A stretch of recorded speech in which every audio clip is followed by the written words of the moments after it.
Prologue.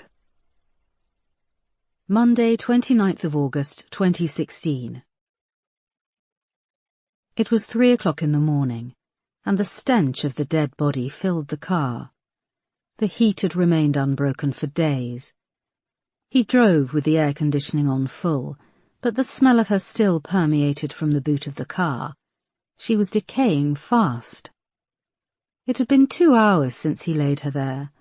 The flies had been seeking her out, and in the darkness he'd had to wave his arms around to keep them off. He'd found it funny how he flapped and flailed. If she'd still been alive, she might have laughed too. Despite the risk, he enjoyed these nighttime excursions, driving along the deserted motorway and into London through the suburbs. 2 roads back, he'd shut off the car headlights, and as he turned into a run-down residential street, he cut the engine. The car freewheeled in silence, past houses, their windows dark, to the bottom of the hill, where a small deserted printworks came into view. It was set back from the road with a car park. Tall trees lined the pavement, casting it in shadows, while the light pollution from the city threw a muddy orange glow over the surroundings. He turned into the car park, bumping and lurching over tree roots pushing up under the tarmac. He drew up at a line of dumpsters next to the entrance of the printworks and turned the car sharp to the left, coming to a stop with less than a foot between the car boot and the last dumpster. He sat in silence for a moment. The houses opposite were masked by the trees, and where the row of terraced houses met the car park, it was just a brick wall. He leaned over to the glove compartment and pulled on a pair of latex gloves. He stepped out of the car, and the heat swelled up at him from the cracked tarmac. The gloves were wet inside within seconds. When he opened the car boot, a blue bottle buzzed out and found his face. He waved his arms and spat it away. He pushed back the lid of the dumpster. The smell hit him, and more bloody flies that had been laying their eggs amongst the warm, festering rubbish flew out at him. He batted them away with a yelp and more spitting, and then moved to the back of the car. She'd been so beautiful, even up until the end, just a few hours ago, when she'd cried and pleaded, her hair greasy, her clothes soiled. Now she was a limp thing. Her body was no longer needed, by her or him. In one fluid movement, he hoisted her up and out of the boot, and laid her lengthways on the black sacks, then slid the lid of the dumpster closed. He looked around. He was alone, more so now she was gone. He got back in the car and started the long drive home. Early next morning, the neighbour opposite walked over to the printworks with a bulging black sack. There were no rubbish collections on the bank holiday, and her in-laws had been staying with their new baby. She slid back the lid of the first dumpster to drop it in, and a mass of flies seemed to explode out at her. She backed off, batting them away, and then she saw, lying on top of the black bags, the body of a young girl. She'd been savagely beaten. One of her eyes was swollen shut. There were gashes on her head, and her body was crawling with flies in the early morning heat. Then the smell hit her. She dropped the black sack and threw up over the hot tarmac. Chapter 1. Monday, 9th of January, 2017. Detective Chief Inspector Erica Foster watched Detective James Peterson as he toweled flakes of melting snow from his short dreadlocks. He was tall and lean, with just the right mix of arrogance and charm. The curtains were drawn tight against the whirling snow, the television murmured comfortably in the background, and the small kitchen-cum-living room was bathed in the soft, warm glow of 2 new lamps. After a long day at work, Erica had been resigned to a hot bath and an early night. But then Peterson had called from the fish and chip shop around the corner, asking if she was hungry. Before she could think up an excuse, she'd said yes. They had worked together previously on several successful murder investigations, when Erica had been Peterson's senior officer, but now they were in different units. Peterson was a member of the murder investigation team, while Erica worked with the projects team. It was a role she had rapidly grown to hate. Peterson went over to the radiator and draped the towel neatly, then turned to her with a grin. "It's a blizzard out there," he said, cupping his hands and blowing into them. "Did you have a good Christmas?" she asked. "It was all right, just my mum and dad. My cousin got engaged," he said, taking off his leather jacket. "Congratulations." She couldn't remember if she'd heard about a cousin. "How about you? You were in Slovakia?" "Yeah, with my sister and her family. I shared a single bunk bed with my niece." "You fancy a beer?" "I'd love one," he said. He draped his jacket across the back of the sofa and sat. Erica opened the fridge door and peered in. A six-pack was wedged into the vegetable drawer, and the only food was a saucepan of days-old soup on the top shelf. She went to check her reflection in the curved side of the stainless steel saucepan, but the shape of the metal distorted it, giving her a pinched face and a forehead bulging out like a freak show mirror. She should have lied politely that she'd already eaten. A couple of months earlier, after drinks in the pub with colleagues, Erica and Peterson had ended up in bed together. Whilst neither of them had felt it was just a one-night stand, they had since kept things professional. They'd spent a couple more nights together before Christmas, and both times she had left his flat before breakfast. But now he was in her flat. They were sober.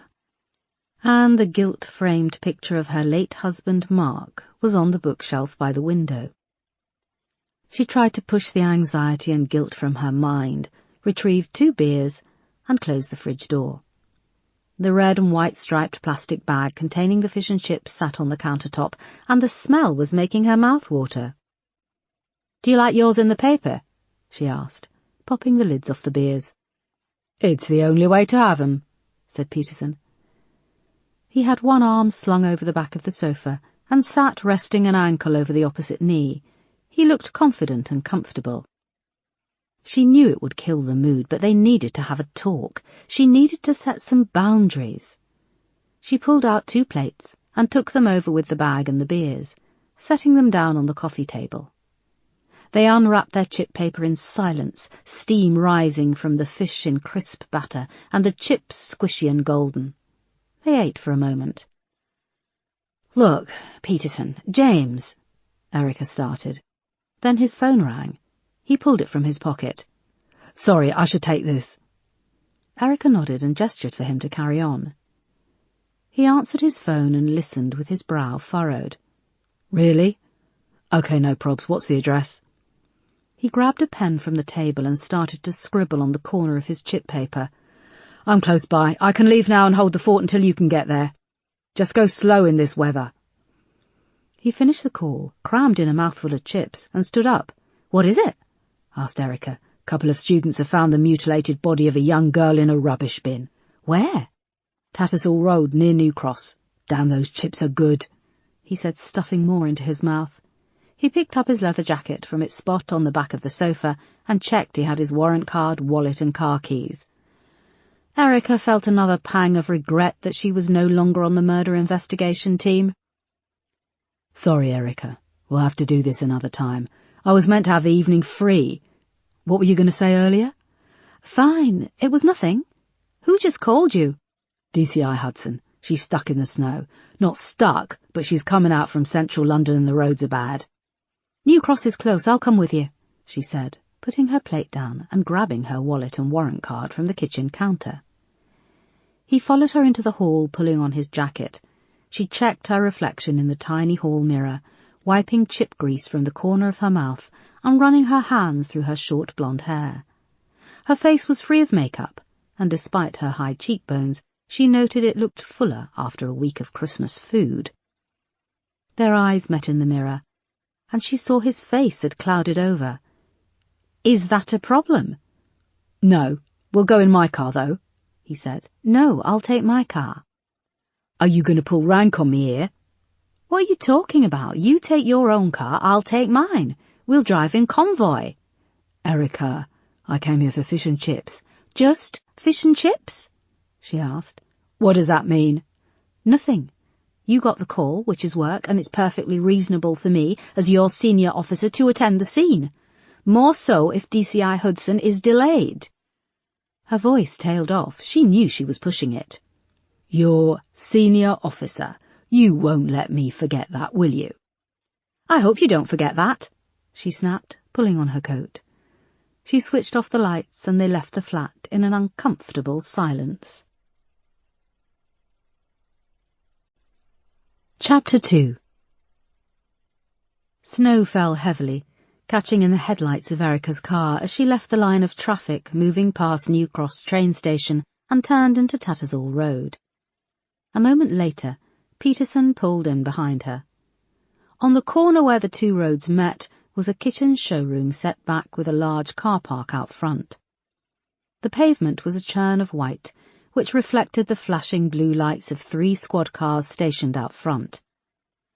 An unbroken line of terraced houses stretched away up a hill, and Erica could make out a few of the neighbours huddled in their glowing doorways, watching as police tape was unwound, cordoning off the car park of the kitchen showroom, which backed onto the first house in the terrace. Erica was pleased to see Detective Inspector Moss standing on the pavement in front of the police cordon and talking to a uniformed police officer. She was a trusted colleague, and along with Peterson they had worked together on several murder investigations. Erica and Peterson found parking spots on the opposite side of the road and then crossed over. "Good to see you, boss," said Moss, holding up the lapels of her coat against the whirling snow. She was a small, solidly built woman with short red hair and a mass of freckles covering her face. "Are you here in an official capacity?" Erica replied yes, just as Peterson said no. "Can you give us a moment?" said Moss, addressing the uniformed officer. He nodded and moved off towards one of the squad cars. "I was with Peterson when he got the call," explained Erica. "Always great to have you here, boss," said Moss. "I just assumed that DCI Hudson would be running this." "I'm here until she arrives," said Erica, blinking against the onslaught of snow. Moss looked between them, and there was an awkward pause.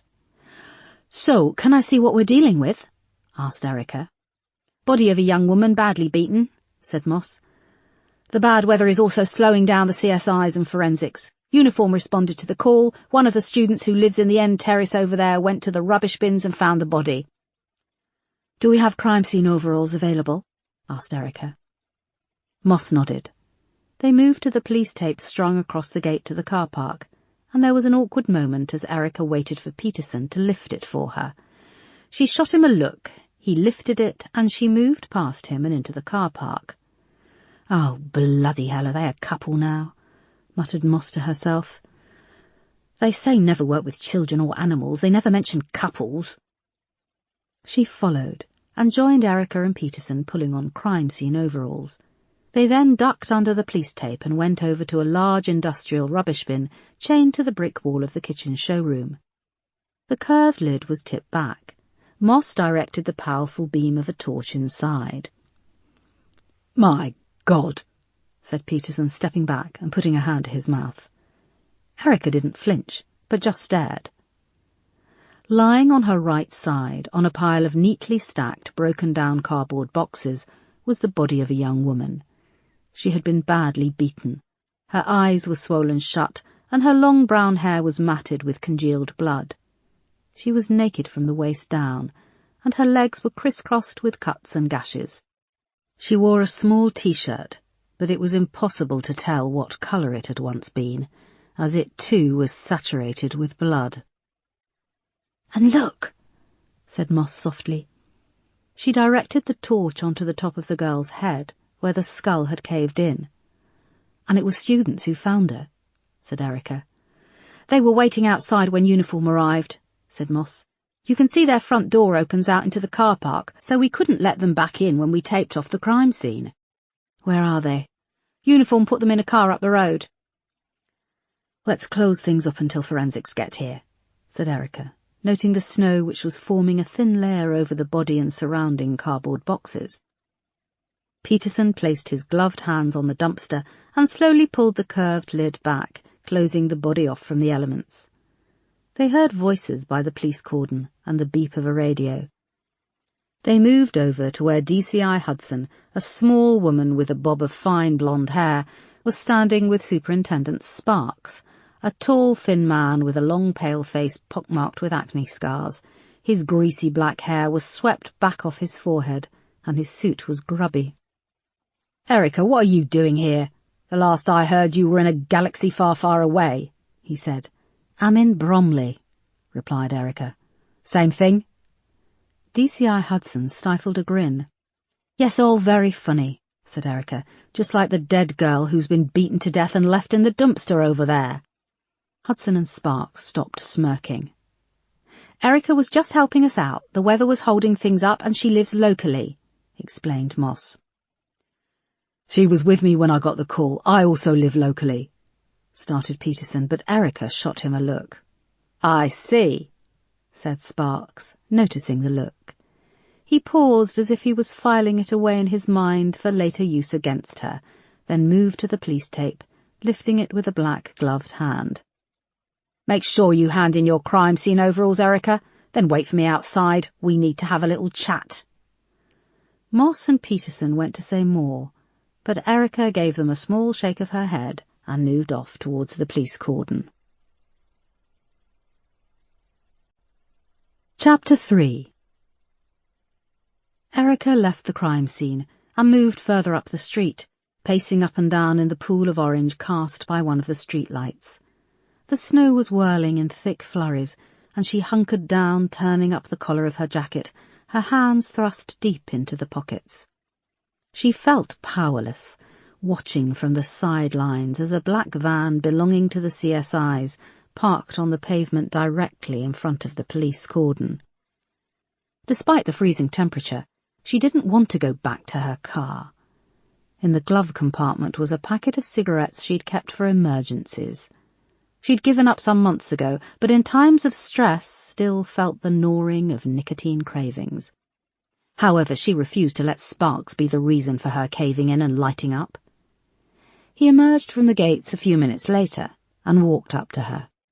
"Erica, why are you here?" he said. Under the streetlight she noticed his hair had streaks of grey, and he appeared gaunt.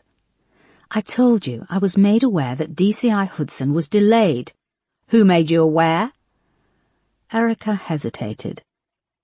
"I was with Peterson when he got the call, but I'd like to stress it's not his fault. I didn't give him much choice in the matter." "You were with him?" "Yes." "Enjoying a bit of strange, were you?" he said with a smirk. Despite the freezing air, Erica felt warmth flush her cheeks. "That's none of your business." "And my crime scene is none of your business. I'm in charge of the murder investigation teams.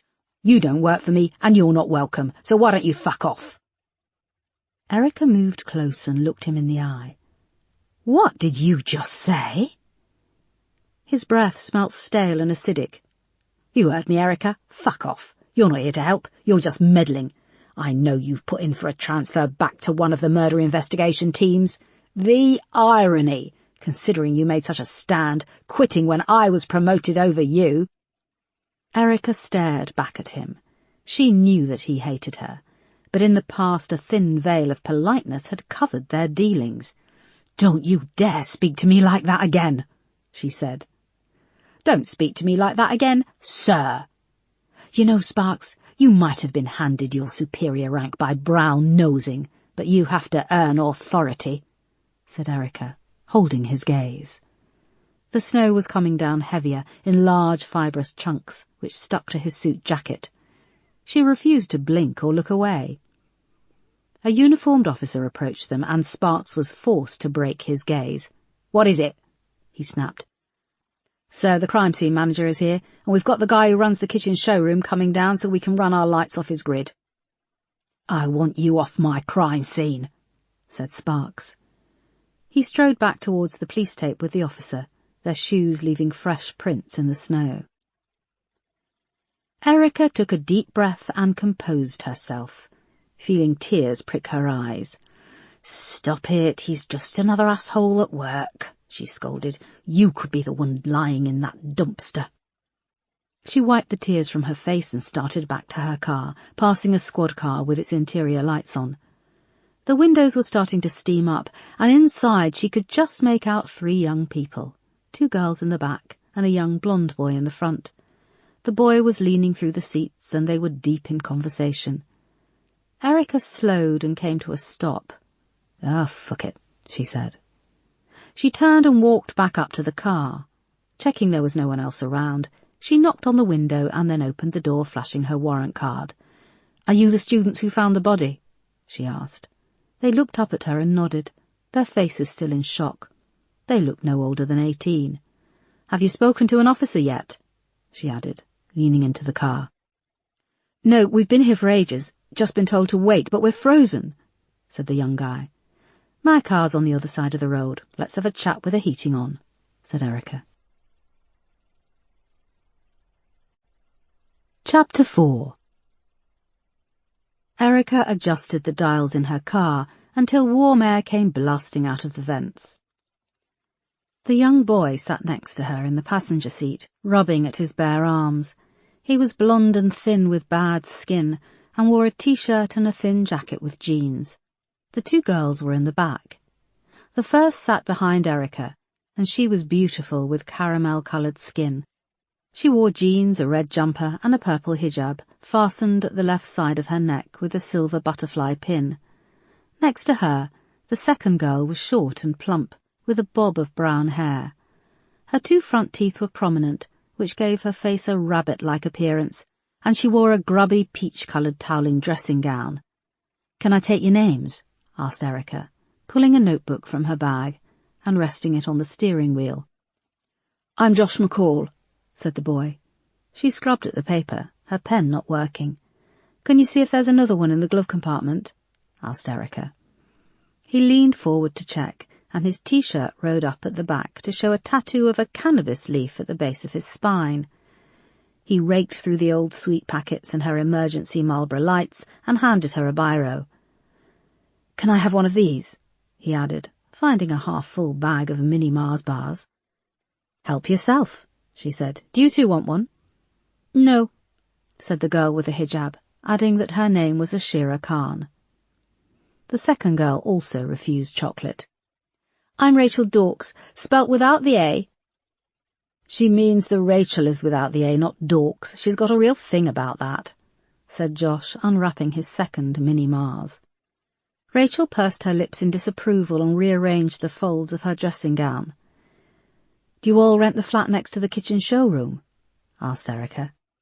"Yes, we're students at Goldsmiths University," said Rachel. "I'm reading English, so is Ashira. Josh is on the art course." "Did you hear or see anything suspicious in the last few days? Anyone hanging around those dumpsters, or the kitchen showroom car park?"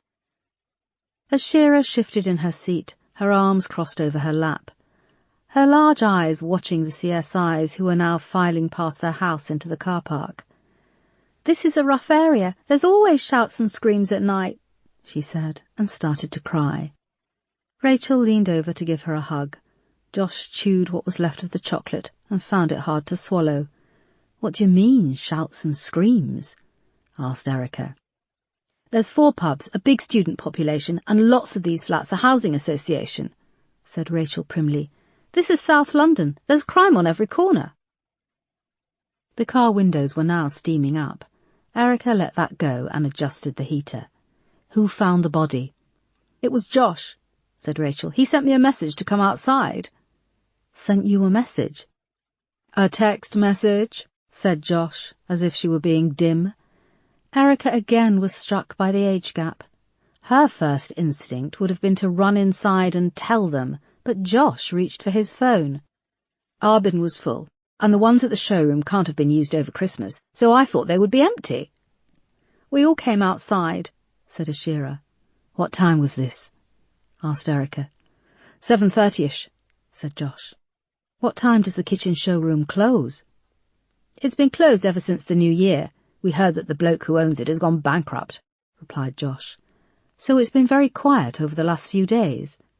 They all nodded. Do you recognise the victim, another student or a local girl? Asked Erica. They shook their heads, wincing at the memory of the dead girl. We've only lived here since September. We're first years, said Josh. When can we go back to our flat? Asked Rachel.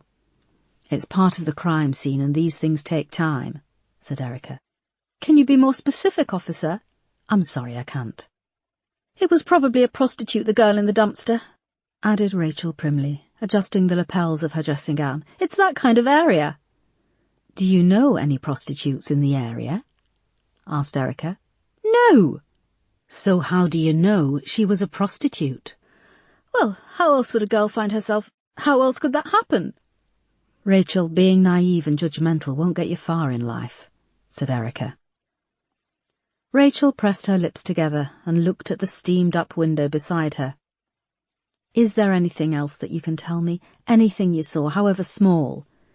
Despite the usual weirdos, there was no one hanging around, no one who drew suspicion? They shook their heads. What about the neighbours opposite? What are they like?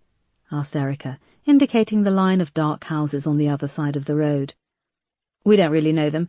A mix of students, and there's a couple of old ladies, said Josh. Where are we going to stay? Asked Ashira in a small voice. A friend of mine has given me the keys to his place, so I can feed his cat. We could go there, suggested Josh. Where is it? Asked Erica. Near Ladywell. Officer, what happens now? Asked Rachel. Do we have to come to court or take part in a line-up? Erica felt sorry for them. They were only young and just a few months ago had left home to come and live in one of the rougher areas of London.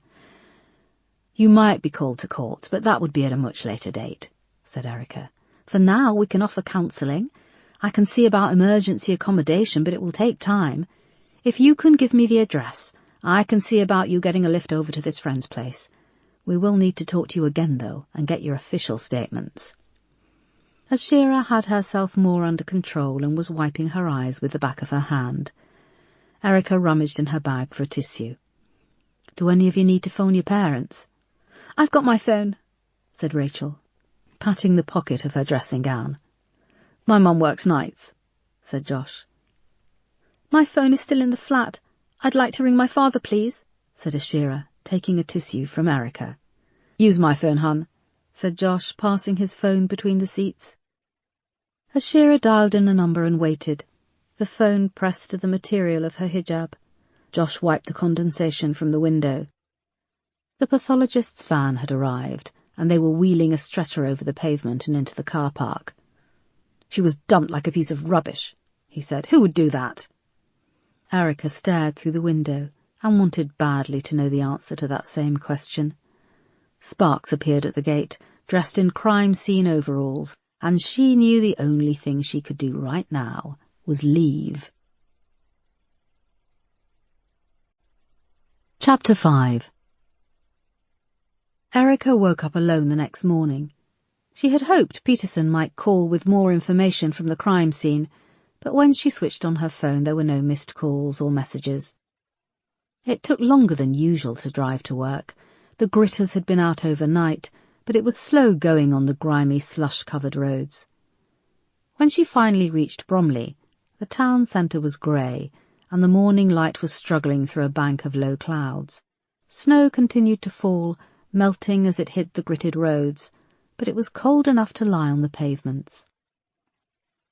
Bromley Police Station sat at the bottom of the high street, opposite the train station and a large Waitrose supermarket. Pale-faced commuters were filing into the station past an impatient line at the small coffee shop. She parked in the underground car park and took the lift up to the ground floor. Several of the uniformed officers were coming off the night shift, and they said hello in greeting as she made her way past the staff locker rooms to the tiny kitchen. She made a cup of tea and took it upstairs to the corner office she'd been assigned, sighing when she saw a pile of fresh files waiting on her desk. She was picking through them when there was a tap on her door. She looked up to see Detective Constable John McGorry, a handsome, dark-haired officer in his mid-20s. "All right, boss." "Morning, John. What can I do for you?" "Have you had a chance to look over my application?" Late the previous year, John had been part of Erica's team during a historical missing person case, and after its successful conclusion, John had started the process of applying for the rank of detective sergeant. "Sorry, John, I'll look at it today. It's been, well, Christmas and everything." "Thanks, boss," he said with a grin. Erica felt rotten. She'd had his application form since the week before Christmas. She sat down at her desk and logged into her mailbox to find the attachment, but was distracted by a new email. "Attention, Detective Chief Inspector Foster. I write in response to your application to transfer to the murder investigation team.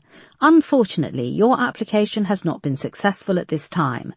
Yours sincerely, Barry McGough, MPS Human Resources Department." "Sparks," she said, sitting back in her chair.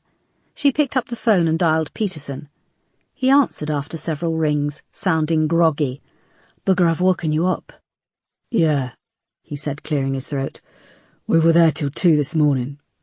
"What else did you find out?" "Not much. Melanie Hudson had me and Moss doing a door-to-door. None of the neighbours on Tattersall Road saw anything." "Listen, sorry if I railroaded you last night." "Why did you?" "I hadn't told anyone, but I'd put in for a transfer to come back to one of the murder investigation teams." "And work for Sparks?" "No, to solve murders. I've been stuck behind a desk for the past couple of months writing bloody reports. Anyway, it doesn't matter now. I've been turned down." "Sorry. Did they say why?" "No." "Erica, when they judge this stuff, your rank and pay grade goes against you." "I think being me goes against me, and I'm sure Sparks had a hand in the decision. If only they judged the application on the number of cases I've solved, the number of murderers I've put away." "Putting them away doesn't save money. Did you know that banging someone up in prison costs the same as it would to stay a night at the Ritz?" "Is that what it comes down to?" "For someone so smart you can be pretty naive, Erica." "We can't think in those terms. Too many people think that money comes first." Peterson sighed on the end of the phone. "Look, I've had 3 hours sleep, Erica. I agree with you, but I need some Z's before I get into a debate," he said. "Okay, I'm sorry again about last night." "It's okay. Sit tight, something will come up." "I know. I'm just sick of being stuck here in the backwaters, trawling through endless paperwork for Ronald MacDonald." Erica heard someone clearing their throat and looked up to see a man with a shock of red hair standing in the doorway. It was Ronald MacDonald himself, Superintendent Yale. "Look, I have to go." She hung up. "Morning, boss, what can I do for you?" she asked, cringing. "Erica, can I have a word?" he said. Yale was a large man, tall and stocky, with a bushy red beard to match his hair. His face was red and blotchy, his large blue eyes watery. Erica thought he always looked on the verge of a nervous reaction to something he'd eaten. "Yes, sir. Is this about the knife crime statistics report?" "No." He closed the door and came in to sit down in front of her desk. "I've had Superintendent Sparks on the phone." Yale had a habit of leaving a sentence hanging, waiting for you to put your head through the noose and incriminate yourself. "How is he?" asked Erica breezily. "He says last night you barged in on his crime scene." "I arrived with D.I. Peterson. I was with him when he was called to the scene, and the weather was slowing down the other officers, so I decided to lend a hand, and I went with him." "Sparks says he had to order you to leave the crime scene." "Can fuck off ever be interpreted as an order, sir? I'm quoting him directly." "You then stayed at the scene and took accounts from the 3 students who discovered the body of Lacey Green." Erica raised her eyebrows.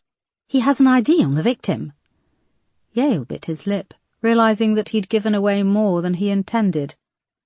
"For God's sake, Erica, you keep banging on about being promoted, but you behave like a teenager." "The 3 witnesses were left alone in an unheated police car. Tattersall Road is in a pretty rough area. It was late at night and they weren't dressed for minus temperatures. One of the girls was in a dressing gown and the other was wearing a hijab." Erica let that hang in the air for a moment, then went on. These were vulnerable young women, sir, and we're having to deal with increased Islamophobia, especially around the more deprived areas. Yale raised a bushy eyebrow and drummed his fingers on her desk for a moment. They were both aware she was going for the low option, but it was true. Sir, I took accounts from the 3 witnesses, arranged a safe place for them to stay, and I emailed a full report with all the information to Superintendent Sparks. Erica, I know you're not happy here. I get it. I don't find working with you much fun either. I applied for a transfer, but I've been turned down.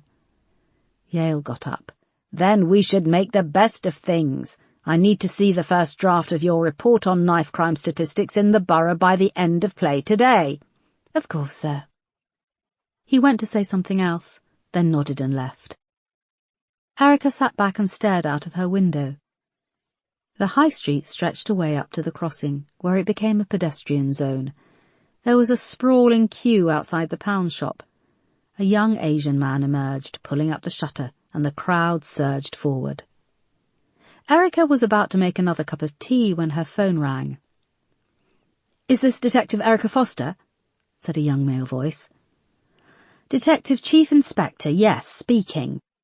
"Hi, this is Josh McCall from last night." His voice tailed off, and she heard the sound of a coffee machine in the background. "Can I talk to you?" "Josh, one of my colleagues will be getting in contact with you to take a formal statement." "Before I do it formally, I need to talk to you." "About what?" "The murder victim," he said in a small voice. "You said you didn't know her." There was a long pause on the end of the line, then he said, "I don't know her, but I think I know who killed her." Chapter 6. Erica agreed to meet Josh in the Broccoli Jack, a traditional British pub on the busy Broccoli Road, recently refurbished in a gastropub style. The bar was quiet at 11 in the morning, apart from 2 scruffy old men who each had a pint on the go and another lined up. Josh was behind the bar, wearing a long-sleeved black t-shirt, arranging clean crockery on top of a large silver coffee machine. He looked scared. "Hello, where do you want to talk?" asked Erica. "Do you mind if we go in the beer garden? I need a ciggy," he said. A middle-aged woman with heavy makeup and a ruched red blouse appeared from a door behind him and gave Erica a hard stare. "I suppose you'll be wanting coffee," she snapped. "Black with no sugar," said Erica. "I'll bring them over. Put the space heaters on if you need 'em, Josh." The beer garden was small, with a high wall backing onto a row of houses. They sat under a small veranda on some decking. Josh got the space heater ignited with a click and a whoomph and wheeled it closer. The warm air wafted down on Erica. The woman came out with their coffees in an ashtray. "I'll be in the bar if you need me, Josh. Remember, he called you," she said, departing with a scowl. "Is her bark worse than her bite?" asked Erica, taking a sip of her coffee. "Sandra's cool. She's like another mother to me," replied Josh, taking out a packet of cigarettes and lighting one. "Where are you from? You've got an odd accent." "Slovakia, but I've lived in the UK for 25 years. Josh cocked his head and sized her up, gripping his glowing cigarette. "You've got like a northern accent with a bit of foreign underneath." Erica noted how pale and ill he looked in the weak January sun. "Yes, I learnt English in Manchester, where I met my husband," she said. "How long have you been married?" "I'm not. He died a few years back." "Sorry." Despite the cold, it was hot under the space heater. Josh went to push up his sleeves and then checked himself, but not before Erica saw needle marks on the inside of his arms. "Josh, this isn't my case. You should have asked to speak to Superintendent Sparks." "The creepy guy who looks like a vampire with piles?" Erica stifled a smile. "That's him." Josh stubbed out his cigarette, lit another, and exhaled, biting his lip. "I think I know something about the dead girl, but telling you means I have to admit to something illegal." "Start by speaking hypothetically," said Erica, placing a hand on his shoulder. He shrank back a little. What if a person bought drugs from a dealer, but then saw that dealer at the crime scene? He asked. What are we talking? Cannabis? He shook his head. Much worse. Does this person have any previous convictions? No, they don't. I don't, he said softly, looking at the floor. Then I doubt the CPS would push for a prosecution. Do you need help? I've got all the numbers. I just have to get around to calling. Josh stamped out his third cigarette, furiously blinking back tears. Josh, you saw the girl in that dumpster. It was a brutal death. He nodded and wiped his eyes. Okay, there's this dealer. He hangs around the student union all the time. I went to take out the rubbish earlier than I said I did. The first time I went out, he was there, the dealer, so I went back inside.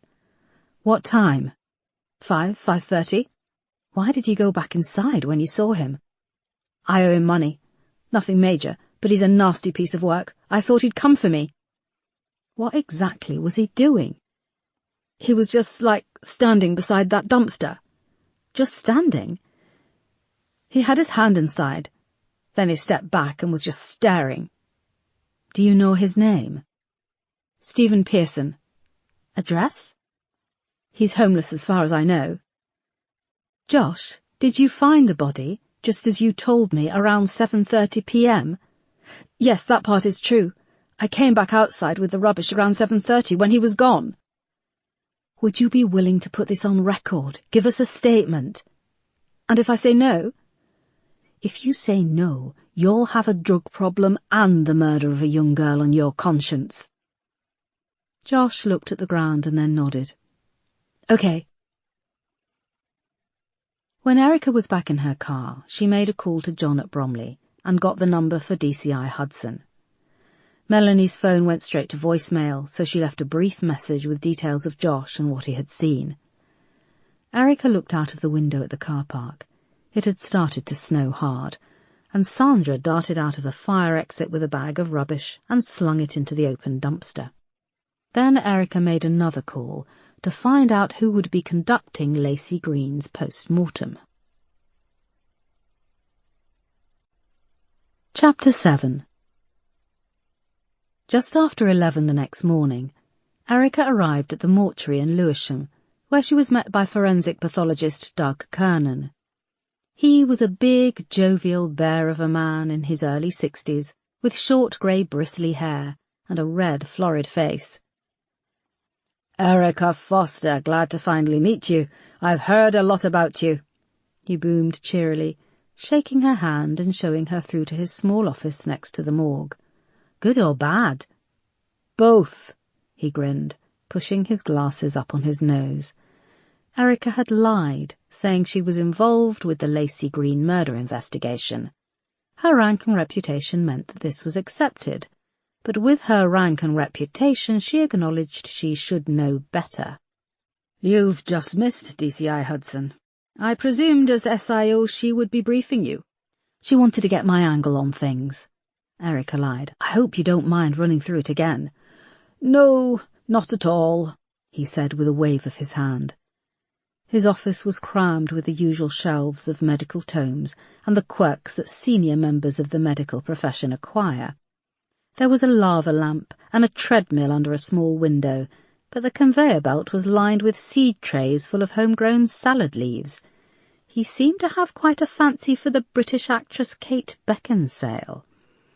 Erica counted 9 pictures of her in her various movie roles.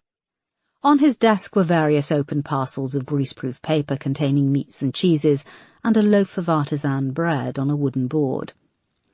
Not peckish, are you? He asked, following her gaze. I was about to tuck in and open a jar of my wife's piccalilli. No, thank you, I have to be back at the office, said Erica. She'd dealt with death for many years, but wasn't sure chorizo and Stilton would sit well before viewing the body. Of course, let's go then. His demeanour changed when they moved from his cosy office and into the chilly morgue. There was a scrape of metal as he pulled out one of the mortuary drawers on the large back wall, which contained the black body bag. Erica moved to a computer screen in the corner of the morgue, which had details of Doug's report and a driving licence photo of Lacey. She had been an attractive woman of medium height, with long glossy brown hair, a beautiful heart-shaped face. There was a youthful, almost cherubic beauty about her, and this was all captured in an ID photo. Erica presumed she had been even more beautiful in real life. From behind, Erica heard the slow, oily sound of a zip being opened and the crackle as Doug flicked back the folds of the body bag. She took a deep breath and turned. The blood had been washed from her body, but she was unrecognisable from her picture, with two huge swollen pouches for eyes. Lacey had been lying on her side in the dumpster, and now she was on her back. Erica could see the left cheekbone of that heart-shaped face was broken. Scores of deep cuts covered her chest, upper arms and thighs. Doug gave her a moment to take it in, then started to explain his findings. These cuts are consistent with an extremely sharp object. They have an even depth and line, which makes me think she was slashed repeatedly with a small, sharp blade. There is blunt force trauma on the back of the skull, the left ocular bone, that's the eye socket, and the left cheekbone was shattered. You can see that her ears were pierced, and an earring was ripped out of her left ear. He indicated a torn earlobe. Was she sexually assaulted? There's no evidence of semen or any latex residue, he said, but she has internal injuries on the walls of her vagina. The cuts are small, but again they are consistent with a small, sharp blade being inserted. Perhaps a Stanley knife or scalpel. To torture, finished Erica. I believe so, yes. Also see the wrists. There is bruising consistent with her wrists being bound. I think in this instance her wrists were tied with a thin chain. See the linking in the bruising. She has identical bruising on her neck. She was tied up. Did you manage to take anything from under her nails? Note the fingers, he added, gently lifting one of the hands. Erica's stomach lurched. The fingernails had been pulled out. When I saw her at the scene, her fingers were curled against her cheek. I hadn't noticed this. Maybe she scratched him and he didn't want us to get his DNA, said Erica. Doug nodded. Her right arm is broken in 2 places, and you can see the toes on the right foot have been crushed, he said. Cause of death? Despite all of this, the actual cause of death was catastrophic blood loss from an incision in the femoral artery in her left thigh. He moved to the side of the table and gently parted her legs to show a small incision high on her inner thigh near the groin. Erica noticed that her pubic hair was shaven, with a tiny amount of stubble. Was her pubic hair shaved during the post-mortem? She asked. No. Erica didn't want to jump to conclusions, but was this a sign of promiscuousness? She looked back to Doug. I wouldn't use it as a moral compass on the poor girl, he said, reading her thoughts. Was it a bad choice on her part, or were events thrust upon her, out of her control? That's up to you to find out. She was reported missing last week, and her body was found several days later, started Erica. Yes, I believe the wounds were inflicted over a period of several days. Some had already started to heal. The incision to the femoral artery would have been fatal, and I would expect her to have bled out within minutes. So you think she could have been held somewhere and tortured? All I can say is that the injuries were inflicted over a period of 2 to 3 days. I'm impressed you were able to ID her so quickly, said Erica. When the victim is found with her bag, wallet and ID, it's fairly easy. But you should know this, he said, narrowing his eyes. Yes, of course. He looked as if he wasn't buying it, but continued. The incision on the inner thigh, the femoral artery, is precise. He knew where he was going with the knife. You think it's a he? Are you going all politically correct on me, Erica? No, I've seen the havoc and violence women can inflict just as much as men. He beckoned her over to a large anatomy poster fixed to the tiled wall. The body, of undetermined sex, lay with arms splayed outwards, and it showed the position of all the major organs and arteries. "You see here the inner thigh at the femoral artery," he said, indicating with a biro. "The artery is buried in folds of fatty tissue. The femoral artery is used as an entry point for heart procedures, for example, when a stent is inserted to widen a heart valve. It's non-invasive. Instead of opening up the chest cavity, you can go through the groin." "You think the killer had medical knowledge?" "Again, that's for you and your SIO to work out." "Do you have a time of death?" "Looking at the rate of rigor mortis, I'd say she has been dead for 48 hours or more." 4 days are unaccounted for since she went missing, thought Erica. 4 days of fear, agony and pain. She turned away from the anatomy diagram and went back to the table to look at Lacey and the incision in her upper thigh. Could it be a lucky guess on the part of whoever did this, finding this femoral artery and making the incision? She asked. Yes, but it would be a fluke to find it and then make the correct incision first time. If she'd been unconscious, it would have been easier to locate, but you can see that she put up a fight. Erica looked down at Lacey's beaten and broken body. The long, neat line of stitches from her navel to chest, completed after the autopsy, were at odds with the random violence inflicted on her. Erica wished that the other cuts had been sewn up too. It just seemed to expose her even more. "It would be really good if you could catch this one," said Doug, his face set in grim sadness. Erica nodded. "I will. I always do."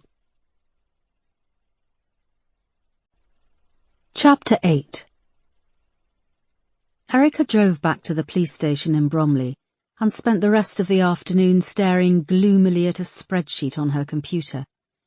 She couldn't focus on the numbers, which kept blurring in front of her eyes. All she could see was the battered body of Lacey lying in the morgue. Just before 5, she was about to go and grab a coffee when she made a decision and picked up her phone. This time Melanie Hudson answered. "Did you get my message?" Erica asked. "Josh McCall, the lad who lives next to the kitchen showroom, states he saw a man called Stephen Pearson acting suspiciously in the hours leading up to when he discovered Lacey Green's body." "I got your message," she said irritably. "We have Stephen Pearson in custody." "Already?" "Yes, we brought him in a couple of hours ago. We did another door-to-door and got a positive ID on him from a neighbour. Stephen Pearson's well known to the police in the area. GBH, ABH, attempted rape. He had Lacey Green's wallet on him, with her cash and bank cards, and he had a surgical scalpel. His arms and face are also covered in scratches." "Did he have a mobile phone?" "No. Look, Erica, I appreciate you passing info on to me, but Superintendent Sparks gave you a direct order to stay away from this investigation." "He did, but—" "I just want to do my job, Erica. I have Lacey Green's killer in custody, and it looks like this case is moving forward towards a successful conclusion. Stay out of this, or I'll make things difficult for you." There was a click, and she hung up. Erica slammed down her phone, bristling. The snow whirled thickly against the window, blanketing the high street. It usually lifted her spirits, the cleansing power of snow, but she felt angry and isolated in her small office in Bromley. She turned back to her spreadsheet and attempted to concentrate. Lacey Green was abducted, held somewhere for 4 days, and then tortured before her femoral artery, an artery hard to find, was cut with surgical precision. Would a homeless drug addict have the brains or the resources to execute all of this? And why would he then hang around the crime scene, allowing himself to be seen by 2 witnesses? Chapter 9. Erica couldn't sleep that night. After lying in the darkness for hours, she got up and went to her window. It gave her a clear view over the small car park outside her block of flats. Snow continued to fall and had reduced the cars to humps of white. In the corner against a high brick wall was a line of 3 dumpsters for the building. It was quiet. The only sound was a faint tapping as snow fell against her window. She couldn't get the image of Lacey Green's battered body out of her head. 22-year-old Lacey had her whole life ahead of her. From past investigations, Erica knew how much fate played its part in murder cases. If the victim had left the bar 10 minutes later, or remembered to lock the car door, or taken a slightly different route, they would still be alive. She pulled herself away from the window and took a shower, standing under the hot water for a long time. She wondered how many times her 22-year-old self had narrowly avoided death. How many times she might have passed a predator waiting in the shadows, who reached out to grab her, but only just missed. When she left her flat at 6, it was still dark. The ground was undisturbed. Hers were the first footprints in the snow, which glowed orange under the streetlights. She had emptied the small bin in her kitchen before she left, and she crossed the car park to the dumpsters, the snow creaking underfoot, seeming loud in the morning silence. She stopped at the black dumpster with the curved blue lid. There was no noise from the main road behind her building. The snow seemed to close in around her ears, muffling the world. She stood for a long few minutes between two parked cars and became convinced that there was a body inside the black dumpster. When she closed her eyes, she saw Lacey Green, filthy with dirt and crusted blood, her face misshapen, a thin layer of snow covering her body with a ghostly sheen. "Excuse me," came a voice behind her, and she nearly cried out in shock. One of her neighbours, a middle-aged man, leaned across, pushed back the snow-covered lid of the dumpster, and dropped in a bulging black sack. It hit the bottom with a hollow clunk. "Morning," she replied, her heart thumping. He frowned and trudged off to his car. Erica turned back to the dumpster and peered into the gloom. She could just make out that it was empty. His was the first bag nestling on the bottom. She placed hers inside gently and pulled the lid closed. She moved along, sliding back the lids of the other two dumpsters, the paper and plastic, and the one for glass. They were all empty. Erica turned and trudged over to her car. The neighbour had almost finished scraping the snow off a small van, but he was looking at her strangely. When she arrived at Bromley Police Station, it was quiet. She made tea and took it up to her office.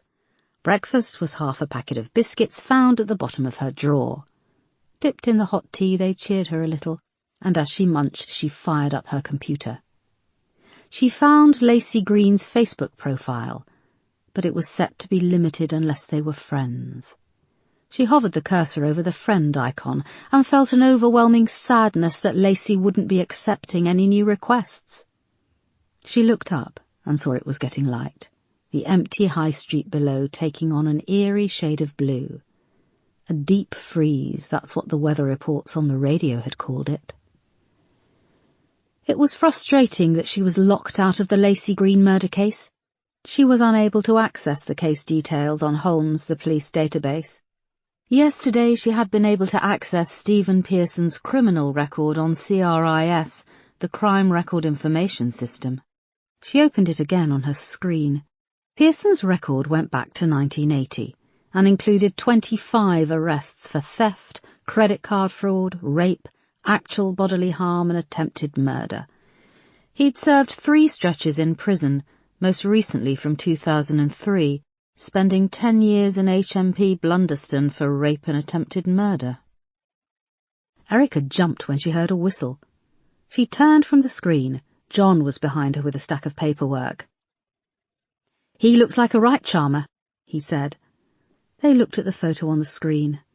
Stephen Pearson had a sharp little face with bad skin and was almost bald. Wisps of brown hair clung onto the sides of his head. There were large bags under his beady eyes, and he looked older than his 50 or so years. "He's just been arrested for the Lacey Green murder in New Cross," said Erica. "That was lucky they caught him fast." Erica's initial thought came back to her. Would a homeless drug addict have the brains or the resources to plan out a kidnap and murder? "What can I do for you, John?" Superintendent Yale's been through the next draft of your report and he's made notes, he said, handing her a stack of printouts. The first page was covered in Yale's red scrawl. He'd also like to see you after lunch. Erica put them on her desk and turned back to her screen. John, do you have separate bins for recycling at home? Oh, lordy, he said, rolling his eyes. My girlfriend is the biggest recycling freak. Paper, metal, plastic. If it's not in the right bin, I'm in trouble. If I was going to dump a body, my girlfriend would be more concerned that I put it in the right bin. Erica shot him a look. Sorry, boss, bad taste. There were 3 dumpsters at the scene. Lacey Green was found in a dumpster for general waste. Why that one? General waste ends up in landfill, so it would have taken much longer to find and identify her, if at all. The landfill is huge over at Raynham. All the recycling waste ends up in a high-tech sorting facility in East London. My girlfriend made a point of finding this all out. Something doesn't add up for me. Some of the cuts on Lacey's body had started to heal, which means she could have been held and tortured for 4 days before being killed. Every crime Stephen Pearson has committed was the result of a violent outburst or drink and drugs. He could have killed Lacey, but looking at his history, wouldn't he just have done it there and then? Even if he didn't do it, it would be good to have someone like him off the streets. That's a sloppy way of thinking, John. You also say that we shouldn't underestimate people. Just because he hasn't done it before doesn't mean he isn't capable. Erica nodded and looked back at his record. I don't know. It's not even my bloody case. Boss, I don't mean to hassle you, but did you get the chance to look at my application? Sorry, John, it's on my list for today, I promise. John nodded, looking doubtful, and left her office. Erica looked through her bag and pulled out the notes she'd made after her visit with Doug Kernan at the morgue. She brought up the police crime database and did a general search on victims with ephemeral artery incision, including details of the crime scene and the victim's age and sex. The results which came up stopped Erica in her tracks. Chapter 10. Forensic pathologist Isaac Strong lived in a smart terraced house on a quiet street in Blackheath, South London. It was dark, and snow was falling softly when Erica knocked on the door. She stood tapping her feet impatiently, and a moment later heard a creak of floorboards before it opened.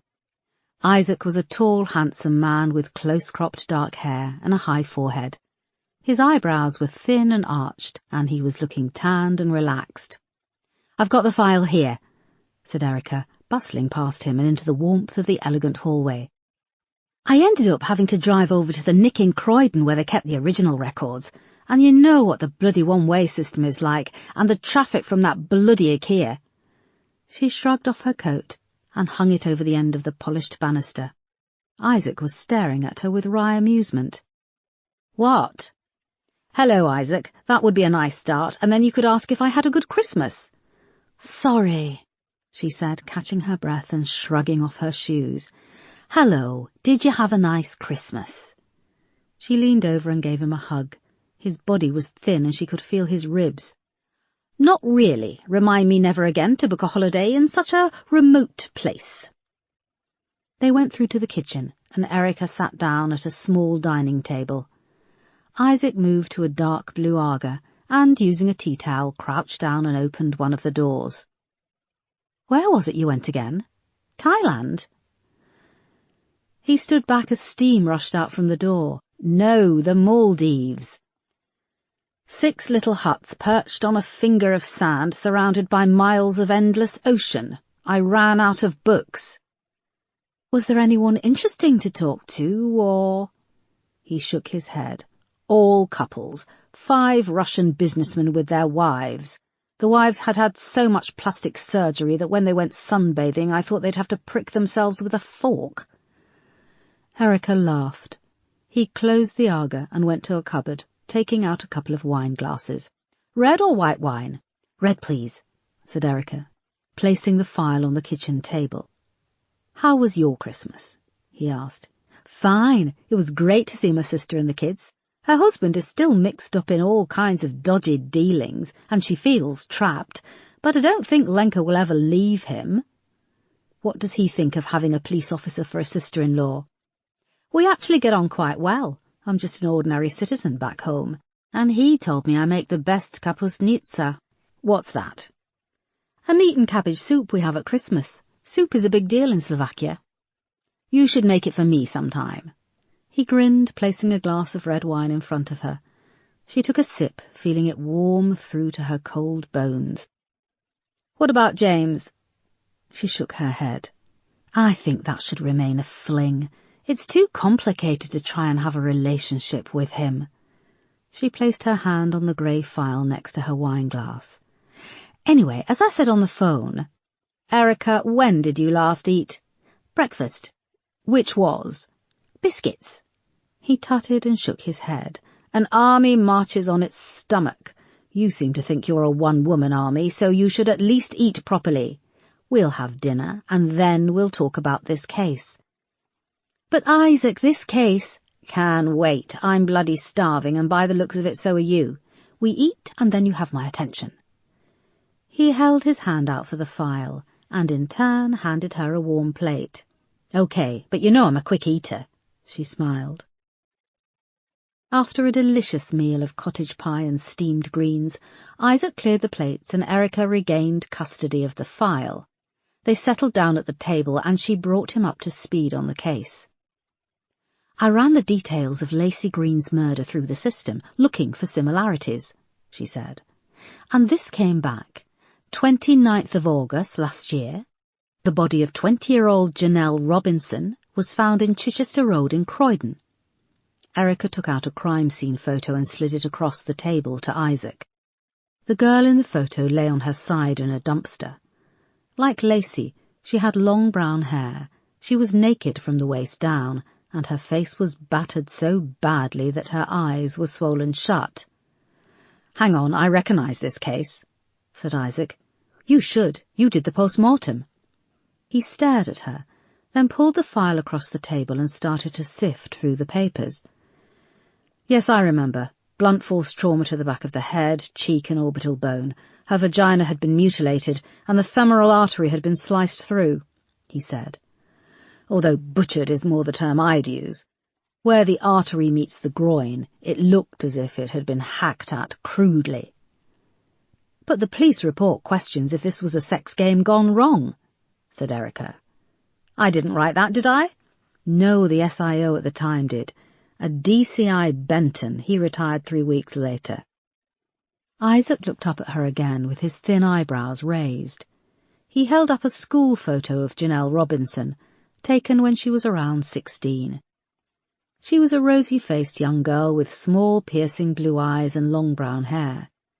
She smiled into the camera and wore the uniform of a blue blouse with the embroidered crest of her school, the Salt Academy. The stitching was surrounded by a circle of thistles. Didn't Janelle's case come up when the Lacey Green case was created on the system? He asked. Erica shook her head. No, Janelle Robinson was never reported missing. Why? No one missed her. She had no family. Was brought up in a children's home near Birmingham and moved to London when she left school. For the past year, she'd been living and working in a youth hostel in central London. The manager was tracked down and interviewed a week after her body was found. She said it wasn't unusual for Janelle to go AWOL for a few days. It's also wrongly stated in the police report that Janelle's body was found in a car park, but the crime scene photos show that she was found, like Lacey, inside a dumpster in the car park. Isaac shook his head as they stared at the photos spread out over the table. Erica went on. The remaining clothes Janelle was wearing, a low-cut top and a see-through black-laced bra, are described as provocative in Benson's report, so he leans on the theory that she may have been a prostitute who met a nasty end. As opposed to Lacey Green, who was a nice middle-class university graduate who went missing, finished Isaac. They looked back through the crime scene photos of Janelle. The black lace bra and a flimsy top with spaghetti straps she wore were both filthy and soaked with blood, and she was naked below the waist. Like Lacey, her legs were crisscrossed with cuts, and streaked with blood. "Were there any witnesses in Chichester Road?" asked Isaac. "No, but there are striking similarities to the lacy green crime scene. This time the dumpster was in the car park of an old printworks at the end of a residential street. The car park is shielded by trees. A neighbour found her body when she went to put a bag of household rubbish in the dumpster." "Erica, is the SIO on the case aware of this?" "I hope so. I've left Melanie Hudson 3 messages, 2 this morning, 1 this afternoon. I also called the Nick and told them I left messages. She hasn't got back to me. You know how crazy things can get." "Isaac, if this was my investigation, I'd leap on this. It would go to the top of the queue," she said, jabbing her finger at the crime scene photos. Isaac flicked back through the report. The flies had got to her, I remember. There were larvae in her wounds. "That's another thing. Your report on the post-mortem is incomplete." "Incomplete?"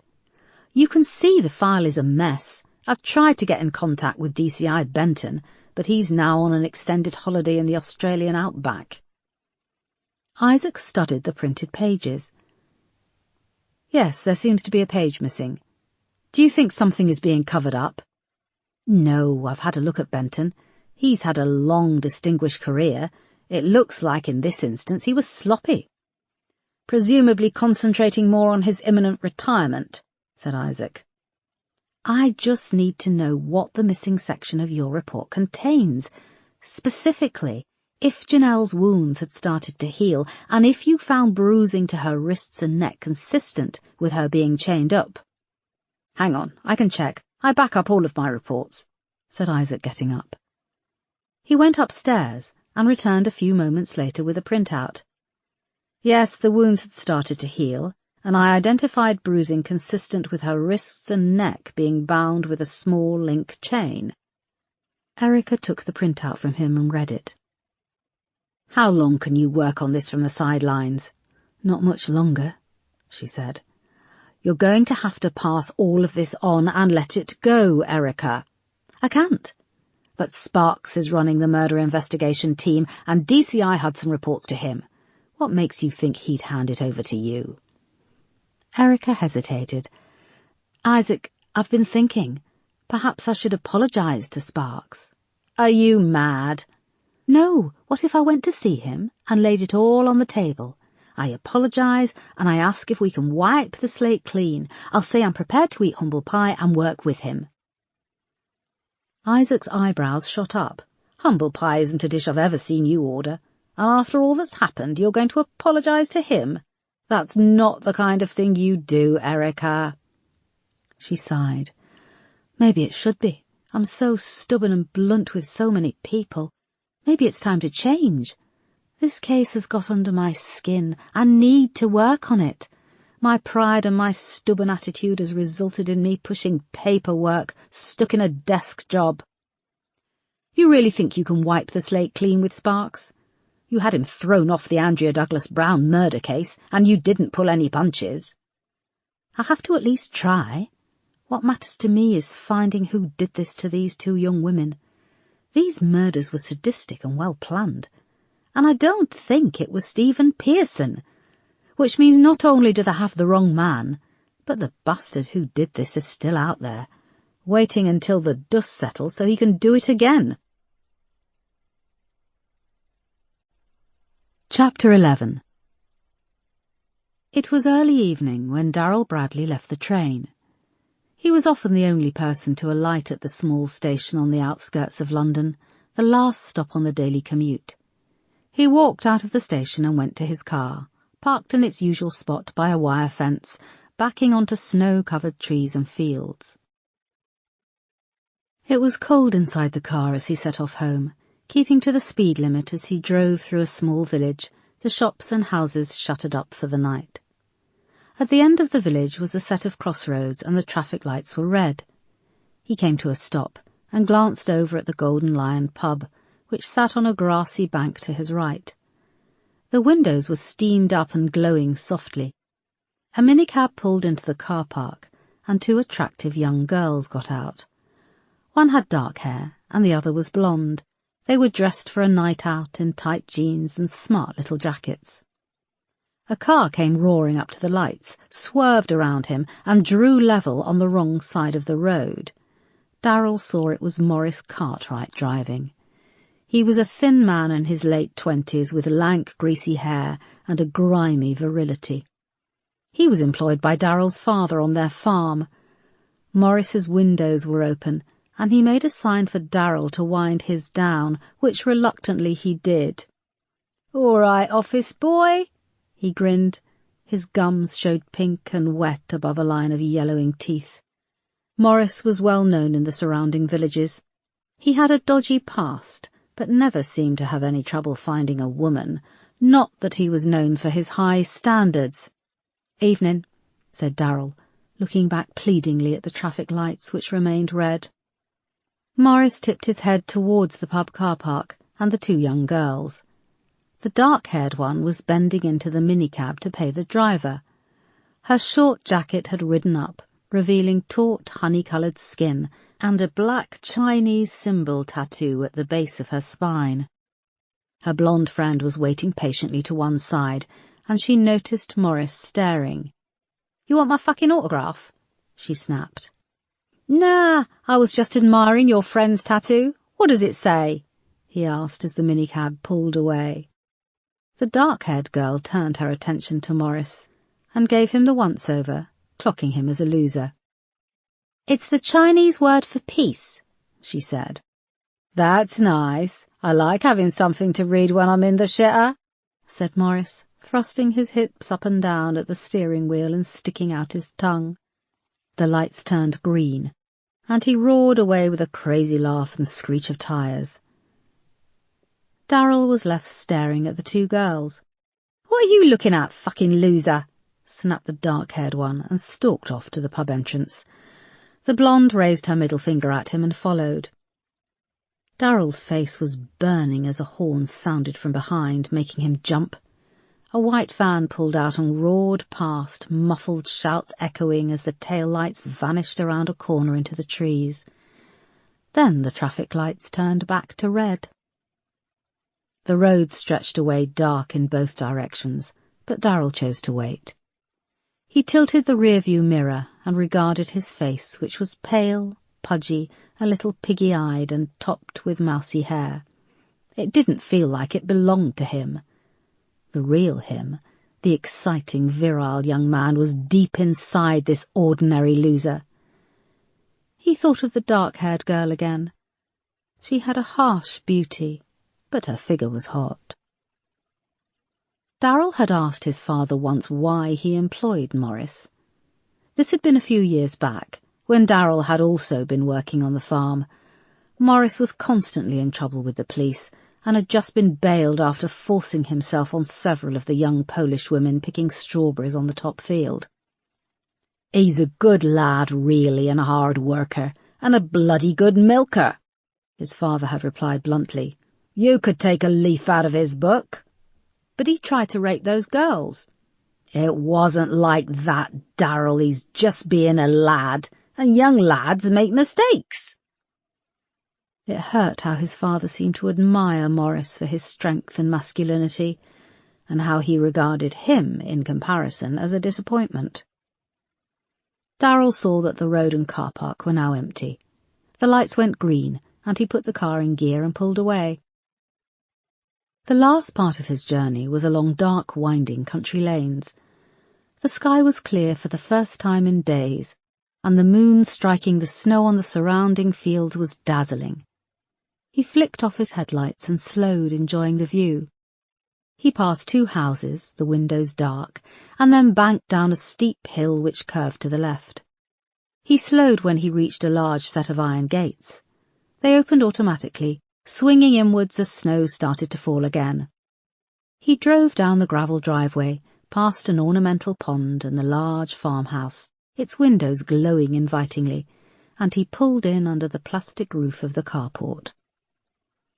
He froze when he saw Maurice's car parked behind his mother's Jaguar and his father's large mud-spattered 4x4.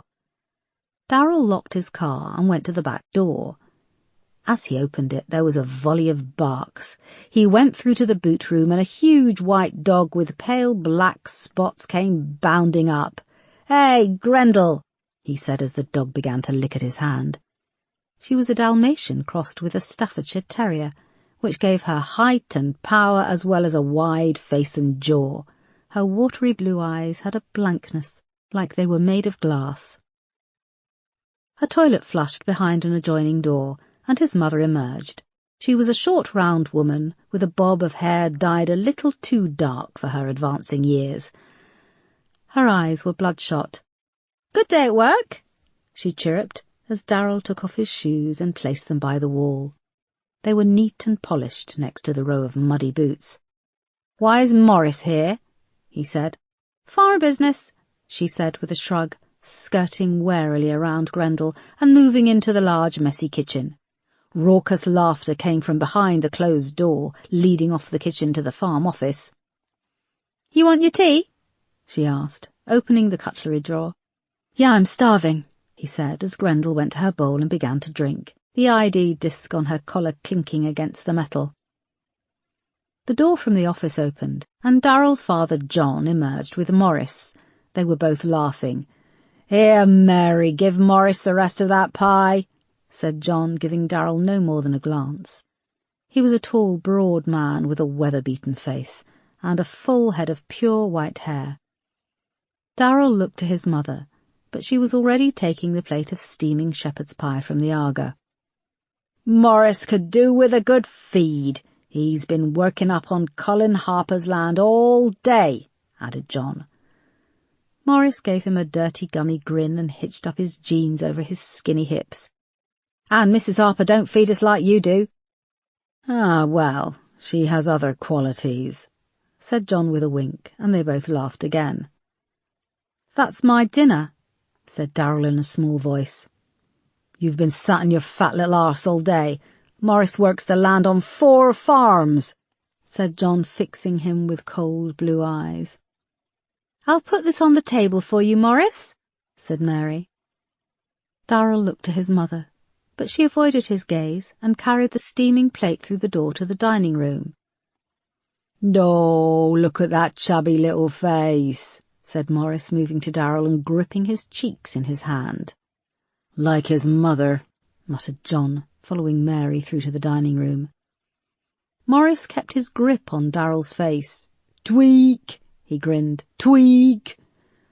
Darrell panicked and tried to loosen Morris's hand, but his grip was strong. "My brother used to do this to me. We called it a tweak. You grip the cheeks and look, your little pig tongue pops out. There it is." "Come on, Morris, it's getting cold," shouted John from the dining room. "On my way, John," he shouted. He turned back to Darrell, where his glistening tongue poked out between his teeth. "Then he'd make me taste his finger," he added, touching the tip of his grimy index finger on Darrell's tongue. He leaned in, and Darrell could smell his rancid breath as he whispered, "Can you taste that? It's been up my arse." Grendel turned from where she had been drinking and lunged at Morris, sinking her teeth into his left calf. Morris yelled and let go. Darrell fell against the counter, spitting into the sink and rubbing at his mouth. John came back into the kitchen at the sound of Morris's shouts. "Darrell, get that bloody dog off him now!" he yelled. But Grendel held on fast, her blank eyes looking up at Morris. "Darrell, call her off!" "Grendel, down, girl, down," said Darrell. She let go of his leg and started to bark. Morris yelled and clutched at his trouser leg. Blood was soaking through the material. "Take that fucking animal out, and Mary, get yourself in here and find Morris some antiseptic, quickly," said John. Darrell dragged the barking Grendel out to the boot room, and the moment he closed the door she calmed down. He heard through the door his father shouting at his mother. He went to the coats hanging on the wall, and took a little dog treat from one of the pockets and gave it to Grendel. She swallowed it down whole and barked for another. "Shush, shush, you're a good girl, Grendel," he said, giving her another treat. He stroked her large white head, and she looked up with her blank eyes, licking his hand with her rough tongue. "You watch out for Morris. He's a bad man. You be careful." Chapter 12. Erica left Isaac's house just before 9 o'clock. The air was clear but very cold, and she sat inside her car for a few minutes, waiting for the heater to kick in. She had been intending to go home, had promised Isaac that she would go straight home and get a good night's sleep.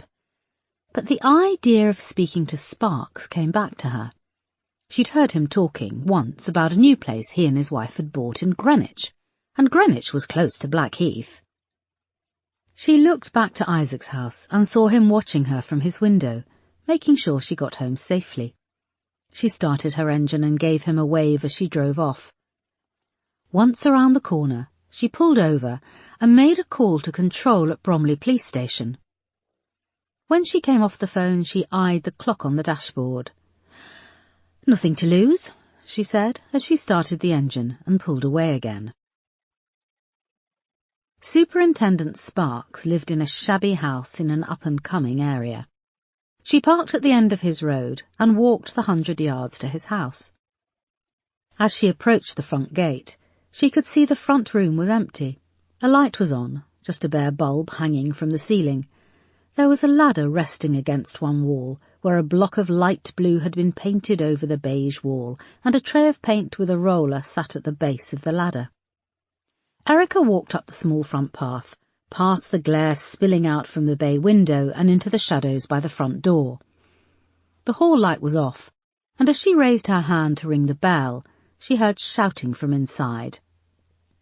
"He's long gone. He wasn't going to stay around, was he?" cried a female voice. "So you did it. You admit it," came a male voice. Sparks. "Yes, I did it, and it was great." "You are such a cliché," he shouted.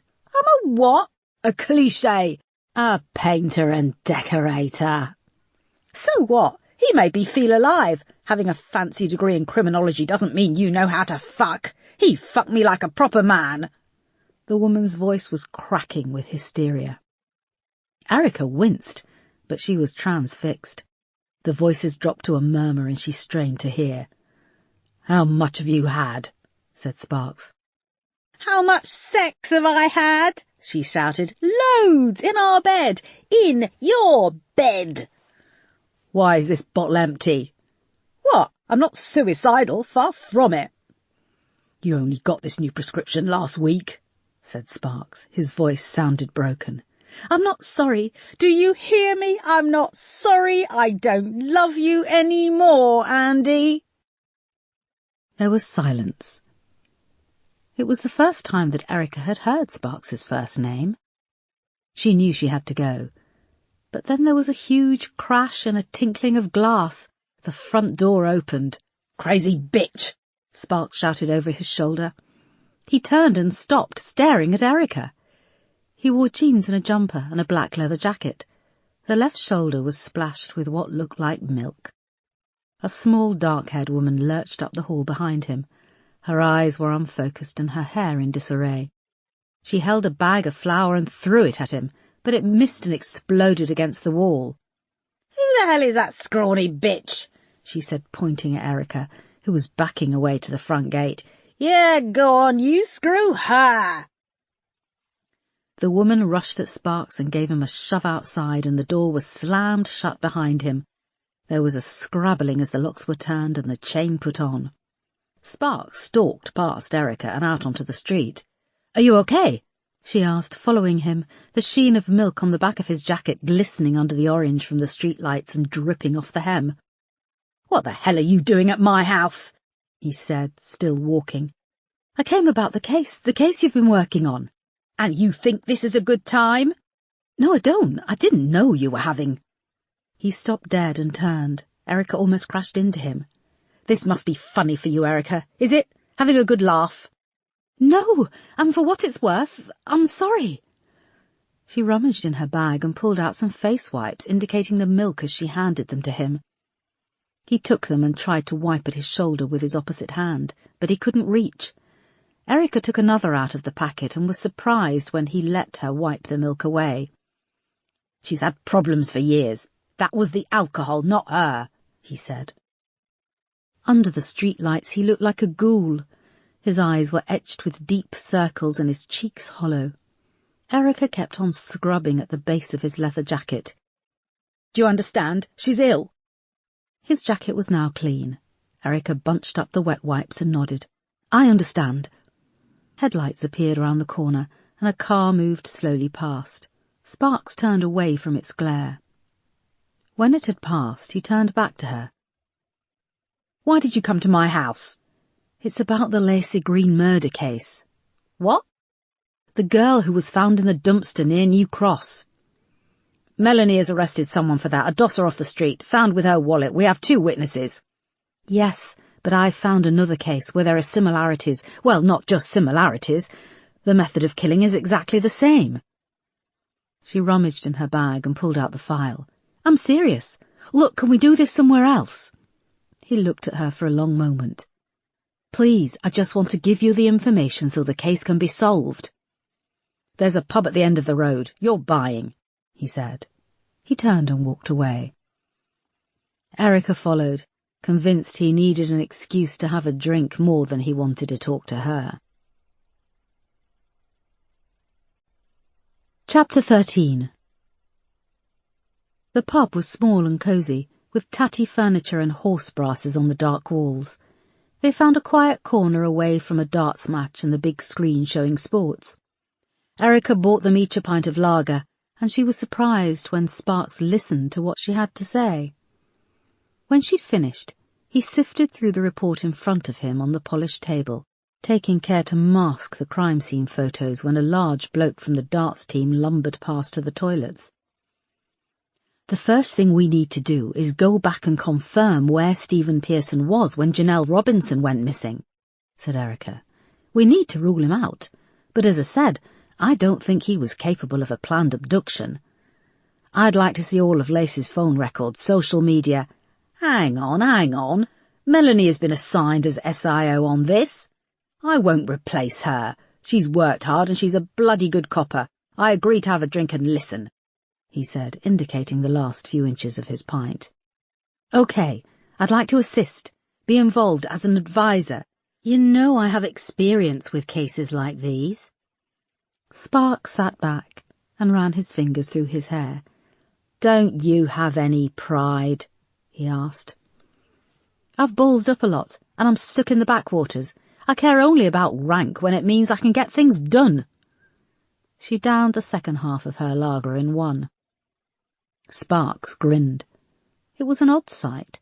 He had small, crooked teeth which gave his face a flash of childish mischief. "Bollocks," he said not unkindly. "You could have killed me when I was promoted over you." "Yeah, I could have." Sparks downed the rest of his pint, then sat back crossing his hands over his stomach. "I'm not sure it's worth it." "I'll make sure it's worth it. I will work with Melanie. I'll keep my head down." He shook his head. "I'm talking about the rank. Superintendent. I'm not sure it's worth it. I'm supervising 18 cases right now. Top brass is cutting everything to the bone and everything we do is public property."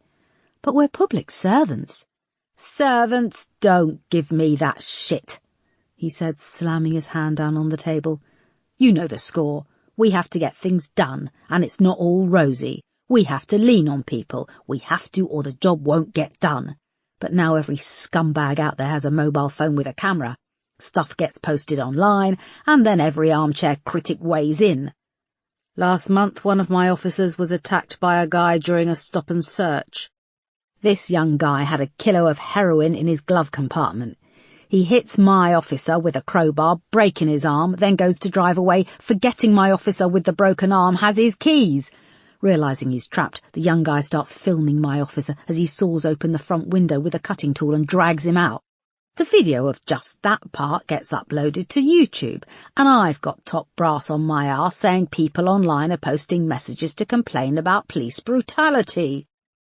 My officer is a good lad, always follows things to the letter, but his true account of what happened isn't as important as the grainy mobile phone footage on YouTube. Do you know what the Assistant Commissioner said?" Sparks was animated now, his fists clenched.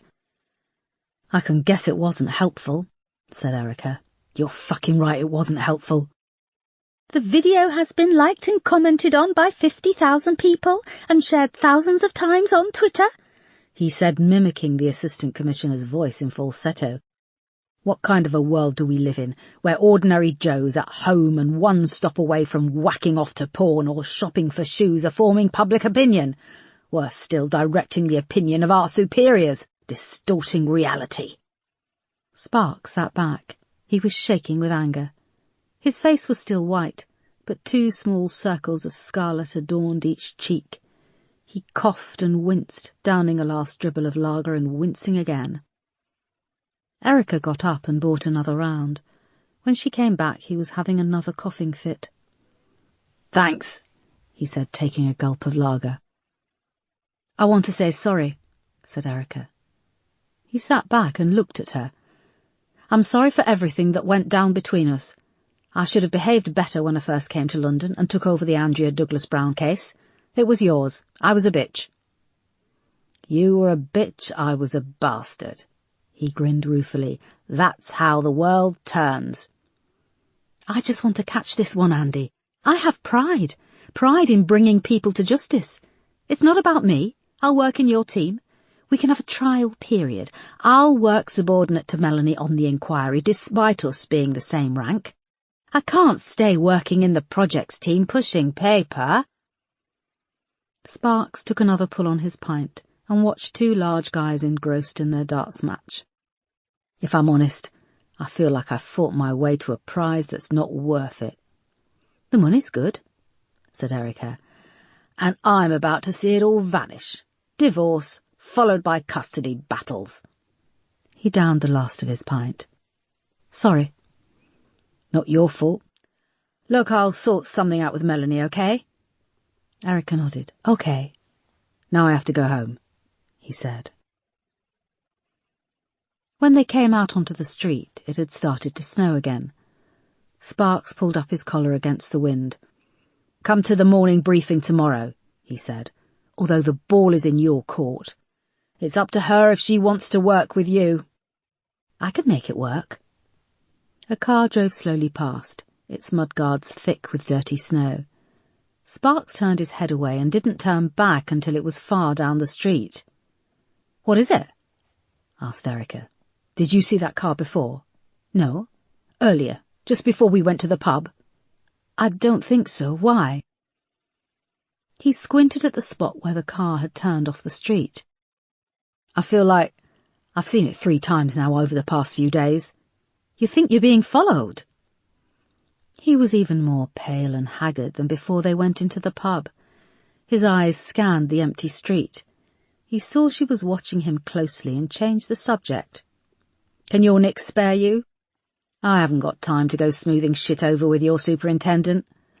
"I don't think my superintendent really cares either way," she said. He nodded. "OK, West End Central tomorrow 9 a.m. "Thanks, Andy." "Steady on. I don't want us to end up actually liking each other." He gave her a nod and walked away towards his unhappy home. Erica watched him, feeling a mixture of anger and relief. She hadn't got an apology in return from him, but she was pleased they were moving forward and that she had a crack at working on the case. Chapter 14. The next morning, Erica took the train to Charing Cross and emerged with a throng of commuters into the cold air. The crowds thinned as she walked through Trafalgar Square, which had been cleared of snow, save for the giant bronze lions that wore little white toupees. By the time she reached Leicester Square, and then Chinatown, there was just a smattering of early-bird tourists blinking in the dull grey morning. She found West End Central Police Station. It was a post-war concrete square, tucked away in a side road at the edge of Soho, amongst a street of offices under renovation. She showed her warrant card at the front desk, and then took a lift up to the 5th floor, which came out opposite a set of doors marked Murder Investigation Team. She took a deep breath and paused at the doors. Was she really going to do this?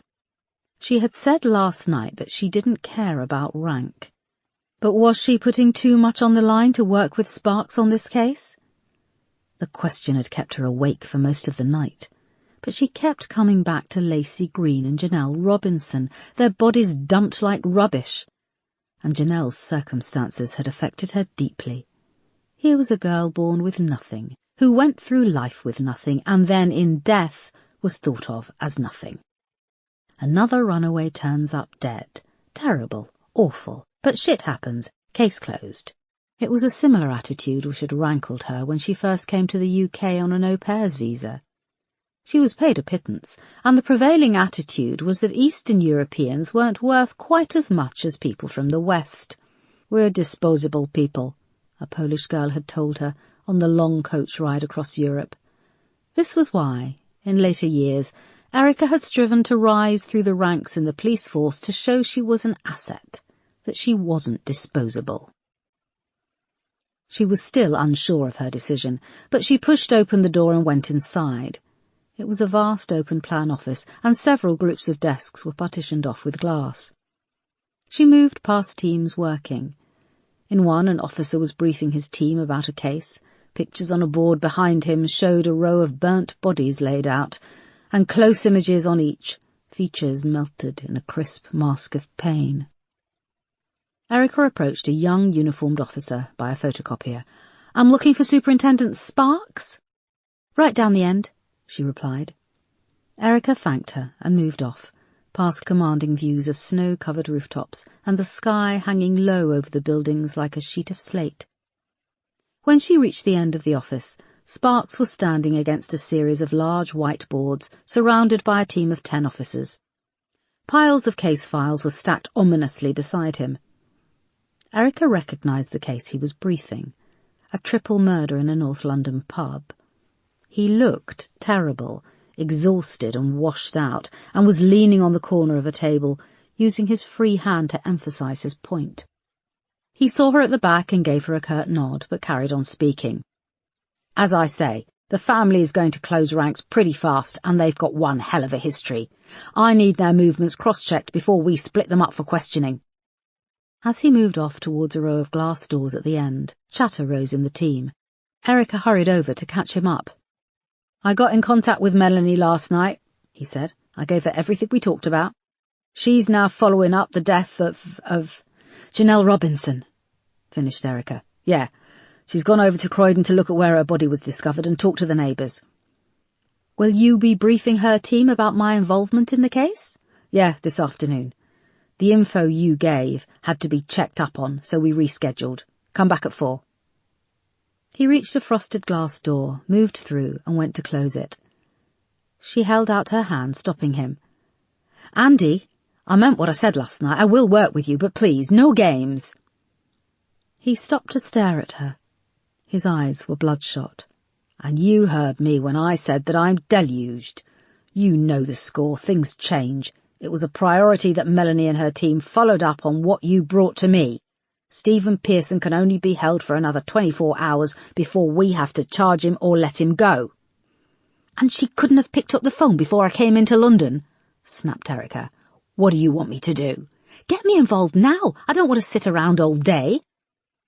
He stared at her again through those bloodshot eyes, and then indicated to her to come into his office. "Thank you," said Erica. She went through to his office and closed the door. Sparks moved to a set of shelves behind the desk, which was packed with files. He rubbed at his left arm and scrabbled around for a packet of painkillers. His skin seemed to drain of what little colour he had left, and a sheen of sweat appeared. Sparks popped a couple of tablets from the foil and swallowed them down without water, wincing. He went to the phone on his desk, but then hesitated, gritting his teeth in pain. "Are you okay?"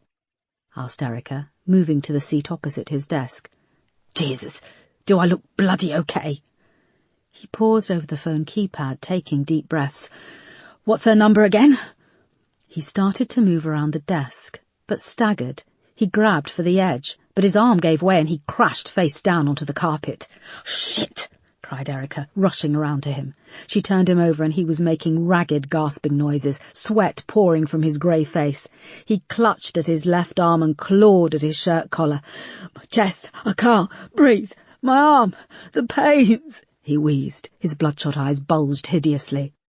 Erica quickly unfastened his shirt collar and loosened his tie. She gently pulled him up into a sitting position, propping him up against the edge of the desk. "I need you to keep calm and breathe," she said. He clutched at his left arm, pouring with sweat and shivering. She took off her long leather jacket and draped it over him. He started to groan and wheeze, flecks of spit building in the corners of his mouth. "Please, help me," he gasped. Erica moved around the desk and picked up his phone, finding it strangely ironical that she was calling the emergency services from one of the largest police stations in central London. "I'm a police officer," she said when she got through. "I think he's having a heart attack." She gave all the details and then slammed the phone down, rushing back to Sparks. He was now a deathly grey and frothing at the mouth. "Aspirin! Andy, do you have aspirin?" He coughed and a fine spray of foam filled the air. She moved to the shelf where he kept the painkillers, but they were all paracetamol. She then started to rifle through the drawers of his desk. Sparks was now trying to stand. He got half up, but his legs flailed uselessly and he slid down again, hitting the back of his head on the corner of the desk. "Please, stay still, the ambulance is coming," said Erica, moving to crouch beside him. She draped the jacket over him again, and then ran to his office door and yanked it open, shouting, "I need help in here, he's having a heart attack." Faces turned to see what was going on, merely curious. "Superintendent Sparks has collapsed, he's having a heart attack, I need help," she shouted. Suddenly people leapt to life, and 2 male officers dashed over, followed by one of the officers Sparks had addressed just minutes earlier. Erica went back into the office and felt her blood roar in her ears as she turned and saw Sparks had toppled over and lay on the carpet on his side. She moved to him and gently turned him over onto his back. His lips were now starting to turn blue. He looked up at her with fear in his eyes. "My wife, tell her I love her. The money from her account, they'll freeze it," he croaked. "Andy, you're going to be okay, do you hear me?" she said. The office was now filling up with officers who were milling around uselessly, watching. His hand came up and grabbed for hers, but it fell back down and hit the carpet. "No," said Erica, as what little colour Sparks had in his face began to rapidly drain away. "One of you, find out where that ambulance is." She unfastened the next couple of buttons on Sparks's shirt, exposing his chest. She tipped his head back and began to perform CPR, working on chest compressions and then dipping down to breathe into Sparks's mouth. "He said he's been feeling ill for a while," said a voice behind Erica, as she counted 15 chest compressions. "I've known him for over a year and he always looks ill," said another.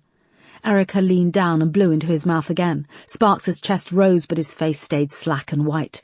The room was strangely silent as the officers watched her. "Come on, you're a fighter, fight! Don't stop now," she said.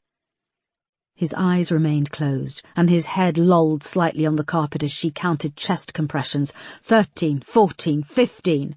From the corner of her eye she saw a picture on the desk. Andy Sparks with his wife. They were both crouched down on a sunny patch of grass with a small girl, grinning a gummy grin as she sat on a little pink toy scooter. She continued to work on his chest, alternating between artificial respiration. Sweat poured off her face from the exertion. It seemed to go on, the silent room watching her. Finally, 2 paramedics in yellow jackets carrying a first aid kit entered the office and took over.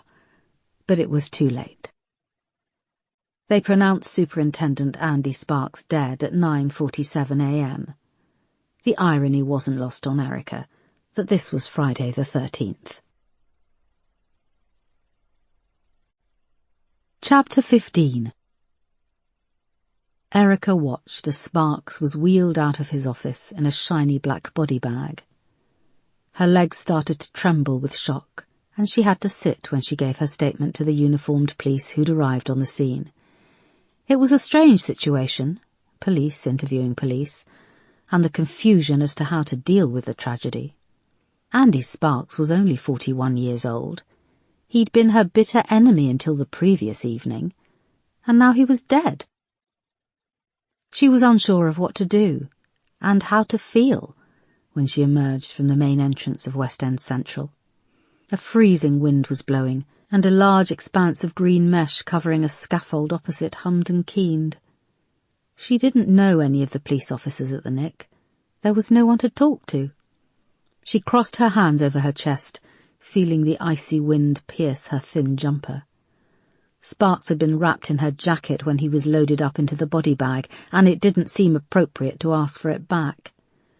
She pulled out her phone and called Peterson. He told her to get in a cab and come over. When he ushered her into his warm flat an hour later, she was shaking with cold, her teeth chattering almost comically. They stood in his living room, and he held her for a long time, just the sound of the water filling up the huge tub in the bathroom. "Geez, Spark's dead. I assumed he was in it for the long run," said Peterson. "He's got a small daughter, and a wife who needs him, and the last person he spoke to was me." "You said you tried to save his life." "I did, but I can't imagine dying and the only person there to hold your hand is your worst enemy." Erica wiped her eyes with the back of her hand. She'd stopped shivering. "You're a good person, Erica. You're on the side of good," said Peterson, pulling back and looking in her eyes. She was overwhelmed with tears again. "James, I've watched so many people die young. My husband, my colleagues, and why them and not me?" "You shouldn't feel guilty." "I do." "Look, the hot bath is ready. I'll get us a drink," said Peterson. She soaked in the hot water for a long time, cradling a large tumbler of whiskey, and Peterson sat with her, perched on the lid of the toilet. Erica told him what had happened the previous evening. "Why do you think he changed his mind about working with you?" he asked. Erica shrugged. "Maybe I saw another side to him. I overheard the argument with him and his wife, and he still defended her to me. I made a snap decision about him, and it never changed. Maybe he was just—" "Erica, he was an arsehole." "Yes, at work he was. But we had to work with him. We didn't see this other side, so to us it didn't exist." "But it did." "Okay, it did. But if you'd started to work on this case with him, do you think he would have kept his word? And what would it have done for your reputation?" "I don't care about my reputation." "That's a really stupid thing to say." Erica smiled weakly. "Yeah, you're right." "What's going to happen with the case?" "I don't know. They have to release Stephen Pearson by tomorrow lunchtime. Melanie Hudson now has everything, the files on Janelle Robinson, and of course her incentive to work with me is now gone." "Because Sparks ordered her to," finished Peterson. They were silent for a moment. She shivered and he turned on the hot tap. "Erica, I know I'll never replace Mark, and that's cool. You take all the time you need." He leaned across her and turned off the water. She looked at his proud, handsome face, his dark hair now clipper-cut short. She leant up and placed her hand on his cheek. "I can't replace someone who's gone. Mark is gone, James. I have to live my life. He always said that if he died he would want me to—" She hesitated. "He'd want you to live?" She nodded. "But that's the hardest thing. Just living, knowing how to live on my own, and then with someone else." Peterson took her hand, leaned over, and planted a kiss on her wet hair. It was dark outside when Erica emerged from the bath and sat on the sofa in a large, squishy bathrobe. Peterson switched on the early evening news. The lead story on BBC London was that Stephen Pearson, who'd been arrested in conjunction with the abduction and murder of Lacey Green, had been released due to lack of evidence. "So they're taking the info you gave them seriously?" said Peterson, topping up her drink. "They have to," said Erica, watching as a news reporter spoke from outside the revolving sign of the new Scotland Yard building. "And they're keeping Janelle Robinson's murder quiet." "Her abduction and murder. She was a missing person, James. Just because the poor girl had no one to miss her doesn't mean she wasn't missing." "I know. You can chill out. I'm not against you," he said. "Sorry. It's so frustrating. Melanie Hudson was ready to charge Pearson and close the case, and now she gets to pursue things, and she'll probably make an arse of it all." Erica's phone began to ring in her bag, and Peterson passed it to her. When she pulled it out, she saw a number she didn't recognise, and she answered. Peterson watched her talk, swirling whiskey in his tumbler. The news bulletin in the background moved on to a different story about life for residents of the Olympic Village in East London. "Who was that?" he asked when she finished the call. Erica tapped the phone against her teeth. "Camilla Brace Cosworthy, the Assistant Commissioner. She wants me to come in for a chat on Monday morning." "A chat? Interesting choice of words." "That's what she said.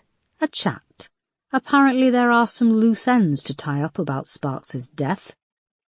"Loose ends? It was suspicious?" asked Peterson. "She didn't elaborate. She's just left me to stew over the weekend. She wants to see me in her office at New Scotland Yard." Erica thought back to when Sparks had believed he was being followed, and she wondered exactly what he had got himself involved in. Chapter 16. Darryl woke up early on Saturday morning. The snow was tapping against the dark windows, and he heard through his bedroom wall the groan of bed springs as his father got out of bed and said a few short, sharp words for his mother. Darryl couldn't make them out, but the barking tone he recognised. The doors in the farmhouse all had latches instead of handles, and when his father left to do his rounds, he heard it lift and fall before he stomped down the hall, the floorboards creaking. When the footsteps had faded, Darryl heard the ominous sound of his mother rolling over in bed, and the squeak of the small door in the base of her bedside table. This was when she took her first drink of the day, usually vodka, although like most alcoholics she wasn't picky.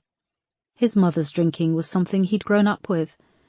It had intensified since the death of Joe, his younger brother, 11 years before. Darryl turned over in bed, heard the cupboard squeak again, and decided to get up. He still occupied the same bedroom from his childhood, with high ceilings, wooden floors, and dark, heavy furniture, which seemed sinister against the Winnie-the-Pooh wallpaper. It was still dark when he padded downstairs in his slippers, and the kitchen was deliciously warm. Grendel lay in the shadows in front of the Argus soaking up its heat. When he switched on the light, she blinked and got up, sniffing at his feet. As long as you kept your wits about you, Grendel was good, but you couldn't make any sudden movements. This was when she would panic and attack. Last summer she'd attacked a young, excitable Polish girl working on the strawberry fields. She'd needed 7 stitches and had nearly lost an eye. "Thank God Grendel went for the Polak and not one of the locals," his father had joked after returning from the hospital. The girl had been working illegally, so pressing charges hadn't been an option. John let him keep Grendel because she was a good guard dog, just like he kept Morris because he was a good milker. Darryl mused that Morris and Grendel were probably both the result of too much inbreeding. Darryl ate a bowl of cereal and fed Grendel. Then they left the house. It was just starting to get light as he emerged from under the carport, Grendel bouncing along beside him on the compacted snow. He passed the huge straw barn, its corrugated roof thick with snow, and the other outbuildings. The air was crisp and cold, and underneath the freshness was the ever-present farm smell of manure mixed with rotting straw. The milking sheds were brightly lit and busy with the sounds of mooing, hooves stomping, and the rhythmic suck of the milking machines. 2 of the farm workers gave him indifferent stares as he passed, and Grendel raised her pale pink nose at the smell and the sound of the cattle. They passed John coming out of the shed housing giant silver tanks for the milk. He nodded curtly at Darryl, and his eyes passed over the pristine winter jacket he wore, and he shook his head. It had been a gift to himself, and Darryl resisted the urge to muddy it up a bit. At the bottom of the yard, the farm buildings ended at a wide gate looking out over fields. Once they were through, he let Grendel off the lead. She ran ahead along the track, delighting in disturbing a flock of birds huddled in the snow. She barked as they rose up into the sky, cawing. Half a mile down the track they passed a long, low building with a circular tower, topped off with a roof like a bent funnel. The dawn was just beginning to break, and it made a sinister black outline against the blue sky. It was the old oast house. It had been built in the 1800s for drying hops, when this was the farm's main crop. It had been abandoned for as long as Darryl could remember, and growing up it was a great place to play. He and Joe had spent many summer evenings climbing up the inside, through the 3 slatted wood levels where hops had been laid out to dry. The base of the tower had housed a furnace, and above it were beams where you could perch and peer through the spouted chimney and see across the countryside for miles. In the winter months it was eerie and took on a desolate air. On a winter's night, when conditions were right, you could hear the wind groaning through the ventilation system from the farmhouse. It was also where his brother Joe had hung himself, aged 15. Darrell slowed and came to a stop outside the large brick building. A gust of wind disturbed the dry, powdery snow and gave a high-pitched whine as it blew over the spout of the tower. "Joe!" whispered Darrell. He moved off, past the large brick building, and then picked up pace, walking another mile or so across snow-covered fields and past a bank of bare trees. As the horizon turned from light blue to pink, a vast frozen lake came into view. Darrell called for Grendel, who came loping back, tongue lolling to one side. It started to snow again. Fast, twirling flakes, and an ice crystal landed on one of her black eyes and made her blink. He scratched her ears and gave her a dog treat. She trotted obediently alongside him as they picked their way down the track to the edge of the lake. A concrete barrier lined the water where it met the footpath. The ice was thick and dusted with snow. The footprints of geese and small birds dotted the surface. Grendel leapt up onto the concrete barrier and landed on the ice with sure paws, looking back as if to say the coast was clear. Darrell tentatively followed, stepping out slowly, listening for the telltale squeaking sound of weakness, but the ice was like concrete. He walked out to where Grendel was barking and circling a giant tree trunk which emerged through the ice. "It's okay, girl," said Darrell, reaching out carefully. Grendel froze with her teeth bared and shot him a wild-eyed look, but he slowly moved his hand closer until she let him rest it on her soft, furry head. "It's just a tree. It was floating the other day, remember?" She let him pat her, then cocked her head, rolled over onto the ice and let him tickle her belly. He sat on the frozen trunk and ate a chocolate bar, watching Grendel race after birds at the edge of the ice and checking his emails and social media on his phone. It was light when he and Grendel arrived back at the farmhouse, and as they turned the corner by the carport, Morris was sitting on the open boot of his car. He had on one Wellington boot and was just pulling on the second over a bare foot with long yellow toenails. Darrell tightened his grip on Grendel's lead. "You keep that bloody dog on its lead," said Morris, flinching as Darrell squeezed past with Grendel, who was growling. Darrell glanced inside the opened boot and saw a coiled length of thin chain and a leather hood with eye holes. Morris turned and swiftly slammed it shut. "Got a problem?" he said. "No," said Darrell, moving quickly to the steps up to the back door. "Me and the girlfriend, she likes it kinky," said Morris, tipping his head at the closed boot. Darrell shrugged. "None of my business." "No, it's not, and it's up to us what we do in the bedroom." Morris was shaking, almost a little afraid. "I didn't see anything," said Darrell. He was now at the back door and he reached for the handle. Morris moved to the bottom of the steps and Grendel's growls went up a notch. "Good. You stick to that. Just remember your fucking mutt won't always be there to protect you." He stared at Darrell for a long moment, then locked his car with the key fob and limped off to the yard. Darrell watched him, unease creeping into his stomach.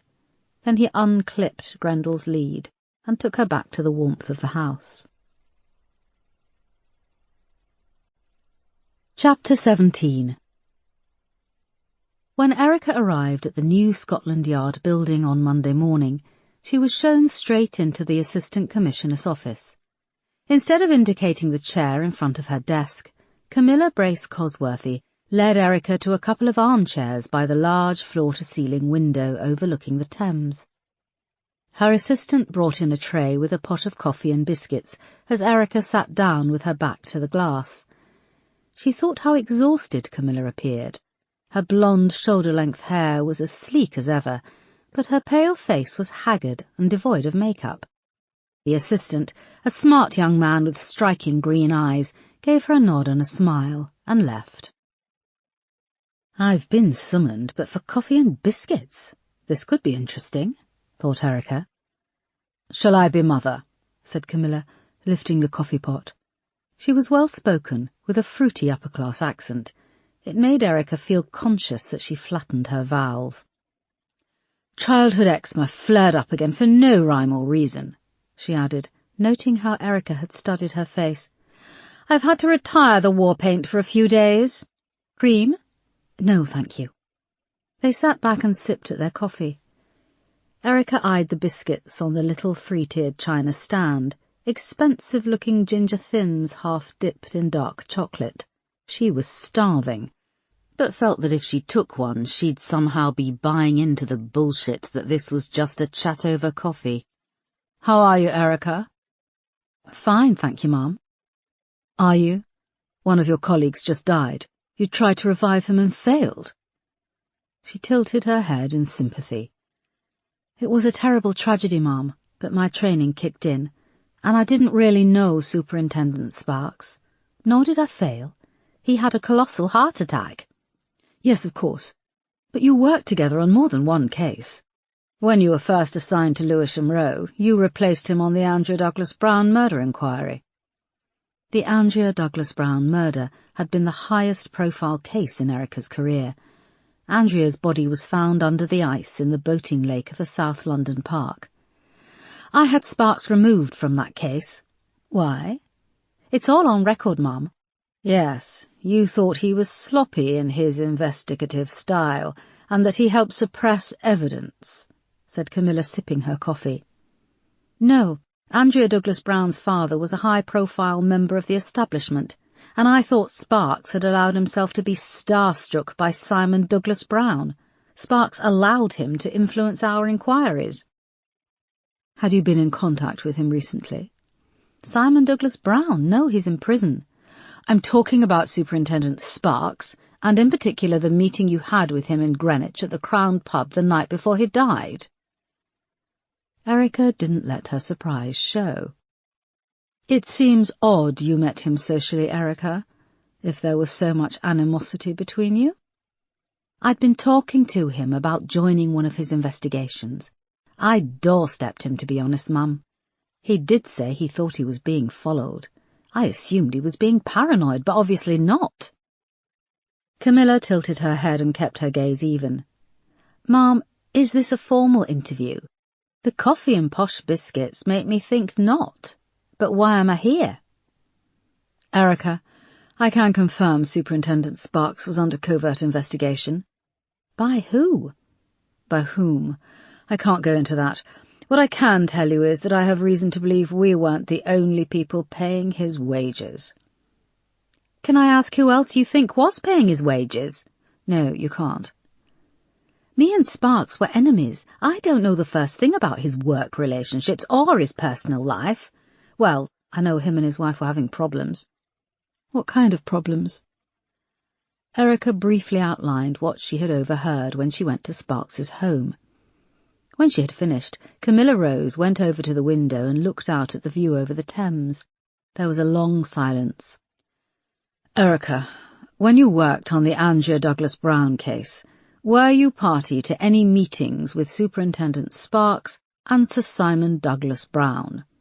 "You mean Simon Douglas Brown? He was stripped of his title. Let's not forget that. Answer the question, please." "From the beginning of the investigation, I was closed out of meetings with the family. Simon wanted to retain Sparks as SIO. His wife wasn't keen on me either." "Why not?" "Like me, she's Slovak. I think I reminded her of where she came from." "And where is that?" "The wrong side of the tracks, a working-class family. Look, I'm the last person who can give you any information about potential corruption in the force. I focus on policing, not politics." Camilla turned from the window and laughed. "So you infer that you are squeaky clean?" "I'm squeakier than most, Mum, and I'm not afraid to speak my mind. It's the reason I was passed over for promotion by your predecessor."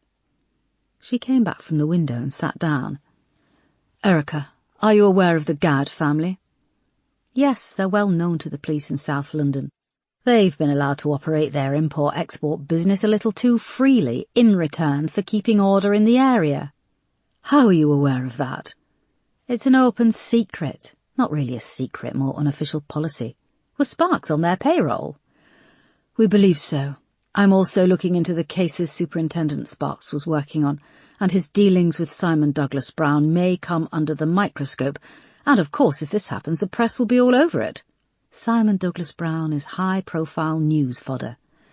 Yes, the cult of celebrity. Why are you investigating all this now?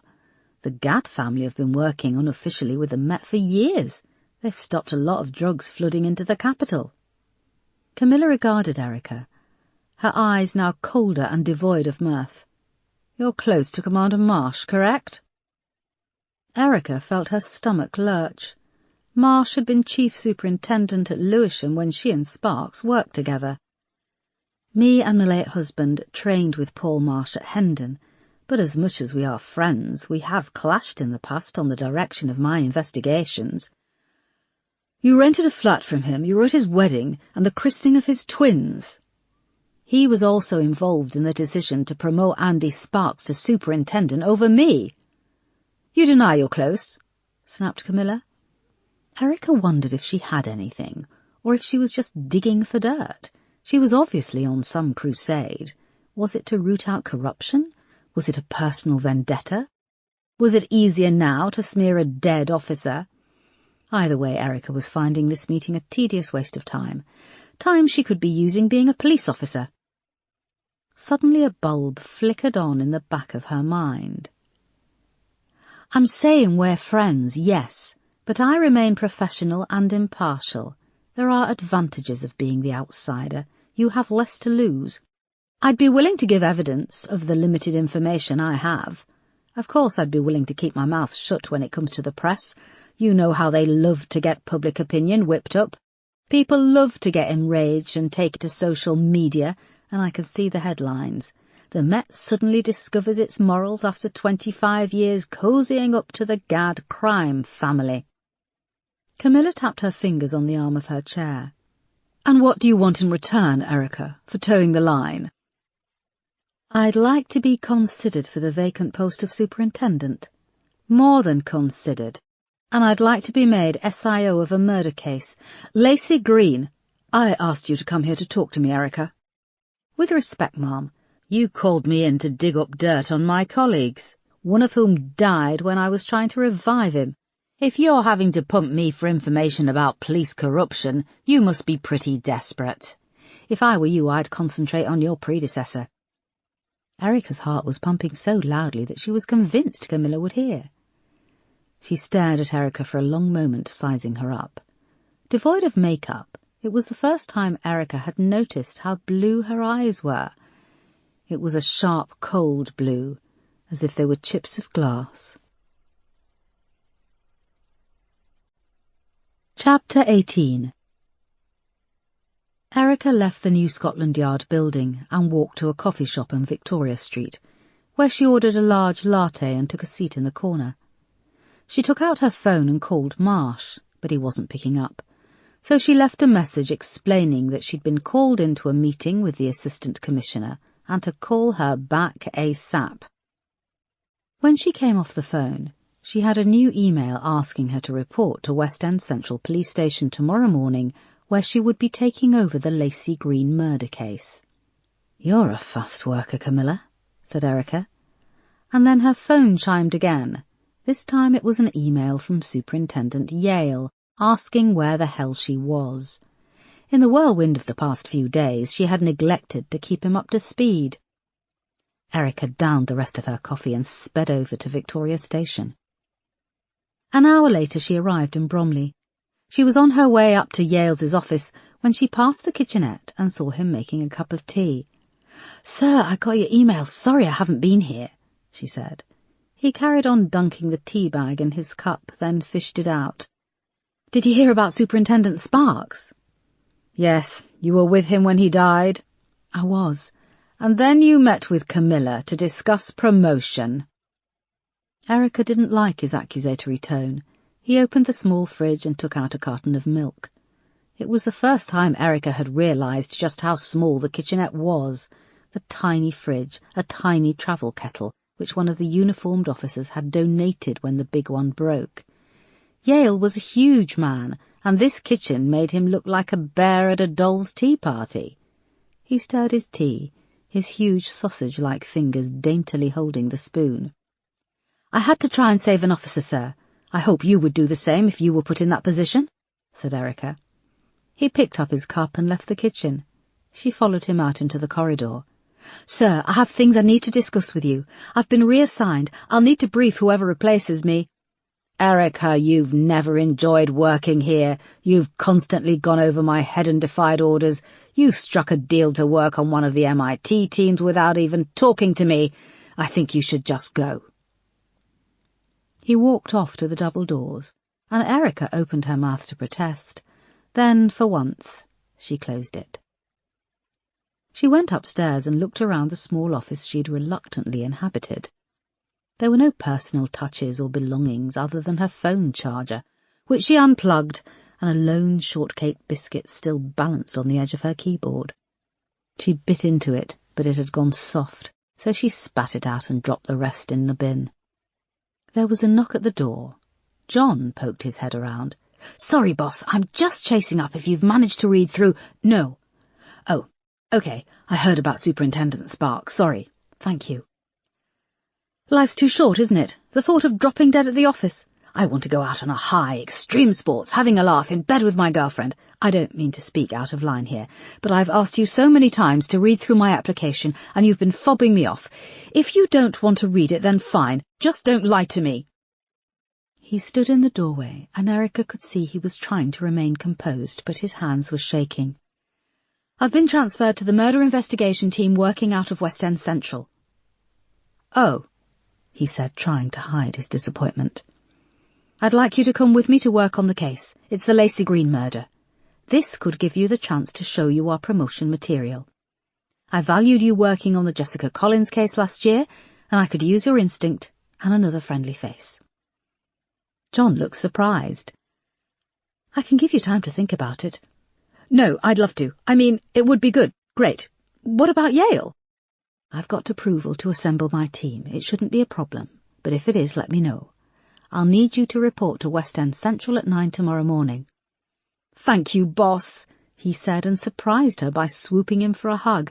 "Okay, easy, tiger," she said, but inside she was pleased to have someone who believed in her, even if it was someone with the overconfidence of youth.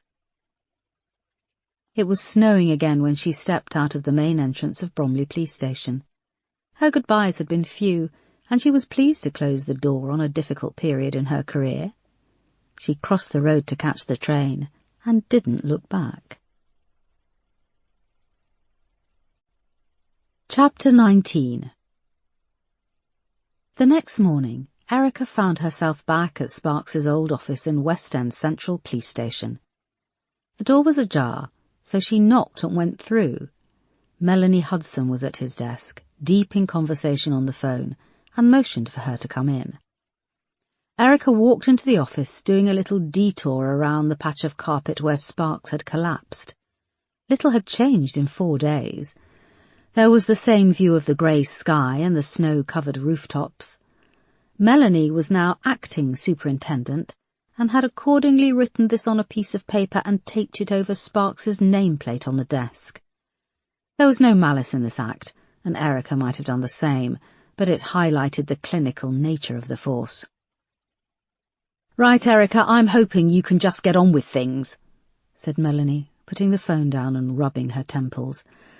"Sparks has left me with a ton of messy cases, paperwork missing, promises made for resources that he shouldn't—" Her voice tailed off. "Sorry, it must be tough coming back in here. Did you get eyeballed?" "No." Several officers had averted their gaze when she'd walked through to the office. She didn't blame them. She'd probably have done the same. "Good, I've organised a whip round for Sparks. Look out for a yellow bucket. We're going to get a posh bunch of flowers, and the rest we'll give to charity." "Do we know when the funeral is?" Erica asked. Melanie shook her head. What's the charity? Something to do with special needs, I think. It's taped on the bucket. You got my notes and the case files on Lacey Green and Janelle Robinson? Yes, and I'm up to speed. Melanie's phone rang and she picked it up. Can you hold on? She put her hand over the phone. Erica, I'd advise a bit more digging before we link the two murders. The evidence is there. I don't want to go public yet, but we need to start asking questions. Ask questions by all means, but do it with a bit of nous. I've got you set up at the other end and I'm happy with everyone you've requested for your team. They'll work well with everyone here and shut the door on your way out, said Melanie, and then went back to her phone call.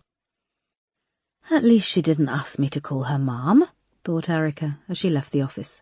She was pleased Melanie was getting on with it, and there was no hostility coming from her. She wondered if she was acting superintendent with a view to her taking on the role full time. But she pushed this to the back of her mind.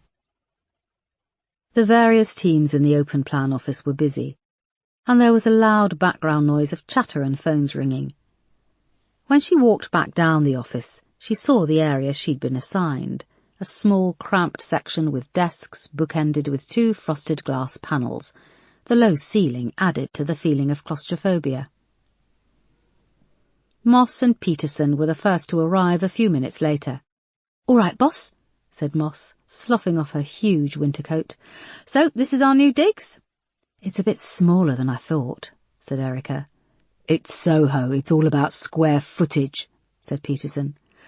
"Thanks both of you for joining the team." Moss and Peterson exchanged glances. "What?"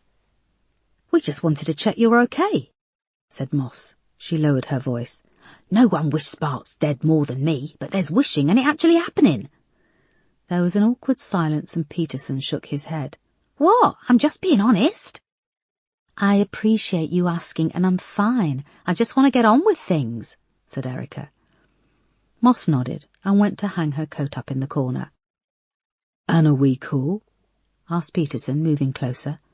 "Course. You haven't called," he said, searching her face. "Did I say I'd call?" "No, but I thought you'd call personally about me joining the team."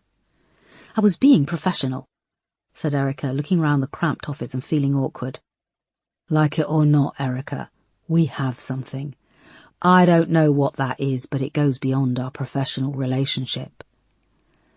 Erica could see Moss was busying herself with her bag in the corner, deliberately giving them space. "We do, James, but a lot has happened, and I need to concentrate on this case, okay?" He didn't get the opportunity to say any more, as John appeared at the glass partition, slightly out of breath and rugged up in a coat, hat and gloves.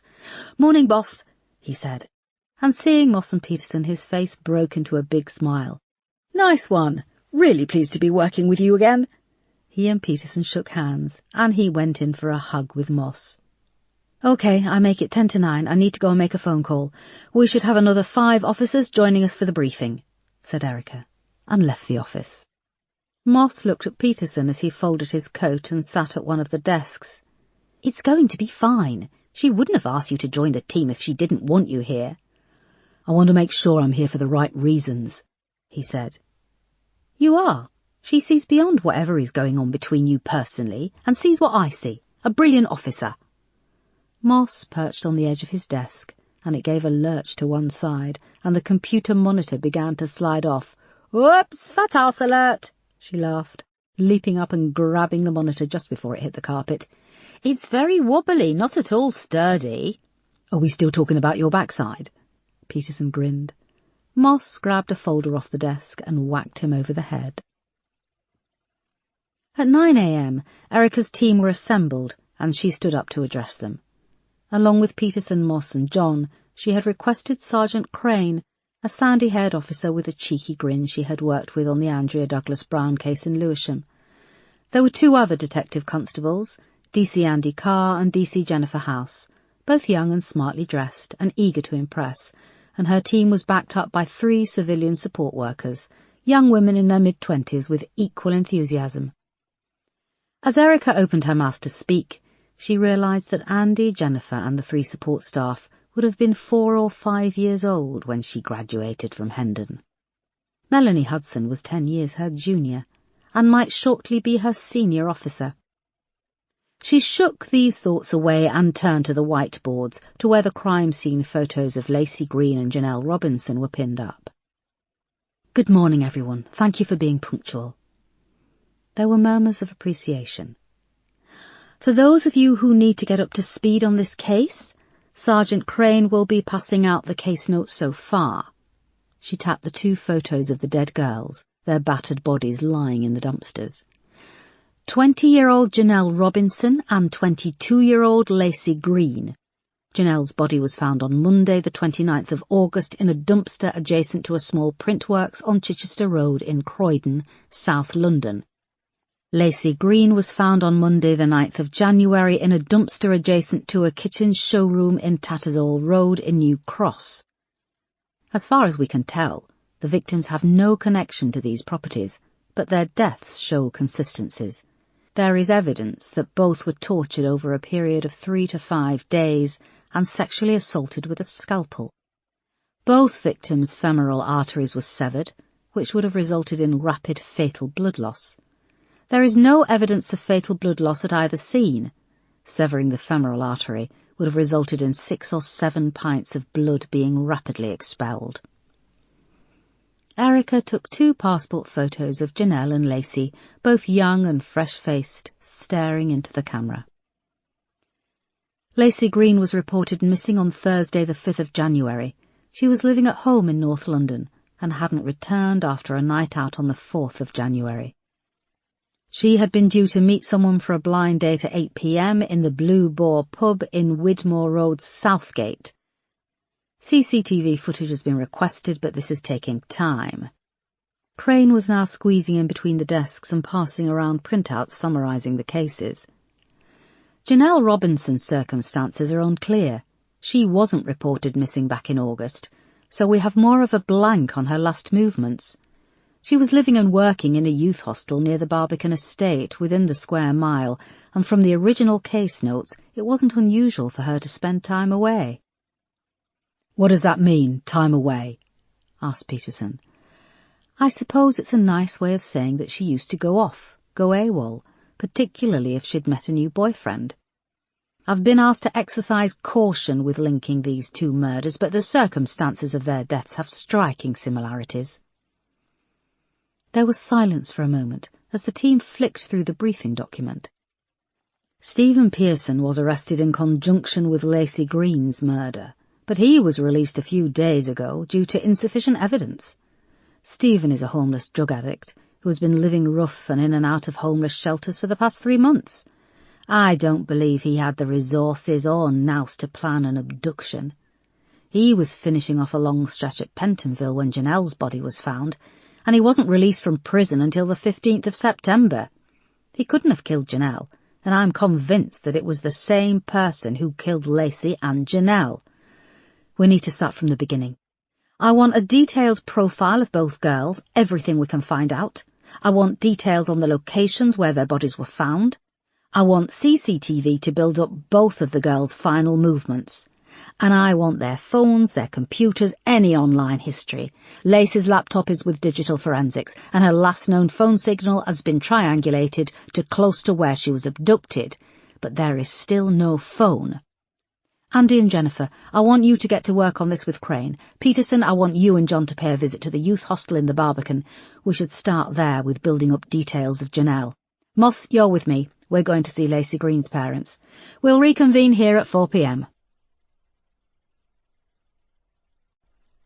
Chapter 20.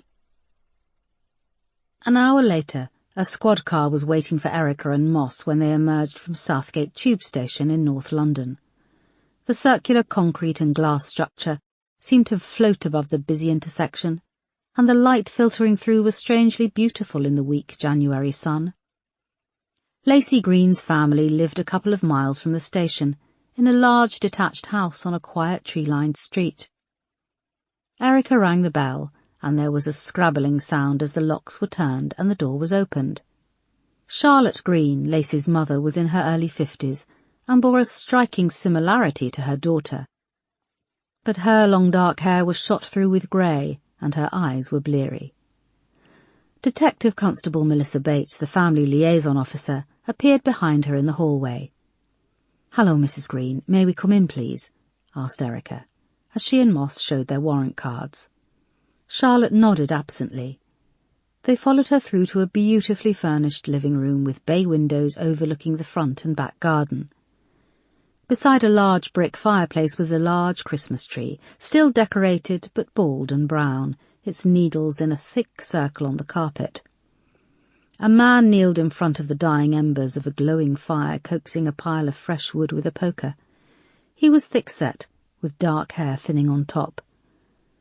When he stood up and turned, they saw he wore glasses and had a beard.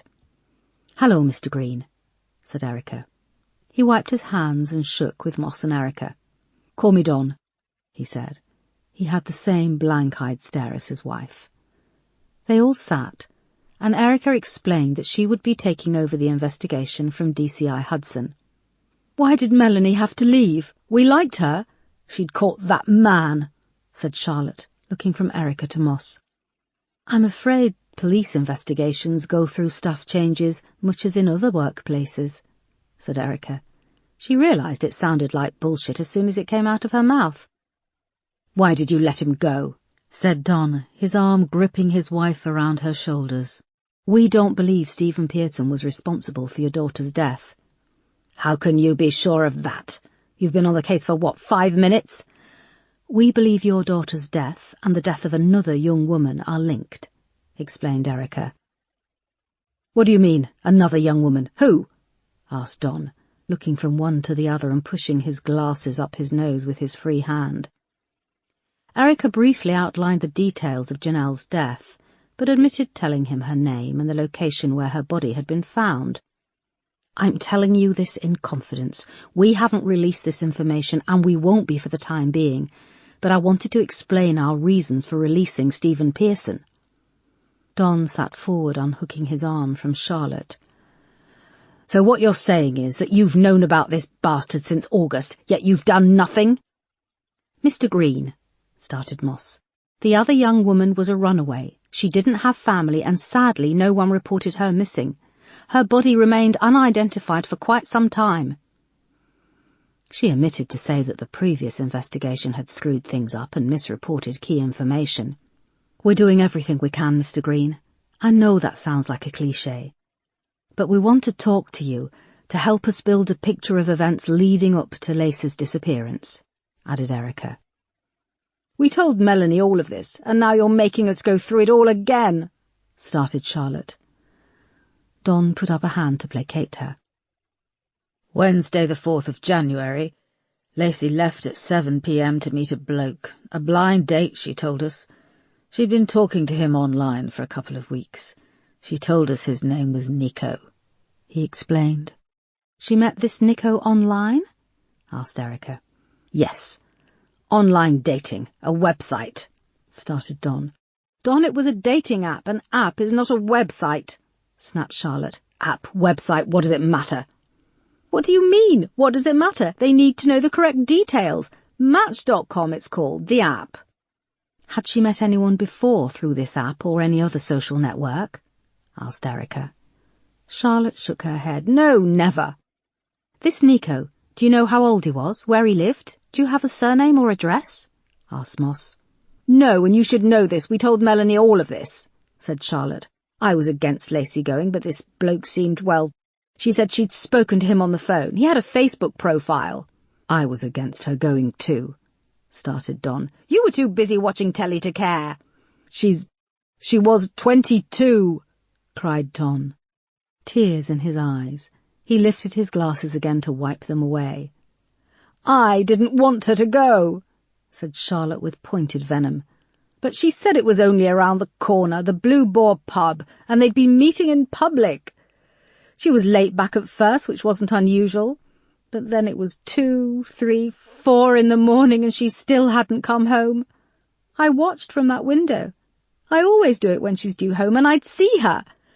This time I didn't. We tried her mobile and it was off, and—" She crumpled against her husband again. Don put his arm around her and took over, struggling with his emotions. "That's when it dawned on us that we'd have to phone the police," he said. "She'd just graduated last summer from Northumberland Uni. She got a first. She had loads of friends there, had a whale of a time. It was the shock of coming back here to the real world that she found hard. Hotel Mum and Dad, we called it. She paid us a little bit for housekeeping, and she was in her old room, but she was restless, waiting to start her life. This shouldn't have happened. You think this kind of thing only happens to other people? Erica and Moss nodded, giving them a moment to compose themselves. Was Lacey working? Asked Moss. Temping through an agency in offices, different one each week. You know, admin and the like, said Don. There was no one new in her life, no new friends she talked about? Asked Erica. She didn't have any friends here, said Charlotte. She was bullied badly in high school and was glad to see the back of Southgate. University was the making of her. She blossomed. She kept in contact with all of her university friends online. They were due to meet up next month. She looked up at Erica with swollen eyes. They're all coming down for the funeral. They've been calling, asking when it is. They want us to make her Facebook a memorialized account. I can't bear it. She broke down again and hid her face against Don's chest. Was there an ex-boyfriend from school before she went to university? Asked Erica. No, I told you she wasn't happy here. There was a lad at uni. He was nice. Came to stay once, but it fizzled out. She concentrated on her studies. She got a first. She had everything in front of her. Everything, said Charlotte. She bit her lip. Do you think she suffered? Did you view Lacey's body? Asked Erica. They nodded. Then you saw what happened. I have a brilliant team of officers. I give you my word that I will find out who did this. They won't get away with it. Charlotte continued to sob, and Don pulled her closer, tears magnified behind his glasses. They looked to the family liaison officer who had remained quiet. She gave Moss and Erica a subtle nod. Would you mind if we took a look at Lacey's bedroom? Asked Moss. Please don't mess anything up. Lacey had tied it up before she left, so keep it as she left it, said Charlotte. Of course, said Erica, and she and Moss left the room just as flames sprang to life in the fireplace. Chapter 21. Lacey's bedroom was at the back of the house, overlooking a smart garden with wooden decking. A wooden table and chairs were stacked against the wall of the house, and the silver feet of a large gas barbecue poked out from underneath a beige plastic cover.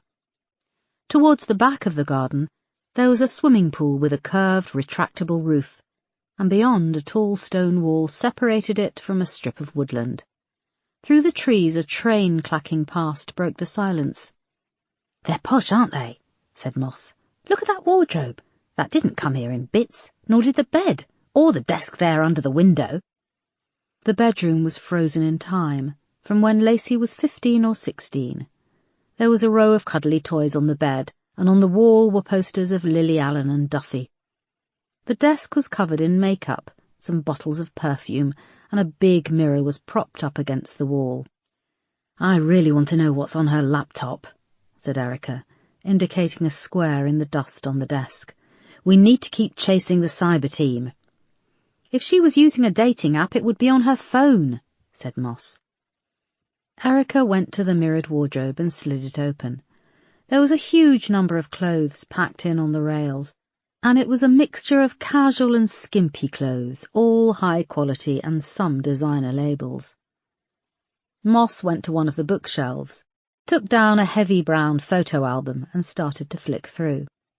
Erica looked out of the window again. Charlotte had emerged in a long black puffer jacket and was throwing bits of old bread onto the snow. A flock of birds came swooping down to feed. Boss, look at this. Erica went to Moss, who was perched on the bed. The photo album was open on a page of Polaroids. In all of them Lacey was pictured with the same pouty young girl with long mousy hair. One was taken on a summer's day in the garden by the pool, where they wore bikinis. In another they posed in front of the statue of Eros in Piccadilly Circus. The third was taken underwater. They were grinning with their eyes wide open, hair spread out like halos and bubbles escaping from their noses. Do they look like they're more than friends? Asked Moss. She turned the page with a creak of cardboard, and there were more Polaroids of the girls, singing into a mirror with hairbrushes and lying together on a bed. The mousy-haired girl was nuzzling Lacey's shoulder. The Polaroids are thicker here, don't you think? Asked Erica, running her fingers over the cellophane-covered square edges. Moss carefully peeled back the clear cellophane and lifted out the Polaroid, which felt thicker. Underneath it was a Polaroid of both girls naked. They were pictured side-on, pressed against one another with their heads turned to the camera, and under it was another where they faced the camera completely naked, arms slung over shoulders. This was taken in front of the wardrobe in this room, said Moss. Why didn't Charlotte and Don mention this when you asked about relationships? It looks like this was more than just a friendship. Erica looked back at the photo of the two girls pressed against each other. We need to know who this girl is, and if Lacey was still in contact with her. She might know something. Chapter 22. I can see why they call this brutalist architecture, said John, looking up at Peterson from under his woolly hat. They had emerged from the tube station onto the Barbican housing estate, which was devoid of colour, the grey sky matching the concrete tower blocks. Blake's Tower rose up directly in front of them, a 17-storey block that housed the YMCA youth hostel, a gym and a small cafeteria. They went through the doors of the youth hostel, relishing the warmth. Inside it was quiet and starkly lit, with a long polished Formica front desk and bare concrete walls. A woman in her 20s sat at the desk. She had long scrappy red hair and thick black glasses which reflected the glow of her computer. There was a smell of old gym shoes mixed in with cleaning fluid and floor wax, and behind her were rows and rows of small lockers, many ajar with keys hanging from the locks. "Hi, are you Sada Pence?" asked Peterson. "It's pronounced Sade," said the girl, disinterested, her eyes not leaving the computer screen. Peterson and John pulled out their warrant cards and introduced themselves, explaining that they wanted to talk to her about the murder of Janelle Robinson. "I spoke to the police already," she said, continuing to type. She had a slight northern accent. "We'd like to talk to you again," said Peterson. "So talk," she said, the spindly office chair squeaking as she sat back and crossed her arms. "How long did Janelle Robinson live here?" Sade shrugged. 9, maybe 10 months. "So she moved in here late in 2015? "Sounds about right, November time. She started off paying, then she ran out of money close to Christmas and asked if she could work in exchange for accommodation." "Is that normal?" asked John. "Depends what your notion of normal is. You look like guys who can afford to live in London." "I live near Bromley," said John. "Just answer the question, please," said Peterson. "It wasn't up to me. The guy who manages the place makes the decision. He liked her and took pity." She leaned forward, her eyes wide and magnified behind her glasses. "There was a rumour that she blew him, but I don't know." "Was Janelle working up here until she vanished?" "No, she just did the Christmas and then went back to paying her way." "How did she do that?" asked John. "When the weather got better, she ran a coffee bike." "A coffee bike?" "You know, one of those little coffee machines in the back of a bike. She biked round and sold coffees. She did well." "Do you know where she sold coffee?" "All over Covent Garden, London Bridge, Embankment.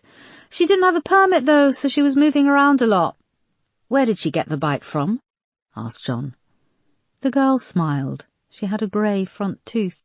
"I didn't ask. Ask no questions and you get no lies. It was a nice one, chrome and classy. It was her dream to run her own coffee place." "You think she stole it?" The girl grinned again and shrugged. "The manager let her keep it here in the bike store when things were quiet." "Did you ever meet any of her friends or family?" She shook her head. "Family? Nah. Janelle's mum died when she was little. She didn't know her dad. She was brought up in a children's home but ran away just before her 16th birthday. "Why did she run away?" "A couple of the men who worked there had wandering hands," she said, pursing her mouth at John's question. Did she mention any of the men she dated? Asked Peterson.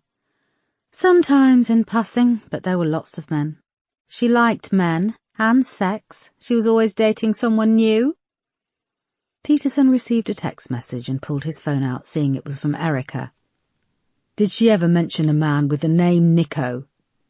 Sade shook her head. When was the last time you saw her? We had a row.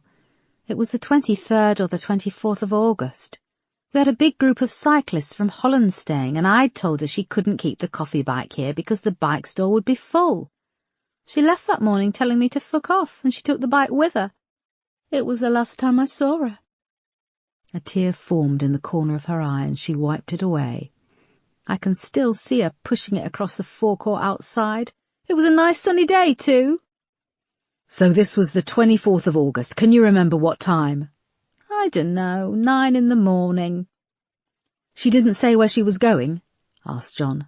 I told you, we had a row. What did you do when she didn't come back? What about her belongings? She didn't have much stuff, and she usually took it with her. As I say, I thought she fucked off because she was annoyed with me. She took out a tissue and blew her nose. You lot are on the back foot, aren't you? The only reason you finally tracked me down was because Janelle had been to give blood at one of those vans they set up in library car parks. She'd put my name and this place on the next of kin form. When I went to see her body in the mortuary, it was like she'd been bled out. Bloodless, like wax. Even the cuts and scratches on her body were faded. I organised a whip round to pay for a funeral. Thank you, said Peterson. Just a couple more things. Was she on social media? I think so. Are you on social media?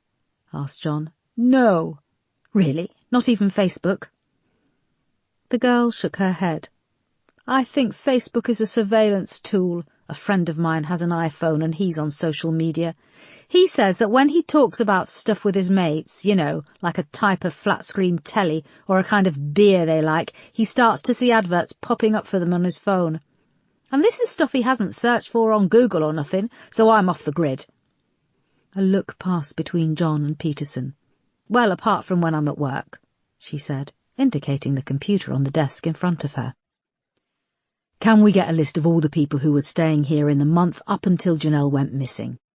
Asked Peterson. What? That'll take ages.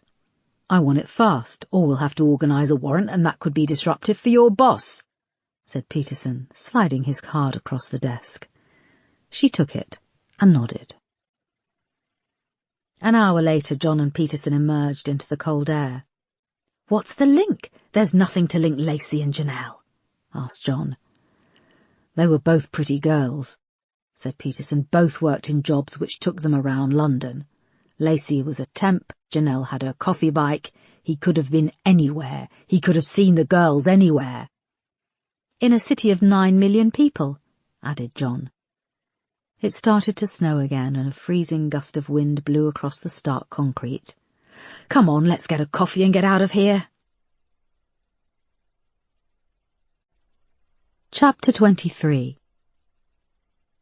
There had been a tense scene when Erica and Moss had come back down to the living room and asked Charlotte and Don about the girl pictured with Lacey in the photo album. And then, much to their surprise, Charlotte had rushed out of the living room, locking herself in the bathroom. It had been left to Don to confirm that the girl's name was Geraldine Corn.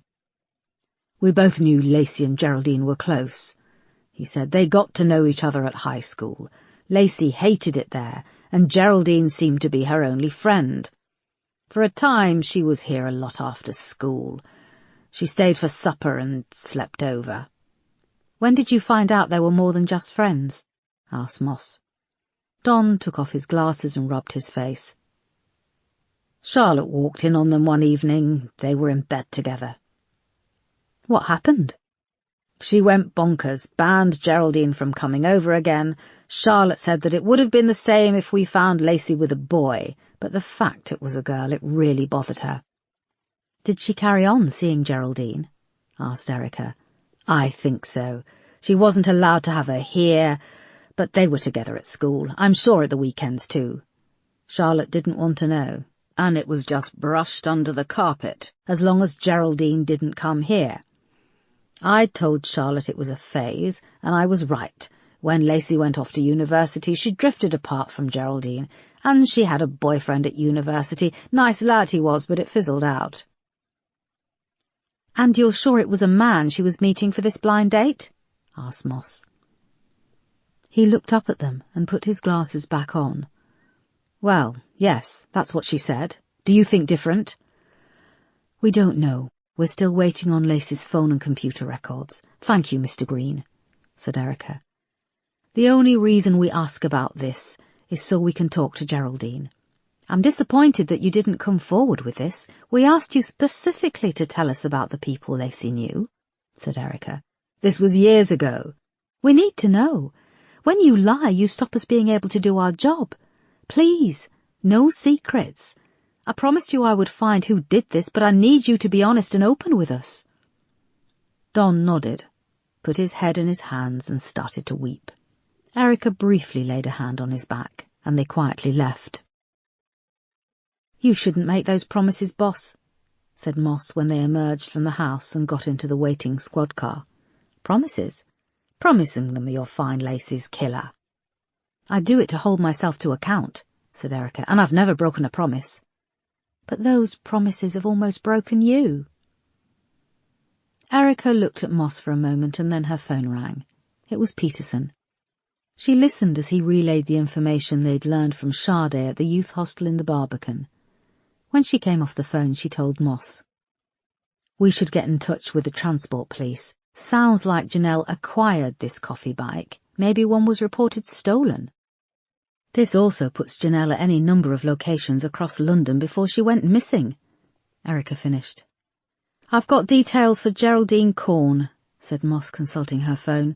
She works at the local pharmacy. It's about a mile away.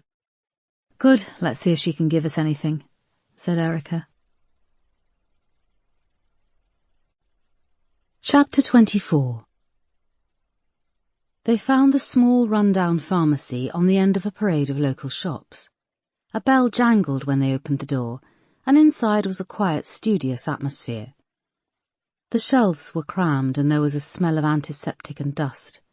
They recognized Geraldine behind a scratched wooden counter, serving an elderly lady who had a white compression bandage taped over one eye. She was now a serious-looking young woman, compared to her teenage self in the photo album. Her white uniform was starched and spotless, her skin was very pale and flawless, and her long mousy hair was tied back at the nape of her neck. Through a hatch behind her came a rattle of pills tipping onto a metal scale, and a fleeting glimpse of a small Indian man. Erica and Moss waited until the lady had left, then went to the counter and introduced themselves, showing their warrant cards. "About time," said Geraldine. "You're expecting us?" asked Moss. "I had to find out from the local news. I was her best friend." She said it with anger, as if her status of best friend had been denied. There was a buzz as the door opened, and an elderly man came inside. "Hold on a moment," said Geraldine, going to serve him. "No, you hold on. We'd like to talk to you. Now," said Erica. Geraldine looked back to the man through the hatch, and he nodded. She led them through the packed shelves to a small door which opened out into an equally cramped stockroom, with a table and chairs and a small sink with a kettle. "We're sorry about Lacey," said Erica, when they were settled at the table. "You two were close." Geraldine shifted in her chair and shrugged. "2 minutes ago you told us you were best friends," added Moss. "We were, off and on. It was complicated." "We know you had a relationship. We found the Polaroid photos hidden in a photo album," said Moss. "Hidden sums up everything, really. When Lacey went away to university, it was like she dropped me." "You didn't want to go to university?" "My parents couldn't afford the tuition, but this is a good job, secure. People are always ill, aren't they?" Her voice tailed off wistfully. "What did you know about Lacey's friendships and relationships?" asked Erica. "There was me, 3 or 4 guys at Northumberland Uni. She got around a bit," said Geraldine disapprovingly. "She was a very pretty girl. That's what pretty girls do." "When did your relationship end?" asked Moss. It never really ended. Whenever she was home in the holidays, she'd get miserable and call me and we'd meet. Where? At my house. My mum's cool with things. I think Lacey liked that she could relax. Charlotte is highly strung and Don is properly downtrodden. All we saw were two devastated parents, said Erica. They airbrushed me out of Lacey's life, said Geraldine, crossing her arms. Did you see Lacey in the months leading up to when she went missing? Yeah, we'd picked up again, September last year. How do you mean, picked up? Friends with benefits sometimes, but it wasn't the same. She was focused on other things. I was just a pastime for her. What other things was Lacey focused on? Asked Moss. She was applying for jobs. She wanted to work for the Arts Council or for an African charity. Typical rich girl bollocks. And she joined a dating app in the hope of finding Mr. Right. Geraldine winced, as if the words had tasted bitter. You can't join an app, said Moss. You can download an app or join a dating site. I'm not on social media. I'm just answering your questions. Do you think that's why you lost touch? It can happen if you're not on social media and your friends are. So much interaction goes on through them, said Erica. I know how they work, snapped Geraldine. Do you think Lacey was a lesbian? Asked Moss. You are, obviously. What do you think? Geraldine shot back. I'm asking you, said Moss evenly. Geraldine shrugged. I sometimes think she was put on this earth just to make me feel every emotion. You loved her? Loved her, hated her, but I wish I'd loved her more now she's gone. Wish I'd told her not to meet that bloke. Geraldine took a little packet of tissues from the pocket of her overall and took one out, blotting her eyes. Which bloke? Asked Erica, exchanging a look with Moss. The last time I saw Lacey, she was asking my advice about meeting this bloke. I felt she was asking to hurt me, so I told her to go ahead.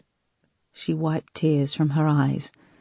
Erica and Moss exchanged another look. When was this? Asked Erica. Between Christmas and New Year. She'd been chatting to him online for a few weeks. He wanted them to meet. She thought he was so handsome. He just looked a bit oily to me. What do you mean? You saw his picture? Asked Erica. Yes, she showed me it on her phone. What do you mean by oily? Swarthy. He had black hair, slicked back black hair, and a thin face with dark features. In lots of the pictures he was stripped from the waist down. She rolled her eyes. I think that she wanted me to be jealous, so she still must have cared. When exactly was this? Asked Erica. The Monday before New Year, the 30th. We met for coffee. She told me she was going to meet this Nico on Wednesday. His name was Nico, said Erica. Geraldine scrubbed at her eyes with the balled-up tissue. I've tried to tell this to the police. How? Asked Moss. I dialed 999, who told me to ring 101, which I did, and I left a message. That was 2 weeks ago, said Geraldine. 2 weeks. What about Lacey's parents? Did you mention any of this to them? Asked Erica. I called them, but Charlotte put the phone down on me. Erica looked at Moss. They would have to follow this up. Geraldine, if we can get an e-fit artist, do you think you could help us put together a likeness of the picture you saw on Lacey's phone of this Nico? Yes, of course. How did she die? We can't give details, I'm sorry, said Erica. It was violent, though, wasn't it? The way she died? Erica nodded. Geraldine broke down again, and this time Moss moved to comfort her. Chapter 25. A few hours later, Geraldine was working with an e-fit artist in the small stockroom at the back of the pharmacy. Erica was standing outside on the cold street, talking to Peterson on the phone. The sky was beginning to turn a deeper shade of grey, and the lights had come on in the window of the run-down dry cleaner next to the pharmacy. Moss is on the way back to you at the Nick. She's trying to get things moving on Lacey's laptop and phone. Do you think you're doing any good hanging there? Asked Peterson. He too was back at West End Central, and Erica could hear Crane's voice in the background. It's 2 weeks since Lacey went missing, said Erica, "and I only heard today that her closest friend was trying to get in contact, and she's the only person who saw a photo of the guy Lacey went to meet. If we'd had an e-fit 2 weeks ago, just think." "There's not much point in talking about shoulda, coulda, woulda." "I was lucky that an artist was able to get over so fast. As soon as I have something, I'll get it emailed straight over. How are things going with the CCTV? "There's an ATM opposite the Blue Boar pub where Lacey was due to meet this Nico guy. Crane's trying to track down if it has any footage. We're working on the assumption that Lacey was abducted in or around the pub, so there could be other points where CCTV might have picked something up. We're working on tracing the different routes away from the pub." "Good. What about coffee bikes?" "I've been in touch with British Transport Police to see if one's been picked up or reported stolen," said Peterson. Erica heard a knocking and looked up. The e-fit artist, a young dark-haired guy in his early 30s, was at the pharmacy window beckoning her in. "Sorry, I have to go," she said. Erica came back into the pharmacy, relishing the warmth. The manager watched her pass from his little hatch, a little bewildered by his pharmacy being commandeered for a police inquiry. Geraldine was sitting in the stockroom at a table behind the e-fit artist's laptop. She looked exhausted, but gave Erica a weak smile. "Okay, so this is who we have," said the e-fit artist, twisting the laptop to face Erica. The face on the screen was of a man in his late 20s or early 30s. It was long and thin, with a wide nose, pronounced cheekbones and brown eyes. His skin was smooth with very little stubble, and his black hair was long and brushed back from his forehead with a pronounced widow's peak. It was eerie, a little blurred, and unreal. "And you're sure this is him?" asked Erica. "Yes," said Geraldine, twisting her hands in her lap. "Do these things usually work? Will it help catch him?" The e-fit artist shot her a look. "Yes, they do help," said Erica. "Thank you for doing this, Geraldine." When Erica came back out to the waiting squad car, the wind was blowing hard, and it felt like it was slicing through her skin. She called Peterson again. "I've just sent the image over," she said. "The second you have it, I want it shared with as many boroughs as possible, and I want it out to the media too. Let's get this bastard." Chapter 26. It had been a nightmare commute for Darrell back from London.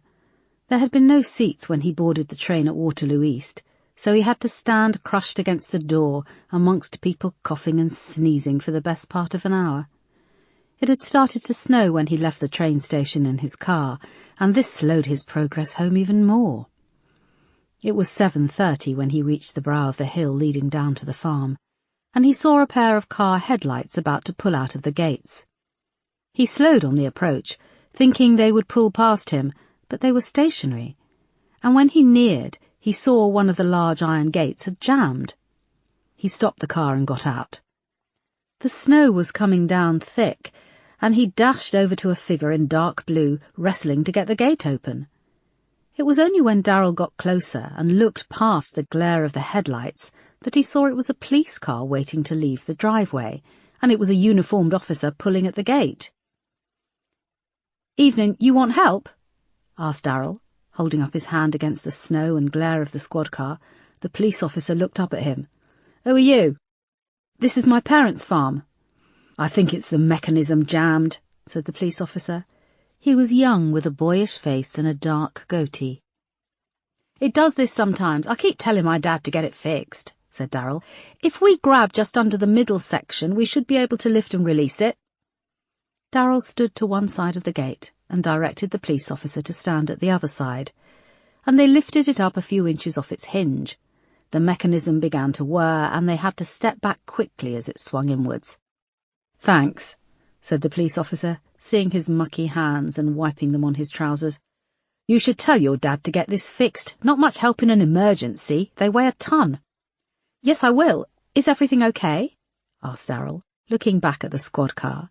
He could see another officer in the passenger seat, and the outline of a figure sitting in the back. "We've had to arrest one of the men who works for your father." "Who?" "Maurice Cartwright." Darrell's heart began to thump. "Something serious?" The police officer raised his eyebrows. "You could say that. I can't go into detail, but your dad will probably tell you. Thanks again." He sprinted back to the car, dodging one of the ice-filled potholes in the gravel.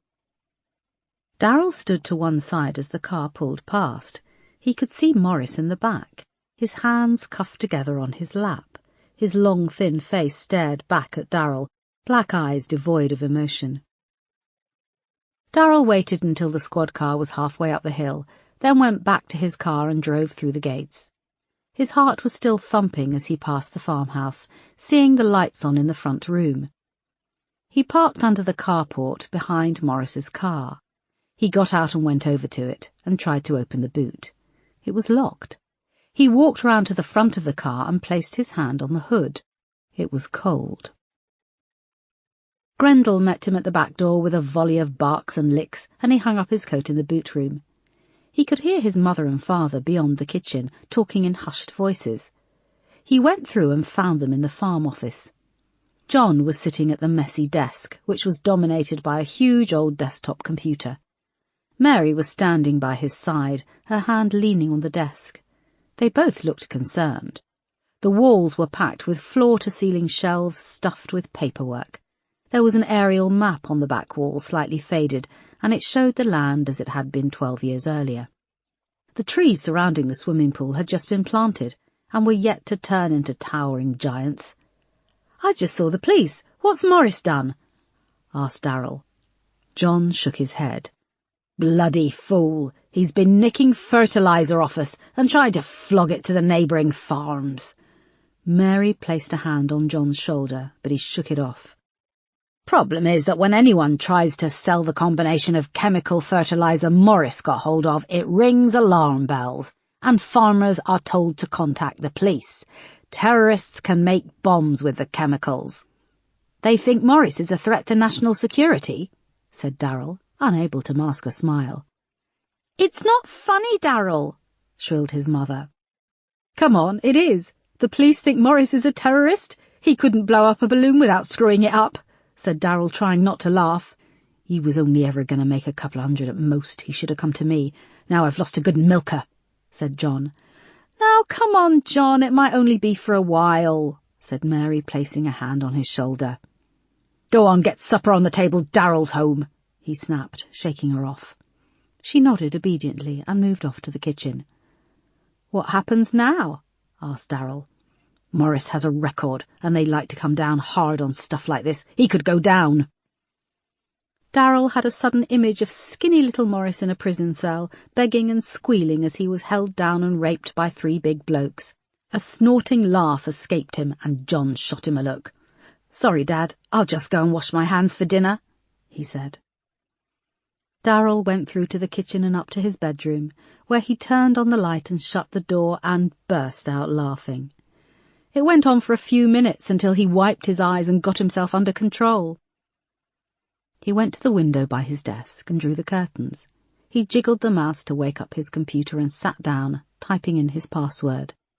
His home screen appeared with a huge image of Grendel. He fired up the VPN, which masked his internet location, then logged into the new profile he had created on Facebook. A small chime indicated he had a new message, and he was pleased to see it was from the girl he'd been flirting with. She said how much she liked his photo, how cute he looked. Darryl had decided after Lacey and Janelle that he would stop using the profile he had created with the name Nico. Twice had been risky enough, and he didn't want to risk a hat-trick. He wasn't sure if the police were onto it. So far they seemed to be clueless, and besides he realised now that the picture looked a little like Morris. Not enough for people to make the link, but he'd had a scare earlier when he'd seen Morris in the back of the police car. Poor, stupid Morris. He thought back to the mental image of Morris in the prison cell, and this time added another 2 blokes queuing up to bugger his skinny, writhing little arse. Darryl sat back in his chair and started to write a reply to the girl's message. Her name was Ella, and he needed to lay some groundwork before he asked her to meet him. Chapter 27. Erica woke on the sofa, disorientated. Instinctively she sat up and made for the bathroom to have her morning shower, then saw the television was showing the BBC News channel and it was 2:16 a.m. She went to the kitchen and drank a glass of water, then checked her phone. Since she'd called Commander Marsh earlier in the evening, leaving him a message, he still hadn't answered. It was unusual for him not to get back to her. She went back to the sofa and picked up her laptop from the coffee table. The e-fit picture of Nico had been uploaded to the Met website for the Lewisham and Croydon boroughs, asking for any information from the public. It had also been tweeted out by their Twitter accounts. She checked to see if there had been any responses or retweets. There was one on the Lewisham account from a young woman who'd tweeted in reply, "At MPS Croydon TC, I wouldn't kick him out of bed." "Bloody hell," muttered Erica. She clicked on the e-fit image again so it filled the screen.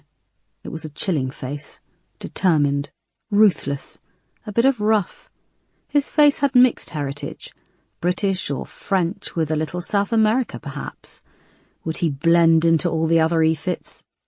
All faces were unique, but e-fits seemed to all have a slightly blank and sinister expression. She often wondered if having a smiling face alongside the neutral expression would work, particularly with sex attackers. After all, they often started out attempting to charm their victims. It was only when that failed that the mask slipped. She stared at him for a moment longer, then slammed her laptop shut and shuffled off to the bedroom to get some sleep. Later that morning, her team regrouped at West End Central. Crane had managed to track down some CCTV footage from the ATM opposite the Blue Boar pub in Southgate. The lights in their section were off, and they were watching back the grainy black and white footage projected onto a section of the whiteboard.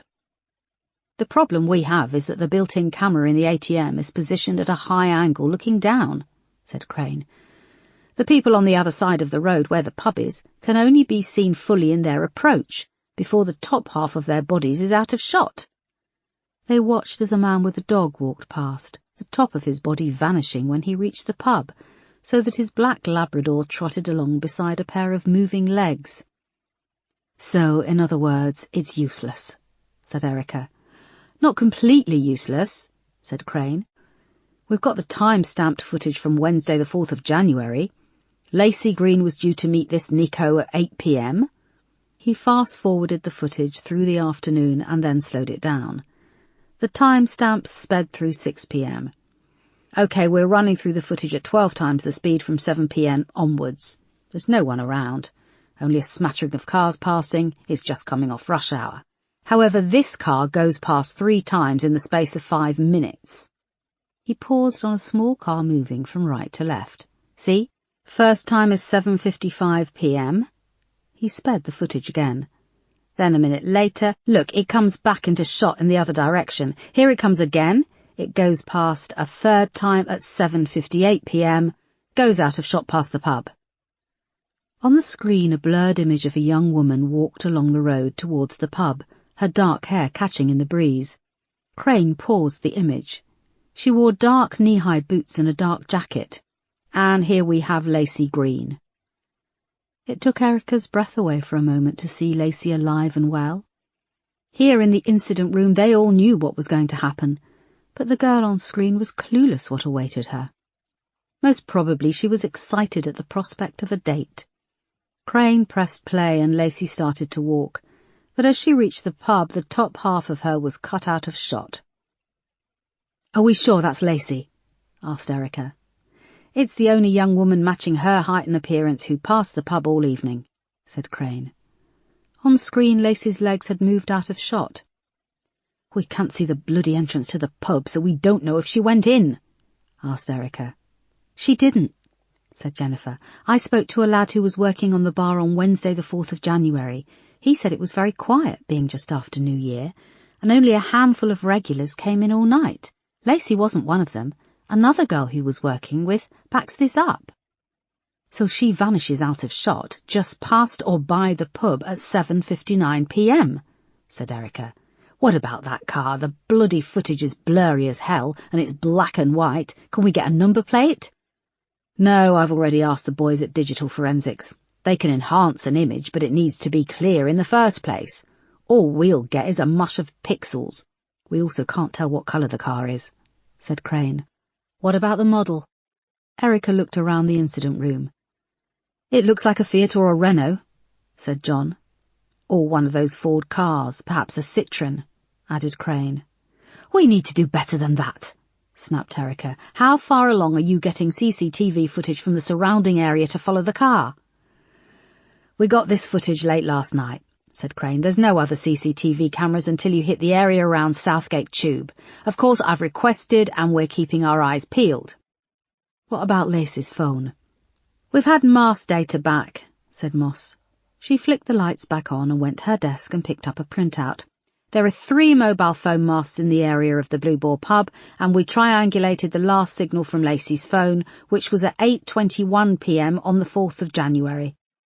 After that, there's nothing." "How far apart are these masts?" asked Erica. "All within a mile of the pub." "OK, I want another door-to-door in the area. I want to know if anyone saw anything. There's houses, shops." "There's a big car park at the side of the Blue Boar. It backs onto a bus depot and it's badly lit," said Crane, fiddling with his laptop, projecting another image on the whiteboards.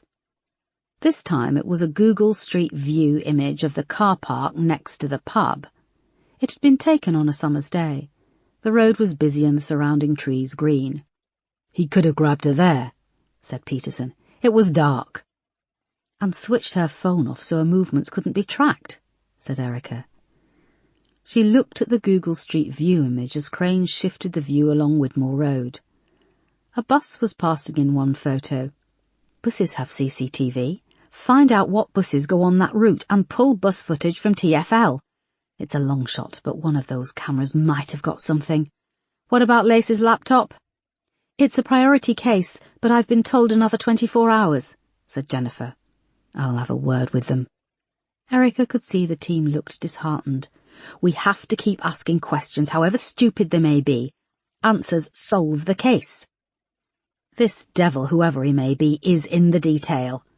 I'm going to talk to the acting superintendent to see if we can get some increased manpower for the door-to-door, and if we can get this EFIT image out to the public. It's on the borough websites, but it's not enough. I'd also like to release the CCTV footage of Lacey and appeal for any witnesses to her and the car. What about Janelle Robinson? Any CCTV where her body was found in Croydon?" "Sorry, boss, it's a CCTV black spot. Residential, no shops and no buses pass down the street." "OK, let's keep on it. We'll close in on this guy, I'm sure of it." Chapter 28. It was lunchtime in the large communal office where Darryl worked, which meant that between 11:30 a.m. and 2 p.m. the lifeless atmosphere took on a little excitement as packed lunches were opened and admired, and the best places to eat were discussed. The anticipation of food and what was on television were the main topics of conversation during the day. The work was often an afterthought. Darryl worked on a data entry team with 4 others. Terry, an anemic blonde woman in her late 30s who was permanently cold. Derek, a dull, balding man in his late 50s, and Bryony, their team leader. She was a large woman in her mid-30s, who, come rain or shine, wore black leggings and thick, patterned acrylic jumpers. Her love of synthetic fabrics wasn't matched in her personal hygiene.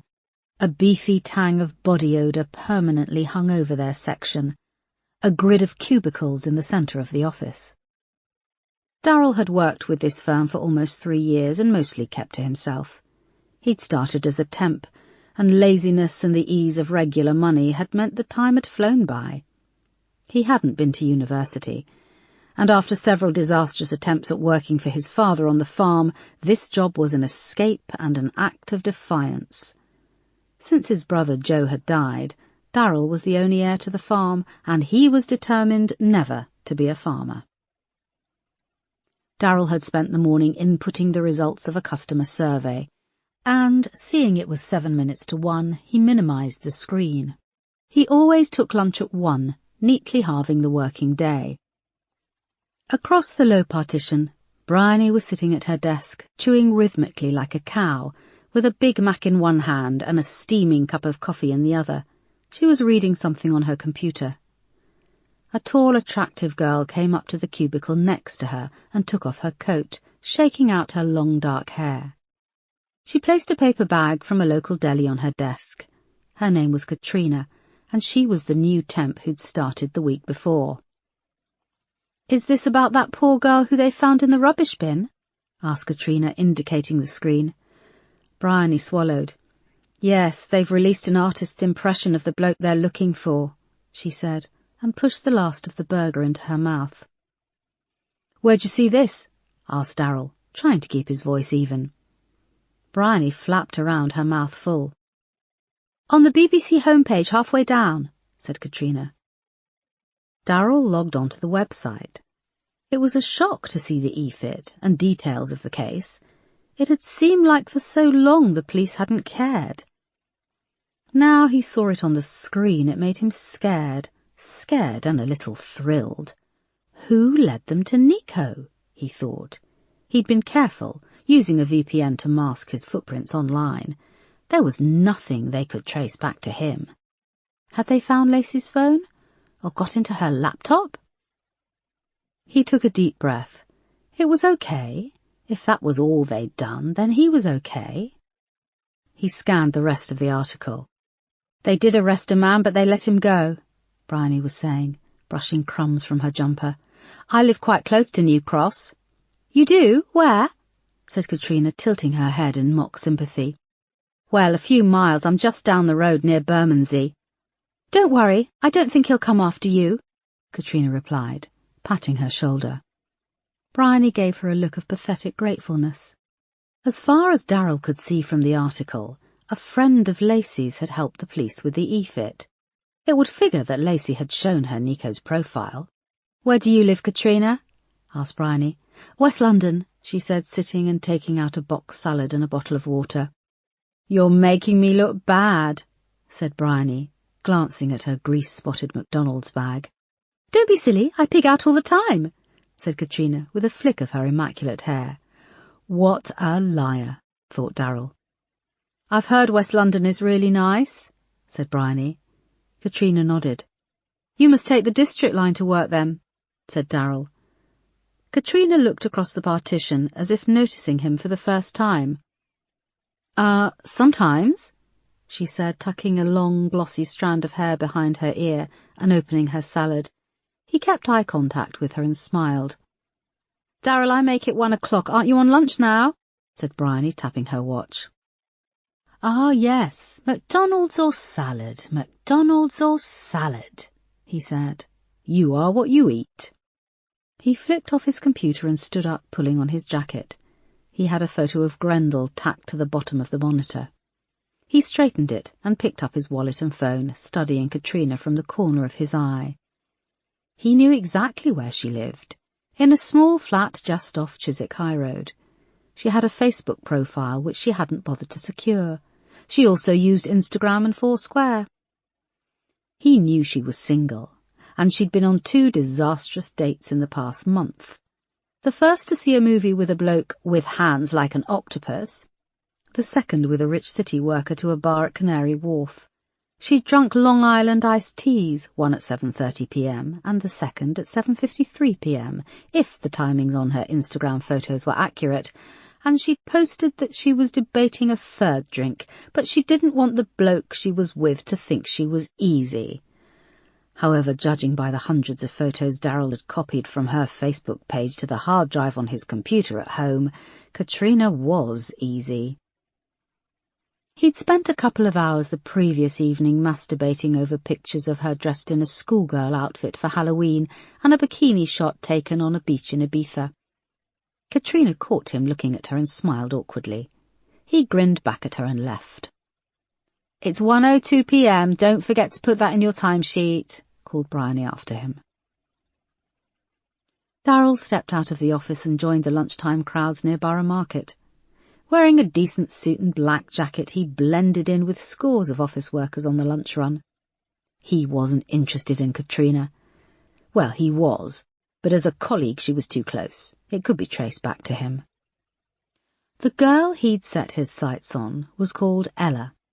He'd found her a few months back, working in the Bay Organic Cafe further down the road from Borough Market. The first time he'd seen her, he'd genuinely gone in to buy lunch. She was beautiful in an earthy way, with long dark hair, olive skin, and a gorgeous figure. He'd started going there regularly for lunch, to see how often she worked. He'd had a breakthrough on his 6th visit, when he'd gone to pay for his salad. It was a quiet day, and Ella had been working on the checkout and engrossed in her phone. She'd given him a broad smile and placed her phone face up on the counter whilst she put his lunch through. Her Facebook profile was open, and with one glance he knew her name was Ella Wilkinson. He'd paid in cash and she'd smiled at him again, but it was the kind of smile you gave to a little brother, and he'd hated her for that. Later that evening, back at the farm, he'd shut himself in his bedroom and found Ella on Facebook, dragging her profile picture onto his desktop. Then he'd opened Social Catfish's reverse image search. It was a remarkable piece of software. And within a few minutes he had her email address, a list of all the social networks she belonged to, and where she lived. She was a part-time art student at St Martin's, and she lived in North London. She also had a profile on Match.com, which made him think that things couldn't be better. He spent the next couple of months building up a brand new Facebook profile, adding friends, posts, and a legitimate history. He also created a profile on Match.com, aligning his likes to hers. It had been a difficult choice, how to choose someone's identity to steal, and after much research, he had realised that profiles of dead people were the way forward. This new profile was for Harry Gordon, a handsome blonde who had just returned from travelling. In reality, the photo was of a person named Jason Wynne from South Africa, who had died a year ago while base jumping. After several weeks spent building up the fake Harry Gordon profile, he started to work his way into Ella Wilkinson's world. She had 650 Facebook friends, so he went through them all to find which of them he could friend without looking suspicious. 2 of them friended him back, giving him and Ella mutual friends. Just after Christmas, Darryl, as Harry Gordon, sent Ella a message on Match.com. She took the bait, and then he started to reel her in, slowly at first, chatting to her within the Match.com messenger system, never trying too hard, and leaving gaps between responses. He knew he had her when she friended Harry Gordon on Facebook. The flirting had intensified, and now he just had to make the final crucial step. Harry Gordon needed to talk to Ella on the phone. Darryl reached the Bay Organic Cafe and saw it was crowded in the lunchtime rush. Ella was on the checkout and had a huge queue of people waiting. He watched her for a moment and then carried on walking, thinking. Today he'd get a sandwich from Sainsbury's. Yes, cheese and salad would be nice. He didn't mind that the cafe was busy. He'd be talking to Ella later, and then he'd have her all to himself.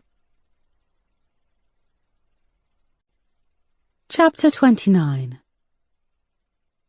On Thursday morning, Erica and her team were back in the incident room. Crane had just wearily informed her that despite an exhaustive search through hours of CCTV from several locations, they hadn't been able to track the movements of the car after it had left the Blue Boar pub. "For Christ's sake," said Erica, "he's a lucky bastard. Twice I've been given points on my licence when CCTV cameras managed to produce pin-precision images of me straying into a bus lane." "Tell me about it," said Peterson. "My mum got caught in a bus lane with her hand in a tube of Pringles. She got 3 points and a £120 fine, and the camera picked up that they were salt and vinegar flavour." Despite this, Erica smiled. "That's not true." "It is. If you ever meet my mother, you'll believe it," he said, sitting back in his chair and rubbing his tired eyes. There was an awkward pause. "Thank you for putting in the time, Crane, but we still have nothing on the killer's car," said Erica. "Can anyone give me some good news?" John got up and went to the whiteboard carrying some printouts. "We've had a response to the EFIT from a Giovanni Manrique, an Ecuadorian national living in Ealing." He pinned up a photo of a young man, almost identical to the e-fit. In the photo he was grinning against a backdrop of a beach. This is Sonny Sarmiento, 19 years old, an extreme sports fanatic from Ambato, a city in central Ecuador. Sonny was killed in a climbing accident 2 years ago. Giovanni is a friend of the family and often goes back home. He recognised the e-fit. We've also had word back from the cyber team. They've been through Lacey Green's laptop and her Facebook history. He pinned up a screenshot of the same photo taken from a Facebook profile. The name underneath it was Nico Brownlee. As you can see, our killer has been using Sonny Sarmiento's profile picture. He also lifted off another 16 photos, mainly of Sonny with friends on a trip to London. The Nico Brownlee profile was created on the 24th of September last year. It looks like a lot of time was spent building up friends and a history to give the profile legitimacy. Can they access the Nico Brownlee profile? No, it's been deactivated. The IP address used was a VPN, a virtual private network, which makes it impossible to track where the profile was set up. The room was silent. A phone started to ring, and Moss picked it up. "What about Lacey's mobile phone records?" asked Erica. "We should be getting those after lunch," said John. "OK, this is a start. I want you to look through Lacey's Facebook history and chat logs for anything that might lead us closer to whoever set up this fake profile of Nico Brownlee. Find who else you'd friended, get in contact with them." "Boss," said Moss, coming off the phone, "that was British Transport Police. They found a coffee bike abandoned near London Bridge. Looks unusual, so they're thinking it might be the one which belonged to Janelle." Chapter 30. An hour later, Erica and Moss arrived at London Bridge Station. Alan Leonard, one of the project managers working on the redevelopment at London Bridge, met them on the paved concourse outside the station. He was a fresh-faced young man, rugged up for the cold with a hard hat hanging from his utility belt. It was now mid-morning, and the concourse was fairly empty. Only a few commuters were crossing in and out. Erica introduced herself. "And what does the redevelopment include?" "A new train station, development of the arches underneath, and of course the Shard," said Alan. They tipped their heads back. Above them towered the huge glass skyscraper, one of its giant wrought-iron legs sitting flat-footed on the edge of the concourse. 95 stories, he shouted above a deep buzz of drilling which had started up. They couldn't make out where it was coming from. It seemed to originate from both around and underneath them. "It's 309.6 metres, 1,016 feet high," he finished. "And most of it is still empty, and will remain so, bought up by foreign investors," shouted Moss. "Always nice to meet a socialist in the flesh," he said. "I'm Detective Inspector Kate Moss," she said, offering her hand. "And yes, my mother really called me that, and no, I don't ever get mistaken for her." He grinned. "Well, I'm still going to tell my mates I met Kate Moss. Would you ladies like to go up to the top?" Erica felt he was about to give them a guided tour, so she steered the conversation back to why they were there. "Thank you, but we need to see this coffee cart." "Let's walk and talk," he said, leading them across the concourse and around the front of the station into Tooley Street. "Most of the businesses have vacated. The major structural work is now mostly being done underground. This is one of Europe's biggest civil engineering projects." They passed under the low railway bridge next to Borough Market, and then they had a clear view of Southwark Bridge, the traffic pouring across and around the lights. Southwark Cathedral towered up beside the bridge, seemingly squashed in as an afterthought. "We work under very strict conditions," he said. "When we demolish, clear or excavate, we have to catalogue everything we find and dispose of it properly. Your coffee cart had been sitting there for the past few months." "Where was it?" asked Erica, as they took a sloped diversion across where the road and pavement had been dug up, exposing a huge hole and an ancient network of rusting pipes. "The London Dungeon, the old site. It's now moved to the South Bank," he said. They continued along Tooley Street, weaving along ramps above the excavated pavement. The empty road was also closed off and filled with earth movers, electrical cables, and builders shouting above the noise. They passed one of the entrances to London Bridge Station, and then reached a large boarded-up door, where above 2 stone columns could faintly still be read the words, "Enter at your peril." "This was the main entrance to the dungeon, but the only access is further down," shouted Alan. They carried on walking, past a bar and a bike shop, both abandoned and boarded up. They reached a junction road emerging from a tunnel, and the works finished. Alan opened the barrier for them, and they stepped onto the pavement. "It's halfway down," he said. They started down the tunnel, which was damp and bare, clad in stained concrete with a line of swinging lights. Only one person passed them, a man togged in winter gear on a mountain bike. Alan came to a stop by a rusty fire exit and took a key from his utility belt. He opened it with a scrape, and they went through into the dim gloom. Inside was a bizarre sight. A Victorian cobbled street ran the length of the space, about 12 metres in length, and there was a wrought-iron street lamp against a curb. The light was on, and it cast a weak flickering light over the space. Next to the lamp was parked a coffee bike, a gleaming silver contraption with a wooden box mounted on the back. In front of it, in the centre of the cobbles, was a bundle of what looked like rubbish. "Hard hats, please," said Alan, handing them each one from a pile in the corner. A large wooden door to the left was bolted shut. The temperature was freezing. He passed them each a torch, too. "Jesus Christ," said Moss, as the light from her torch played over the pile of what they had thought was rubbish. It was the body of a woman, bundled up in filthy clothes, and her face was still in anguish. Moss instinctively reached for her radio to call for backup, but Erica put a hand on her shoulder, training her own torch onto the woman. "Moss, it's not real, look, it's a wax figure." They moved closer. "She's so realistic," said Moss, peering down at the woman's anguished face and noting the detail, the stained teeth protruding from her mouth, the hair poking out from under a greying bonnet. "This was the Jack the Ripper section of the London Dungeon tour," said Alan. "An actor dressed as a policeman would usher the tour group inside, tell them all about the Ripper's first victim. That's the body of Mary Nichols, found in Bucks Row, Whitechapel." Erica shone her torch onto the wall, and they saw a road sign painted in black. Despite knowing this was all an illusion, Erica felt her heart beginning to pound.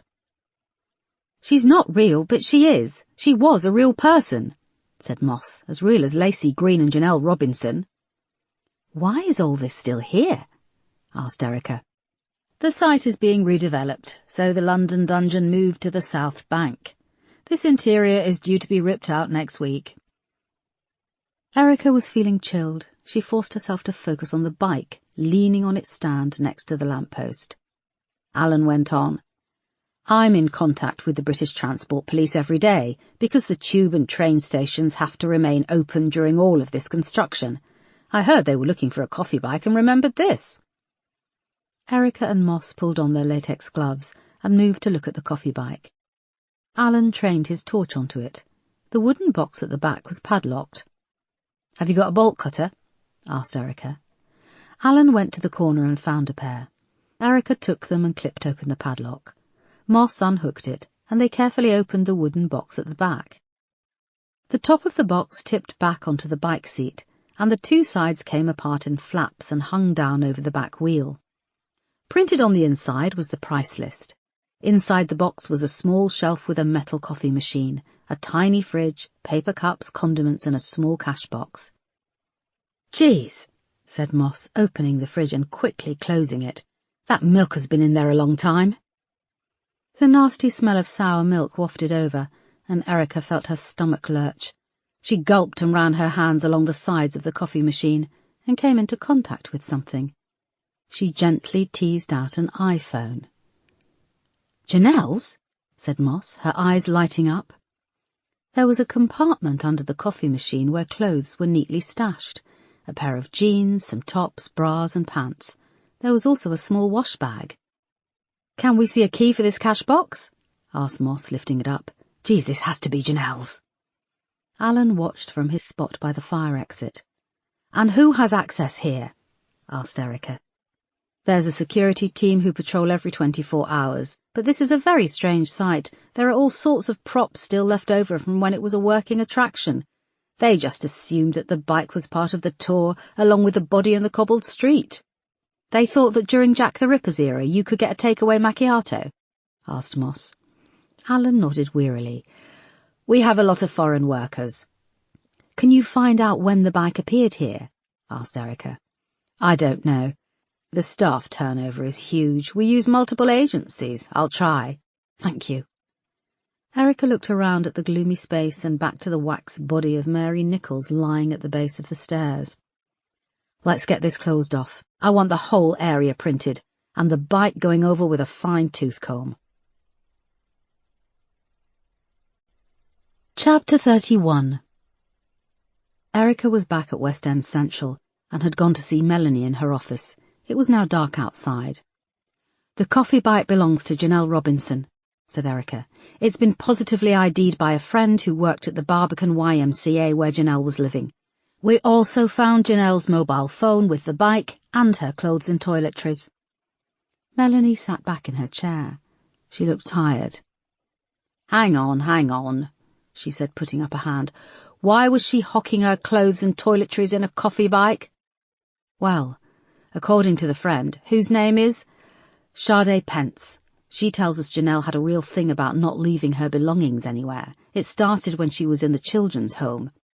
OK, have you managed to get anything off Janelle's phone? It's being rushed through with the technical team. I've also just had word that we found Lacey Green's mobile phone. Where? On a piece of scrubland 500 yards down from the Blue Boar pub. Looks like it was thrown there. It was switched off. We're running it for prints. You still think these cases are linked? Asked Melanie. Of course, said Erica. She was exhausted, both from the past few days and from Melanie's belief that they still had to prove a link. Do you have anything to back this theory up? We're now working on the theory that Janelle was abducted near the Tooley Street tunnel, explained Erica. But you have nothing concrete to suggest this? No CCTV images, no eyewitnesses? Not yet. This coffee bike could have been stolen. She could have left it in the tunnel. It was her main source of income. Yes, but unless we have concrete evidence that she was abducted. She was abducted, Melanie. Janelle and Lacey died in exactly the same way. Their wounds indicate they were tortured for several days. They'd lost weight and they both died from catastrophic blood loss from severing of the femoral artery. I need more officers on this. If I'd had more uniformed officers, Lacey Green's phone might have been found days ago. The only reason it was found was because Uniform arrested a couple of kids this afternoon doing drugs on that piece of wasteland. I've had to sweet-talk 2 other boroughs to do door-to-doors in Croydon and Southgate. Erica, you have 6 officers and 4 support staff working directly for you. It's not enough.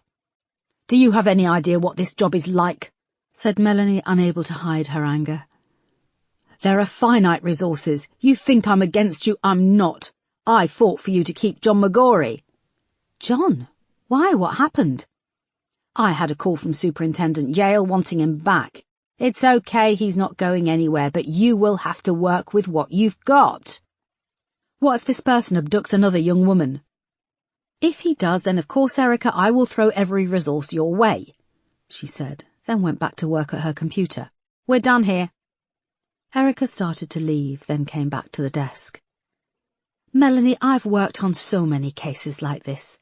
I'm not saying we have a serial killer, but there is a pattern. 2 murders just over 5 months apart. Now there may be others we don't know about. And we both know how these cases work. He might vanish, he might not kill again for a year. Yes, perhaps he does it again. But I can't plan my budgets for might do and perhaps. That's ridiculous. The whole counter-terrorism unit works on that principle. Well, Erica, we can't. Erica paced up and down in front of the window. I'd like approval to do a media appeal. We've got the EFIT up on news outlets and Twitter. Who goes on bloody Twitter to help the police solve crimes? Shouted Erica. Remember who you're talking to. I'm your senior officer. I may be acting superintendent. Sorry. Can you please consider that we do a full media appeal? For who? Asked Melanie. Janelle and Lacey, I'm not talking about a Crime Watch reconstruction, but a press conference, national news. If we haven't got the resources, let's get the public working for us. Put their disappearances in their minds. Have them on the lookout. Which means we open ourselves up to having another serial killer for the media to pounce on. I don't want to mention serial killer, and I think there's enough other crap happening in the media right now. People are more concerned with who is president of the USA. Will another bogeyman faze them? Melanie sat forward in her chair and laughed. Erica went on. I know you're taking a lot of shit from all quarters, but remember that part of being a police officer is preventing crime. Help me prevent this bastard from doing it again. Okay, I'll see what I can do. Thank you. By the way, Erica, Sparks's funeral is next Thursday at 2 p.m. Thought you might like to know. St. Michael's Church in Greenwich. He was religious. I take it it's a burial. Melanie nodded. Yeah, he was Catholic. It's looking to be well attended. Lots of people seem to be asking for time off. You going? I'll think about it, said Erica, averting her eyes from the patch of carpet in front of the desk. One more thing, you haven't heard from Commander Marsh. No, I've been briefing Acting Commander Mason. He's been put in place for now. What do you mean, put in place? Since Marsh has been suspended. You didn't know? No, I've been trying to call him. Why has he been suspended? Melanie's phone rang. Sorry, I don't know. I have to take this. Can you close the door on your way out? Erica came back out into the office, where despite the late hour it was still busy. So Marsh had been suspended. Why hadn't he told her? She pulled out her phone and tried him again, but the call went to voicemail. Chapter 32. It was Saturday night. Things had accelerated with Ella Wilkinson after Darryl spoke to her on the phone. Ella had believed she was talking to Harry Gordon, and had said she would love for them to meet. He knew that her enthusiasm might be short-lived, and when she was enthusiastic, she would be easier to manipulate. He arranged to meet near where she lived, close to Angel in North London.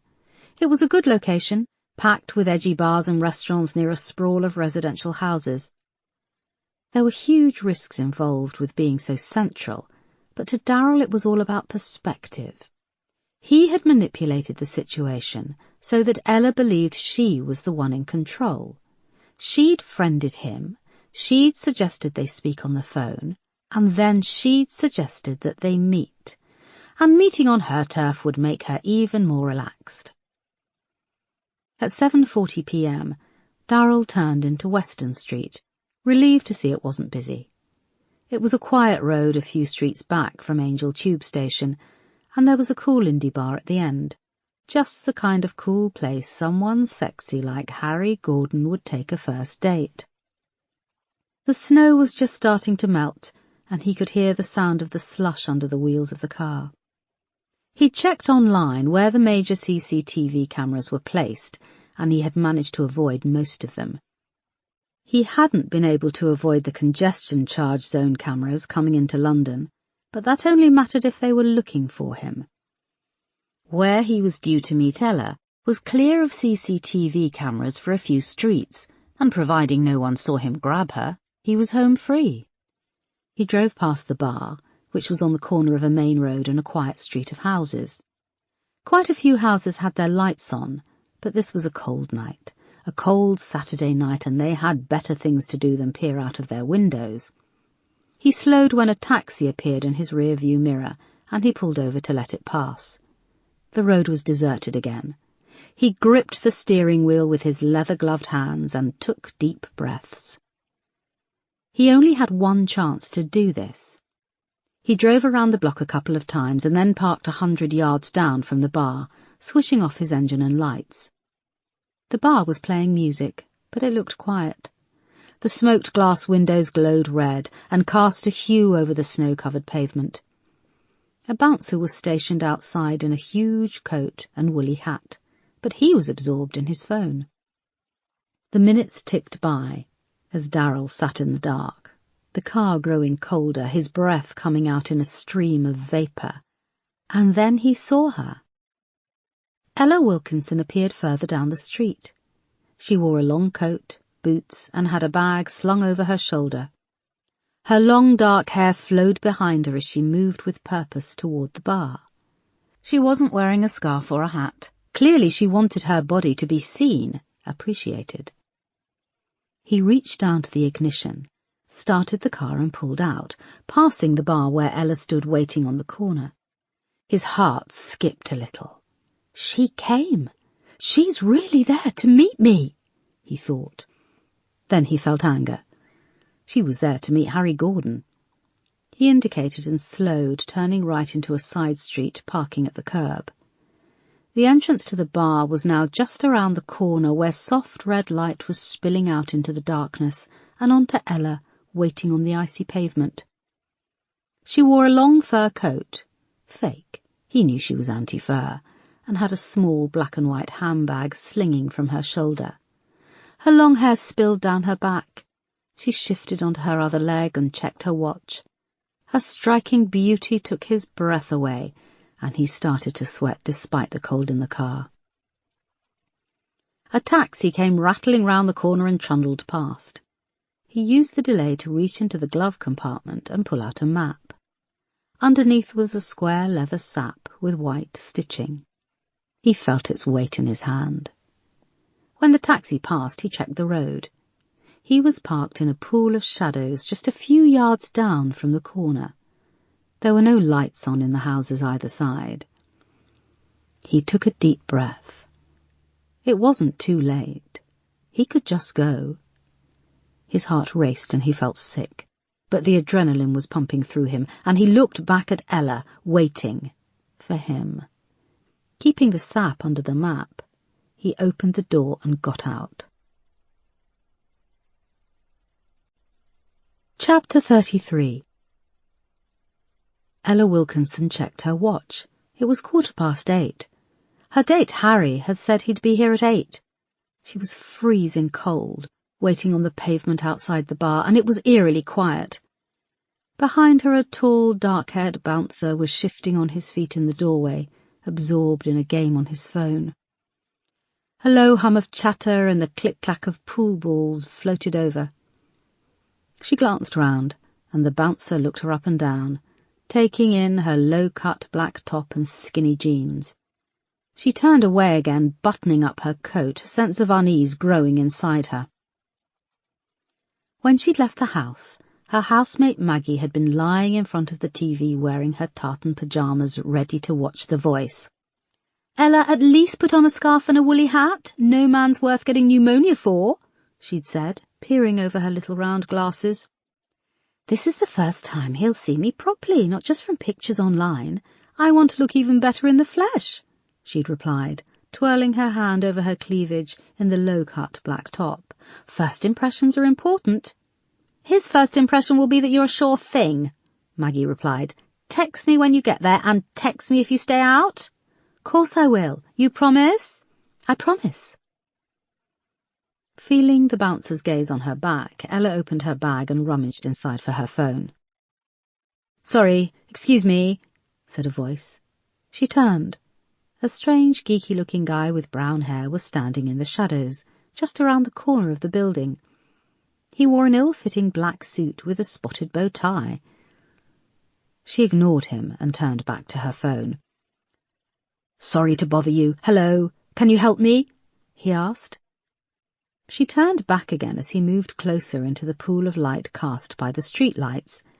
He was holding up a map and squinting. "I'm trying to find the Hooligans theme pub. I'm singing there tonight for a birthday party." "You look more like a bad comedian than a singer," she thought. "Hooligans is further down there, towards Angel Tube," she said, pointing dismissively. Her hands were now numb. She turned back to her phone and opened her messages. "Look, I'm so sorry to pester you, but I've got no clue about London. Can you show me on the map?" he said.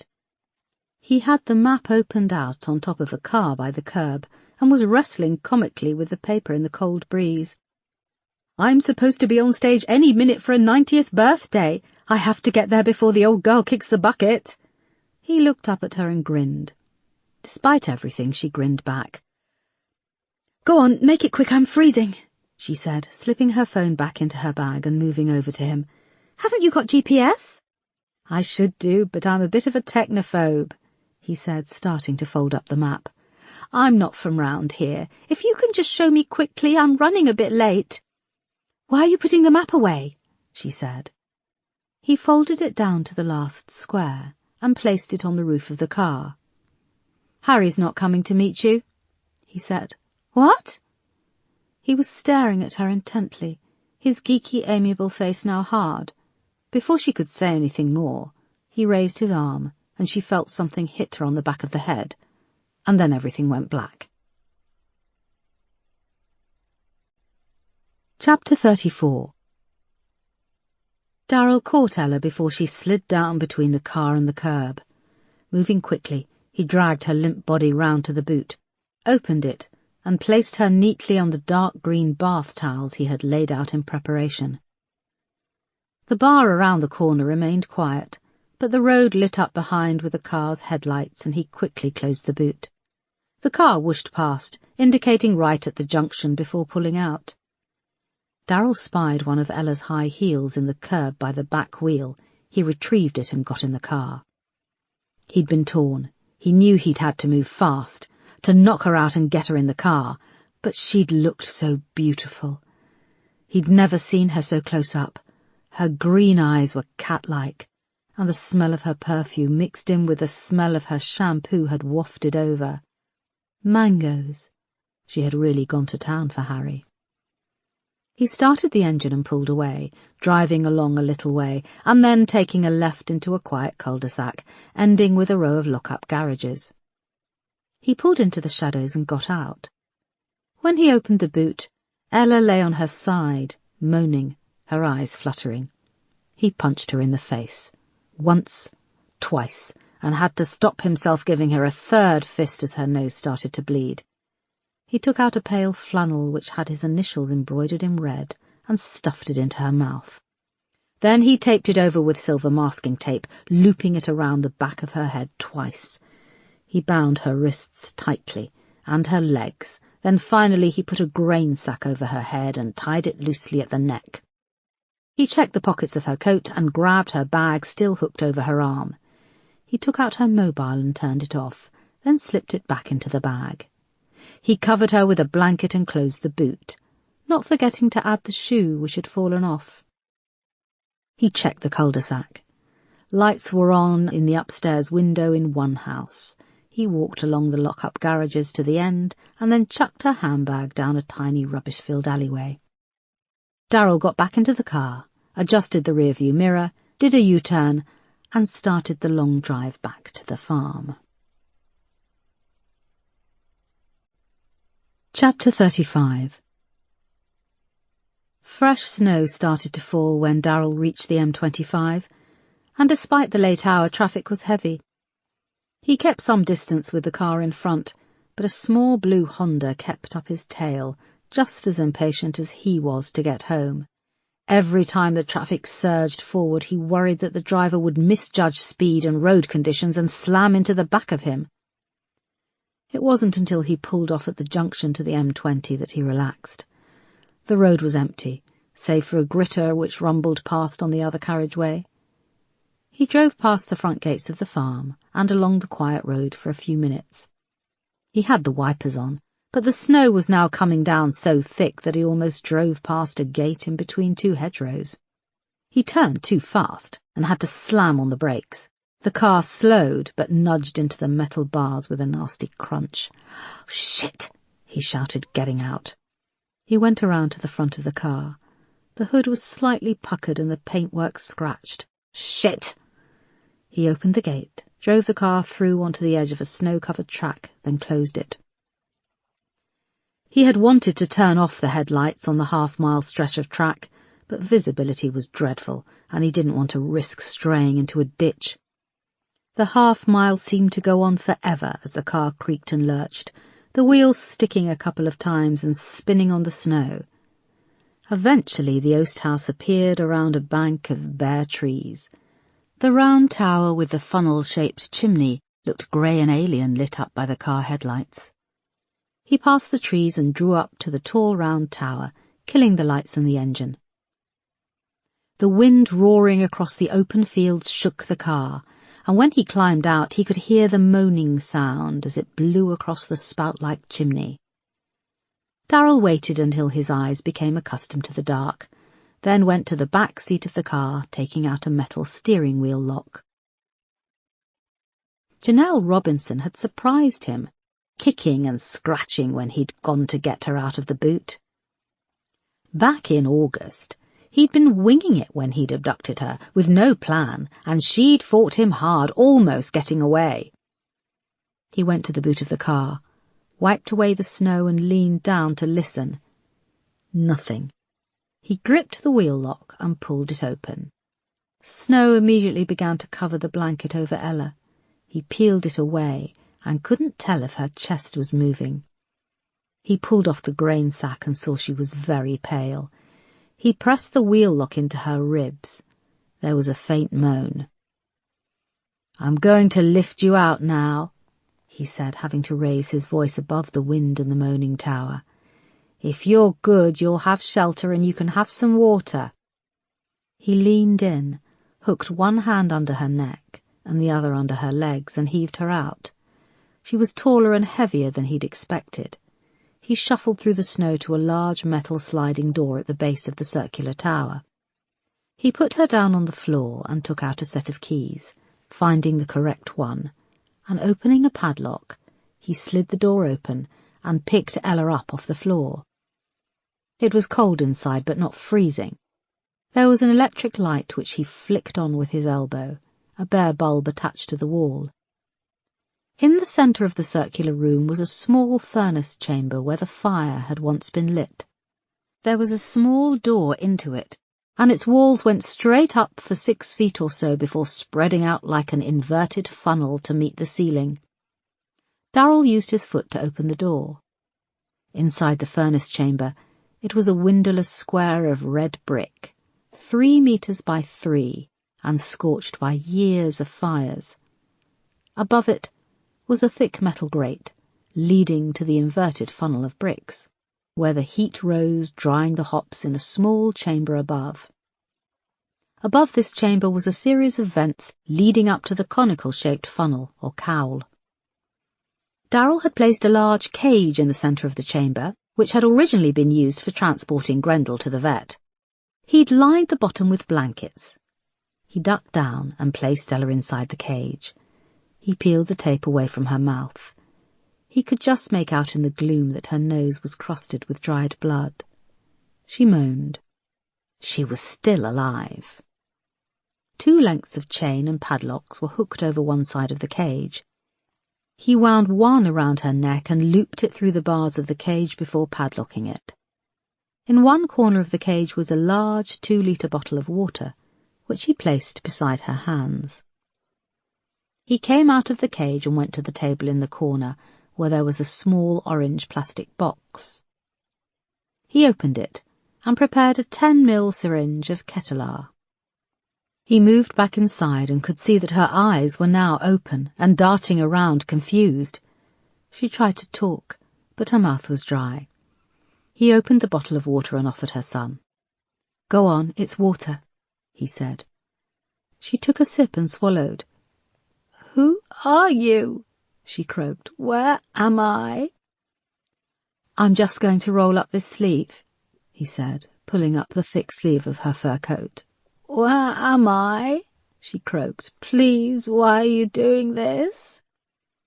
He kneeled on her bound legs and she squealed. With his free hand he pinned her against the bars of the cage and slid the needle into her bare arm, slowly pushing the drug into her vein. He removed the needle and applied pressure with his thumb.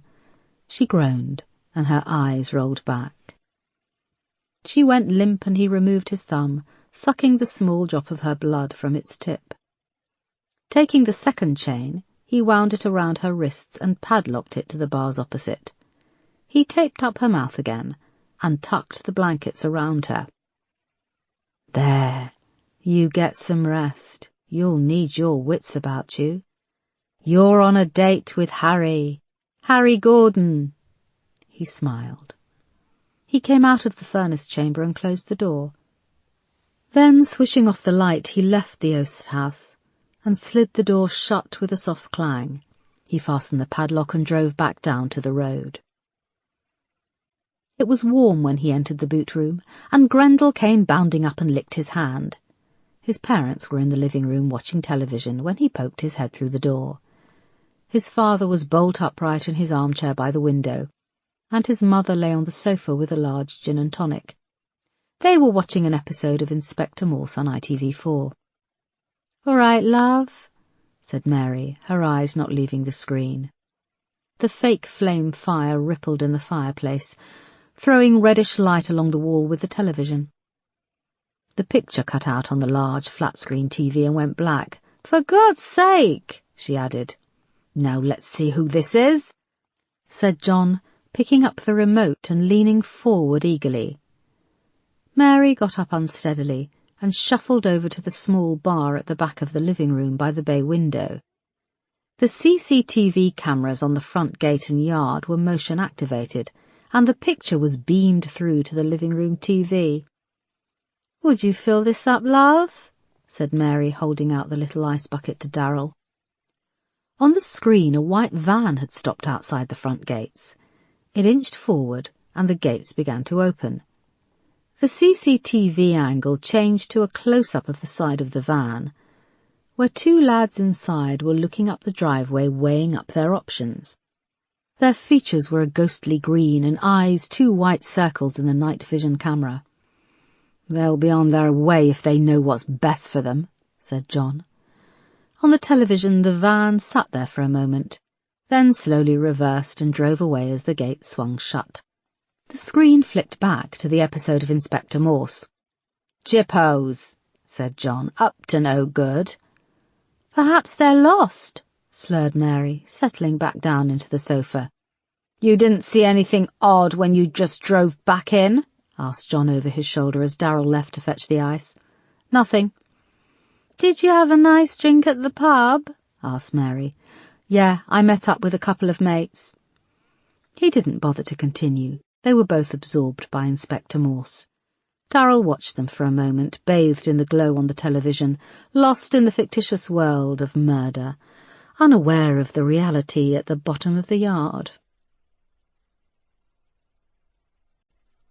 Chapter 36. Erica's phone rang early on Sunday morning. She opened her eyes, disorientated, and saw Peterson's smooth, dark, muscular back beside her. She'd stayed over at his flat for the second time, and it took her a minute to remember her phone wasn't plugged in beside the bed, but in the kitchen. She padded through just as it stopped ringing. It was Crane, and she called him back. "Boss," he answered. "I've got CCTV footage of Janelle Robinson. I think it's the night she vanished." "Where are you?" "I'm at the Nick. I've been up all night." "Okay, I'll grab you some breakfast and I can be there ASAP." She hung up. Peterson appeared in the doorway, bleary-eyed, pulling on a dressing gown. "Who was that?" "Crane thinks he has footage of Janelle's abduction. I need to dash," said Erica, moving to the sink and running the water. She filled up a glass and was taking a drink when she noticed the curtains were open. A couple of old ladies were standing at the bus stop on the road out front, peering in and tut-tutting. She looked down and saw she was only wearing her knickers. "Bollocks," she said, ducking down. Peterson went to the window and pulled the curtains shut. He started to laugh. "It's not funny." "That's Mrs. Harper. She lives in the flat next door," he said. "She's probably on her way to do the church flowers." "Great, so I can't show my face here again," said Erica. "You've shown her pretty much everything else," he laughed. He went to her and took the glass from her hand and gave her a kiss. "I'm glad you stayed over." "Me too," she said. She pushed the ever-present spectre of guilt from her mind. Guilt that she had enjoyed herself. Guilt that for a few hours she hadn't thought about Mark. She looked up at Peterson and she could see he was reading her thoughts. "Let's get going," he said. Erica and Peterson arrived at the incident room at West End Central an hour later, with hot coffee and pastries. Crane was looking dishevelled with a day's stubble. Thanks, I'm starving, he said, pulling out a chocolate croissant and taking a big bite. He took them to the laptop set up on his desk and opened a video file. There's a CCTV camera on the roof of a building on Bermondsey Street, which approaches the tunnel on the opposite side from Tooley Street. I found this from Wednesday the 24th of August. He clicked play. The road was empty for a moment, and then there was a back view of a girl with long brown hair riding the coffee bike into the tunnel, where she was swallowed by the darkness. The timestamp on the video was 7:32 p.m. Moments later, a red car followed her. "Run it back a second," said Erica. Crane ran it back to where the car was approaching the tunnel. "Stop, look!" "Shit, the plates are obscured," said Peterson. "Yeah, the car's filthy, splattered in mud," said Crane. "Bloody hell," said Erica, "and no one stopped him?" "Hang on, let's keep watching," said Crane. He maximised another screen beside the car going into the tunnel. "Here we have a CCTV camera on the other side of the tunnel. I'll run them both from 7:31 p.m. On the left-hand screen, Janelle biked into the tunnel, followed by the car. They looked to the right-hand screen. Crane forwarded both timestamps, moving on both screens by 17 minutes to 7:48 p.m. The red car emerged from the tunnel. Alone. Erica stared at both screens, feeling a chill. "How long after this have you run the two camera views?" 24 hours, boss. No girl or bike emerges from either side of the tunnel," said Crane. "So the bastard had had her in the back or in the boot of the car," said Erica. "Where does the car go?" asked Peterson. "It avoids the congestion charge zone camera. I'm going to see how far I can follow him through London. It's going to take a bit of time. It might be that he was stopped by police for having his number plates obscured." "It was a Sunday night," said Erica. "It would be on record. He'd have a fixed penalty fine," said Crane.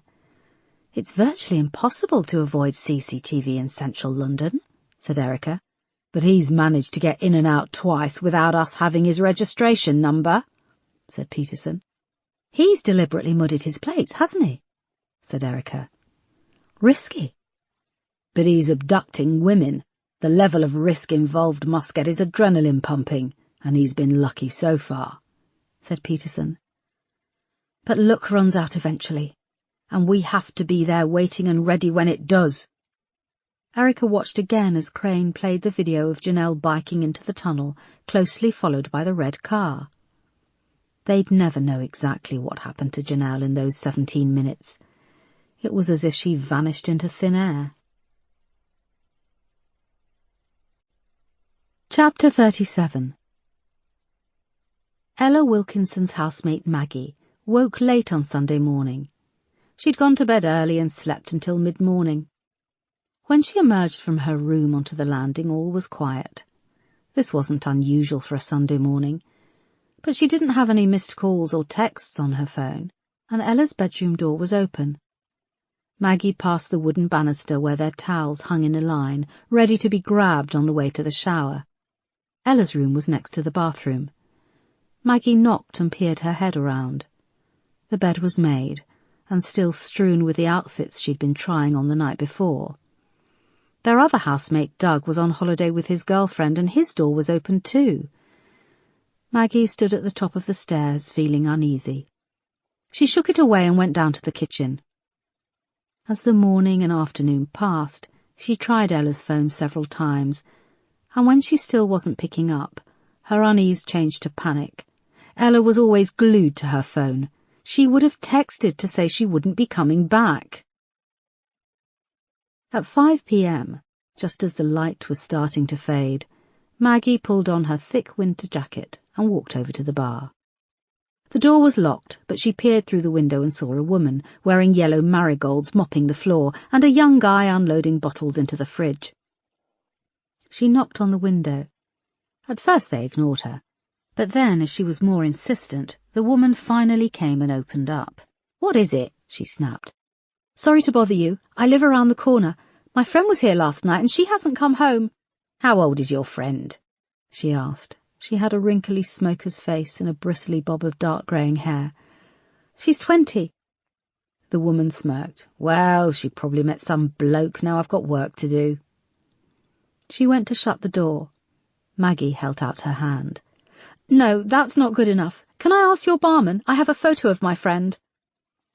The woman eyed her suspiciously, then decided that a plump girl with a thick jacket and her tartan pyjamas sticking out of the bottom wasn't much of a threat. She opened the door. It was a popular bar, but it looked sad in the fading light of day. The tables were stacked with chairs and there was a strong smell of disinfectant. Sam, this girl wants to ask you something, snapped the woman, picking up a plastic bucket and heading off through a door behind the bar. Sam was handsome, with a nose ring and a shock of dyed blonde hair. He smiled warmly. Who's your friend? He asked. He had a soft Aussie accent. This is her, Ella Wilkinson, said Maggie, holding up her phone, where Ella's picture was displayed on Facebook. She felt foolish talking to the hot barman in her coat and pyjamas. She was due to come here last night around 8. Was she here? He looked at the photo and shook his head. Nah, she's a pretty girl. I'd have remembered her. You're positive she didn't come in here last night? Yeah. He saw her worried face, her hair on end. The bouncer who was on last night has just rocked up. Let me give him a shout. Sam went to the door where the cleaner had left and shouted for a man called Roman. Moments later, a large, beefy guy with a monobrow and a shaved head appeared, holding a steaming pot noodle. What? He said with a thick Russian accent. Sam explained the situation and brought him over to Maggie. Roman took her phone in a large, hairy hand and studied Ella's photo. Yes, she was waiting outside last night, he said. She didn't come in? Asked Maggie. He shook his head. No, she was there and then she wasn't. Where did she go? Asked Maggie. I don't bloody know, I was working. He stuffed a forkful of pot noodle in his mouth and walked off. Sam smiled apologetically. Maggie came back out of the bar. It was now getting dark. She looked up and down the street and felt hopeless. She tried Ella's phone again, but it went straight to voicemail. She saw that the road running next to the bar was a cul-de-sac. She set off down it and came up to the dead end, where there was a row of lock-up garages. They were all closed and it was empty. She walked towards a row of evergreens by the last garage. She pulled the neck of her coat up against the wind. This is stupid. She's probably having sex all day, muttered Maggie. She turned to leave, then spied a flash of white and brown in the small passage between the last garage and the line of evergreens. She pushed her way down, stepping over old bricks and rubbish, and saw a handbag. Ella's handbag. It had a streak of blood on the front. When she opened it, she found Ella's wallet, keys, and phone. She hugged it to her chest and started to cry. Chapter 38. Darrell woke early on Monday morning and took Grendel for a walk. It was dark, and the wind blew softly over the fields, pushing the powder-dry snow into undulating drifts. When he reached the oast house, he undid the padlock on the door and pulled it back. Grendel went in first, sniffing the frigid air and around the door in the furnace. The wind screamed across the top of the cowl. He switched on the light and opened the door to the furnace. Ella shifted in the cage and blinked, and began to wail in concert with the wind. She shivered, bound at the neck and wrists to the cage. One of her eyes was swollen shut. Grendel moved round the cage, sniffing at the back of her head. Ella tried to pull her head away from the bars, and Grendel gave a low rumbling growl. "Please, please," she started. "It's all right, she can't hurt you," said Darrell. Ella kept her eyes on him, shifting her head painfully when he crossed behind her to pat Grendel's head. "Put your hands up," he said. No more, please." "I'm not going to hurt you. Put your hands up, now." She lifted up bloody hands with dirty fingernails and jumped as he slid a small bottle of water through the bars. "Take it and drink," he said. She took it between her bound hands. He watched as she checked it, and seeing it was still sealed, she put it between her bare knees and winced as she opened it with a clink of the chains, then lifted her hands to her mouth and drank. "Thank you," she said breathlessly. Darryl moved back around the cage to face her. "My parents have money," she said. "They'll pay." He crouched down on his haunches and looked at her, noticing how the light from outside the furnace chamber threw the squares of the bars over her face. "I don't want money. Your friend is worried about you." "Friend?" "One of the blonde skanks you work with at the cafe, with the trampy wrist tattoos." "Kerris? How do you know Kerris?" she said. "I know Kerris because I know you. You think I just grabbed you for the fun of it. You really don't remember me, do you?" Her one good eye darted about, trying to conjure up where she'd seen him.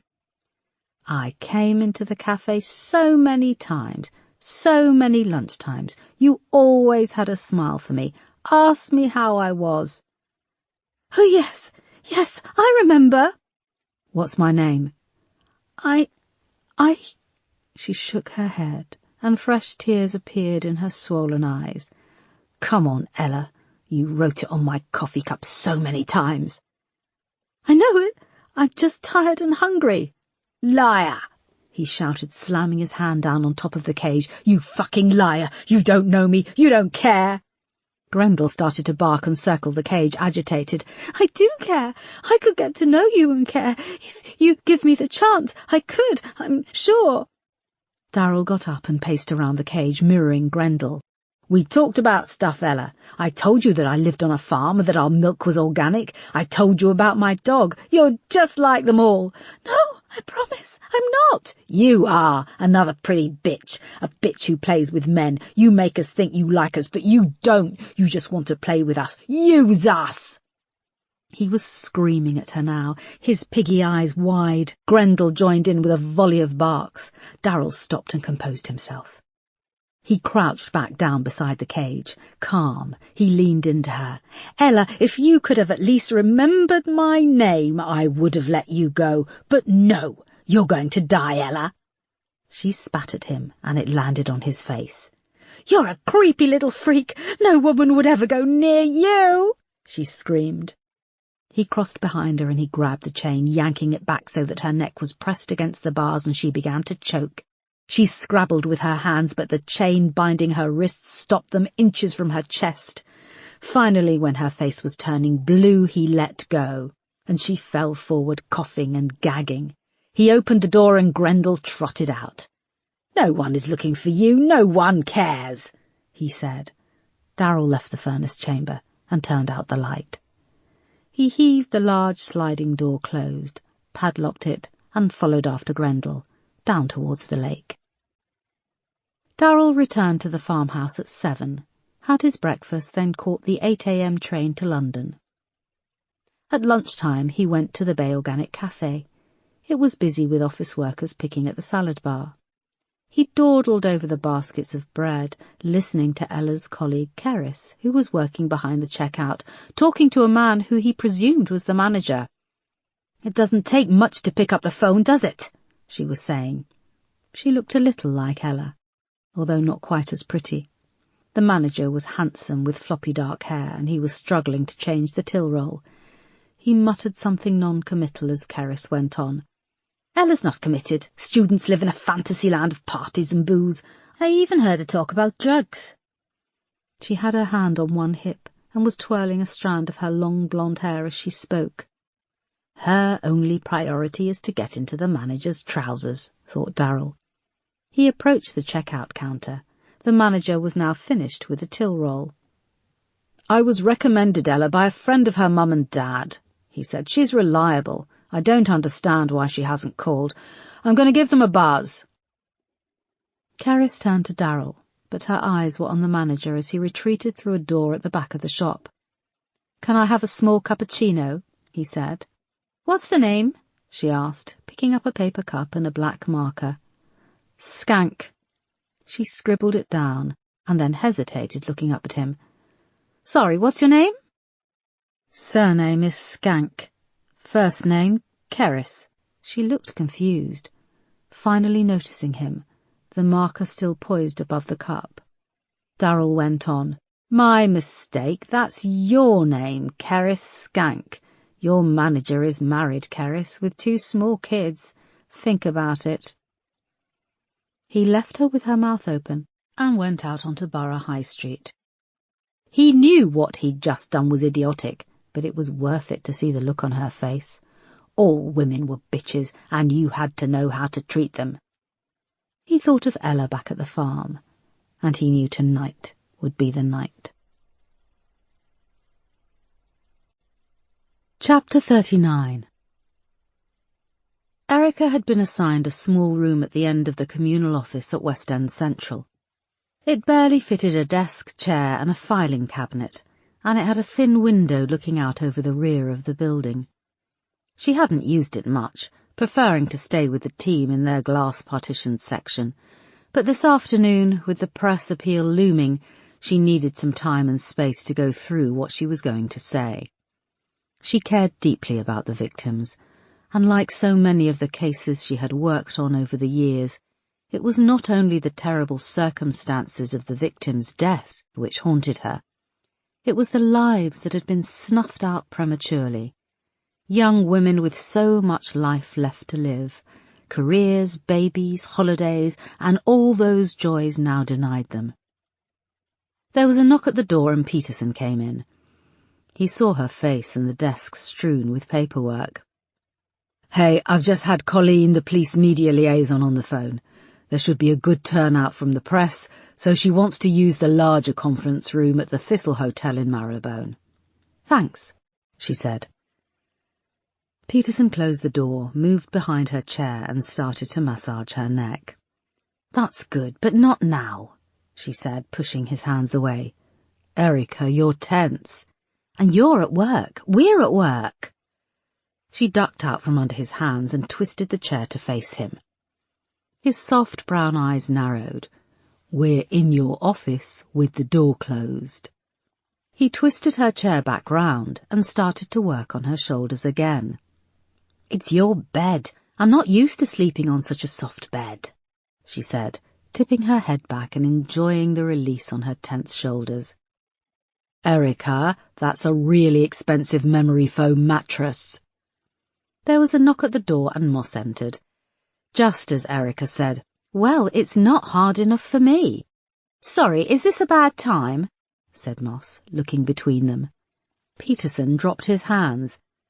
No, it's fine, she said, sifting through the papers in front of her. And we were talking about my mattress not being hard, said Peterson, moving back around the desk. It's memory foam, the mattress. Very soft, added Erica. There was an awkward pause. Thank God for that, grinned Moss, although I do have a friend who's tried Viagra, and he says it's changed his life. Another friend thinks laughter is the best medicine, but I suppose that's not very helpful when it's things going soft. A soft mattress is very good for you, said Peterson a little defensively. Erica and Moss started to laugh. It is. Come on, I'm only teasing, said Moss, giving Peterson a nudge. Idiot. He grinned. Erica was pleased they'd had the opportunity to laugh, even for a moment. It had broken the tension.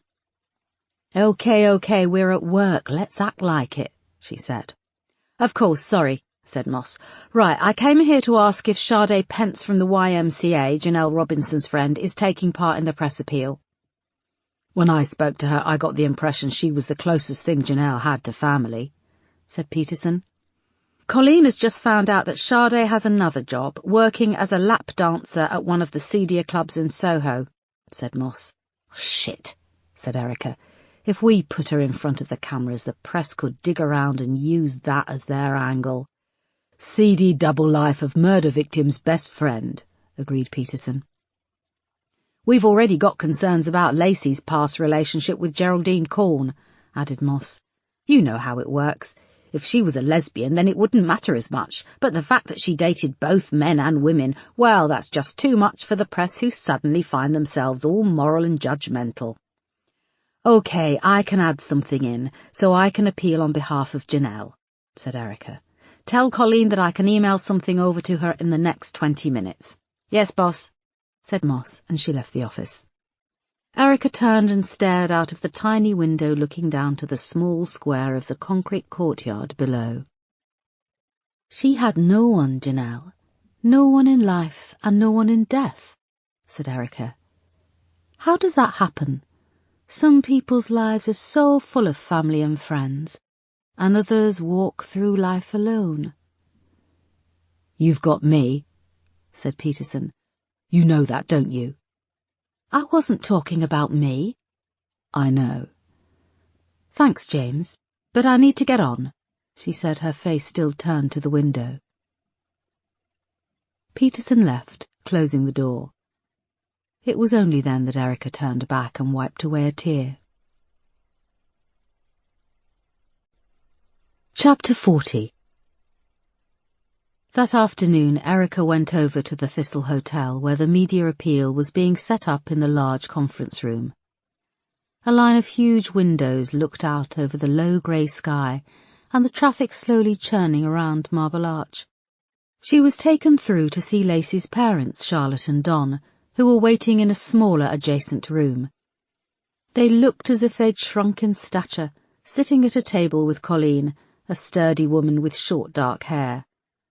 Colleen was excellent at her job, but part of this meant that she disconnected from the situation, taking out the human element. As Erica approached the table, they were looking at an iPad, where Colleen was swiping through the pictures of Lacey they'd chosen to use during the appeal. They were innocent, fun-loving shots.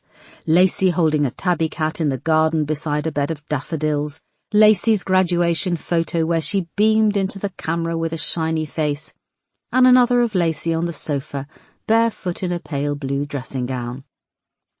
"This one is lovely," said Colleen, craning her head around to see it. "I'd kill for thick, shiny hair like that." She saw Erica and said hello. Then her phone rang and she excused herself. Don and Charlotte watched Colleen as she left. "That woman has a very unfortunate manner," said Charlotte. "Yes, I'll have a word with her," said Erica.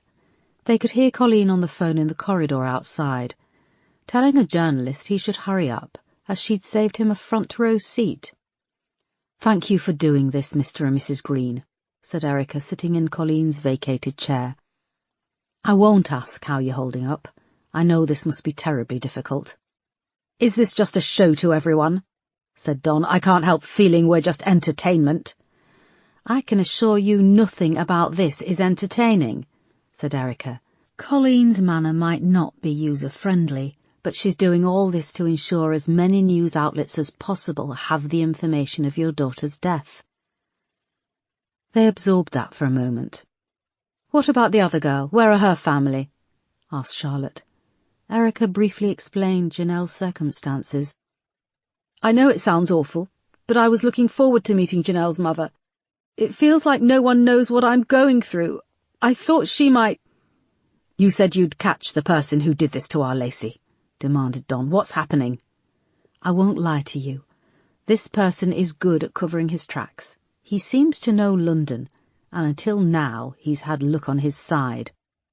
"You're sure it's a he?" asked Charlotte. "Yes, I've just heard back about DNA samples taken from Lacey and Janelle." "What kind of DNA?" asked Charlotte, her face a mask of horror. "Hair. 2 small hair samples. We ran these and were able to tell that this is a white male. But he's not on the DNA database. I've worked on scores of murder cases like this, and they always slip up. We have his DNA. We know he drives a Citroen C3. He's used it twice, and he's obscured the number plate." "Why can't you get all the names of people who have these cars?" demanded Don. "We can, but this is a common model. There are thousands of them in the UK. "He doesn't deserve to live in this world after what he did," he said, slamming his hand down on the table. "I can't bear the thought that he could be watching us on television. I'm not going to cry. I don't want to give him the satisfaction," Charlotte spat. Don put his arm around her. "I'm doing the talking, love." Then he turned his attention to Erica. You think this will work? In the past, public appeals have given us key breakthroughs in cases like this, said Erica. Cases like this? You mean serial killers, don't you?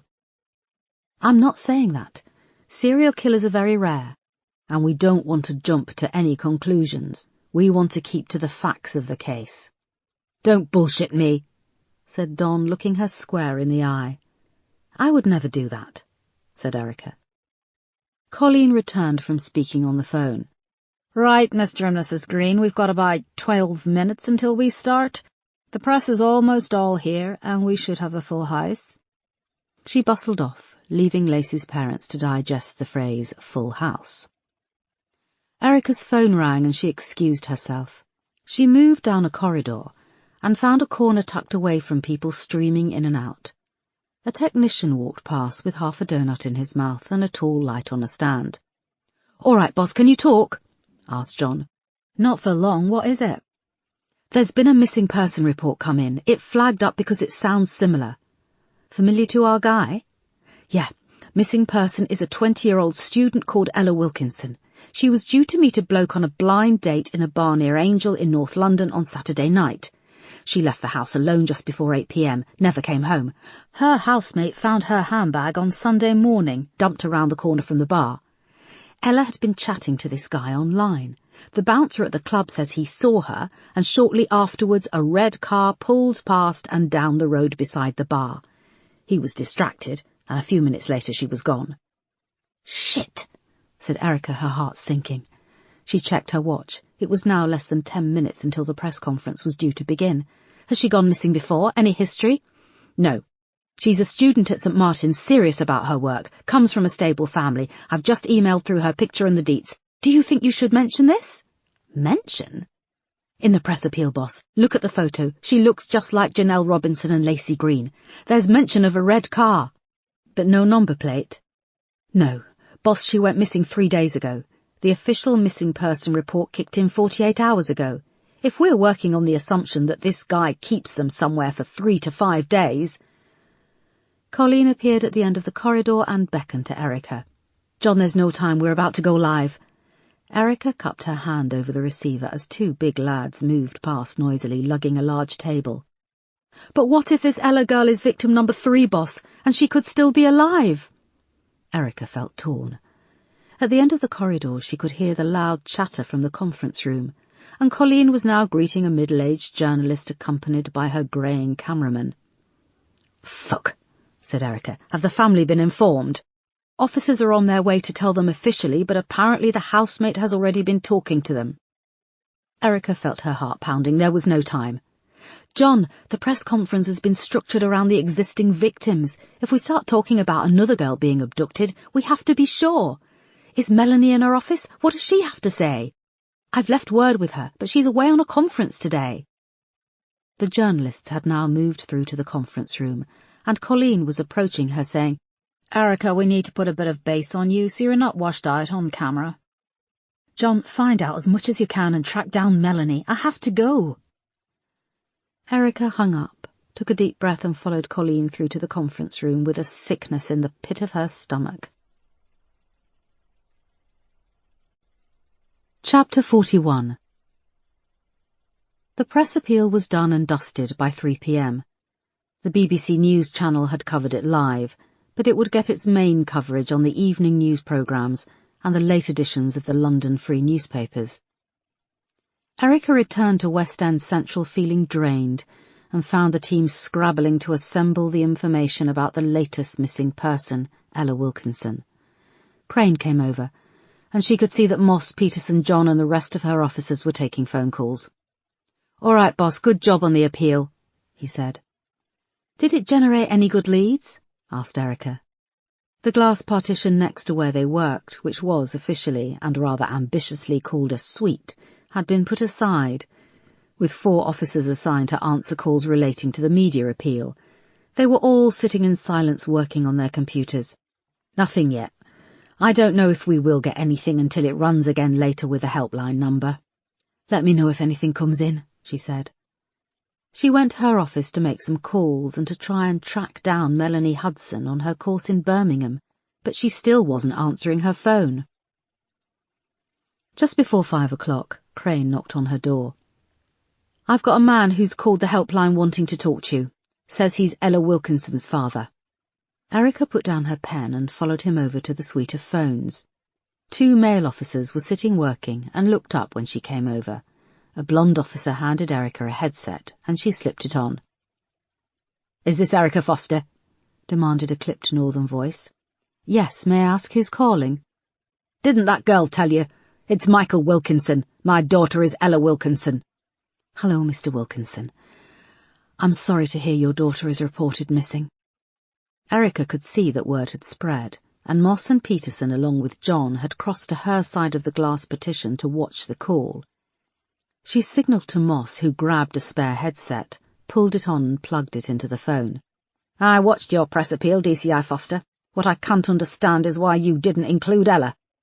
"Mr. Wilkinson, we're still trying to confirm if your daughter's disappearance is connected with—" "Don't lie to me, woman," he shouted. "I'm a retired detective chief superintendent." Erica looked at Moss, who pulled the computer keyboard towards her and started typing. "I didn't know that, sir. I'm sorry." Moss indicated the computer screen, where she had pulled up a picture of Detective Chief Superintendent Michael Wilkinson, a thin greying man with soft brown eyes. He was wearing a dinner suit at an official function. Erica mouthed, "Shit." "I have spent the past few hours trying to raise someone in the Met who knows what they're talking about. I've been passed from pillar to post."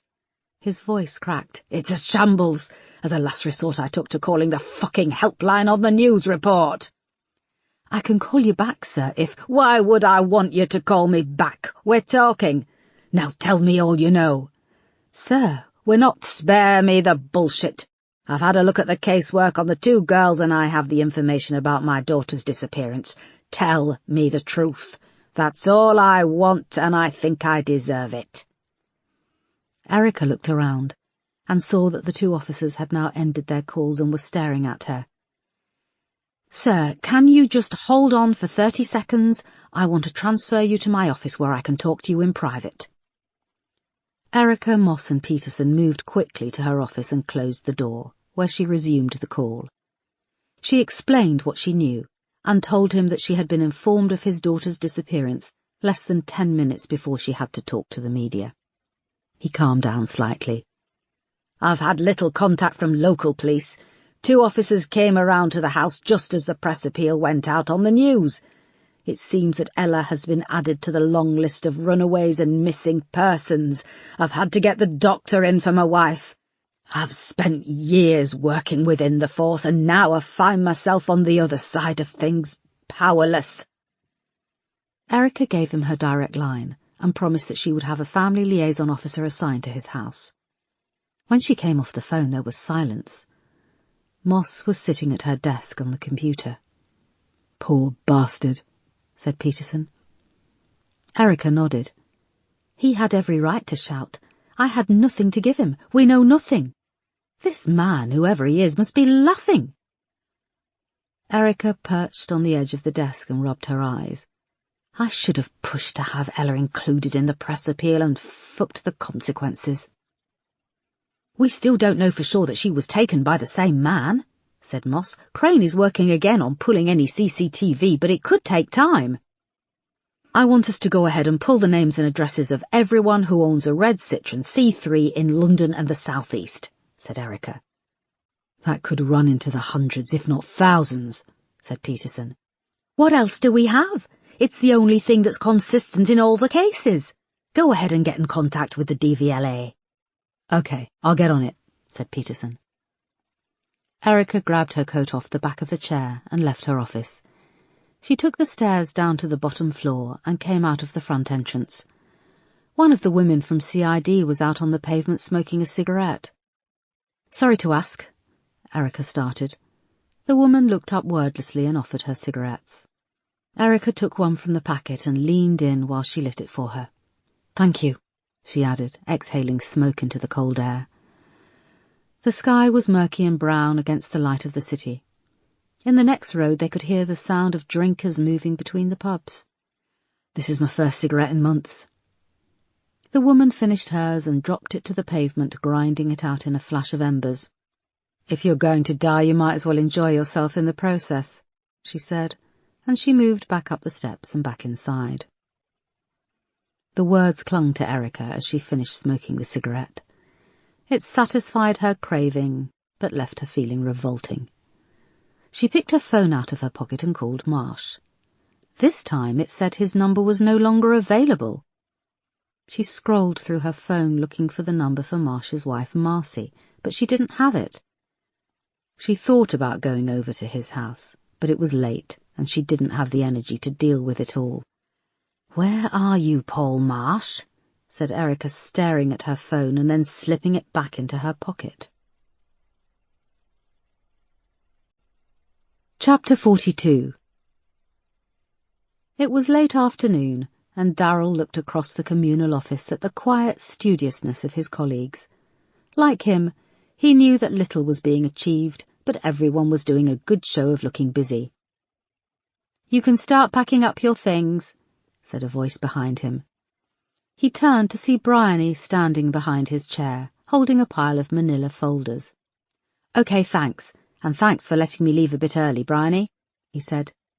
"You've banked the overtime. Are you planning on doing anything nice?" Her face was slack. It always held this slack look when she was waiting for an answer. He'd heard some of the guys from the other end of the office joking that this might also be her sex face. Darrell gulped back a laugh. "Nothing much, a night of telly, we've just got Netflix," he said. In truth, he would be spending the evening with Ella. Her last evening. Her last breath. "We?" asked Bryony, suddenly very interested. "Me, my mum and dad. I still live at home." "So no girlfriend?" The slack look had left her face, and she shifted her large bulk to the other leg. "No girlfriend," he said. She hung around for a moment longer, but he had turned away from her to shut down his computer. Darrell made it home just before 4:30, and as he pulled in at the farm gates, he noticed that it was only just getting dark.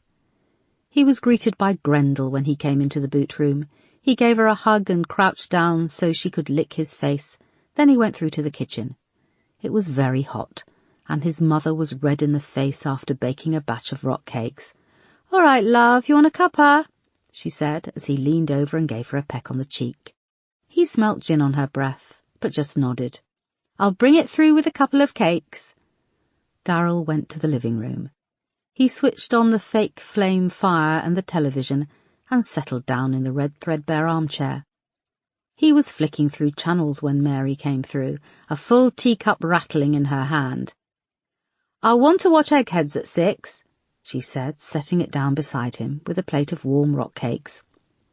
"Where are the kids' programmes?" he said. "They moved them a few years back onto Children's BBC. You want to watch Blue Peter?"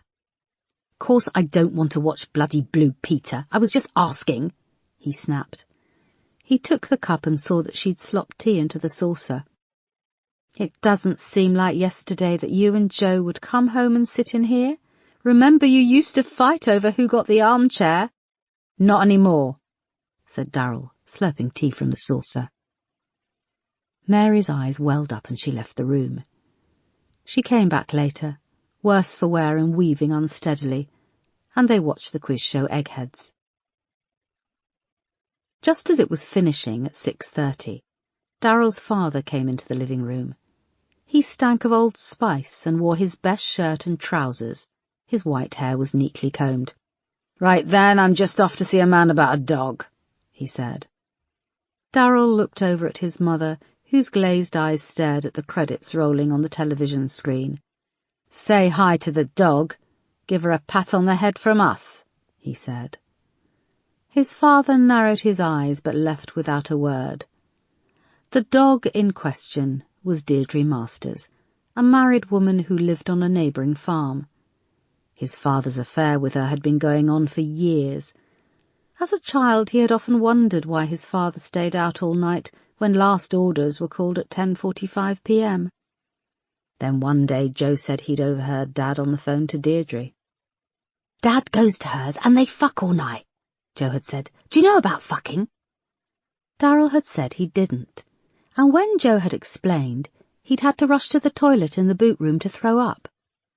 His mother never let on that she knew about his father's Monday nights with Deirdre. She must have done, because over the years people had talked, and when he'd left she would cook Darryl and Joe a telly supper consisting of fish fingers, chips and beans, which they would eat off trays in the living room. This Monday was the same as in years gone by, but just as Darryl and Mary were settling down with their trays of food, the Channel 4 news came on, with a police appeal for witnesses to the murders of Lacey Green and Janelle Robinson. Darryl dropped his fork, spilling food over the carpet. He'd kept it all secret for so long that it was surreal to see a tall policewoman with short blonde hair sitting at a long table, flanked by Lacey Green's parents. He saw her name was Detective Chief Inspector Erica Foster. "The Met Police would like to appeal for any witnesses into these brutal murders," she was saying, as the Met Police logo flashed up on a screen behind her. Darryl's heart began to hammer as he saw they had grainy CCTV footage of his car approaching Tooley Street when he'd abducted Janelle, and the Blue Boar pub when he'd taken Lacey. His ears started to roar with blood and his legs began to tremble. He couldn't keep his feet flat on the carpet. Vomit rose in his throat and he struggled with it, then gulped it back down. He reached out a shaking hand and took a drink of the orange juice on his tray. The sound came back to his ears, and he could hear his mother saying, "They spend all our tax money on CCTV cameras to watch us, but they can't even read the number plate. It could be your car for all they know." She looked at him for a moment, and then heaved herself up off the sofa and moved to the bar. "What?" he said. Back on the screen, Lacey's mother was crying, and her father was reading out from a prepared statement, the bright lights caught in the lenses of his glasses. "Lacey was a happy girl, with no enemies. She had her whole life ahead of her. There are 2 key dates where we want to appeal for witnesses. On Wednesday, the 4th of January, Lacey was taken by the driver of a red Citroen outside the Blue Boar pub in Southgate at around 8 p.m. Her body was found on Monday, the 9th of January, in Tattersall Road in New Cross. We believe she was—" At this point his voice faltered and he looked down. His wife squeezed his arm. He swallowed and went on. "She was dumped in these rubbish bins in the early hours of the morning of Monday the 9th. If you have any information, please can you call the helpline number. Any information, however small, could help us find who did this." The CCTV images played again of his car driving up to the pub, and shortly after, Lacey walking along the street with her long dark hair flowing after her. Still images were also shown of the 2 locations where the bodies were dumped. An artist's effort then popped up on the screen. It was of Nico, the fake profile picture he'd used. It was a crude likeness. The forehead was wrong, it was too high and there were crease lines, and the nose was a little too wide. The blonde police officer was now saying that their suspect had assumed the identity of a dead man called Sonny Sarmiento, a dead 19-year-old from Ecuador. "We ask that the public are vigilant. We believe this man is targeting young women in the London area, using fake profiles on social media. He establishes trust through online friendships before asking to meet," she said. Darryl's mind was racing. He looked over to his mother as she plucked ice cubes from the ice bucket with a little pair of tongs and dropped them into her glass with a clink. She was watching him. No, studying him. "Horrible business," he said. "Yes, horrible," she said, not taking her eyes off him. He swallowed again and got a grip of himself. If the police knew his number plate, or his name, they would have been to the farm by now. They were clueless. They had just put a few of the pieces together. Mary stared at him for a moment longer, studying him intently. Then she switched her attention to the television behind him. The appeal had now finished, and the newsreader was reading out the number that people could call to give the police information. "I think we should get one of those high D tellies," she said, shuffling back over with her drink. "I can't read that number." She sat heavily on the sofa, her breathing laboured. "Eat up, I've made some jelly for afters." Darrell saw that she had that same alcoholic haze in her eyes, and the sharp curiosity had gone. He smiled. "Dad won't give you the money for a high-definition television?" "I've been putting a little of the housekeeping he gives me to one side for quite some time," she said, leaning over and patting him on his still trembling leg. "I could check them out online," he said, forcing a smile. "Thanks, love. Now eat up." He forced himself to make bland conversation and eat the rest of the bland food on his plate. As the television news moved on to the immigration crisis in Europe, his heart began to slow. They hadn't mentioned Ella. If they had his number plate, they would be knocking on the door, wouldn't they? Wouldn't they? He'd made sure that it had been obscured by the dirt. When he took Janelle, he had been lucky that the number plate was so filthy after summer storms and driving around the farm. The winter weather had been a gift. When he'd started looking, he was shocked at how many people let their number plates become so dirty that they were obscured. He looked back at his mother and saw the gin was really kicking in. Her eyes were drooping. She was having trouble focusing. "Here," he said, getting up and taking her glass. "Let me pour you another." Snow was falling thickly when he emerged from the back door an hour later. His mother was now dozing drunkenly on the sofa. His father was away with his lover. He would be left alone.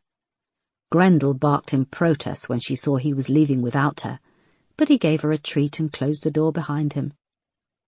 He walked down the yard, weaving along to avoid activating the lights and cameras, and when he reached the gate, he vaulted it with ease. The snow squeaked and crunched as he moved through the dark fields until the outline of the oast house loomed ahead. His eyes had adjusted to the dark, so he kept his torch off as he unlocked the padlock and slid the door open. It was pitch black inside, but he could smell her. The soft smell of her freshly washed hair and perfume had been replaced with stale sweat, piss, and shit. Very softly, he could hear her sobbing. "Good, I'm glad to hear you've held on just a little longer," he said. He slid the door closed, and moments later, Ella began to scream. Chapter 43. The phones in the incident room started ringing shortly after the evening news reports. There were the usual calls from the whack jobs and the crazies, not words officially sanctioned for use by the Met, but unofficially, that's how they were known. One of the calls that came through was flagged by Crane, and along with Moss and Peterson, he did some digging. They then took it to Erica. "How can we be sure this isn't another crazy person who thinks they saw something?" asked Erica, looking across her desk at Moss, Peterson and Crane squashed into her tiny office. "The witness is a Mrs. Marina Long," said Moss. "She's married with 2 young boys. They live in the village of Thornton Massey, which is just a few miles off the M20 close to Maidstone. Marina and her husband work as teachers at the local primary school. Their house backs onto farmland and an old oast house." "What's an oast house?" asked Erica. "They were used for drying hops," said Peterson. "There used to be hundreds of hop farms around Kent, and oast houses have a furnace and racks for drying them out so they can be brewed for beer." "OK, what does this have to do with our appeal?" said Erica. "Marina Long says that several times in the past few months, late at night, she's seen a small red car driving across the fields towards this oast house," said Crane. "How could she tell the car was red if she saw it late at night?" "Well, she says that often the next morning it's still been there, parked outside. She also says she remembers seeing the car there on the August bank holiday, the 24th, when Janelle went missing, and she remembers seeing car lights moving across the field on the 4th of January, said Crane, the night Lacey Green went missing. "Do we know who owns the land?" The land belongs to Oakwood Farm. The farmer and his wife live there with their grown-up son, said Peterson. And get this, a red Citroen C3 is registered in the son's name. Erica was silent for a moment, rolling the information over in her brain. She looked at the clock. It was coming up to 8:15 p.m. We've been working on the theory that he abducts them and holds them for a few days before killing them. So this outbuilding, this oast house, would support this theory. She sat back in her chair and ran her fingers through her hair. But this is far out of London. Why take them so far? Why risk all the surveillance and CCTV cameras coming in and out of London? Why not grab local girls? The phone rang and she picked it up. It was Melanie Hudson. She covered the receiver and asked if Moss, Peterson and Crane could wait outside. When they'd gone, Erica quickly brought her up to speed with the appeal, and that she believed the daughter of a retired senior police officer was being held by the same killer. If it's like the last two victims, then he's had Ella Wilkinson for 3 days. We need to move fast, said Erica. Chapter 44. At 12:30 a.m. the next morning, a black van containing a team of specialist firearms officers from Kent Police pulled into a lay-by close to the large iron gates of Oakwood Farm. The driver killed the headlights, and the engine idled. It was a lonely patch of country road with just a couple of other houses. To the left of the van, the empty fields stretched away, and a lone light glowed in the window of the farmhouse. 6 specialist firearms officers, headed by Sergeant Portman, crouched in the back of the van. They were used to waiting, and despite the cold they sweated under their Kevlar vests and protective gear. Less than 40 miles away, Erica and her team were assembled around a computer monitor in the incident room at West End Central. Erica was impressed that Melanie had taken her seriously and stepped up as acting superintendent. It had been no mean feat to pull together 2 teams of specialist firearms officers from Kent Police with so much speed, and Erica realised just how much was on the line. The teams were being coordinated from the control room at Maidstone Police Station, and everything was being relayed to them at West End Central via a live audio feed. The rest of their office stretched away in darkness, the other teams having left for home hours ago. "OK, we're standing by," said Sergeant Portman with the first team. "Team 2, are you reading me?" came a female voice. This was D.I. Kendall in the control room at Maidstone. The second team of specialist firearms officers were approaching an access gate at the other end of the farmland, which, if the map was correct, was a 1/4 of a mile from the Oast House. "Loud and clear. We're just on Barnes Lane, should be at the gate in a few minutes," came the voice of Sergeant Spectre, who was leading the second team. Erica caught Moss's eye and saw she was uncharacteristically tense. The radio fell silent for a long minute. Just when they thought the audio connection was lost, they heard Sergeant Spectre again. "OK, we've got the access gate open. Looks like there's no security lights down here." "OK, proceed with caution. Keep your lights off," said D.I. Kendall in control. "Team 1, can you move into position?" "Yes, standing by," came Sergeant Portman's voice. "The neighbour marina has said that the gates open automatically on approach," said D.I. Kendall. "I want Team 2 in position outside the Oast House before I give you the signal to activate the front gates. Standing by." "Bloody hell, I can't bear this," said Peterson back in the incident room. A bead of sweat trickled down his temple, and he wiped it with his sleeve. Chapter 45. The Oast House seemed to rise up as the van containing the second team drove slowly towards it, across the frozen earth. Sergeant Spectre crouched in the back with his team of 3 male and 2 female specialist firearms officers.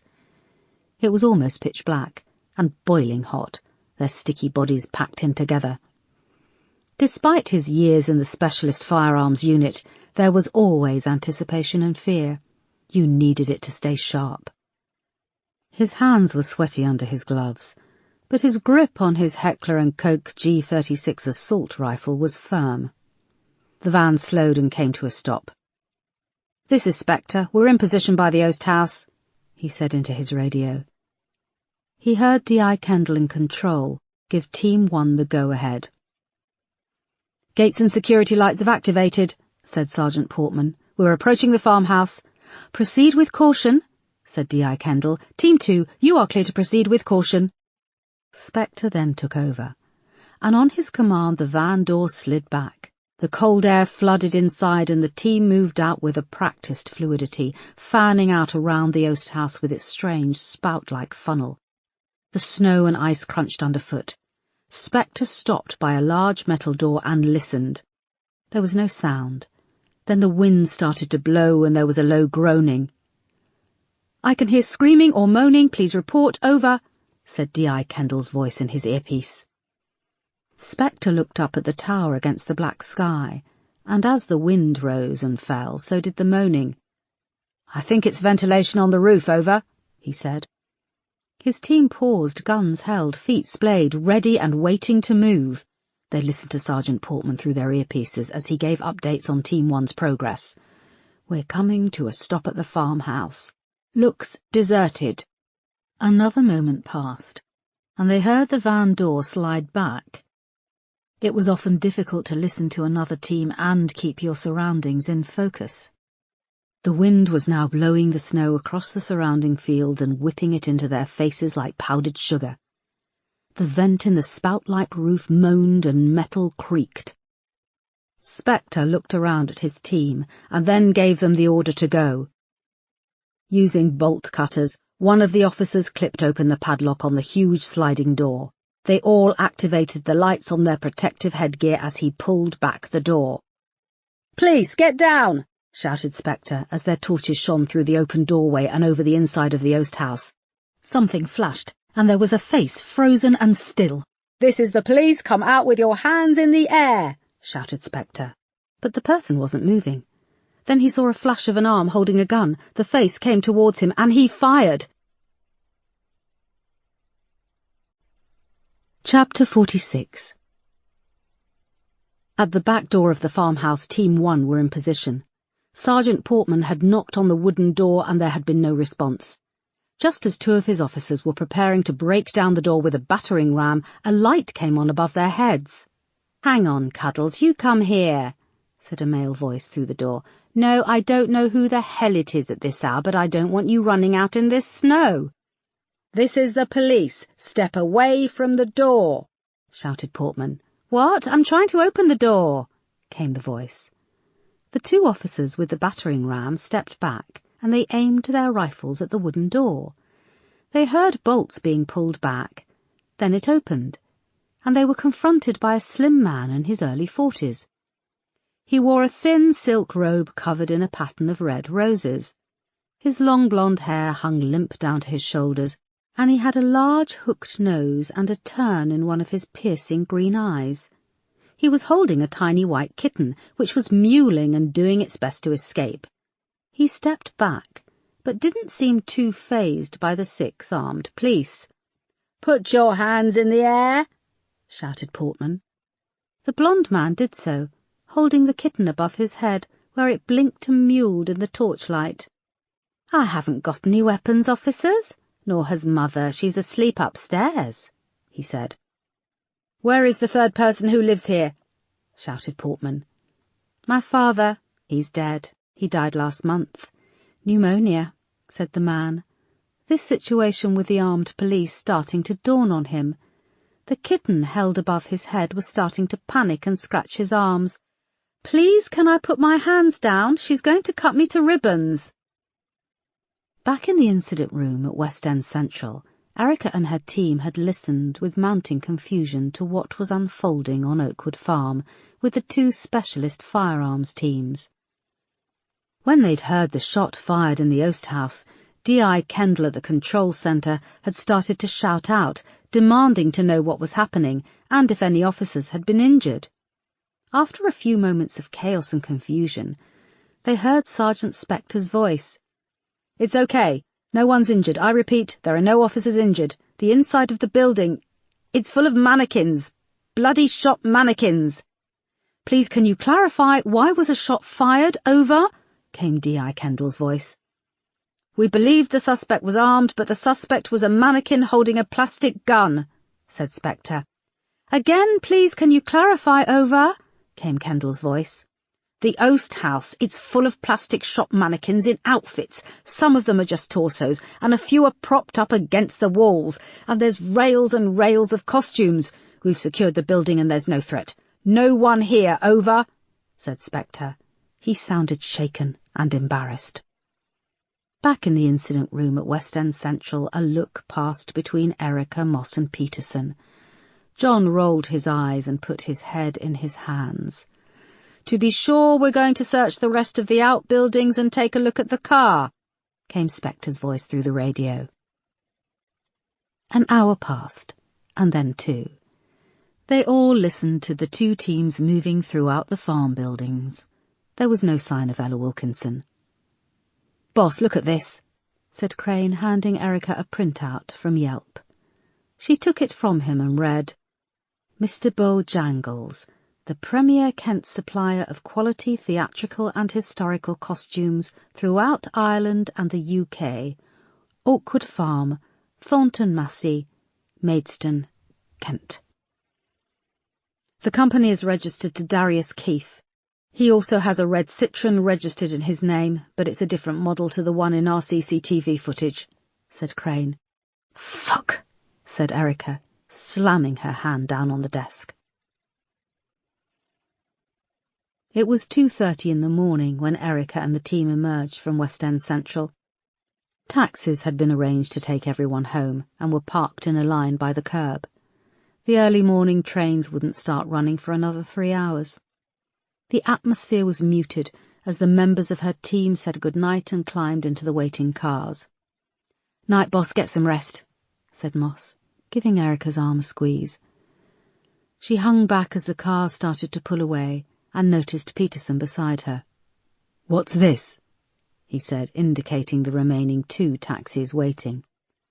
"I just fancied a night in my own bed alone," said Erica, pulling out a packet of cigarettes and stripping off the cellophane. No, don't start smoking again," said Peterson, reaching over to take the packet. She pulled her arm back. "Please, just leave me." "But you've done so well. You think what happened in there tonight was me doing well?" she shouted. He watched her with concern as she opened the packet and, pulling out the foil, put a cigarette in her mouth. She lit up and exhaled. "I meant you'd done well giving up smoking for so long, and you couldn't have foreseen that we'd get the wrong address." "You should get home, James," she said. "I'm on your side," he said, leaning towards her angrily. "Don't forget that." "I know, I just want to be alone." "Yeah, maybe you should be," he said. He went to the waiting taxi and got in. Erica watched it drive away. Then she smoked another 2 cigarettes. The building opposite was wrapped in scaffolding and a bright security light shone over it, casting a grid over the pavement around her, like she was in a cage. It made her think of Ella Wilkinson trapped somewhere. Erica knew she would be hauled over the coals for what had happened, and the identity of the true killer was still unknown. She ground out her cigarette on the pavement and got into the taxi for the journey back to her cold, empty flat. Chapter 47. 38-year-old Martin Lakersfield was a full-time carer for his wife Sheila, who was living with multiple sclerosis. Just 4 years ago, they'd been living a happy life with busy careers. Sheila had worked in advertising, and he had worked for Citibank. They'd often said they passed like ships in the night, but now they were both prisoners of their 3rd-floor flat in Beckenham, just a few miles from Lewisham.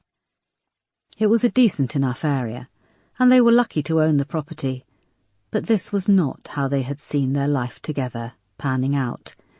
In recent months, Sheila had found sharing a bed difficult and stressful, so Martin had taken the decision to sleep in the spare room. It had broken his heart. On Tuesday morning, Martin had woken at 3 and had been unable to get back to sleep. After checking on Sheila, who was sleeping soundly, he went into the living room to watch TV. At 3:30 his eyes were scratchy, but he was still wide awake, so he decided to take out the rubbish, something he hadn't managed to do the day before. He came out of the main entrance and stopped on the steps, breathing in the cold air. He walked over to the line of dumpsters which were at the front of the building, to the left of a paved car park overlooking the street. He was surprised to see what he thought was another neighbour at the black dumpster, but he didn't recognise the small figure, with its face obscured in the shadow of a baseball cap pulled down low. As he moved closer, the figure heard his feet on the gravel path and turned. It stood still for a moment, arms hanging down, feet braced, and then darted away onto the street, passing under an orange streetlight before vanishing around the hedgerow. There was something about the way they had behaved that made Martin stop. The person had started at him, almost weighing up what to do, fight or flight. Martin gently placed the bag of rubbish down on the ground, and not taking his eyes off the entrance to the car park, he crouched down and picked up a large rock from the row lining the path. He moved swiftly to the entrance, with the rock braced in his hand, and stepped out onto the pavement. The road was empty and silent, pools of orange light stretching away in both directions. The windows of the surrounding flats were dark. He was relieved whoever it was had chosen to flee. He came back and retrieved his rubbish bag, and keeping hold of the rock, he went to the dumpster. The lid was open, and what he saw inside made him cry out in shock. He stumbled back and fell onto the cold, hard ground. Chapter 48. Erica was woken by her phone ringing in the darkness. She rolled over in bed, reaching out with her fingers. The space beside her was empty, and the mattress firm. She was at home. She'd been dreaming she was back in Manchester as a specialist firearms officer. It was a recurring dream she hadn't had in a long time, the ill-fated drug raid where she relived the death of her husband and 5 members of her team. She was thankful the phone had woken her, until she saw who it was. "Crane, what is it? It's 5:30 in the morning," she said. She sat up and flicked on the bedside lamp and winced at its brightness. She saw she'd fallen asleep wearing her clothes. "Boss, the body of a young girl's just been found in Beckenham. She's got dark hair, and she's been left in a dumpster." Erica sat up. "Is it Ella Wilkinson?" "We don't know for sure, but everything points to it being her." Erica felt the floor under her feet fall away, and she had to steady herself on the edge of the mattress. "I'll be there right away." It was just starting to get light as Erica pulled onto Coper's Cope Road in Beckenham, a long, wide residential street dotted with large trees and a mixture of smart flats and older houses. She slowed past a couple of old houses, set back from the street with large, polished bay windows, and then an apartment block came into view. Squad cars were lined up outside with their lights flashing, along with a large support vehicle and the pathologist's van.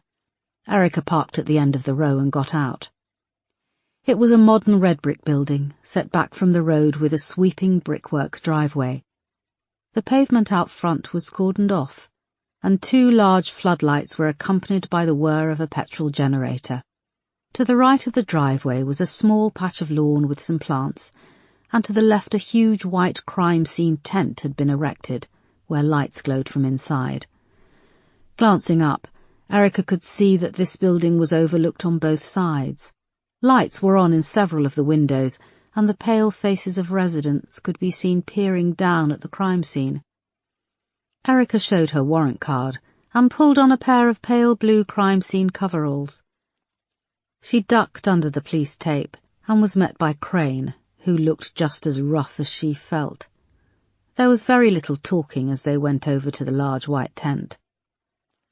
It was hot and cramped inside, and brightly lit by 2 large lights, where 3 large plastic dumpsters were housed under a small awning with a wooden roof. Isaac Strong wore overalls and a face mask. He had 2 assistants working with him. The smell of the dumpsters under the hot lights made Erica's stomach lurch. "Morning," he said softly. He indicated the middle dumpster, which was black, Its curved blue lid was pushed back. Erica and Crane edged forward and looked over the edge and inside. A young girl lay on her back. She was filthy and covered in dirt and dried blood. Her body was badly beaten, and her long dark hair was lank and greasy. As Lacey and Janelle had been, she was naked from the waist down. Her dark top was saturated with blood, and it clung to her skin. Her forehead had a deep dent in it, and her left cheek had also collapsed. Crane looked away and put a hand to his mouth. But Erica forced herself to stare at the poor girl and take in what had been done. "That's her," she said. "That's Ella Wilkinson." Chapter 49. Erica was glad of the cold air when they emerged from the tent and handed in their overalls.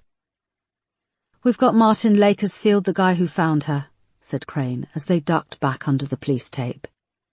An ambulance was parked further down the street, past the line of squad cars with its back doors open.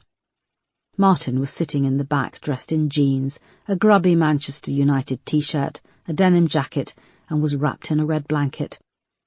Erica thought how depressed he looked, with bags under his eyes and a bloated, unshaven face. "I understand that you found the body?" said Erica as she and Crane approached.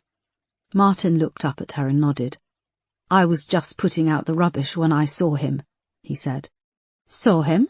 asked Erica, glancing at Crane. "I don't sleep much. I always come out when it's quiet and put it in the right bins. I don't normally see anyone. Who did you see?" "A guy, I think, but he was wearing a baseball cap." "Was he tall or short?" "Short, I think, a bit chubby. Although it happened so quickly, he had an odd stance." "What do you mean?" asked Erica. "A stillness, a confidence. It was unnerving." "And you're sure you didn't see his face?" "Positive. He ran off, but he looked like he was thinking whether he should stay and, I don't know, deck me." "Did he have a car?" asked Crane. "He vanished around the corner. I think I heard an engine. He could have been parked around the hedge." "Did you see a car?" "No." Erica ran her hands through her hair, not quite believing he'd managed to get away without being seen. "Which flat do you live in?" she asked. "We're the one there, 3rd floor," he said, pointing to a window on the left-hand side of the building. "Is that window a bedroom or the kitchen?" asked Erica. "Bathroom," he said. "All those windows at the front are bathrooms." Erica looked up and counted 3 floors with 6 windows. "Do you know if all the flats overlooking this front drive are occupied?" "There's a woman downstairs. She's old. I know they're still trying to rent out the flat above. I know that because we had some noisy bastards in there who moved out last month." "She looked like a young girl," he said, looking up at Erica and Crane. He started to heave and put a hand to his mouth. "Thank you. Let's get you a cup of tea and I'll have someone take a formal statement," said Erica. They moved away back towards the crime scene. "I want everyone who has a view out front over this car park interviewed, and I want a door-to-door of the surrounding flats. This whole courtyard is overlooked, and someone must have seen something," said Erica. There were groups of people now filling up the pavement on the other side of the road, standing around and watching curiously. "There's no CCTV cameras on the road," said Crane. "Further down the road there's a private CCTV camera mounted outside a Fitness First gym, and about 400 yards along there's New Beckenham Station, but the cameras don't cover the road, just the station approach." "If he drove off in that direction, then they may have caught something," said Erica. "This guy either has incredible luck, or he's choosing the places where he dumps the bodies." Chapter 50. When Darryl had finished with Ella Wilkinson, she was unrecognisable, badly beaten and screaming like an animal. He'd broken her jaw, which had made her screams sound like she was drunk, but she still had some fight left in her, which was remarkable. It was then that he took a scalpel and severed the artery in her leg. Watching the gouts of blood pour from her body gave him the biggest thrill, like an electric surge coursing through his veins. The light left her eyes, and she was still. He'd stumbled out of the oast house into the darkness and the cold, his legs shaking uncontrollably, and he'd vomited into the snow by the frozen stream. When his stomach was empty, he'd lain face down. The snow pressing against his hot face was delicious, and he lay there for a long time until his breathing slowed and he started to feel the cold seeping in through his clothes. The oast house had a water supply, carried in a pipe under the soil, and it hadn't frozen. After Darryl stashed Ella's body in the car, he washed himself down in the furnace chamber, wincing at the snow-cold water from the hose. Then he drove across the field to the gate and on to Beckenham to dump her body. Darryl had returned to the farm just before 5, cutting it fine with the early morning milking, but he hadn't run into any of the farm workers. He had parked the car, taken a long hot shower, and fallen into bed. He woke just before 1 in the afternoon, his bedroom bathed in dim blue light shining through the closed curtains. His body ached and his throat burned. He reached out to the bedside table for a glass and took a long drink of water.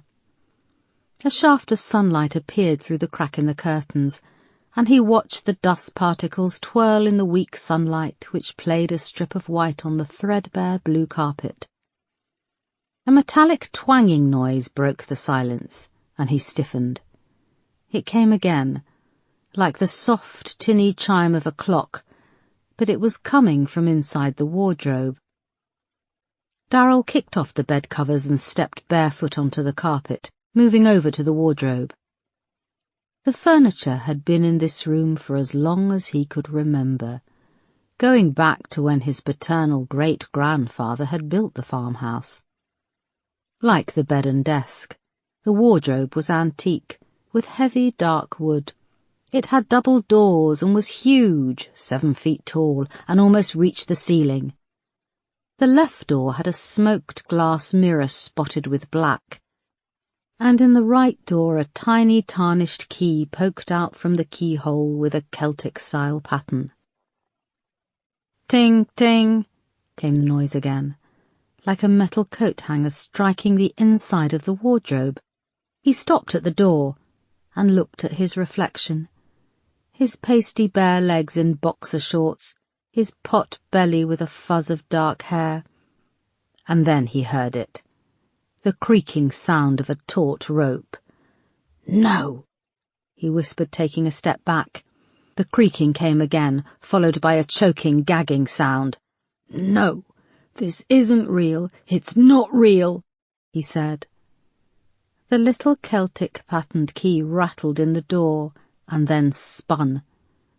The gagging sound came again, and the mirrored door slowly swung open. Inside, nestled between old winter coats and his work shirt, his brother Joe hung from a noose. He wore the same blue jeans, white t-shirt and Nike trainers. Joe had been a handsome young man, but in death his face was grey and swollen. His eyes stared, bloodshot and crisscrossed with broken veins, and his mouth was fixed with a wide grin. Darryl closed his eyes, but when he opened them, Joe was still hanging there, the rope creaking slightly, his trainers swinging gently a few feet off the bottom of the wardrobe. A horrible laugh escaped from Joe's fixed grin, and Darryl felt something warm and wet splatter onto the front of his boxer shorts. He looked down.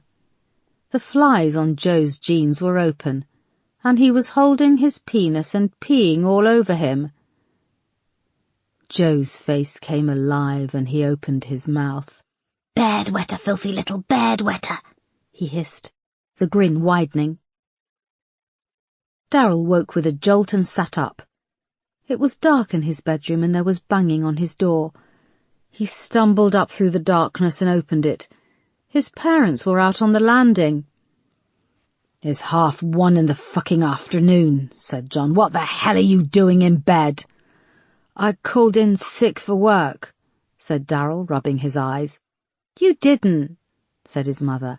I've just had some woman on the phone called Bryony.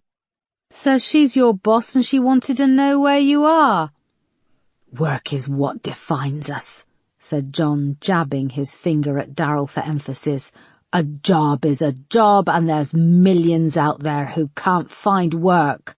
I'll sort it, Dad, said Darryl. John looked down at Darryl's crotch and back up at his face. You've pissed yourself, he said. Darryl looked down and saw to his horror that the front of his boxer shorts was soaked. Oh, no. How old are you, Jesus Christ? Said John, shaking his head, and he walked off to the stairs. Mum, I didn't. Darryl started blubbing, the nightmare still clinging to him. Mary looked at him with concern, and then bent and pulled down his boxers. No! Cried Darryl, trying to step back, but she held on tight to the waistband.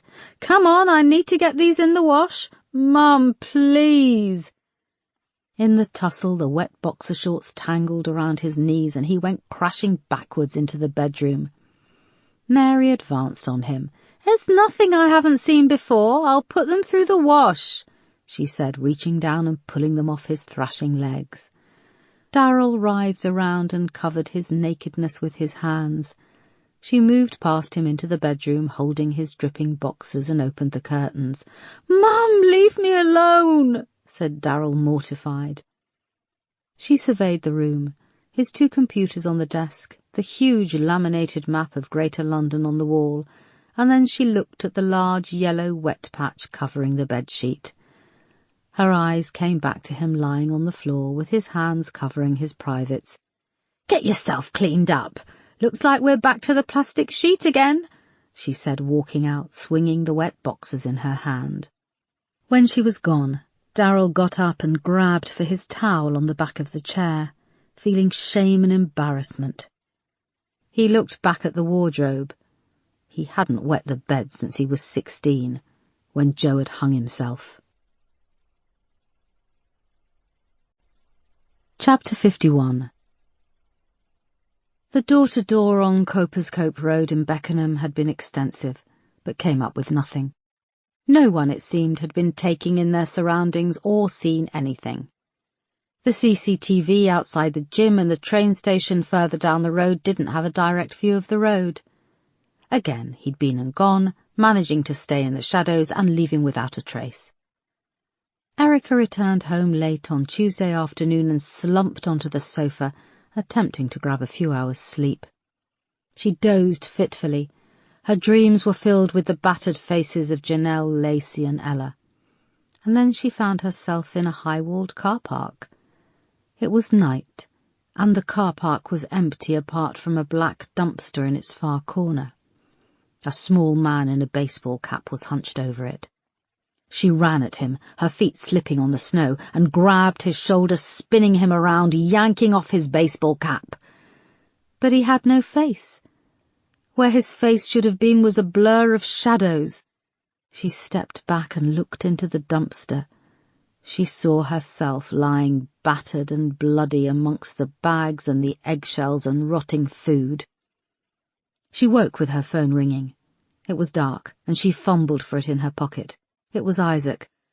I finished the post-mortem on Ella Wilkinson, he said. I'll be right there, she replied. There was a fine drizzle when she parked her car outside the mortuary in Penge, and she made a dash inside. The weather had warmed a little, and rain was mingling with the melting snow. Isaac met her at the door, and they went straight through to the mortuary. His team was just finishing up.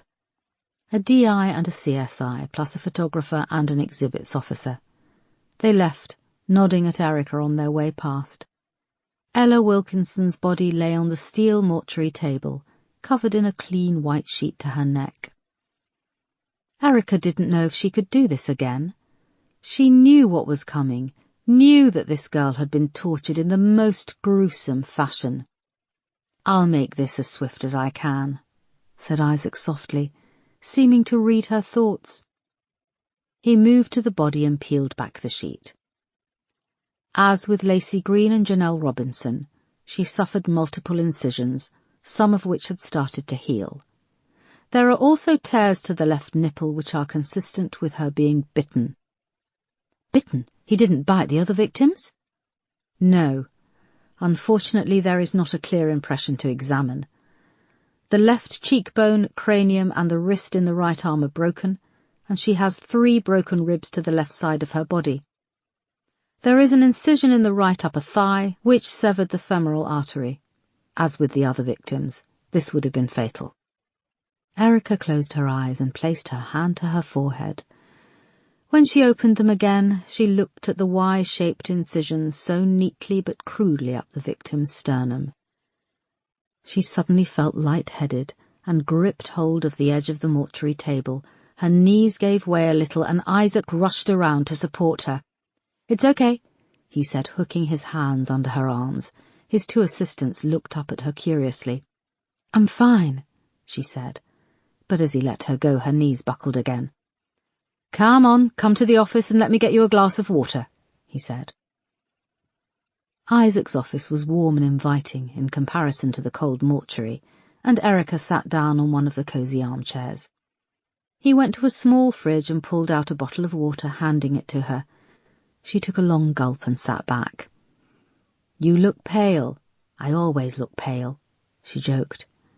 He took her wrist and felt her pulse. "What's your resting heart rate?" "I don't know." "Do you exercise?" "I rush about," she said. "When was your last health check?" A couple of years ago. Do you remember when that kid bit me at Lewisham Row? I had to have a screen, bloods, the works. And it was all clear." Isaac came and sat in the armchair opposite. "Have you been sleeping?" "A little, but with this case sleep isn't something I have the luxury of doing." "That's no way to live." "That is how I live," she snapped, and took another swig of water. "Sorry," she added. To her horror, she started to cry. Isaac reached out and took her hand, and she let him hold it softly. "As I said, this is no way to live, Erica. I don't know how to live anymore. When I met Mark, I resisted him. Not that I didn't want to be with him, but I felt how easily we became a unit. There was always someone to come home to, someone to go out with, to share things. I need it, but even then I could see it was a weakness, if that makes sense." "You thought being in love was a weakness?" said Isaac, raising one of his thin eyebrows. Erica nodded.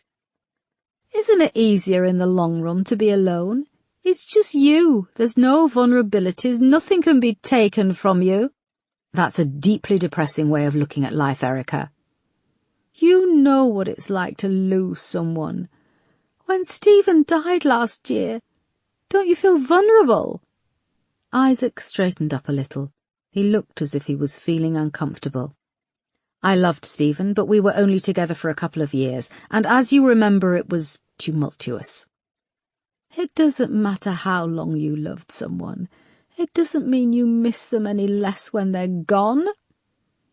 He nodded. Erica wiped a tear away.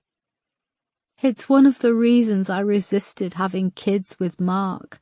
I kept putting it off. He wanted them." Isaac sat very still and just listened. Erica went on.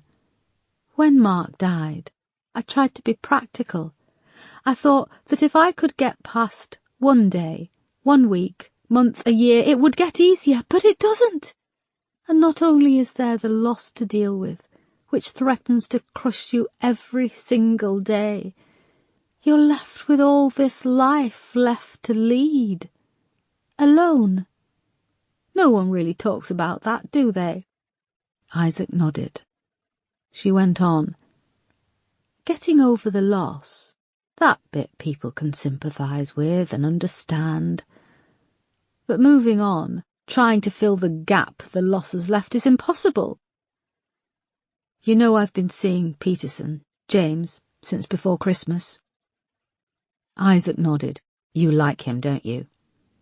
Erica nodded and got up, grabbing the box of tissues from the desk opposite. He just wants to be with me, and I keep pushing him away. He's such a good guy. Like Mark, he was the one everyone loved. I just don't know why Mark had to die, and I'm still here.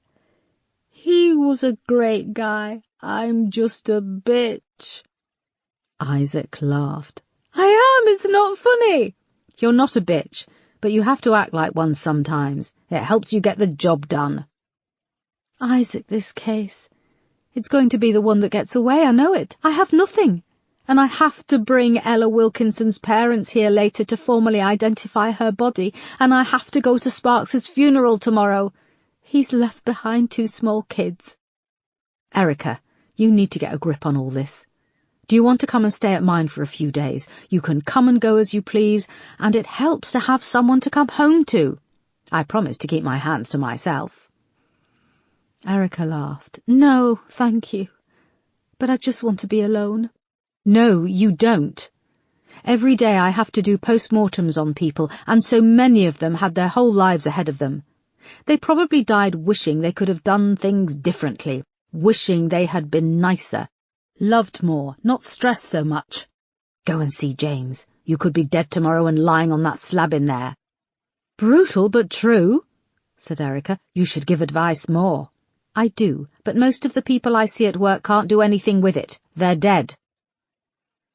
Erica held on to him again and gave him a long hug.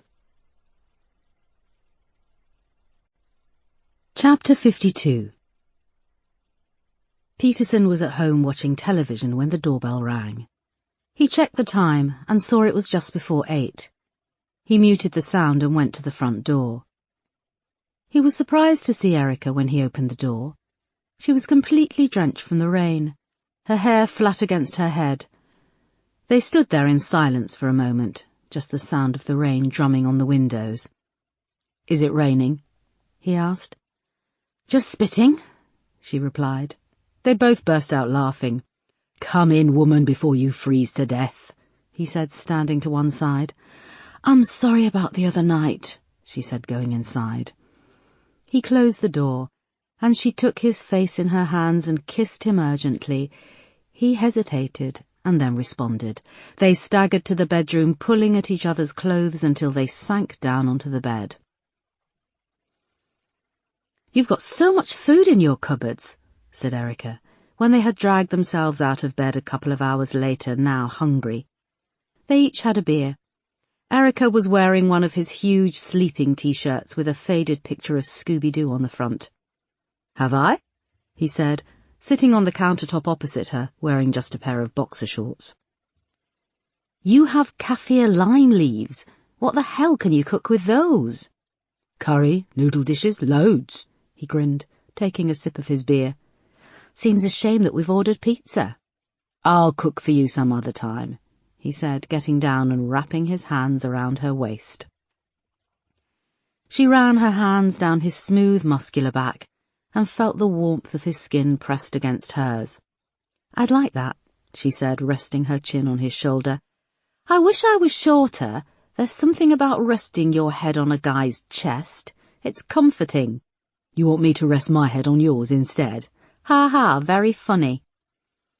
They stood hugging in silence for a minute. Erica looked around his flat. It was a classic man pad with black leather furniture and a giant television with a games console on the carpet in front. There was a picture of him, taken when he was a teenager with his parents and grandparents and his sister.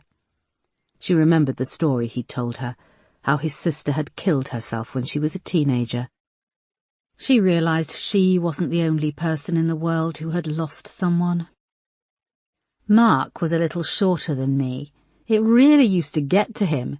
He hated me wearing heels, not that I did all that often, but sometimes I wanted to.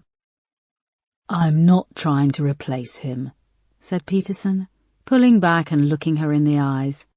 "I know I could never do that." "I know you're not, but I need to move forward, and I like you, a lot, and I think Mark would have liked you." Peterson leaned in and gave her a kiss. The doorbell rang. "That'll be the pizza," he said. They settled down in front of the late news with the hot pizza and a fresh beer each. The national news didn't mention the death of Ella Wilkinson, but the local London news ran it as their first story. They had footage of the crime scene in Beckenham. Luckily, the news reporters had arrived at the crime scene after the pathologist's work was complete, so all that they had to show was the police cordon across the car park entrance and a lone police car. They did show a couple of short clips, interviews with concerned locals, a young woman with 2 small children and an old man in a flat cap. "Makes me worry about letting the kids go out to play," said the woman, holding on to her fidgeting young son and daughter. "It's not the kind of thing you expect in these parts, terrible business," said the old man, squinting at the camera through his thick glasses. Then they cut to a woman outside a set of iron gates, with a house in the distance down a long driveway. The road was dark and windy, and she was bathed in the glare of a spotlight. Her hair whipped across her face, and she brushed it away with a gloved hand. "Police last night raided this farm just 20 miles away from the capital," she intoned. "No arrests were made, but concerned locals are asking if the death of Ella Wilkinson is linked to the deaths of Lacey Green, a young woman from North London, and Janelle Robinson, a homeless woman whose body was found last summer. All victims were found in similar circumstances, dumped in refuse bins. We contacted the Met Police for further comment, but no one was available." The news report cut back to the studio, and the next story, about the lack of cycle paths in the borough of Islington. "I hate local news," said Erica. "They always manage to sound clueless, but end up scaring the shit out of people." "Perhaps they should be scared," said Peterson. "And Melanie is inconsistent. We're talking as friends now, okay?" Erica added. Peterson nodded. "She really stepped up authorising the raid the other night, but then she goes AWOL, and I can't get hold of her." On cue, Erica's phone began to ring. She wiped her hands and went to her coat. "Speak of the devil," she said, holding up the handset. She answered. "Erica, have you seen the news?" snapped Melanie. "I'm watching it. Why did it say no one at the Met was available to comment?" "Because no one was. I've tried to call you. Colleen is still working on follow-ups from the appeal, and Ella Wilkinson's parents only identified her body a couple of hours ago." Melanie huffed and puffed on the end of the phone. "Well, we've been called into a meeting with the Assistant Commissioner tomorrow morning at 9. We need to be prepared." "I am prepared. You're the one who's been incommunicado for the last couple of days," said Erica. She saw Peterson's face wincing as she said this. "I am Acting Superintendent Erica, and until you know what that entails, keep your opinions to yourself. I will see you tomorrow at New Scotland Yard." With that, she hung up the phone. Peterson was still shaking his head. "Why did you just go off on her like that?" "I'm pissed off." "And how did it help, having a go at your boss?" "Hang on, I'm your boss." "Not right now. You're just a fit bird eating pizza in my flat." He smiled. "Fit bird? What, you're not fit?" "Well, I'm certainly not a bird." "So you're my girlfriend?" Erica took another slice of pizza from the box. "Oh, I suppose so. I'm not really a girl." "So you're not fit, you're not a bird or a girl, but you are pissed off with your boss. Can we at least agree on that?" Erica laughed. "Yes." "It gets in the way of what a good copper you are," he said, his face serious. She stopped smiling and nodded. "I don't endear myself to top brass, do I?" "No, now eat your pizza," he said. "Keep that foul mouth busy." She nodded and took a bite. "Maybe I should go to this meeting tomorrow with a mouthful of pizza. It will keep me out of trouble." Chapter 53. Darrell had remained in his bedroom for the rest of the day, fearful of falling asleep, but wary of his parents. His head was mixed up. He'd had such courage when he took those women, but when they were dead and gone, it all drained away and he felt scared, insignificant, the weak little loser he'd always been. He spent the afternoon online, clicking through pictures of girls on Facebook and profiles on Match.com. He was always looking. It was an addiction for him, a habit. He liked long dark hair, and he dragged a few pictures onto his desktop which took his fancy. He was just looking, that's what he kept telling himself. He'd only ventured downstairs when he heard the creak of his parents climbing into bed. He found Grendel lying in her huge basket in the boot room, and her tail thumped when she saw him. He took a packet of honey roast ham from the fridge and split it with her, watching her huge white jaws as she chomped it down. He lay down, squashed in with her in the dog bed, and only then was he able to drift off to sleep. He woke just before 5, warm against her soft furry back, and wondered if the only person he could feel close to was Grendel. Of course she wasn't a person. He was relieved to see the front of the tracksuit bottoms he wore were dry. Darryl showered and took the early train into work the next morning. The dull routine of the office further comforted him, and the morning moved past unremarkably. He left for an early lunch, choosing to nip to the McDonald's by Guy's and St. Thomas's Hospital. When he returned with his grease-spotted bag of food, there were only a handful of people in the large open-plan office, and Bryony was the only one in their section eating alone at her desk. He sat down and started to unpack the contents of his food, and then looked up, feeling her eyes on him. She was chewing rhythmically, her eyes magnified and unblinking behind her grimy glasses. On closer inspection he could see and smell that she'd brought some leftover Indian food in a Tupperware container. He glanced up and smiled at her. A small piece of garlic clung to the top of her downy lip. "You didn't fancy the pub with the others?" she asked. "Yes, I'm there right now. This is merely a hologram," he replied, sweeping his arm over his face. She looked back at him with her blank face. "Bryony, that was a joke." "Oh," she guffawed, ejecting a little bit of the chewed onion bhaji onto her chin. "Oops, I'm such a pig." She blushed, swiping it off with her finger and sucking it off the tip. Darryl turned to his computer and started to eat his McDonald's. He logged on to the BBC website and was about to search for details of Ella Wilkinson when he heard her clear her throat behind him. He jumped. "Onion bhaji?" He looked around and Bryony stood behind him with her Tupperware container. It contained a neat row of dark bhajis nestling on a fold of paper towel. There was something childish about the way she held it out, as if she was offering him a crisp during playtime. They smelt good. He looked down at his McDonald's, which had sweated and gone cold on his way back to the office. "Thanks," he said, taking one. It was delicious. "My dad always orders too much Indian," she said, twirling her stubby fingers delicately over the box and picking one.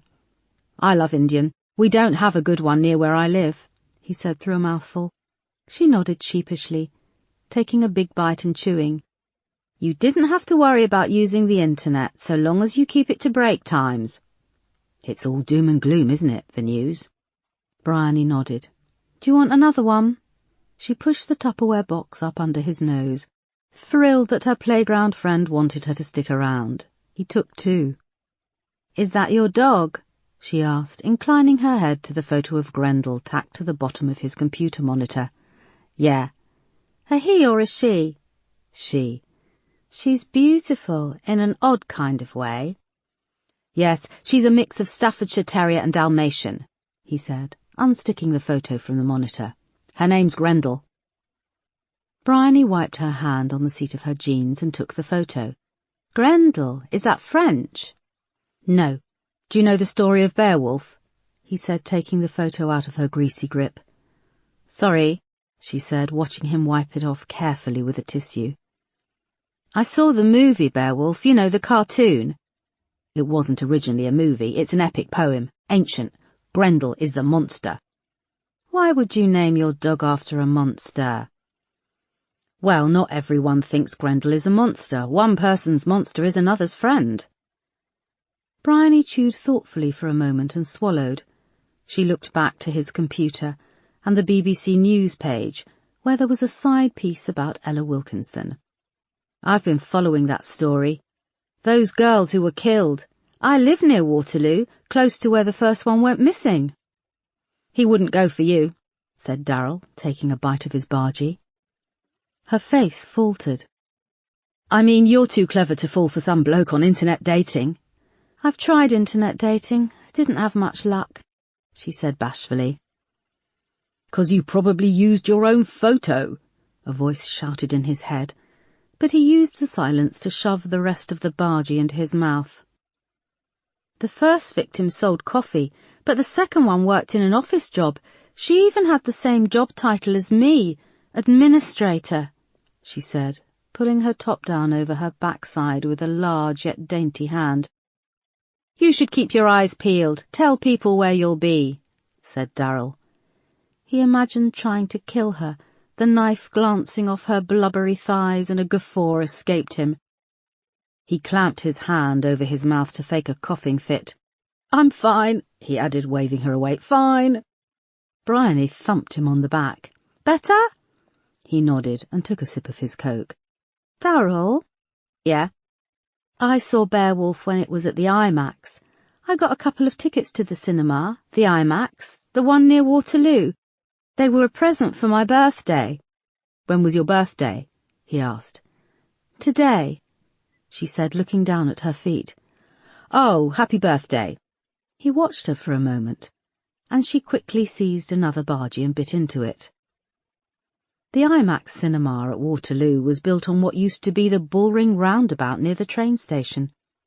You could only get to it by going down through one of 4 dank, dark concrete underpasses, and they were often filled with homeless people. He'd fantasized about abducting a homeless girl.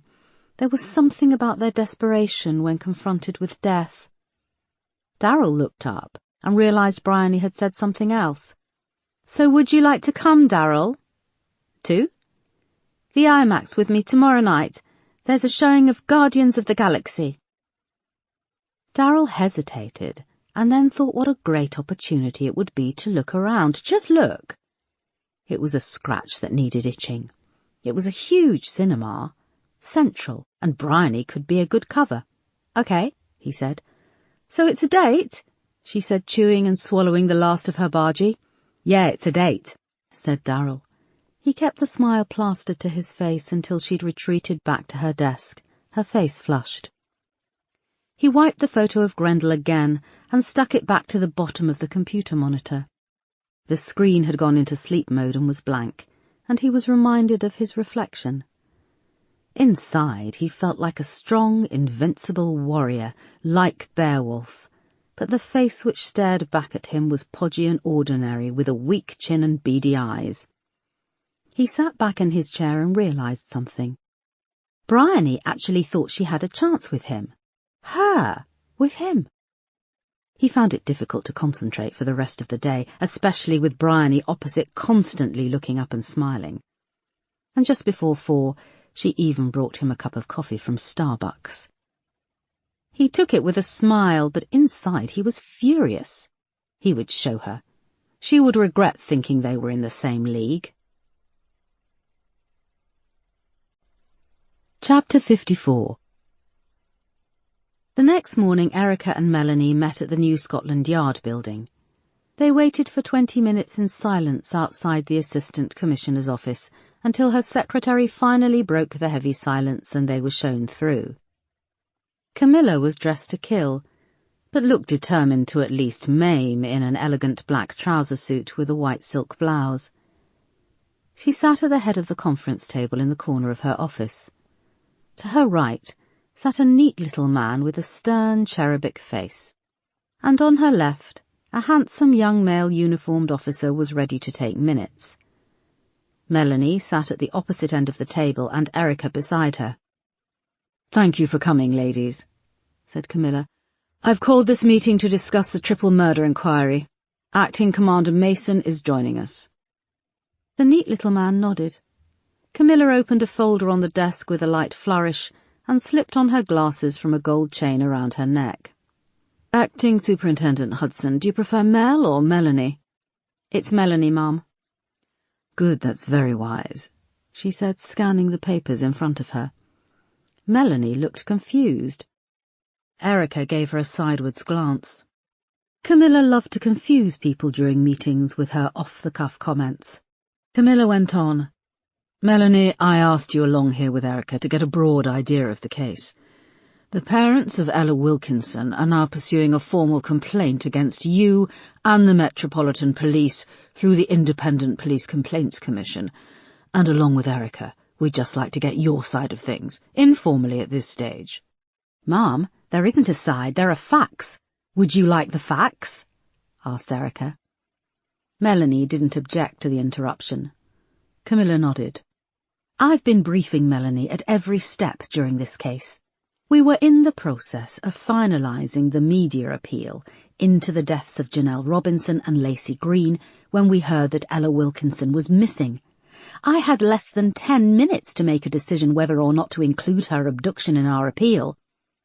At that stage, all I knew was that Ella was of a similar age and looks to Lacey and Janelle, and she'd been reported missing in broadly similar circumstances. I took the decision not to include her name in the appeal at that time so as not to distract from the victims we did have. I also didn't want to add fuel to rumours that we had a killer of multiple victims." "I wasn't kept fully updated with what was unfolding," said Melanie. Erica turned to her. "Yes, you were, but you were away at a conference and we weren't able to speak." "It was a racial awareness conference, Mom." Camilla held up her manicured hand. "How is that relevant?" Melanie opened and closed her mouth, flummoxed. Camilla went on, "If it had been a conference about the prevention of scrumping apples, would you have told me with such relish?" "I'm just giving you the information, Mom," said Melanie, stung. "I want useful information, not window dressing." "Yes, Mom," said Melanie, struggling with her composure. Erica almost felt sorry for her. Camilla glanced at her file again. "Are you aware that a journalist from the national press visited Ella Wilkinson's parents, the retired Chief Superintendent Wilkinson and his wife, and enlightened them on the details of your specialist firearms operation?" "No," said Melanie, looking at Erica, who also shook her head. "They told him how you mobilized 2 specialist firearms teams to raid the home of a Mr. Darius O'Keefe and his recently widowed elderly mother. Mr. O'Keefe, incidentally, also performs as a drag queen. Crystal Balls is his drag name." Camilla paused for effect, and Erica saw a smile flicker across the face of the young officer taking minutes. Acting Commander Mason remained stern, placing his small, neat hands on the table. Camilla continued, "Mr. O'Keefe also wishes to make a formal complaint, saying that whilst the police were courteous, a Heckler & Koch G36 assault rifle was discharged in his costume store, damaging a plastic mannequin, which was holding a fake plastic revolver and wearing a Swarovski-encrusted tubular bodice worth £17,000. I'm expecting all of this to run in the national tabloids with the added coda that, hours later, former Chief Superintendent Wilkinson's daughter turned up dead." Erica looked to Melanie, but she had sunk down in her seat and was staring at the polished surface of the table. "Mom, you must be aware that the press has twisted this to make us sound incompetent," said Erica. "We were acting on a tip-off from what we believed was a reliable source who came forward after seeing our appeal on television. I was aware that Ella Wilkinson had already been missing for 3 days and time was running out. It was our duty to go in there and investigate what could have been a dangerous individual who had already abducted and killed 2 women. It's all very well to sit here and recount the story as if it's some amusing anecdote." "I don't find it amusing," snapped Camilla.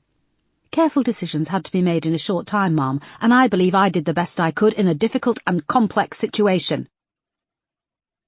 There was a cold silence.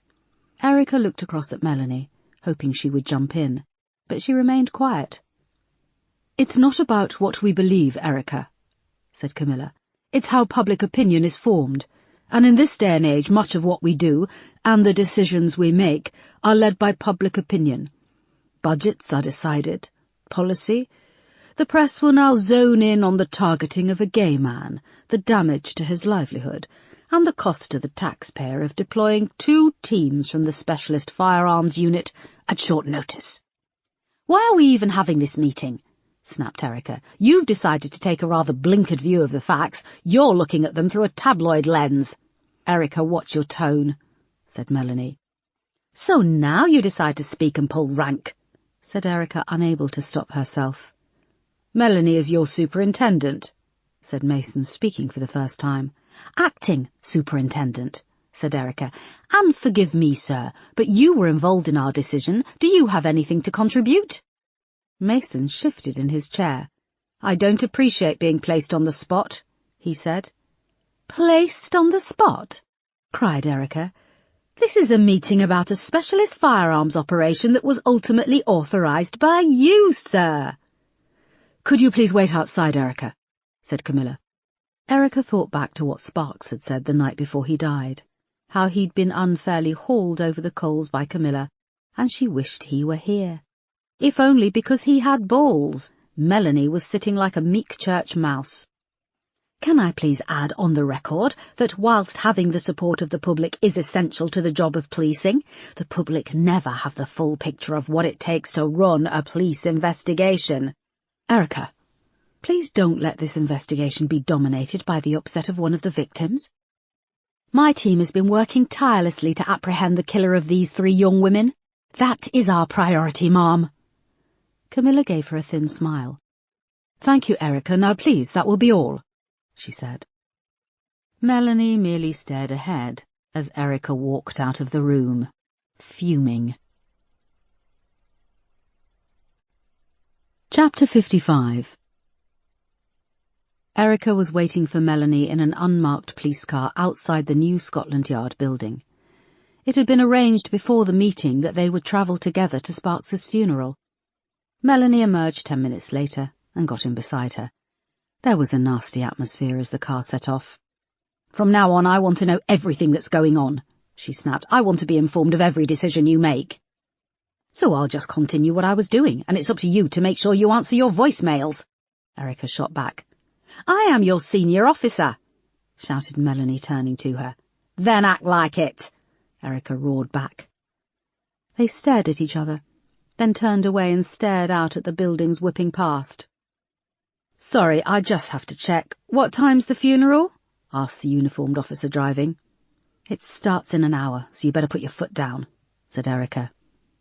"You have my authority to blue light it if necessary," added Melanie. The driver eyed Erica in the mirror. "You know that's unlawful. There's no justification for us to use blue lights to go to a funeral," said Erica. Melanie looked at her and the driver. "Of course, I just wanted to make sure we didn't miss our colleague's funeral." "I'll get you there as fast as I can," said the driver. "Thank you," said Erica. They passed the rest of the journey in silence. Superintendent Sparks's funeral was held at a small church in Greenwich, high on the hill overlooking the Royal Naval College and the city. They arrived just as the service started and slipped into a pew at the back of the church. It was well attended for a man who had been a bully and a divisive colleague. Erica wondered how many people had felt obliged to attend.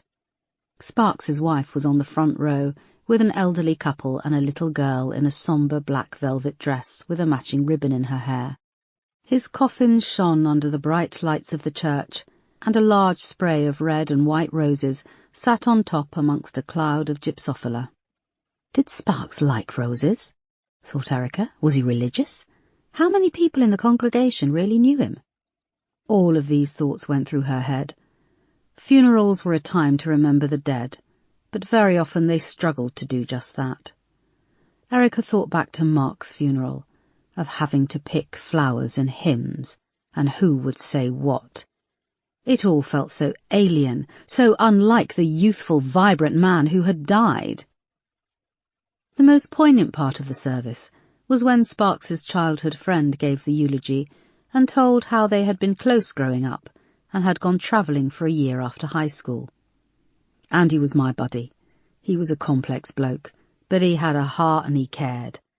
Life and work got in the way of all that towards the end. I just wish we'd been able to talk more." "Sleep well, mate," he said. Erica looked to Melanie beside her and saw a tear running down her cheek. She grabbed her hand and squeezed it. Melanie nodded and Erica let go. When they stood for the next hymn, Erica spied Marsh sitting a few rows forward with a few other senior police officers she recognised, but didn't know by name. She leaned forward in the hope of catching his eye, but the organ started to play I Vow to Thee, My Country. An hour later the service finished. Erica and Melanie left the church and hung around close to the entrance as mourners filed out. There was an awkwardness between them, and Erica didn't know how to broach it. "I'm going to give my condolences to Sparks's wife," said Melanie, peering back through the church door to where she was surrounded by well-wishers. "Look, Melanie, earlier I was out of order. Sorry." "It's okay. It's like Sparks's friend said back there. This job, it—" She looked like she was going to say more, then checked herself. "It gets in the way sometimes of being decent," said Erica, adding, "I'm talking about myself here. Let's try to touch base a couple of times a day. I'll make sure I'm available when I'm not in the office." "Sure." Erica nodded and smiled. Melanie went off back through the crowds, and she waited for a few more minutes as the church cleared out and finally Marsh emerged. He looked exhausted, but still quite handsome. His short sandy hair was cropped close to his head, and he'd lost some weight, emphasising his square jaw. He looked more like the officer she and Mark had trained with back in Manchester all those years ago, before his ambition had driven a wedge between them. "Finally, I get to talk to you," she said. He leaned in and gave her a peck on the cheek. "Why haven't you been answering your phone?" "Sorry, Erica, things haven't been all that good." "I've heard. When were you going to tell me you've been suspended?" He rolled his eyes. "Can you keep your voice down?" "Can you return my calls, and then I don't have to skulk around outside a funeral to get to talk to you?" He ran a finger around the collar of his shirt. "Are you going to the wake?" "I don't know. I wasn't planning on it." They stepped out of the way as a large group emerged from the church to shake the priest's hand. They started to move off towards the gates. "I heard you were there when he died." "I was in his office having a go at him when he collapsed," said Erica. "So you nagged him to death," said Marsh, deadpan. "Very funny." They got to the gates, and Erica saw the police car waiting to take her and Melanie back. "Come on, I'm taking you for lunch," she said, putting her arm through his. "I want to hear everything, and I want to pick your brains about a case I'm working on." Chapter 56. They walked into the centre of Greenwich and found a smart little cafe. They ordered large coffees and a full English breakfast each. "I know you're not a man for details, but I'm shocked you've been suspended," said Erica, when they were settled in a booth in the corner.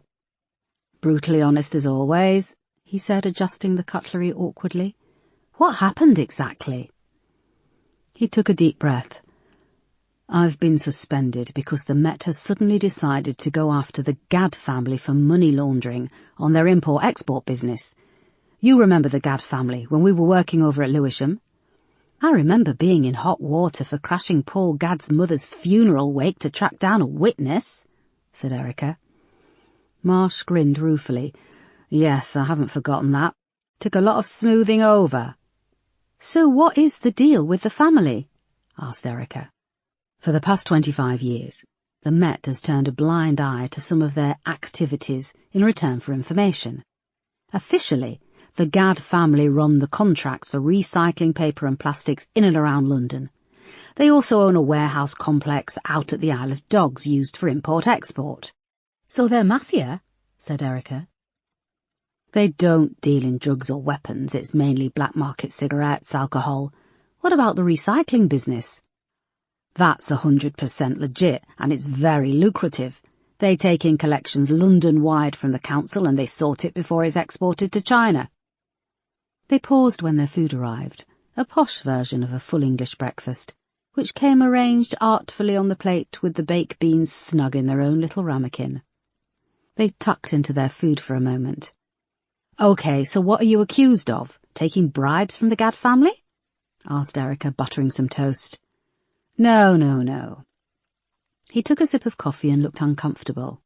Now, bear in mind that when I was promoted to chief superintendent, I inherited staff, infrastructure, budgets. I know how it works. I also inherited my predecessor's relationship with poor Gad. He's 70 now, but still very much active in the family business. There was an arrangement in place whereby certain deliveries would come into their warehouses, which Customs and Excise would turn a blind eye to. You don't work for Customs and Excise, but I could have officers briefed to help, shall we say, disguise or divert attention, nothing dangerous, just to help keep it away from prying eyes. Okay. Erica, everyone knew about this. It was an open secret. But as you know, things change, and when Camilla became Assistant Commissioner, she was eager to make her mark, curry favour with top civil servants and the government. Her husband is great pals with our Chancellor of the Exchequer, and Camilla saw an opportunity to claw back $500 million in unpaid tax duty from the Gad family. An inquiry was launched, heads have rolled. My head is one of them. Can the Gad family afford $500 million?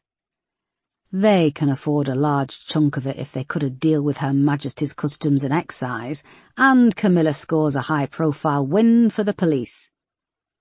But of course, it's not really a win, is it? Said Erica. Marsh shook his head. The flip side of our agreement with the Gad family is that we've been able to control what comes into London via the river. They've helped us keep the doors shut on billions of illegal drugs flooding into the city. Now all that stops, and the Met is going to be stretched to the limit both physically and financially to deal with it. More than $500 million. They chewed their food for a moment. Are you okay, Paul? Not really. I'm on gardening leave, but I've got no bloody garden. Marcia's taken the twins to France with her mother. They're staying in our cottage. She can't bear the shame of being seen by the other women locally. She still wants a divorce? Yeah. Sorry, said Erica.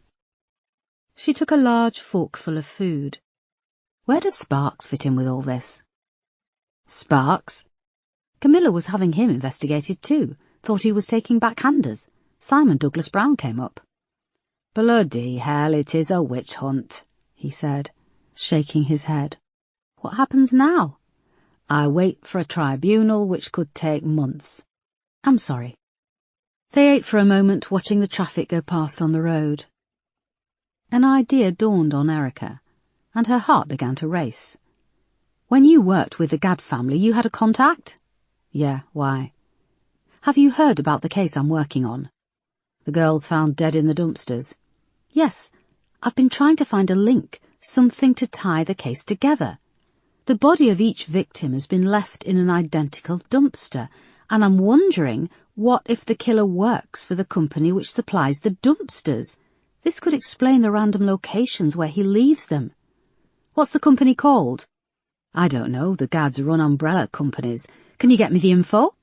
I can tell you now, but this is strictly off the record. OK, what will it cost me? Give me your fried bread and I'll call it quits. She smiled and passed it over to him. He smiled back at her, and thought, as he did often, that she was the one who'd got away. Chapter 57. It had been an awkward day at work for Darryl. He had felt Bryony's attentions keenly. Every time he looked up from his work, he would see her staring at him across the partition. She then left early for lunch, returning with sandwiches and coffee for them both. She'd bought him egg and cress, which he hated, and for herself cheese and onion, which didn't bode well for their date later that evening. When they had their weekly departmental meeting that afternoon, she'd saved him a seat next to her in the conference room. During the meeting, she'd slid a note across the table which read, "Can't wait for tonight, Bryony, X." He'd glanced over at her, and her eyes behind her thick glasses had been feverish with desire. Darryl had smiled awkwardly and then looked away, catching two of the younger, more popular lads across the desk smirking. When they finished work, He expected Bryony to ask him if he'd like to have something to eat, but much to his relief she didn't, saying that they should meet at the IMAX just before 7:30. He went for a walk along the south bank next to the river, and then for a bite to eat in a modern Thai restaurant close to the Royal Festival Hall. It was half empty, and he requested a seat at the end of one of the long benches looking out over the river. A slim, dark-haired girl called Kayla was his waitress, and when she seated him and took his order, she'd offered up a broad smile. When she brought his steaming bowl of ramen noodles, she'd leaned across him, and her tight T-shirt had ridden up to show a washboard stomach tattooed with a swirling mass and 2 dragons engaged in combat. Darryl had felt his penis grow hard and had inhaled her scent. She wore a heavy, musky perfume. Slutty. It thrilled him. He couldn't keep his eyes off her as he ate, watching as she moved through the tables, seating customers and bringing out plates of steaming food. A few times she must have felt his gaze and she turned, but she didn't return his smile. When Darryl finished, it was a tall, skinny waiter who came and took his plate. "Any dessert?" he said coldly.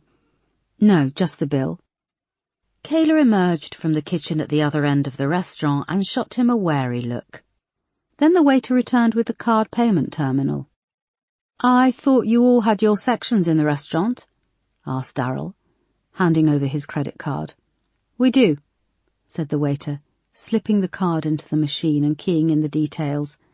He thrust it back at Darryl. "Pin, please." "So why didn't Kayla finish with me? I wanted to give her a tip." "You made her feel uncomfortable, sir. Here's your card," he said, chucking it on the counter with the receipt and stalking off. "Cunt," Darryl muttered, picking it up. "What did you just call me?" said the waiter, doubling back and standing over him. "I called you a cunt," shouted Darryl, rising to his feet. "I'm the customer. I'm always right." The restaurant fell silent. There was just a clatter of a fork in the kitchen. "You need to go before I call the police," said the waiter, taking a step back. He was much taller than Darryl, but now looked afraid. "I'm going. It was a shitty meal anyway," he said, walking out. He was furious as he walked back along the river, but the cold air soon began to calm his nerves. He wouldn't let a lowly waiter spoil his evening. Darryl left the embankment near Waterloo Station and passed through the dank underpass. Sadly, it was empty of homeless people, and he emerged at the base of the huge circular IMAX cinema. He could see through the glass that it was crowded inside, and more people were pouring out of the other 3 underpasses. He found Bryony waiting just inside the main entrance, by a small table where leaflets were laid out. He still wore his work clothes, and for a brief moment wondered if she had expected him to get changed. She wore a purple diaphanous dress, which came down almost to the ground. The tips of a pair of silver shoes peeped out from under the layers of fabric. Wrapped around her doughy shoulders was a black pashmina. She'd also done something odd to her hair. It was still pulled back into a ponytail, but she'd added a sort of small beehive at the front, which, with her prominent nose, made him think of the alien from the Sigourney Weaver films. "Hi, Darryl," she said, her face lighting up. She held a small silver bag on a chain in her right hand, and she hooked it up over the crook of her arm nervously. It felt quaint, this meeting, and he leaned over and gave her a peck on the cheek. He could smell alcohol on her breath, whiskey or brandy. Had she taken a nip for Dutch courage? Yes, more than a nip. She swayed a little and put her arms around him. Over her shoulder he saw a group of teenagers waiting in the ticket line. One of the girls took a sly photo of their awkward embrace, and they all laughed. He pulled away from her and smiled. "Do I look all right?" she said, touching a hand to her hair. "Yeah, great." She beamed again, displaying an inch of gums above her teeth. "I've got the tickets already. Would you like anything to eat? Any snacks?" "Popcorn?" She nodded, smiling again. It was a smile of complete what? Adoration? Awe? Drunkenness? Or could she see into him? Could she see the real person inhabiting this unremarkable shell? He suddenly felt strength from being with her. It was as if he cast a light and she was basking in it. For a brief moment, he thought he might be able to tell her the things he couldn't tell anyone else, and that on hearing them she wouldn't run. When they'd bought popcorn, Bryony guided him to one of the lifts. "We've got seats right at the top," she said excitedly. They came out of the lift and went into the auditorium. Darryl had never been to an IMAX cinema before. He'd only been to the cinema once, when he was 9, with his mother and Joe, but Joe had stuffed his face with popcorn and thrown up all over the place before the trailers had finished, and they'd had to leave. The size of the screen and auditorium shocked him. "It's as tall as 5 double-decker buses," said Bryony, enjoying his awestruck face, and leading him up to the back row, which was empty. They sat down, and he peered forward at the crowds of people stretching away below them. The lights dimmed, and then the trailers started. They ate their popcorn for the first few minutes of the film, a box each on their laps, and they had the back row to themselves, save for a young boy at the far end. Bryony placed her popcorn on the floor and took his from his hands. "What are you doing?" he whispered. She leaned into his face, and he got another whiff of the booze on her breath. "Just sit back and relax," she said. She looked around, then put her hand down into his lap and started to rub his crotch. "Bryony, what are you doing?" He flinched. "Shh, you don't need to say anything," she whispered. She started to rub harder, and he shifted in his seat awkwardly. "You don't have to," he started. "Oh, I want to," she crooned in a soft voice. "Is this okay? Am I doing it right?" She started to work at the outline of his penis with her fingers, then squeezing and cupping his balls. He looked around at the auditorium, at the backs of people's heads watching the huge screen. Kayla, the girl with the tattoo, swam into his thoughts, and he gave in and put his head back. "Oh, I can feel it. You're getting hard," whispered Bryony, then hiccuped. Darryl opened one eye. "Sorry, I had a little drinky poo before I met you," she said, pulling her hand back. "No, don't stop, Bryony. It's good," he said, taking her hand and placing it back. She nodded and smiled. The light from the cinema screen was reflected in her huge glasses. He closed his eyes as Bryony started to rub again.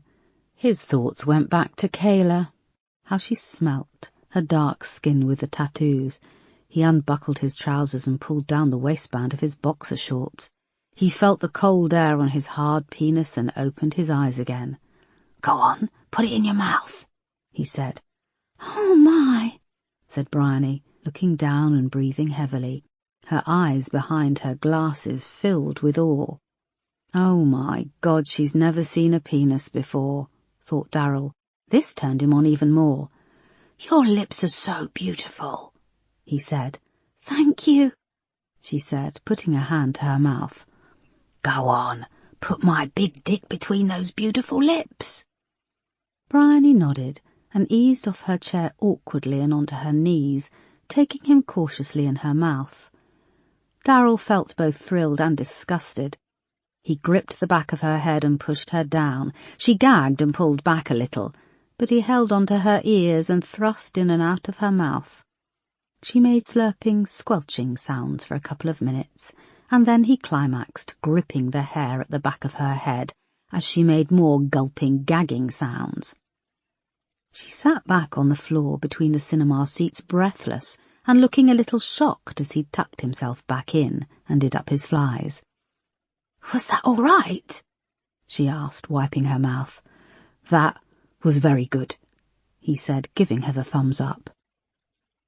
Her face lit up with a huge smile. "Oh, I'm so pleased." She started to heave herself back up into her seat, but knocked over their popcorn. "Ow, I think I've got cramp," she hissed. It's okay, he said, getting up. You sit down. He picked up the 2 boxes. I'll go and get us some more. Thanks, she said, sitting awkwardly and rubbing at her leg.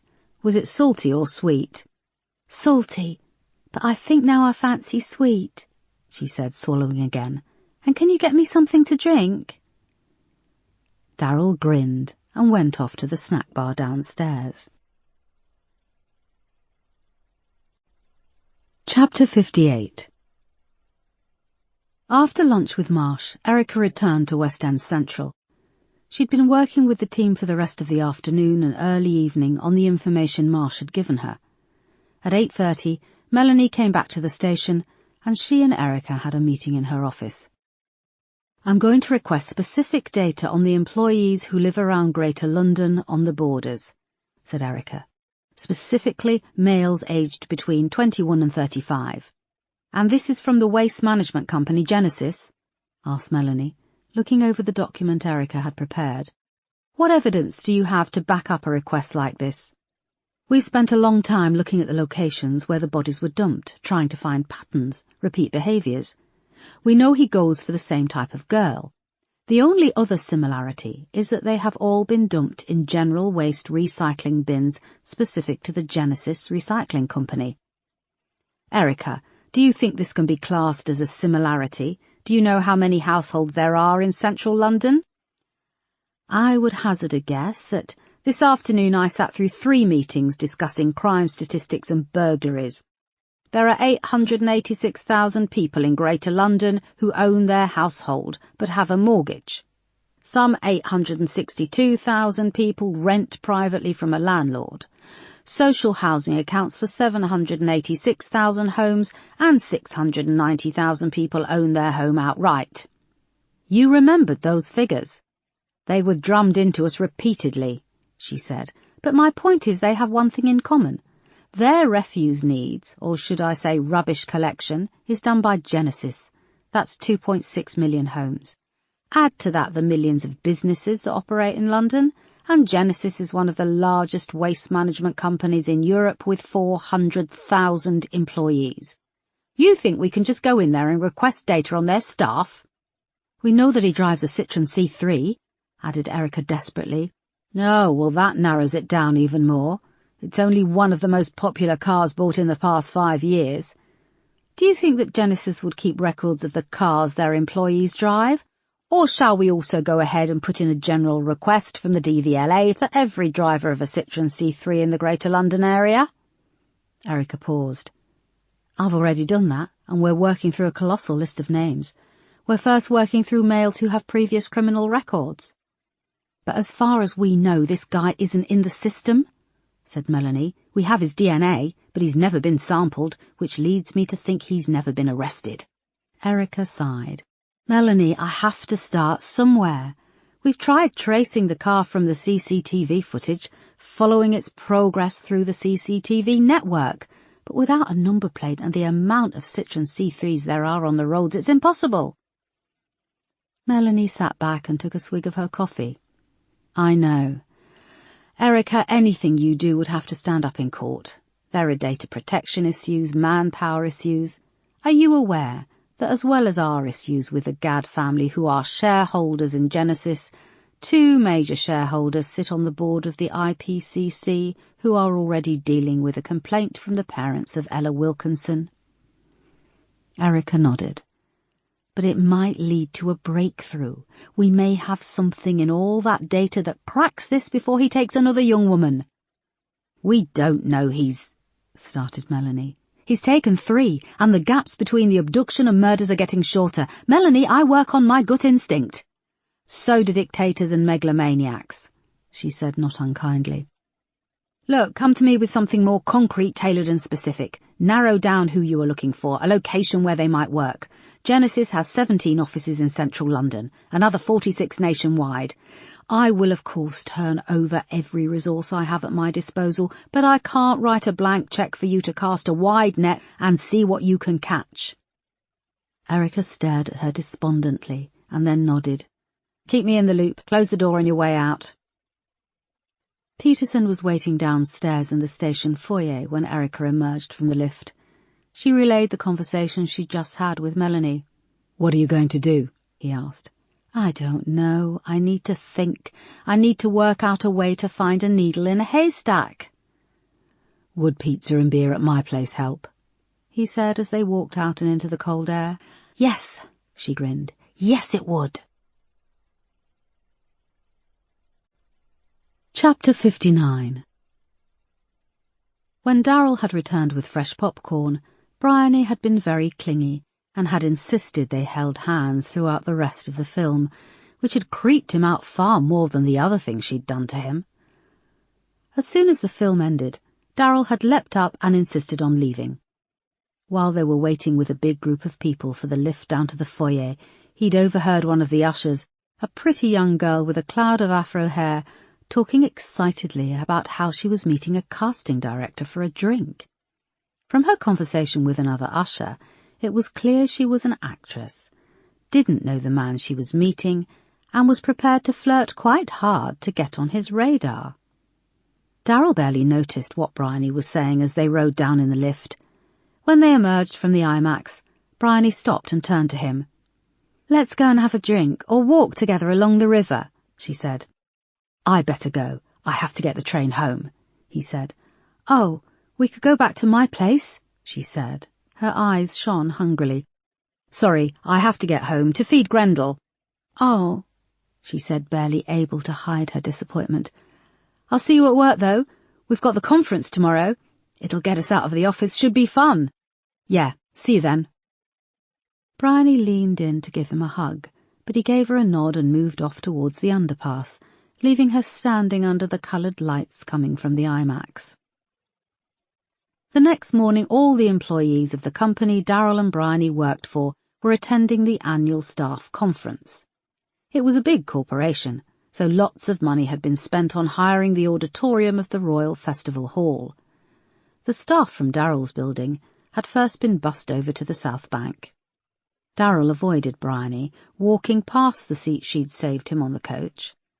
When they arrived at the Royal Festival Hall, he darted off the coach through the side door, then hung around in the toilets, only going through to the auditorium when the address was about to begin. He found the dark wooden splendour of the 3,000-seat auditorium, with its high ceiling insulated and studded with lights, captivating.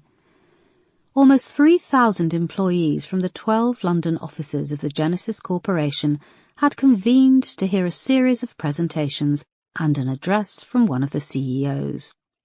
Darryl sat on the end of a long row, next to a group of men and women he didn't know from another floor in his building. At lunchtime he avoided the huge cafeteria and took a sandwich outside and ate it looking out over the river. He realised he'd made a big mistake going on the date with Bryony. She was interested in him. She'd watch his every move. He had to nip things in the bud. When it came to the afternoon address, Bryony wasn't having any of it. Back in the auditorium, she appeared out of nowhere and dashed to fill the seat next to him before he had a chance to move. The lights went down, and then the CEO, a tall, bald man, started to speak. "Hey, you okay?" whispered Bryony. Her large thigh pressed against his, despite him trying to angle himself away from her. "Fine," he nodded, looking ahead. The CEO droned on, under the misapprehension that their low-level employees actually gave a shit about quarterly results and write-downs. He talked of how every family in the UK used one of their products, and how the company had made an impact on renewable energy. As he droned on through the long list of company achievements, Darryl resisted the urge to stand up and announce at least 3 families had had their young daughters stuffed unceremoniously into a Genesis-branded dumpster. He stifled a girlish giggle which had crawled up his throat. "Why are you laughing?" asked Bryony. She reached out and put her hand on his. "No reason," he said, pulling his hand away. "Did he say something funny?" "No," said Darryl. She was annoying him now, making him angry as she pawed at his arm and pressed herself against him. "Why were you laughing?" she said coyly. "I want you to tell me. I want to laugh too." He turned to her. "You really want to know?" "I do," she grinned. Really? Yes. He leaned into her ear. I was thinking fucking you might be a challenge. I'd probably have to roll you in flour. In fact, you disgust me. Last night was a mistake. The auditorium then erupted in applause as the CEO took his bow.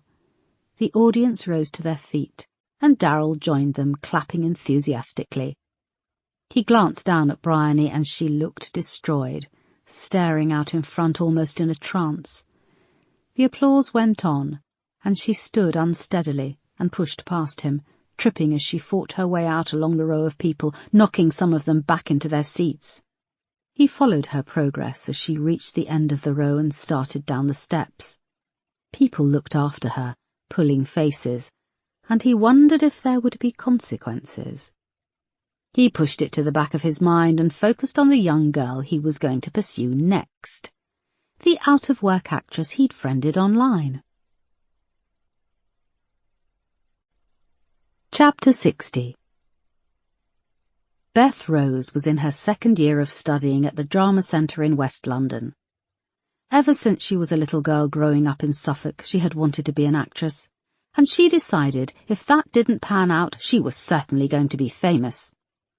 Beth had long dark hair, large brown eyes, and a tall, slim, almost gangly body. But she was beautiful, with a clumsiness which endeared her to her friends and peers. Beth stayed with her aunt during term time, exchanging the bedroom she shared with two sisters in a small seaside town for a large bedroom at the top of a townhouse in central London. Aunt Marie had been married 3 times but was childless, by choice, she always said. "You're so much more interesting now you're an adult," Marie had told her when she arrived 18 months previously to start her drama course. Marie's third marriage had been to an investment banker, and as part of her divorce settlement, she now lived in Tyburn Road, in a gorgeous house in an exclusive row of terraces on New Oxford Street. On Thursday evening, Beth was relaxing upstairs in her bedroom after a long day at school, painting her fingernails peacock green.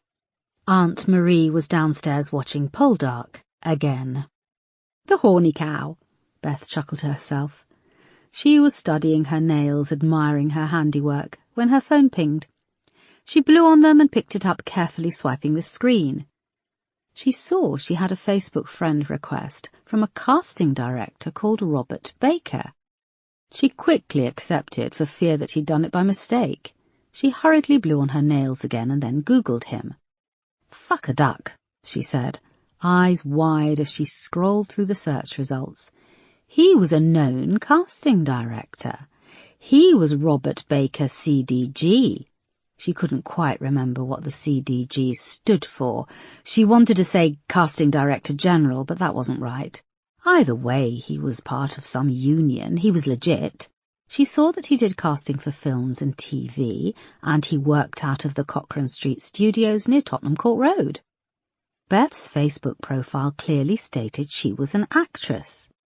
She'd uploaded showreel on there, several professional headshots, and it said that she was studying at one of the best drama schools in the country. Why else would he friend me? Beth believed her life was at the beginning of an exciting journey, a journey filled with infinite possibilities stretching ahead. Bad things happened to other people.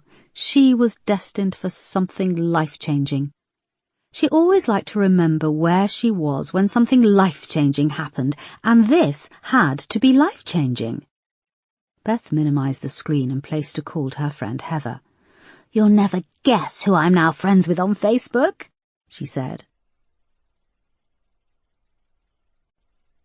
Chapter 61.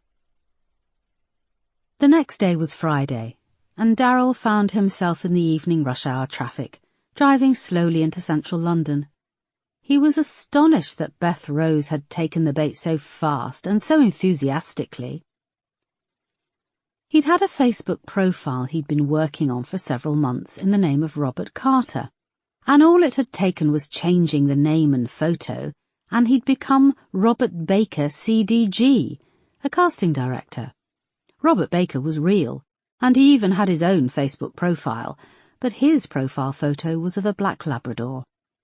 As always, it was risky, but Darryl had downloaded Robert Baker's headshot from the casting studio's website, all the time covering his tracks with his VPN software. He'd found Beth Rose almost at random, clicking through the student spotlight directory.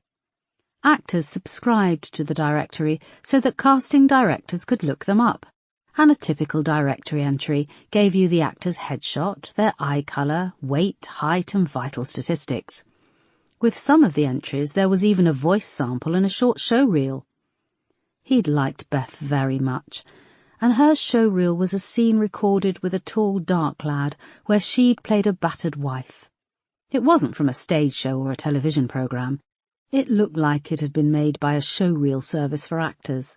The production values were low, and Beth was far too well groomed to play a victim of domestic violence, but she gave it her best shot, and Darryl had enjoyed her fake screams and tears. It was something he could work with. She'd taken the bait so fast, responding to the friend request within 2 minutes.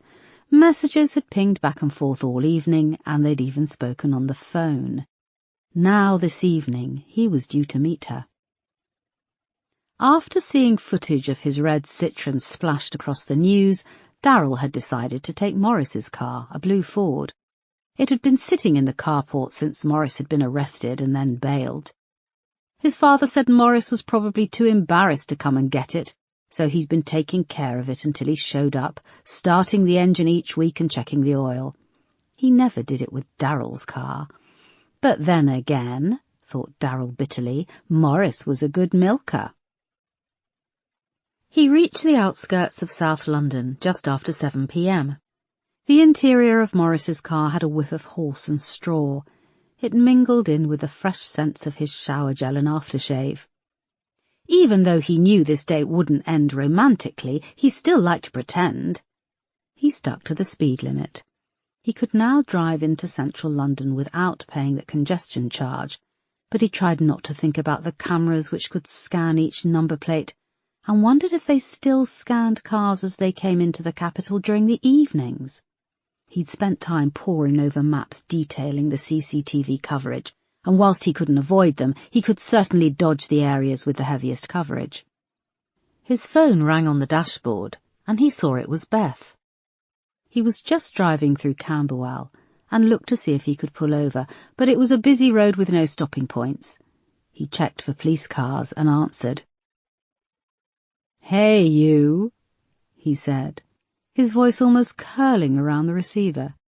He'd decided that Robert Baker, CDG, had a deep, confident voice with a transatlantic twang. After all, he did do castings for American productions. "Hi, sorry, I'm just calling to say I might be a few minutes late," she said, flustered, but it was a confident flustered. He gritted his teeth and forced a smile. "No worries. So, what we're looking at, 8:15? "Yeah, I'm having a bit of a hair crisis." "Hair on your head?" There was silence. He cursed himself for using a bit of Darryl humour and apologised. She laughed awkwardly and said she'd see him later, then rang off. He chucked the phone back on the dashboard. "Stupid, stupid idiot," he said, slapping the steering wheel. He glanced to one side and saw a man and a woman in a car on the opposite side, the woman in the passenger seat staring. He gave her the finger and put his foot down, accelerating past them. He'd arranged to meet Beth outside the casting studio where the real Robert Baker worked. It was in Latimer Road, a quiet street in Southwark, next to a huge glass office block. Risky, but meeting her outside here was essential for her to buy into the lie. He made his way slowly into central London, and he reached Latimer Road just after 8. He saw the large, long-glass office block, which dwarfed the casting studio of smart red brick beside it. A few dribs and drabs of office workers were coming out of the office block, and when he looked up, he could see that the offices were empty. He carried on and turned off into the next street, where he found a parking space in front of a boarded-up row of shops. Darryl breathed slowly in and out. As the minutes ticked by, the inside windows of the car fogged up, his rhythmic breathing coming out in short bursts of vapour.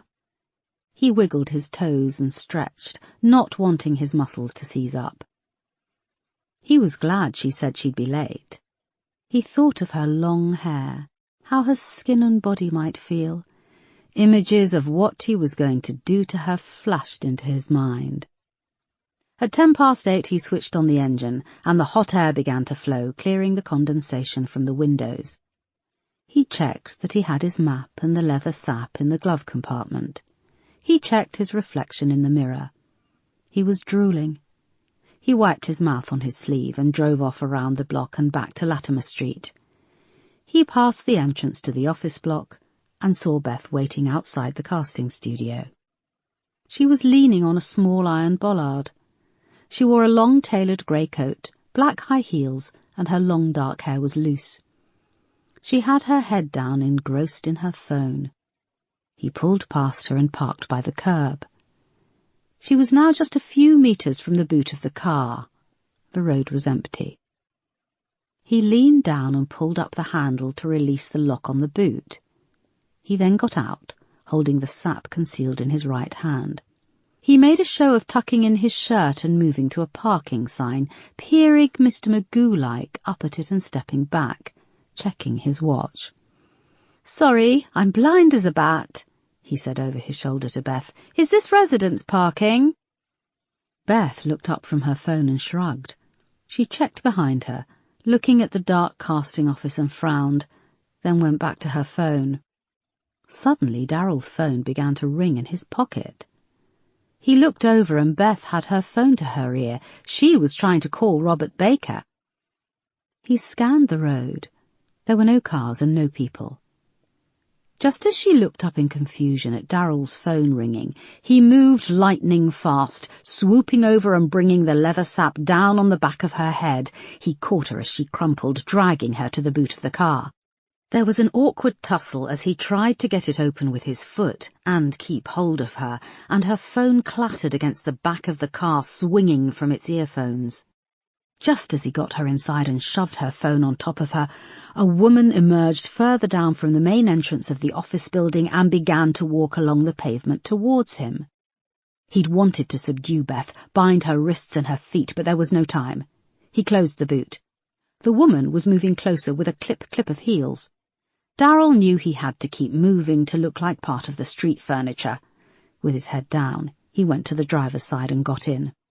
The woman walked past, deep in thought.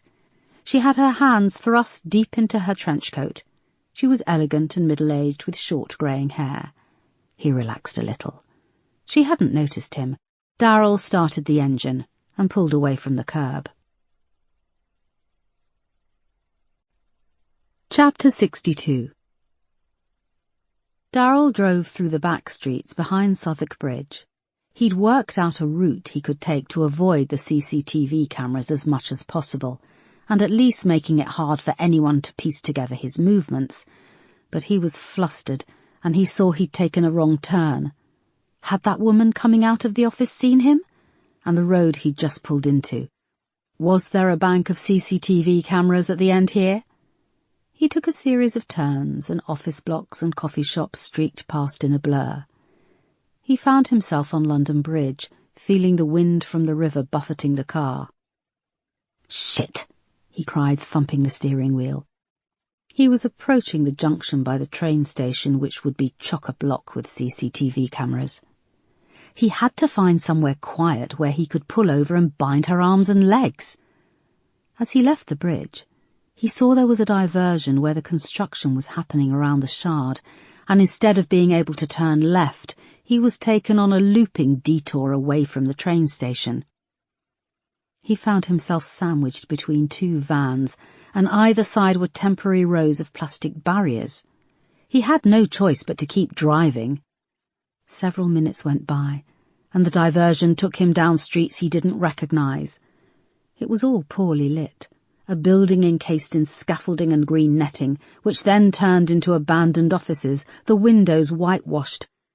And then the road curved around sharply to the right, spitting him out in a shabby-looking area of houses and betting shops around Bermondsey. He drove on, and was going to pull over onto what looked like a piece of wasteland when a bus suddenly appeared behind him, lights blaring, and so he kept moving. The road took him past a bus depot, which again he was going to pull into, but another bus rounded the corner from the opposite direction. He closed his eyes against the headlights and had to slam on his brakes as it cut him up, pulling across him and into the depot. He sat for a moment. His hands were now shaking. He was lost. He couldn't work out how to get back to the Old Kent Road, which would then take him on through New Cross and to the South Circular.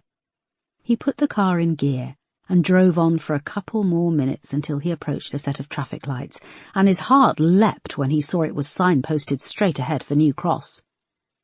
The lights changed to amber, then red, so he stopped the car and took some deep breaths. Peering through the windscreen, he saw a mixture of flats and office blocks, and next to the traffic lights was a cost-cutter food shop and off-licence. A couple of people had been waiting at the crossing, and as the green man started to flash, they stepped off the curb and began to move across the road in front of him. Something about one of the pedestrians' gait was familiar, but he was too occupied with getting going. He looked in his rearview mirror, scanning the road behind him, then looked down to check that he had stowed the sap back in the glove compartment. When he looked up again, he nearly yelled out in shock. Standing in the beam of his headlight and staring through his window was a familiar figure clutching 2 full carrier bags of shopping. It was Bryony. Chapter 63. It was dark and cold when Beth began to regain consciousness. The rocking of the moving car reached the edge of her consciousness, along with the sounds and sensations, the tangy warm smell of engine oil and dusty old carpet. She lay on a lumpy hard surface, and she had a thumping headache, but her throat didn't feel parched. Had it been a big night out? Her body still smelt freshly showered. She flexed her fingers, and her nail polish was still tacky. For a moment she worked backwards. She was waiting outside the casting studio for Robert. He was so handsome in his photo. In his prime, Aunt Marie had described him. But something odd had happened. He'd said he'd be at the casting studios working late, but the windows had been dark. She'd phoned him. There had been a funny little man outside making a meal of peering at a road sign. He'd asked her something. And then she realized where she was. Her head was in agony, and even moving caused a jolt of pain. She tried not to panic and shifted her body. Had she been tied up? No. She could move her legs and arms in the cramped space. A thin wire lay trapped under her left side, and she realized it was the headphones plugged into her iPhone. She groped around, reaching under herself with her free hand, feeling for the wire and taking up the slack. It seemed to go on forever and ever. Had the earphone jack come loose? But the wire finally went taut, and as she felt down, her hand closed around her phone handset. In the darkness she swiped at the phone with a shaking finger. And again. Was it broken? No, she had it the wrong way up. When she twisted it round, the screen light activated, illuminating the interior of the car boot. A carpet, a pair of jump leads, a roll of electrical tape, what looked like several pairs of women's underwear. "Oh, Jesus!" she said, and she almost screamed. She gulped it back, pain shooting up her jaw to her temple. Her vision was blurred, and it took a few attempts to remember the PIN code for her phone and key it in. It seemed to take her an age to navigate through the phone. Where she had been hit was affecting her balance and vision. Finally she found the contact of her friend Heather and pressed call. The sound of the phone ringing set off even greater pain through her head, and when Heather's chipper little voicemail message kicked in, she thought she might throw up, it was so bad. Beth left a babbling message, trying to articulate what had happened. Then the car came to a stop. She held the phone away from her ear and strained to hear what was going on. Chapter 64. Before Darrell could put the car in gear and move off, Bryony lurched round the front of the car to the passenger door and pulled it open. She threw her shopping bags into the footwell and climbed in, slamming the door shut. He was lost for words. Her eyes behind her glasses were wild and unhinged. Her face had a sheen of sweat. She pushed back wisps of hair from her face. "Tell me you didn't mean it," she said without preamble. "Tell me you were doing a joke that I didn't understand, about you and me and the flower, or that you made a mistake." She jabbed her finger into his chest. "Please say it now, Darryl, or God help me, I'll—" "Bryony, what the hell?" he shrilled. There was a honk from behind, and he saw there was now a line of cars waiting, and the lights were green. "What you said to me was vicious. I invited you for my special birthday at the cinema. I did things to make you happy. Don't men like that kind of thing? Bryony, you need to get out of my car." The cars behind honked and revved their engines. An elderly couple waiting on the pavement stared into the car curiously.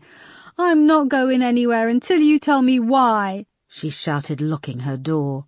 Her eyes burned with anger, and for a moment it scared him. "Don't be stupid. It's Bryony, the stupid lump from work," he thought. "Take her home, get her out of the car." Reluctantly he pulled away from the traffic lights and the curious eyes on the pavement. "Where do you live?" he snapped. "What?" she asked. "I said, where do you live? I'll take you home and we can talk there." "I take it you live close by?" he said. She wiped spittle from her mouth and nodded, looking hopeful. "I'm on Druid Street. It's about a quarter of a mile along here." Darryl accelerated, the shops and takeaways flying past. Then, without warning, Bryony started to hit him, landing blows on the side of his head and neck. "Why, it was a perfect date, wasn't it? I bought us popcorn. You were nice to me. I was nice to you. And then without warning you were so nasty. Why? She thumped the dashboard so hard that her knuckle began to bleed. She put it to her mouth and sucked at it. "I didn't mean it. I was just... You've hurt your hand," he said, trying to soothe her. He put out a hand to make sure she remained at arm's length, whilst attempting to keep an eye on the road. "You didn't mean it, really?" she said, tears now running down her cheeks. "Really, I'm sorry," he said. He saw a right turn for Druid Street and took it in fourth gear. Bryony wasn't strapped in and was thrown against the window, hitting her head against the plastic handle above. "Ow!" she whined. Druid Street was a cul-de-sac of small new-build homes. "Which house?" he asked. "The third one," she said, clutching her head and looking at him. He pulled the car to a stop by the curb. Most of the street was in darkness, and only one of the street lights was working at the dead end. Darryl slowed his breathing, working out how to get rid of her. "Bryony, you go ahead inside and make us some tea." "Darryl, please, I love you," she said, launching herself at him. He turned and her mouth glanced off his cheek. She sat back. "I love you, Darryl. I love you so much." Blood was oozing from her knuckle, and she squeezed the skin hard and sucked up a little more of the blood. "And I love you, but I need to talk to you about something," he said. "You love me?" she said, clasping her hands under her chin. A horrible trickling feeling started to run through Darryl. Was this normal? Is this how women in love behave? "What if you go ahead indoors? I can bring the shopping bags," he said, looking out at the empty street. "Yes, I've brought food. We could have dinner," she smiled. "Do you like Viennetta?" Darryl nodded. She smiled. "It's mint chocolate. Is that okay? I know some people don't like—" A thumping sound from the boot silenced her. She turned to Darryl. "What was that?" "I didn't hear anything," said Darryl. There was another thump, and the car rocked. "Is there someone in the back?" asked Bryony, looking out of the back window at the boot. "Course not," he grinned. "Help! Help me! Someone, please! He attacked me!" cried Beth's muffled voice, and there was a volley of kicks which shook the car. Bryony slowly turned back to face Darryl, and it was as if the face she knew had fallen away. The kicks and screams continued from the boot. "Why did you have to get into my car?" he said calmly. "Now I have to kill you."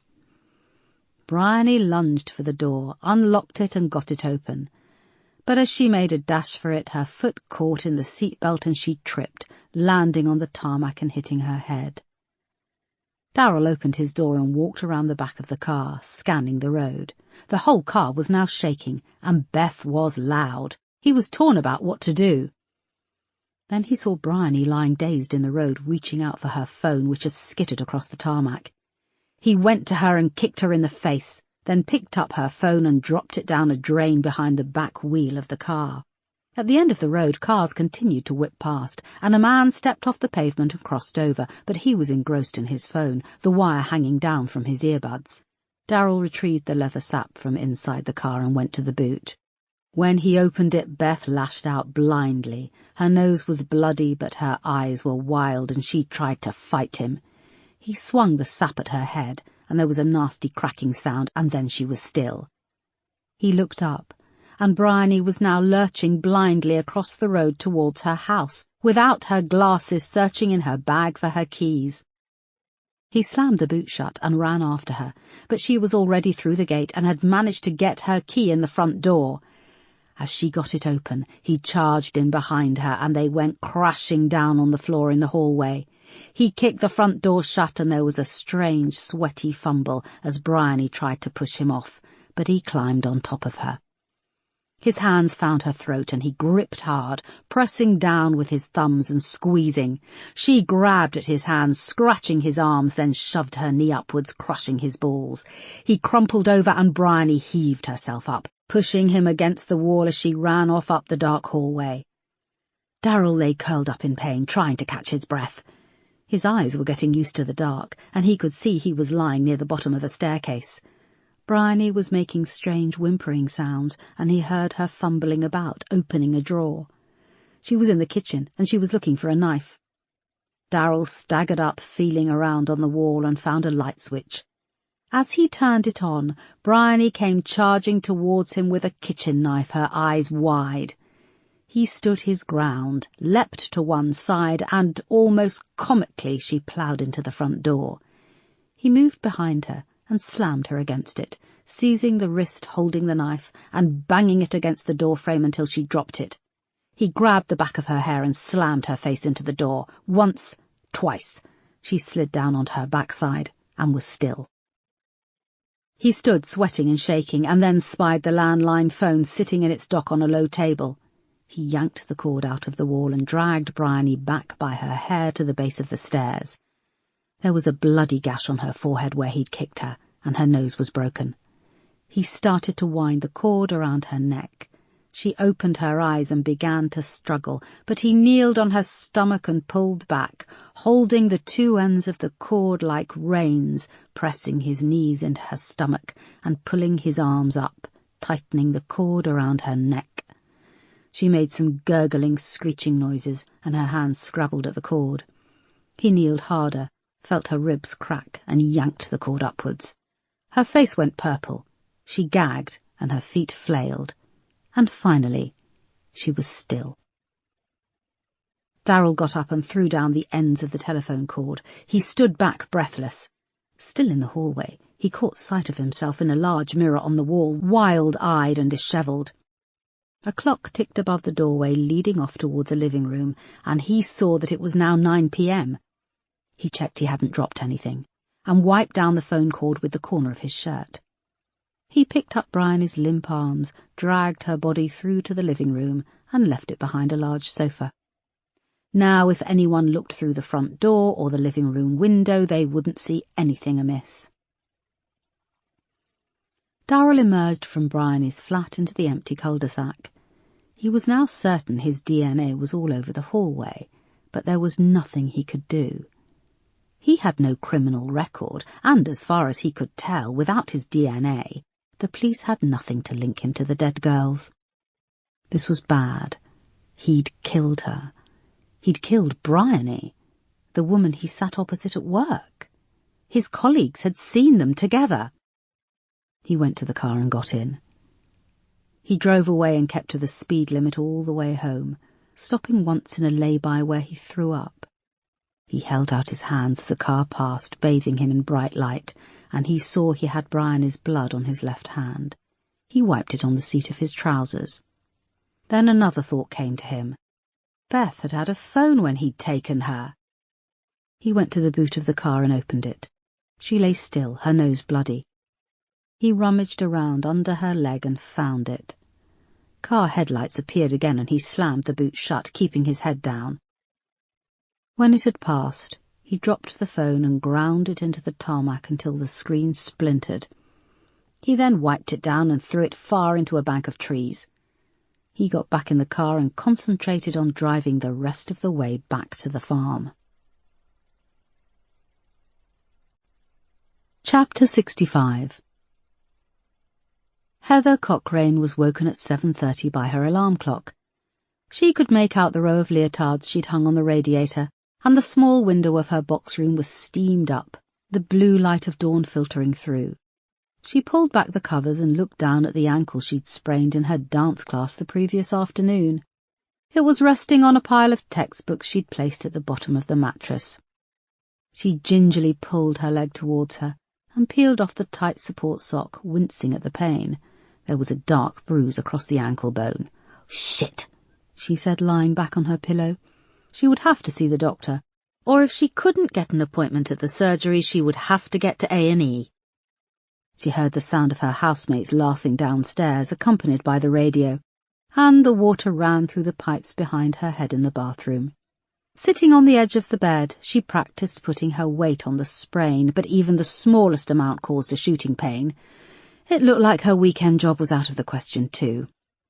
She reached for her phone on the bedside table and waited whilst it switched on. She saw she had a voicemail and pressed to listen. It was strange and muffled, with what sounded like the roar of an engine in the background. "Heather, it's Beth," came her friend's voice. "This man, he took me when I was waiting for Robert. He took me from the street. Dark hair, short and fat, piggy eyes. I'm in his—" There was a creak and the sound of traffic got louder. "I'm in the back of his—" There was interference, and then just the noise of the engine. Heather sat on the edge of the bed for another 2 minutes, listening to the ambient sounds, traffic, a horn honking, but nothing more from her friend. She took the phone from her ear and saw on the screen that the missed call was at 8:51 p.m. the day before. She put it back to her ear as the message finally clicked off, and a recorded voice asked if she wanted to press 1 to return the call. She did, but got a recorded message saying that Beth's number was unavailable. Chapter 66. Just before 9 a.m, Erica and Peterson were on the way to West End Central in Peterson's car. They'd stayed at Erica's flat in Forest Hill. Peterson was driving, and she lay back against the headrest, her eyes half closed. The snow had now all but melted, but it was cold and grey, with a light drizzle. "You didn't sleep?" he asked, looking over at her. "Not much, did you?" "I got a few hours, but you were tossing and turning." "You should have said I'd have moved to the sofa." A sign for a McDonald's loomed ahead, and Erica checked her watch. "Can you stop at the drive-in? I need grease and coffee." "That sounds good," he said, indicating and pulling in. They joined a queue of 5 cars, and then a van pulled in behind them. They'd placed their order and were inching toward the drive-through window when Erica's phone rang. She scrabbled in her bag for it and saw it was Moss. "Boss, where are you?" she said. "Camberwell, just grabbing some takeaway breakfast.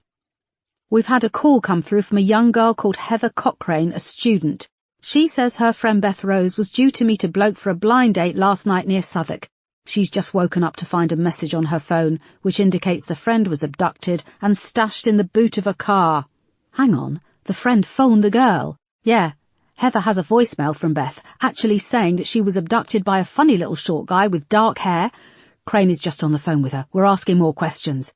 "OK, we'll be there ASAP," said Erica. She put the phone down and saw they were sandwiched in between cars in front and the van behind. "You need to get us out of here. There's been another girl abducted," she said. Peterson put the blue lights on, but no one moved. There were 2 cars behind the van and they were boxed in. He drove up on the small verge, managed to squeeze past the line of cars, and they left the car park with a squeal of rubber and pulled out into the road with their siren blaring. When they reached the incident room at West End Central, the officers from her team were starting to arrive, and Moss, Crane and John were huddled around a laptop. "Is Melanie in yet?" asked Erica, as she and Peterson came into the incident room. "She's got meetings this morning," said John. "Call her, get her in," said Erica. "Boss, we've just had the voicemail come in," said Moss. They moved over to join them at the laptop. "We need to get a location on that phone," asked Erica. "I've just put in an urgent request with telecoms," said Crane. Moss pressed play as they listened to the message. There was a lot of background noise, and the girl's voice sounded drunk and slurring. "Heather, it's Beth. This man, he took me when I was waiting for Robert. He took me from the street. Dark hair, short and fat, piggy eyes. I'm in his—" There was interference. "I'm in his—" More interference, and then just the noise of the car engine. Erica paced up and down as the audio continued playing. They heard cars approach and then pass, and a scratching as if something were pressed against the phone's mouthpiece. The message finally cut out, and the recorded voice kicked in. Erica's team was silent for a moment. "Boss," started John. "I know, this could be our breakthrough," said Erica, "but we need to do this by the book. I want the phone location. I want you to pull CCTV from where she was due to meet this guy. We'll need to contact her next of kin." "Yes, boss." "Now I want to hear that message again. There could be something in there which tells us where he was taking her." Chapter 67. Darryl hung his head over the toilet and threw up for the 3rd time. His guts burned, and he brought up nothing more than bile. He wiped his mouth and stood flushing the toilet and looked at his reflection. His face was grey and he had huge bags under his eyes. He hadn't slept. He kept having the same dream of discovering his brother Joe hanging in his wardrobe. He looked down at his boxer shorts, where the wet patch spread across the front. He pulled them down, balled them up and dropped them in the old clothes hamper by the bath. There was a knock at the door. "What?" "You all right?" came his mother's voice. "I'm fine," he said. "Just something I ate." "What?" came his mother's voice. "Something I ate," he shouted. He went to the sink and splashed his face with cold water and looked out the window. A low mist was rolling over the fields towards the house, and the sky was an ominous grey. He turned off the water and realised he hadn't heard the creak of the floorboards as his mother retreated. "What is it?" "I need to go shopping, but Morris's car is blocking my way," she said. Darryl dried his face, put a towel round his waist and yanked the door open. His mother was standing in her going-to-town outfit, a smart purple trouser suit and black patent leather court shoes. She had her white handbag over her arm. "The keys are in the ignition, can't you move it?" She peered at his face. "You know I can only drive my automatic. His car has gears." "All cars have gears, Mother." "You know what I mean. Now can you move it for me, please?" He went to his room and pulled on an old tracksuit, then came out to the carport. His mother was peering into Morris's car, her handbag over her arm. When he came close, she was looking at a large smear of blood on the passenger door handle. She turned and regarded him. "You look ill." "I'm not going into work today. Tummy upset." "It's Saturday," she said. "Oh, yeah." She looked at the smear of blood again. "One of the farm lads must have cut themselves," said Darryl, moving round to get into the driver's side. "Which one? They have to come to me if they do and fill in the accident book." He ignored her and got in. Mary moved to her car and unlocked it. He reversed Morris's car and noticed his mother staring at him as she backed out in the large Jag, then pulled off with a spray of gravel.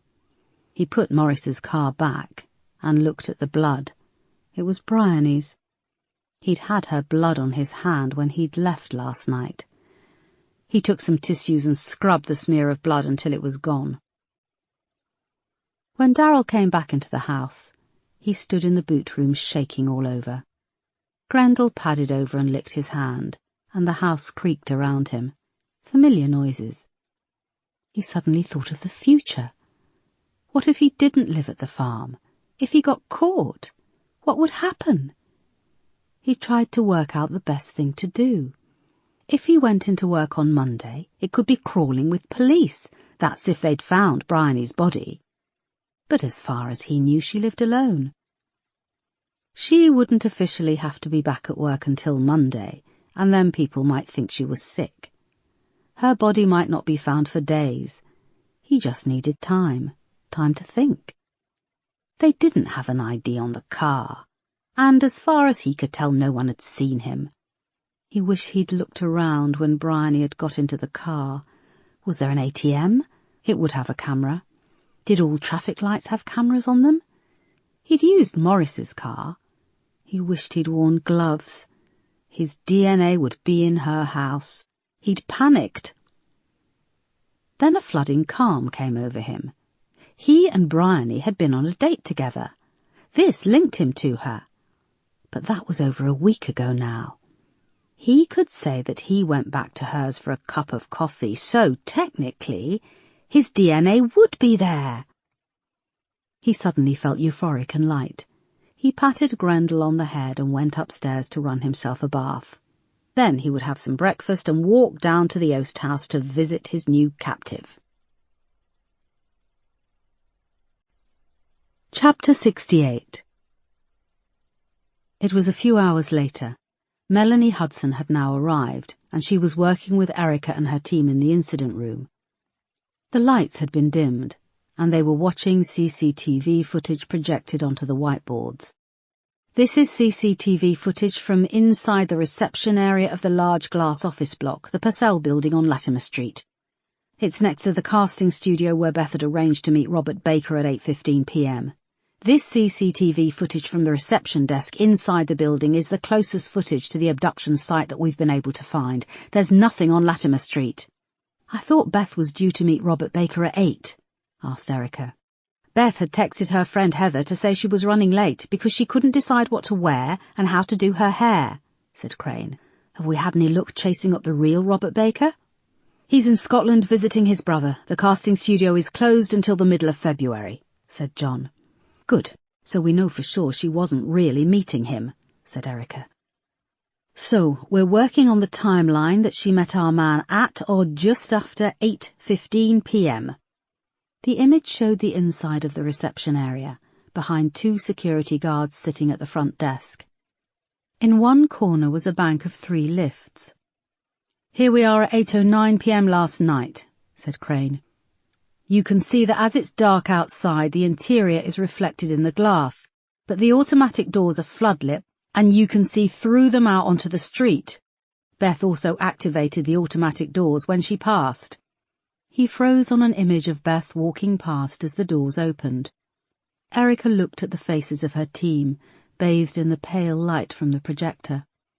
John put up another image beside it. This time it was Beth's driving license and her acting headshot. So everyone, we're in agreement that this shows Beth Rose walking past? Asked Erica. The team nodded. I'm not happy about us just guessing, said Melanie. Maybe a guess is all we have, said Erica, turning to her. That's not all we have, said Crane. I emailed pictures of Beth over to the security desk when I requested the tapes. The 2 guys who were working on the front desk last night say they remember her, commenting on what a knockout she was. So sexism is working in our favour for once, quipped Moss. Melanie smiled and nodded. Crane went on. We took a look at the footage from 7:30 p.m. through to 8:25 p.m. and the only cars which go past the front entrance are a lorry, a motorbike, 2 white vans and a blue car. Erica's heart sank. No red Citroen. No, boss, said Crane. A look passed between Melanie and Erica. Murmurs went around the incident room. Can we see the footage, please? Asked Melanie. You bet, said Crane. He loaded up the footage and ran it at speed, slowing and going back as each vehicle passed the front entrance. And finally there's the blue car. We think it's an older Ford model. The footage carried on. Just before 8:15 p.m, on the timestamp, a woman with short grey hair and a long coat darted out of the lifts into the reception area. She zipped over to the front desk. "Hang on, slow it down," said Erica. Crane slowed the video to normal speed, and they watched as the woman went through the main doors and turned to the left, walking out of shot. "That woman," said Erica, "when she leaves, she walks to the left, which would take her past the casting studios."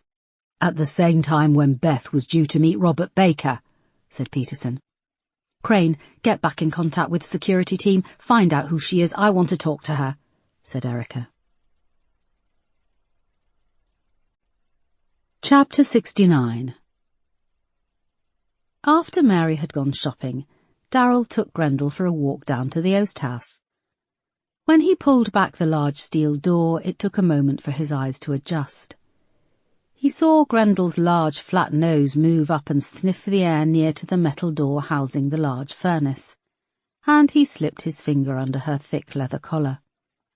Using his free hand, he switched on the light and pulled the metal door shut. He opened the door to the furnace chamber, and it smelt rank. Beth was crouched in one corner of the large metal cage. Like the other girls, her neck was chained to one side of the cage, and her hands were bound with chains and fastened to the other. Darrell had also taped up her mouth. He let go of Grendel, and she padded over to the edge of the cage and sniffed at her. Beth's eyes grew wide, and she tried to pull her head away from where she was chained to the bars. Grendel launched herself at the cage, barking and growling, flecks of spittle flying. Beth lurched from side to side, screaming under the gag, as the huge dog galloped around the cage, bashing into it, trying to get her teeth through the wire mesh. Darrell watched for a few minutes, smiling. Okay, shush, girl," he said. He pulled out a knuckle of beef bone and chucked it by the curved brick wall at the side of the furnace. She bounded after it and settled down on her haunches to chew. Darrell went up close to the cage and smiled. "It's okay, I won't hurt you," he said softly. Tears poured down Beth's face, and she gave a muffled yell from under the tape. "I can take off the tape, just promise not to yell." He crouched down beside her, still smiling. Beth looked at his teeth and shuddered. They were small and crooked, so small almost like milk teeth. "Do you promise?" She nodded. "You need to put your face close to the bars," he said, "or I can't reach the tape. Come on, good girl, put your head back against the bars." Beth was now trembling, and with one eye on Grendel chewing her bone in the corner, she sat back and turned her face up to him through the bars. Darrell pushed his fingers through and plucked at the tape, peeling it away from her mouth, rubbing his finger over her lips. "There, now spit it out, go on," he said. Beth didn't let her eyes leave him, and spat out the bundled-up rag he'd shoved in her mouth. She swallowed and took several deep breaths. He took a bottle of water out of his pocket and removed the lid, pushing it through the bars. "This is water, look," he said, taking a sip and offering it back to her. She kept her eyes on him as she drank. "Goodness, you are thirsty," he said, tipping the bottle up as she drank. "Just bear in mind you'll have to do your business in there. There's a grate under the rug. You won't drown." He stifled a girlish giggle, and Beth's eyes widened and she stopped drinking. She swallowed and took some deep breaths. "Who are you?" she croaked. Her eyes were so brown, so inquisitive, and her voice had a rich tone, nice to listen to. "Just a guy, Joe Public." "Is that your name, Joe?" "No, Joe was my brother's name." "Was?" "Yes, he died," said Darrell, matter-of-factly screwing the lid back on the plastic bottle. "Well, I killed him, if we're being frank." "And that's another name, Frank." He giggled again. "Why is it Joe Public and not Frank Public. Have you ever heard of the phrase Joe Public to describe the ordinary man on the street? Beth shook her head, tears filling her eyes. Well, that's me. I'm an ordinary Joe. Ordinary, but with so much to give. And girls like you, he shouted angrily, jabbing a finger at her accusingly. Bitches like you who are so shallow. You want looks and money and someone who you think is right for you.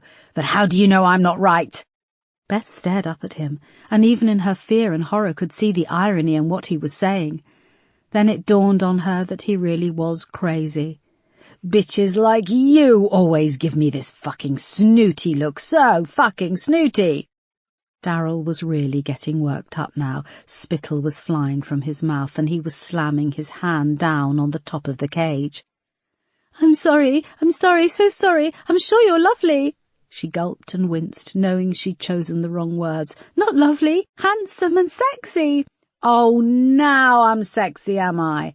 Well, do you know what, bitch? It's too late. I saw how you looked at me last night. It took 1 second and you judged me.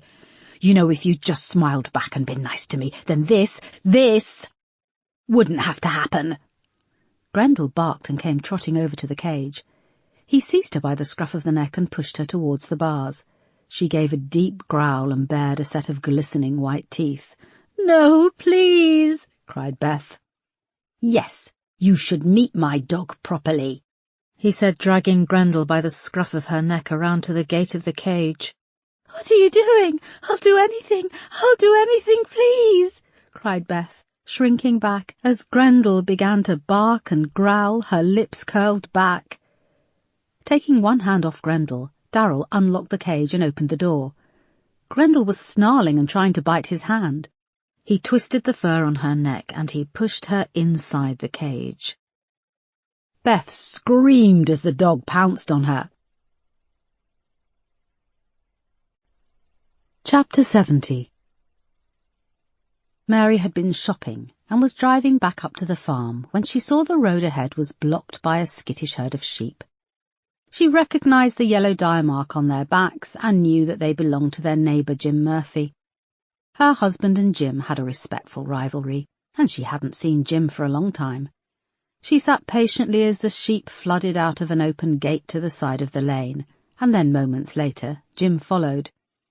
He walked with a stoop and wore a pair of trousers and jacket that looked to be disintegrating. He dug in his crook as he walked and turned.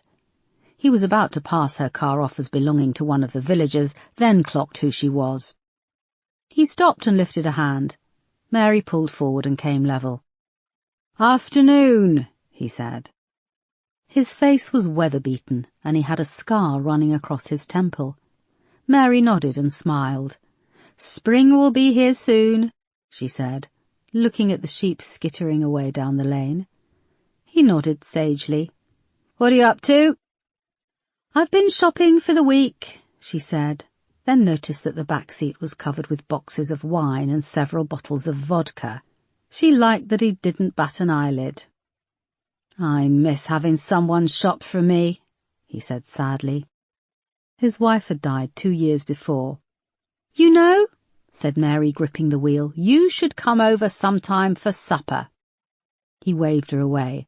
"I can't think of anything worse than being stuck opposite John watching him slop his food." Mary laughed. "Say," he added, leaning on the roof of her car, "have you got a new lad working for you?" "No." "It's just that bottom gate that's been left open a couple of times when I've come past.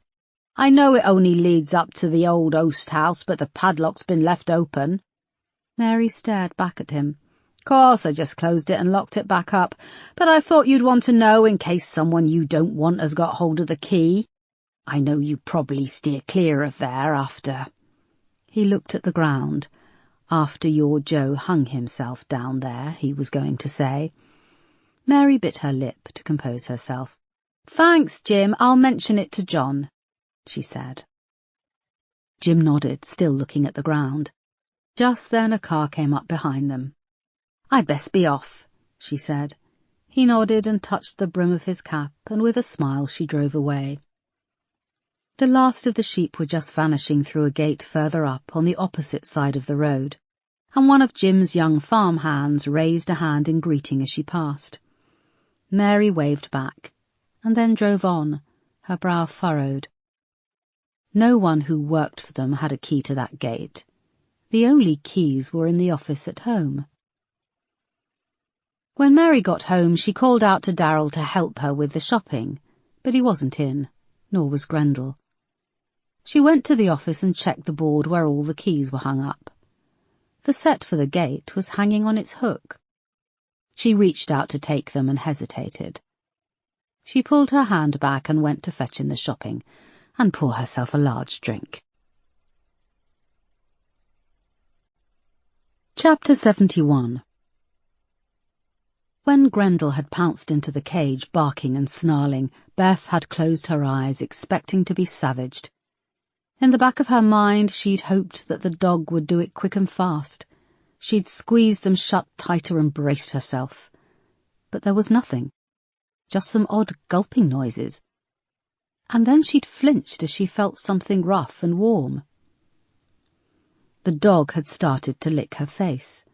She remained very still, wincing with fear as it continued to lick, and then she realized it was cleaning the wound on her forehead, licking the dried, crusted blood from around her nose. It finished, and Beth opened her eyes. The huge white face loomed close, staring at her with small beady eyes. Then it turned and trotted out of the cage. Darrell was silent. He closed the door of the cage and fed a large silver padlock through, and he snapped it shut. Beth shifted, feeling the pull of the chain circling her neck. Grendel moved to the door and flopped down onto the uneven brick floor of the furnace. "Grendel likes you," he said. "What?" she croaked. "The dog is called Grendel. She usually hates women." She's sweet."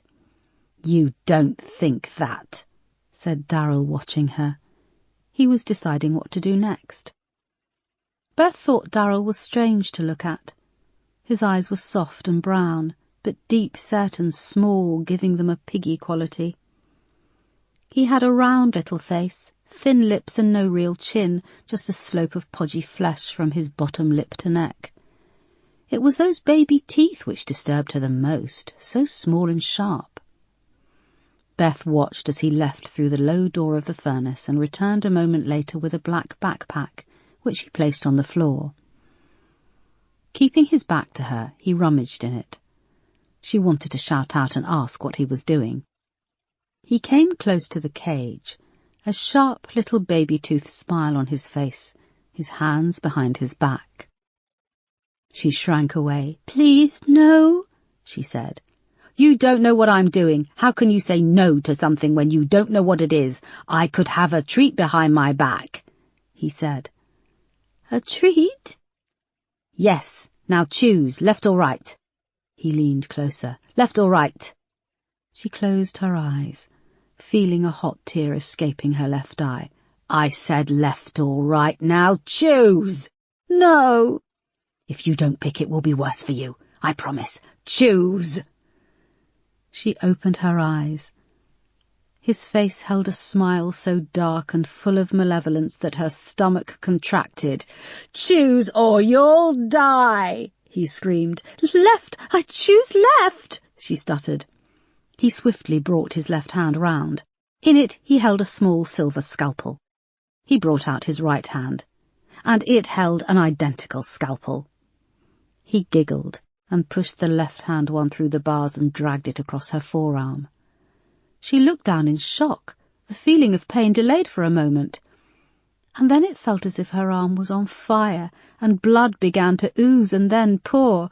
She tried to pull away, but her hands were chained together, and he sliced through her flailing arm several times.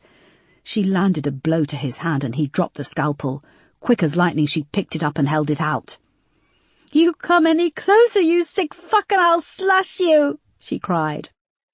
Grendel lifted her head and growled, "And your dog too." Darryl laughed and walked back over to the backpack. He returned with something in his hand, watching impassively as the blood poured from her wounds. "You'll want this," he said, holding up a roll of gauze bandage. "Throw out the scalpel and I'll give you this." She gripped the scalpel in her hands as a stream of blood dripped down onto her legs. "You can use the bandage to stem the bleeding. I'm serious, Beth. Give it back and this will be forgotten." "No!" "Beth, I'm sorry. Take the bandage. I have another scalpel. I have a box full in that bag, and I could take them all out now and go to town on your body and on that pretty, pretty face. Who would want to hire an actress with a messed up face?" Beth yelled in pain and despair and threw it outside the cage.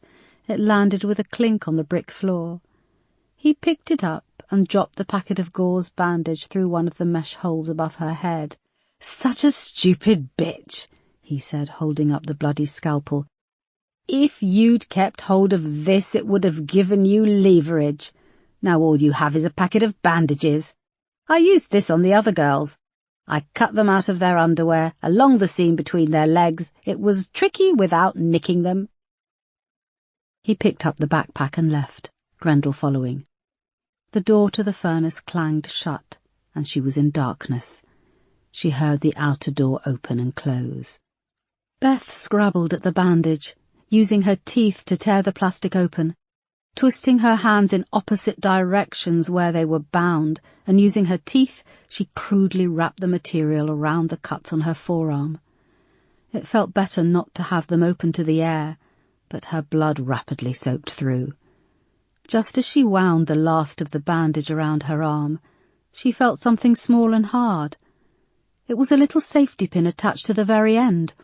She quickly unfastened it from the material. It was small but sturdily made. She held it between her fingers for a moment. His words echoed in her head. Other girls. And then she knew for sure who had taken her. Chapter 72. Erica called her team in for 10 a.m. on Sunday morning, and again the day started slowly.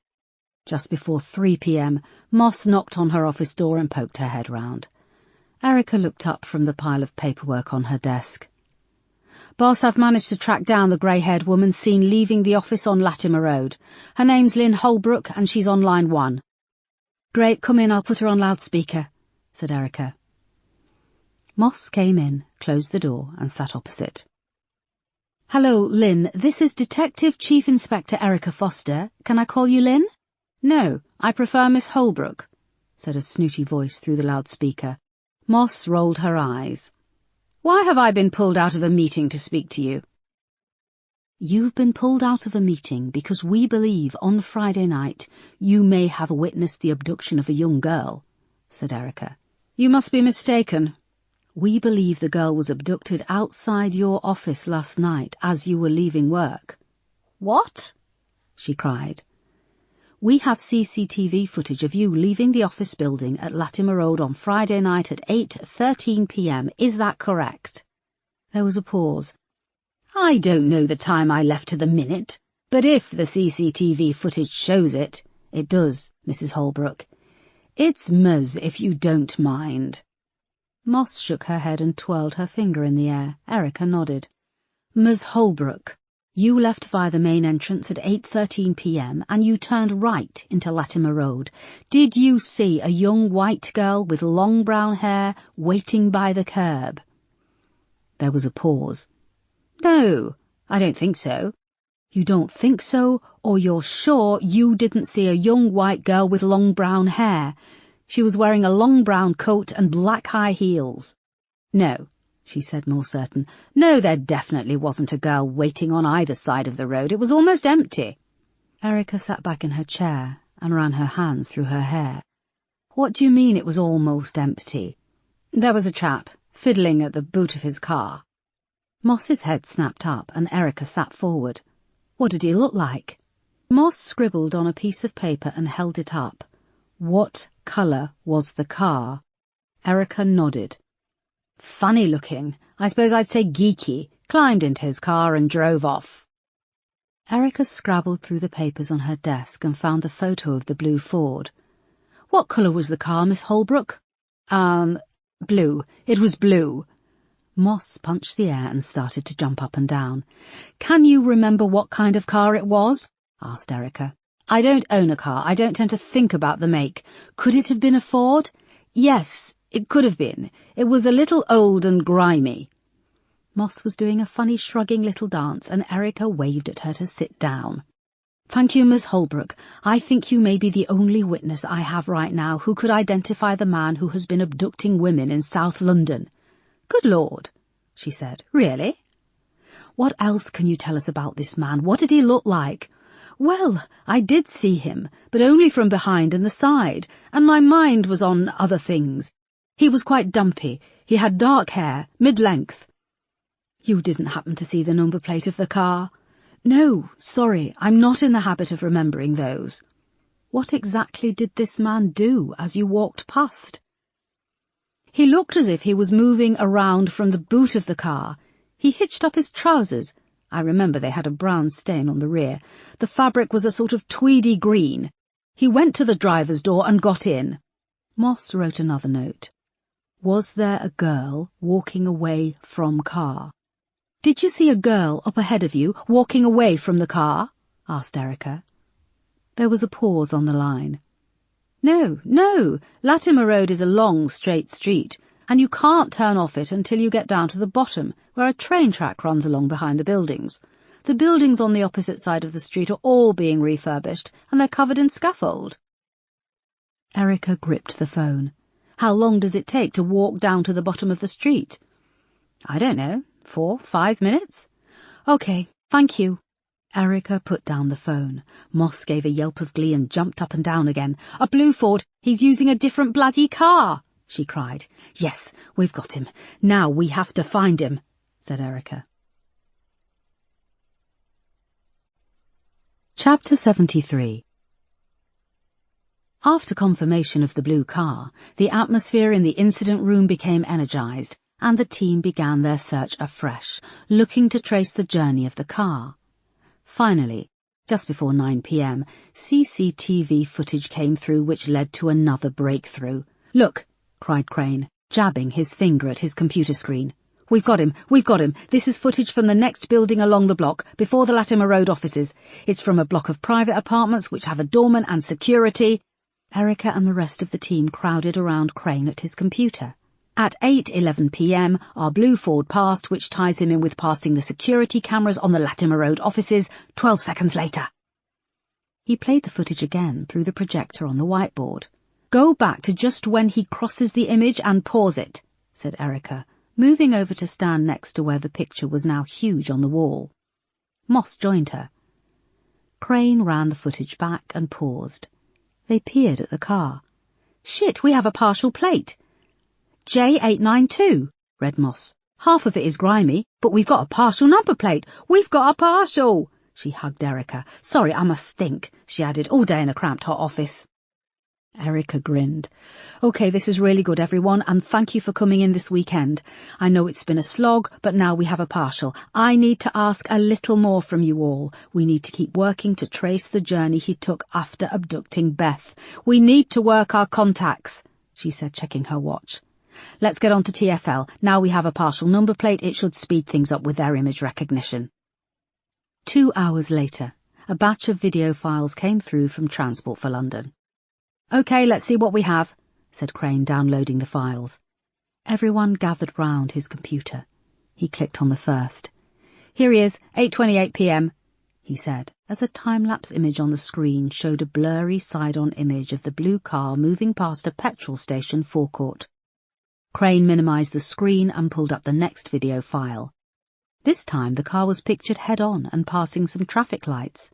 They could even make out a white face through the windscreen, but the whole image was blurry. So he goes past here at 8:30 p.m, and again, ka-ching, we've got that partial number plate J892, said Crane, grinning up at Erica.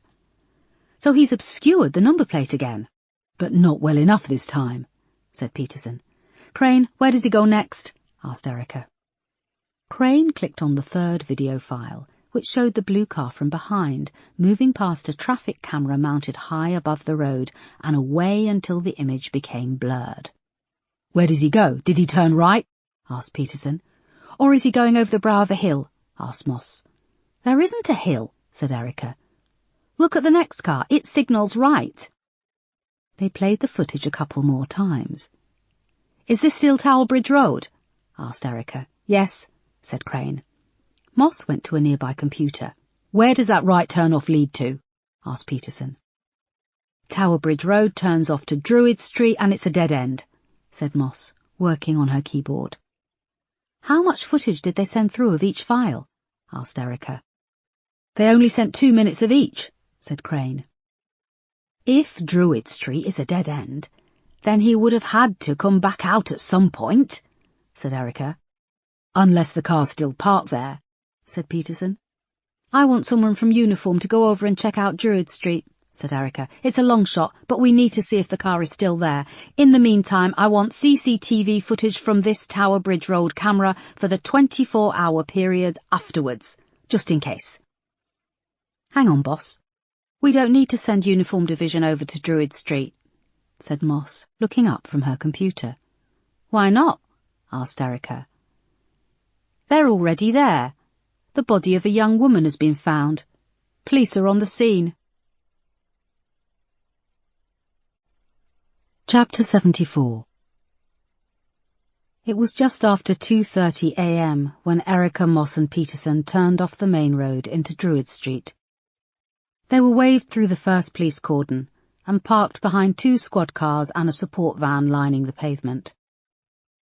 The street lights were out in the cul-de-sac and Erica counted 6 houses. Number 4 was busy with officers moving in and out, and bright lights shone from the open door. The rest of the houses on the cul-de-sac were dark, apart from one at the end, where a young couple stood in the light of their porch watching. Erica and the team approached the police tape with their warrants and explained that the murder scene may be part of their investigation. They were given crime scene overalls and suited up before they ducked under the tape and made their way to the front door. They were then met in the cramped hallway by DCI Mortimer, a grey-haired man Erica had never met. He was friendly but a little wary. We're not trying to crash your case, she explained. I just want to know if you have an ID on the victim. We're investigating the abduction of a 19-year-old girl called Beth Rose. We need to formally ID this one, but it's not Beth Rose, said Mortimer. We believe it's a 37-year-old white female called Bryony Wilson. At least that's what we've got from the ID on her. He led them down the hallway and through the first door on the left into a small living room. A sofa had been pulled out, and behind it lay the body of an obese young woman with a length of telephone cord tight around her neck. Her face was bloated and purple. 2 CSIs were crouching down and taking swabs from under the victim's fingernails, which were black. "Tommy, can you get me a close-up of the face and neck?" said a voice Erica recognised. The crime scene photographer leaned over and took a shot and then stood back, revealing Isaac. "Hello," he said. "I didn't think this was part of your investigation." Erica quickly explained why they were there. "This poor girl was strangled," said Isaac. "I don't think she was killed in here. This carpet is fairly new, and can you see there are marks where she was dragged? There are also carpet burns on the backs of her thighs, which would indicate that she was still alive when she was dragged through, although only just. There's bruising to her face and the wrists.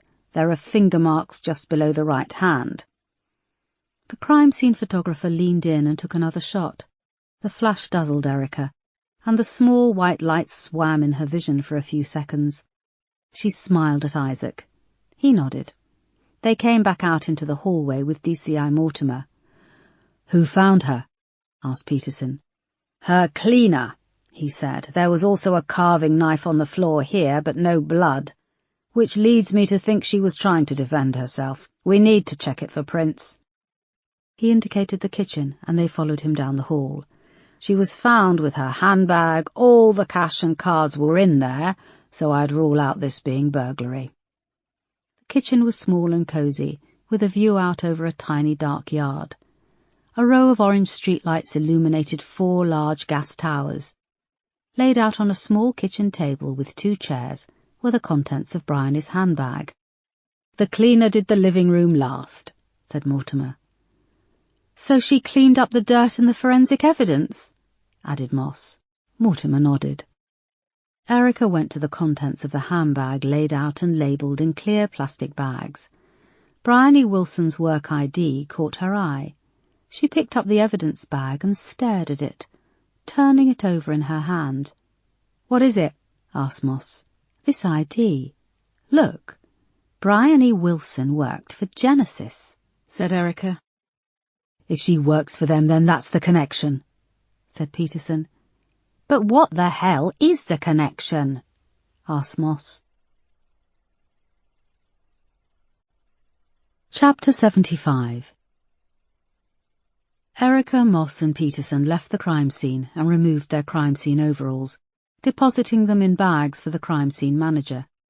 DCI Mortimer accompanied them out, and one of his officers met them at the front gate. "You need to see this, sir." They all moved across the road to where a police support van was parked with the headlights on full beam. Just in front of it, a uniformed officer stood beside a drain, the cover removed, and was training a torch down to where another officer wore blue crime scene overalls and was lying on her side on the tarmac, with her arm deep in the drain. Just as they reached her, she pulled out her arm, her sleeve black and grimy, and in her gloved hand she held a muddy, cracked mobile phone. She placed it in a clear evidence bag. "This is getting weirder by the minute," said Peterson. "If the blue Ford pulled into this street, or when it pulled in, it would have been on this side of the street." "We need to find out who that phone belongs to," said Erica. "If it's Beth's, it counts out us knowing where he took her, if he dumped the phone here," said Moss. "But what has Bryony Wilson got to do with all this?" asked Peterson. "If that's all I need to get back into my crime scene, let's keep in contact by phone," said DCI Mortimer. They thanked him and went back to their car parked at the entrance to the street. Erica put on the heaters, and they sat in silence for a moment. The glowing clock on the display showed it was coming up to 4 a.m. "What do we make of all this?" asked Erica, turning to face Moss, who was sitting in the back. Peterson turned also, hooking a long arm over the back of his seat. "OK, Bryony Wilson works for Genesis. All our victims have been found in dumpsters owned and managed by Genesis. She's the obvious link to the killer," said Moss. "You think she was involved?" added Peterson. "Beth Rose was abducted just after 8:15 p.m. 20 minutes later the car comes here. Bryony could have been involved," said Erica. "We're looking at a couple who kill?" asked Moss. Erica drummed her fingers on the window. "We need to have her house pulled apart, check for anything suspicious, computers, forensics, people who knew her. I also want to pay a visit to the office where she worked.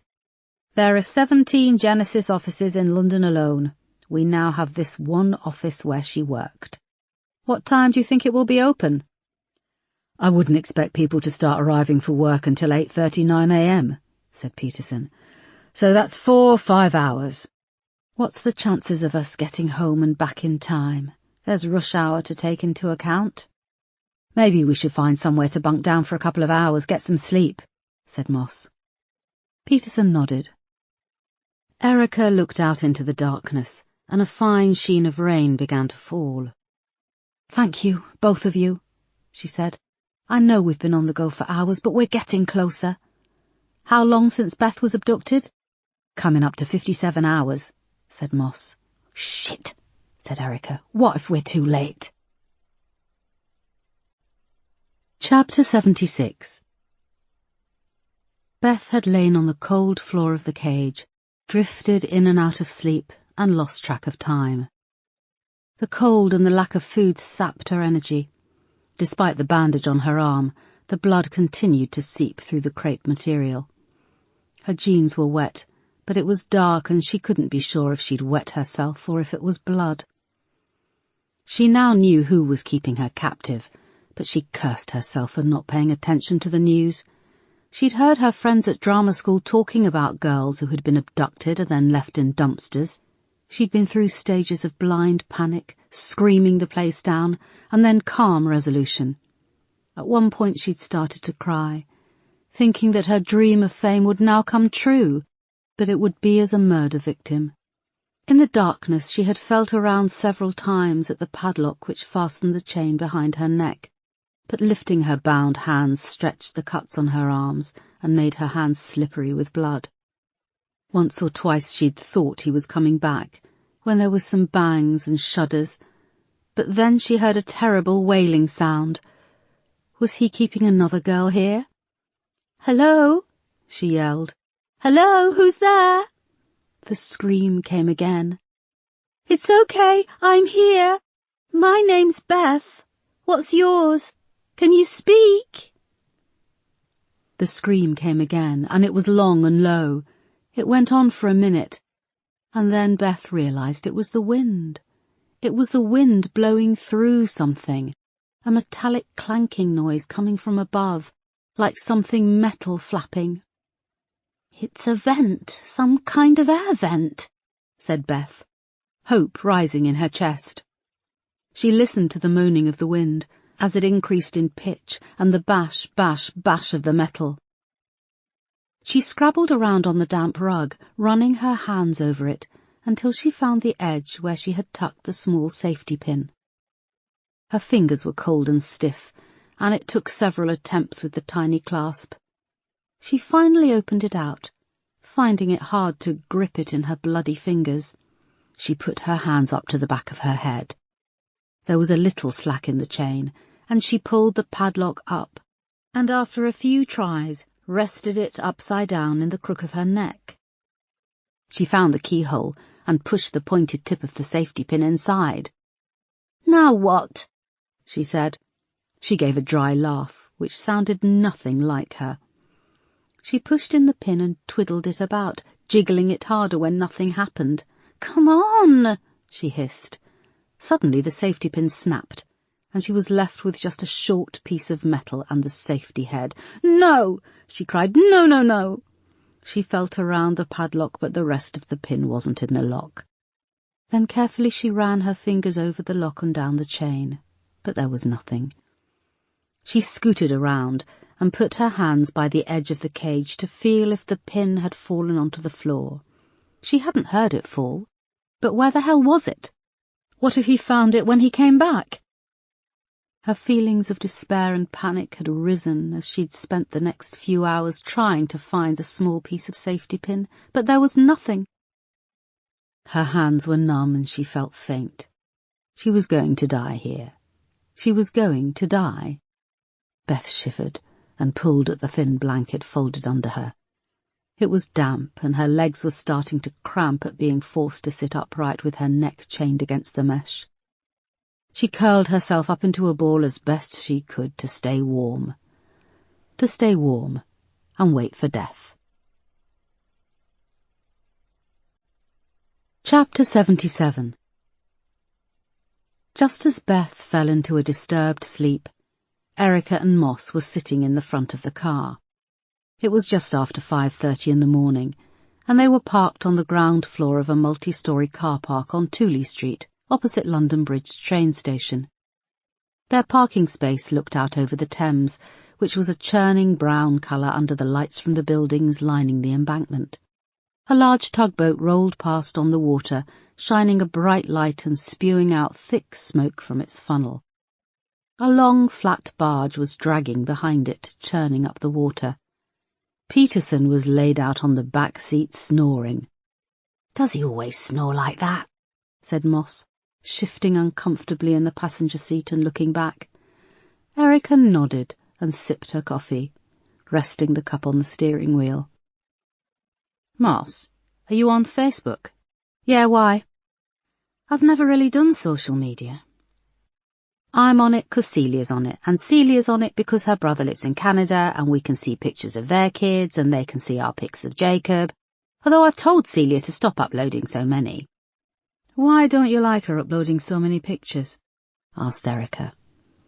Moss shrugged. I know she's proud of our little son. I am too, but it's not his choice, is it? And you never know who is lifting off the pictures. That's the thing, said Erica. People don't realise what the word sharing means. It's not a difficult word, boss.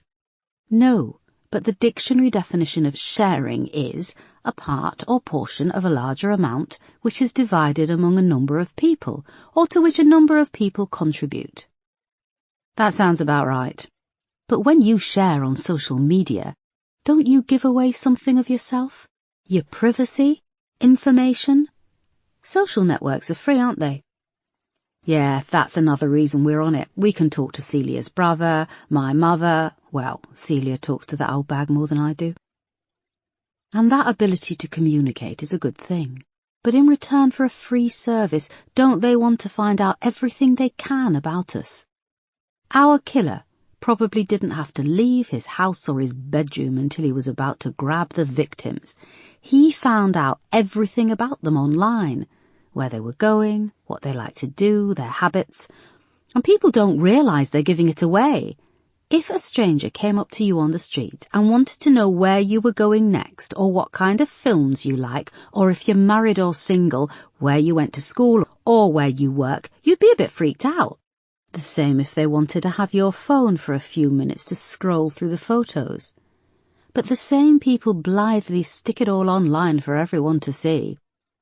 Course people don't see it like that, said Moss. They put things on social media to show off. Look at my new car, look at my house.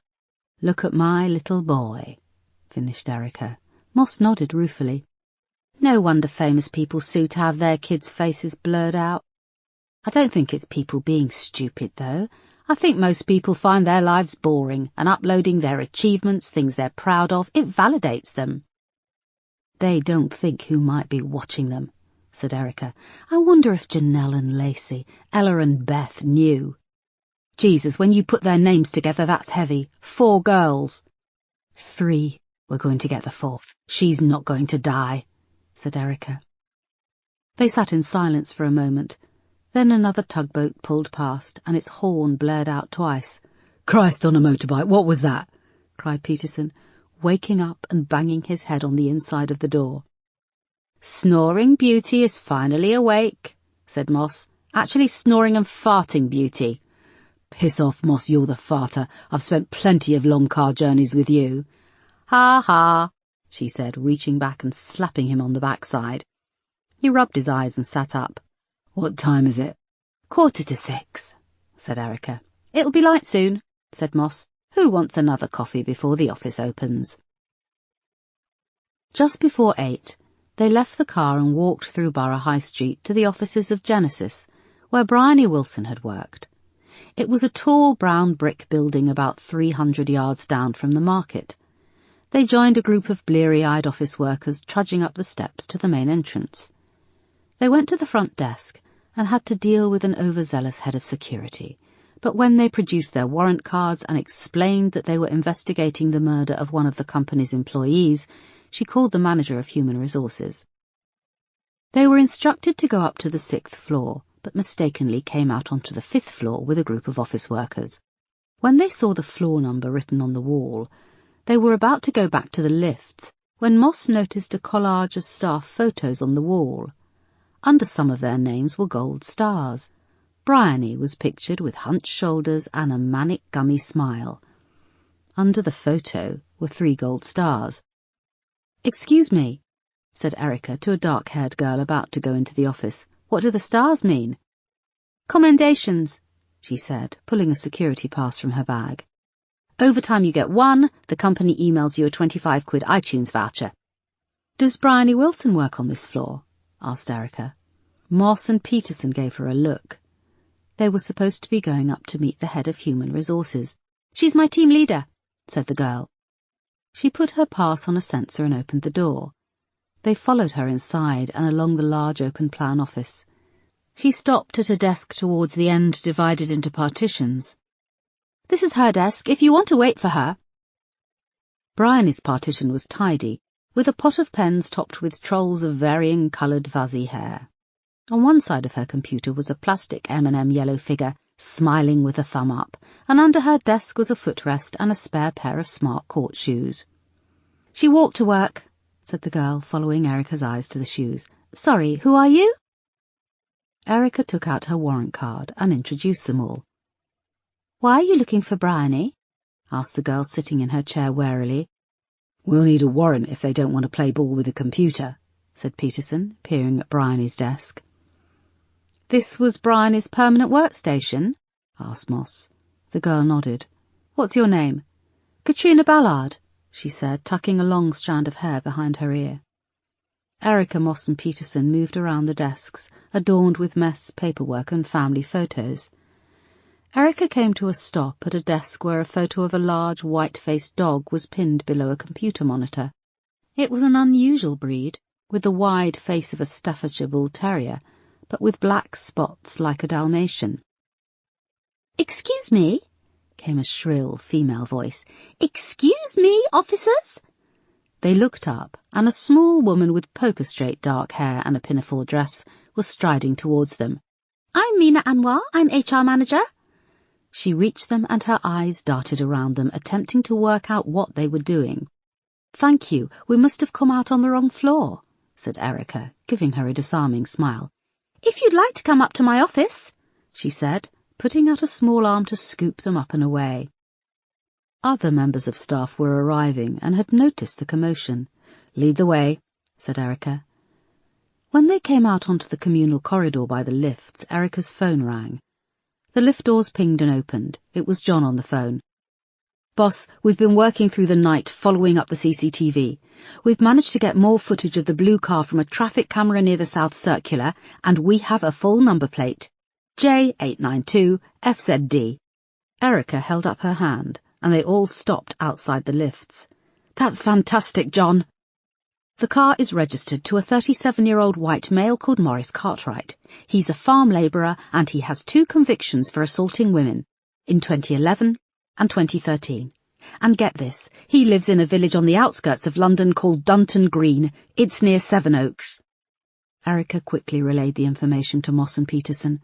Moss punched the air, and Peterson put his hands to his head and closed his eyes. "Yes," he cried. Mina waited by the lifts, her hand being buffeted by the doors as they kept trying to close. "Officers, I have a lot to do this morning. Can you please explain what is happening here?" she asked. "Boss, you and Peterson go," said Moss. "I'll stay here and get as much info as I can about Bryony." Erica and Peterson took the waiting lift, and just before the doors closed, Moss gave them a smile. "Good luck and stay safe," she said. As it started to descend to the ground floor, Erica hoped that they weren't too late, that Beth was still alive. Chapter 78. Darryl had started throwing up in the early hours of Sunday morning, and then a dull headache had crept up from the base of his neck to a stabbing pain in his temple. At lunchtime, his mother had made him a sandwich, but when he'd taken a small bite it had come straight back up again. The pain and a sense of doom continued until he came down to the living room in the evening. John and Mary were watching an episode of Inspector Morse. "Mum, I don't feel well," he said. "You must be coming down with something. Just get a good night's sleep," said Mary, studying him over the top of her drink. "You should get the hell out of here is what you should do," said John, not taking his eyes off the television. "I have to get up for work in the morning, and I don't want to catch whatever it is."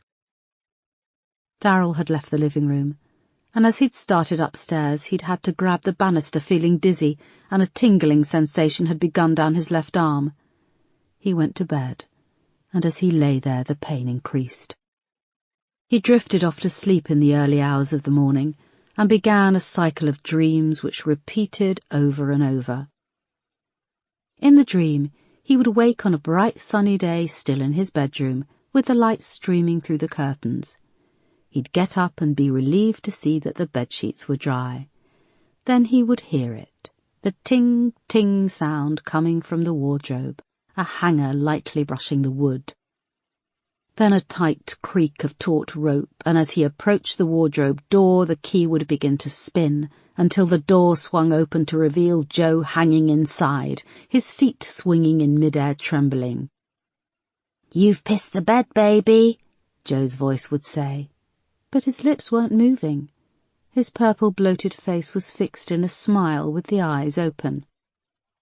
Finally Darryl would feel the warm liquid splashing on his legs.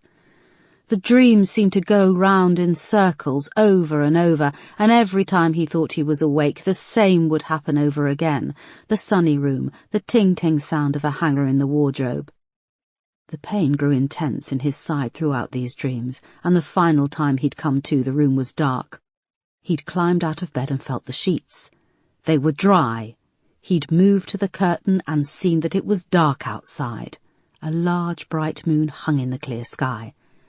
"I'm awake," he'd thought. "I have to be awake." Then a ragged breathing came from the wardrobe.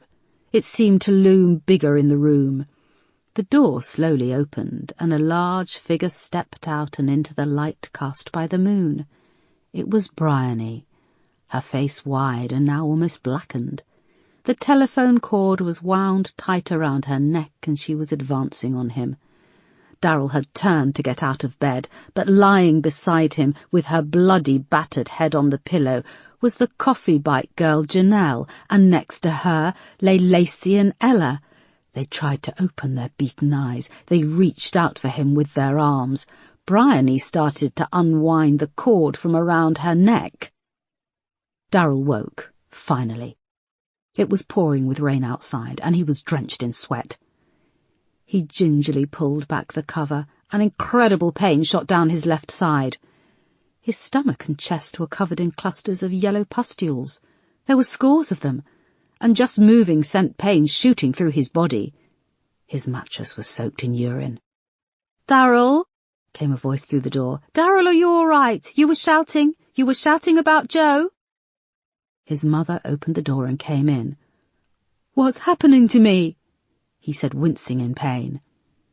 His mother went to him and stared down at the terrible rash and pustules. "Shingles! You've got shingles!" she said incredulously. "Why were you shouting about your brother?"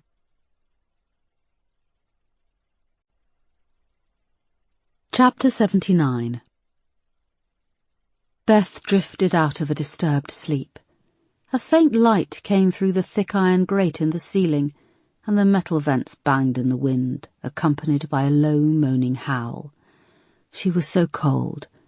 She flexed her frozen fingers bound by the chain. She touched her tongue to her arm. The bandage felt dry and a little tacky. How long has she been here? Had that freak been back when she was asleep? What if he was here now, crouching in the shadows? "Hello?" she said. Her voice echoed in the darkness and sounded strangely polite. Then, despite everything, she laughed. "Come on, Beth, he's a complete psycho, and it's not as if he's going to say hello back." It must be morning, she thought. There was light coming from above, and there was a definite sliver of white light filtering through under the door. She remembered the last morning before she was abducted. She'd come downstairs to the kitchen, and her aunt had been on the phone with one of her friends. "You don't want to get into threesomes quite yet, Derek," she said. "Why don't you both try taking up a hobby? See if that brings you closer together. I've always wanted to learn bridge." Aunt Marie had smiled and indicated that there was coffee in the pot. She'd sat on the stool, drank coffee and eaten hot buttered toast with jam, listening, laughing as her aunt gossiped on the phone. She wondered what Aunt Marie was doing right now and missed her like crazy. Beth tried to sit up straighter so that the chain wouldn't dig into her neck, and she felt a strange tickling sensation in her hair. She felt her head, thinking it was a spider or a fly, when something fell from her hair and landed on her leg. She picked it up. It was the other half of the safety pin. Her hands had been above her head when she was trying to unpick the padlock. It must have fallen into her hair when it broke and become tangled during her frantic search. She lifted the corner of the blanket beside her feet and found the other piece of the pin. She now had a long, thin piece of metal making up the sharp pin, ending in a twisted loop, and she had the remainder of the safety pin, the curved safety head, which was attached to a long piece of metal.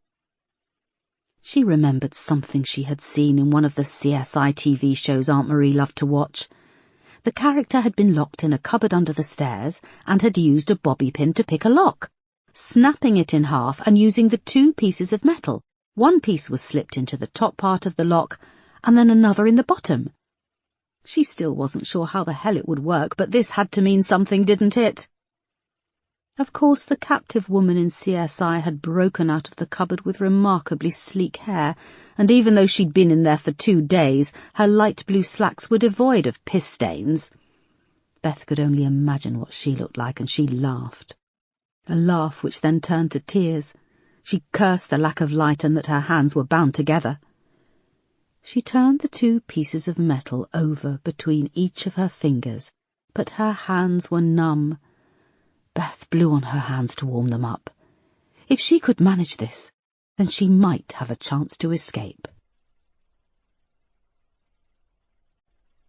Chapter 80. Erica drove fast through London, blue lights and siren blaring all the way. Peterson called in for backup, giving the address for Maurice Cartwright. As they reached the South Circular, it began to pelt with torrential rain. It hammered down on the roof and the windscreen wipers could barely keep up with the deluge, but Erica pressed on. They reached the outskirts of Dunton Green 40 minutes later, just after 10 a.m. It was a tiny village and very quiet. They drove through it in a matter of minutes, past a church and then the train station, a pub and a small supermarket before the houses thinned back out to a country lane surrounded by fields. The rain continued to pound on the roof of the car, and as the road banked sharply down, Erica sped through a deep flooded patch. "That's deep water there, whoa!" said Peterson, grabbing the dashboard, and as they sped through it, a spray of water engulfed the car and spilled up and over the bonnet. Erica thought the engine might cut out, but miraculously it didn't. They approached a couple of houses surrounded by fields, and Erica pulled up in the small driveway of the first. It was 2 semi-detached houses, and they sat in a dip amongst a vast field. A chain fence surrounded the back garden, but there was no shed, no outbuildings, it was open. "This is it," said Erica, when she turned off the engine. "This is the address, confirmed by control," said Peterson. "This is a shitty little 2 up, 2 down," she said. They got out of the car as the rain continued to pelt down, and they had to avoid a huge muddy puddle on their way to the front door. A young messy-haired woman in tracksuit bottoms and a grubby T-shirt answered the door, with a podgy pale baby on her hip. It reminded Erica of the Stay-Puft Marshmallow Man from the Ghostbusters films. The baby turned to look at them with big blue eyes, along with a woman whose eyes were tiny and a little too far apart. "What?" she said. "Are you Mrs. Cartwright?" asked Erica. "Who wants to know?" "I'm Detective Chief Inspector Erica Foster. This is Detective Inspector Peterson," said Erica, blinking in the heavy rain as they held up their warrant cards. "We're looking for Maurice Cartwright." The woman rolled her eyes, tipped her head back and yelled, "Maurice, it's the pigs again." Maurice came into the hallway wearing jeans, a T-shirt and in bare feet. He was holding a yogurt pot and had the spoon in his mouth. "I ain't done nothing," he said, taking it out. Erica saw his front 2 teeth were missing. Just then 2 police cars pulled into the drive behind the car, the blue lights rolling above. Maurice took one look at them and bolted back down the hallway. Erica and Peterson dashed past the woman and the pudgy baby. The hallway led past a tatty living room to a grubby kitchen. The back door was already open, and they could see Maurice running barefoot across the waterlogged garden. He dodged a small plastic swing set and went to vault the chain fence, but slipped and landed in the mud. Erica and Peterson bundled over to him just as 2 uniformed officers appeared out of the back door. They all slipped around in the mud, the rain still pelting down, and Maurice still resisted as Erica tried to handcuff him and read him his rights. "Where are you trying to go with no shoes?" shouted Peterson, himself slipping over. He got up and slammed Maurice against the fence, pulling his arms behind his back. Erica put him in cuffs. "I'm arresting you on suspicion of the kidnap, false imprisonment and murder of Janelle Robinson, Lacey Green and Ella Wilkinson, and the kidnap and false imprisonment of Beth Rose." Peterson turned him round, and he spat at Erica. They handed him over to the uniformed officers who dragged him away.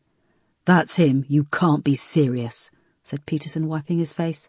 "I know, he's an idiot," said Erica, running her hands through her hair. They were both drenched. Chapter 81.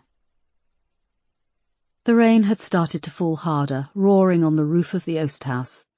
Below in the brick furnace chamber, Beth was sitting with both hands tucked between her thighs.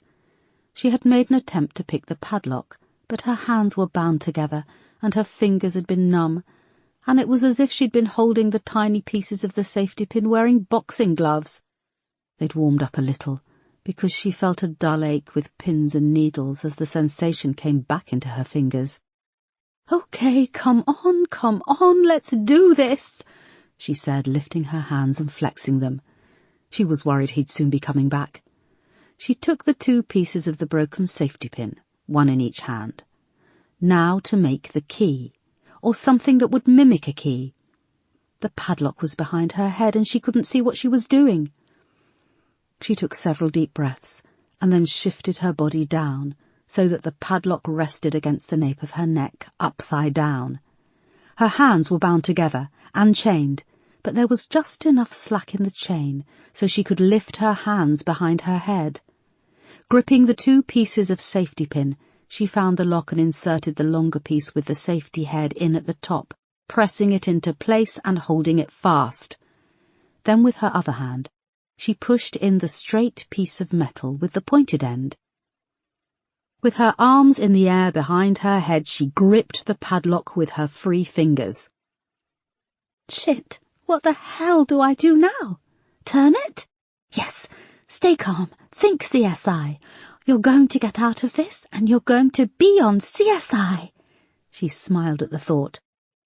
Or even if not, you'll have a great story to tell. Clasping the 2 pieces of metal in place and holding them between her thumbs and forefingers, she started to twist. It was awkward and fiddly, and wouldn't budge. She pushed the 2 halves of the safety pin into the lock harder and twisted again. Suddenly the padlock sprang open and landed on the concrete floor with a loud clatter. Beth gasped in shock and pulled her head forward, quickly unlooping the chains from around her neck. She flexed her body, feeling a sense of joy and elation. Her hands were still chained together, and the chain was padlocked to the opposite side of the cage, but she could move around. She flexed her stiff neck and body and moved to the padlock where the chain around her wrists was locked to the opposite side of the cage. Then she realized that she was only holding one piece of the safety pin.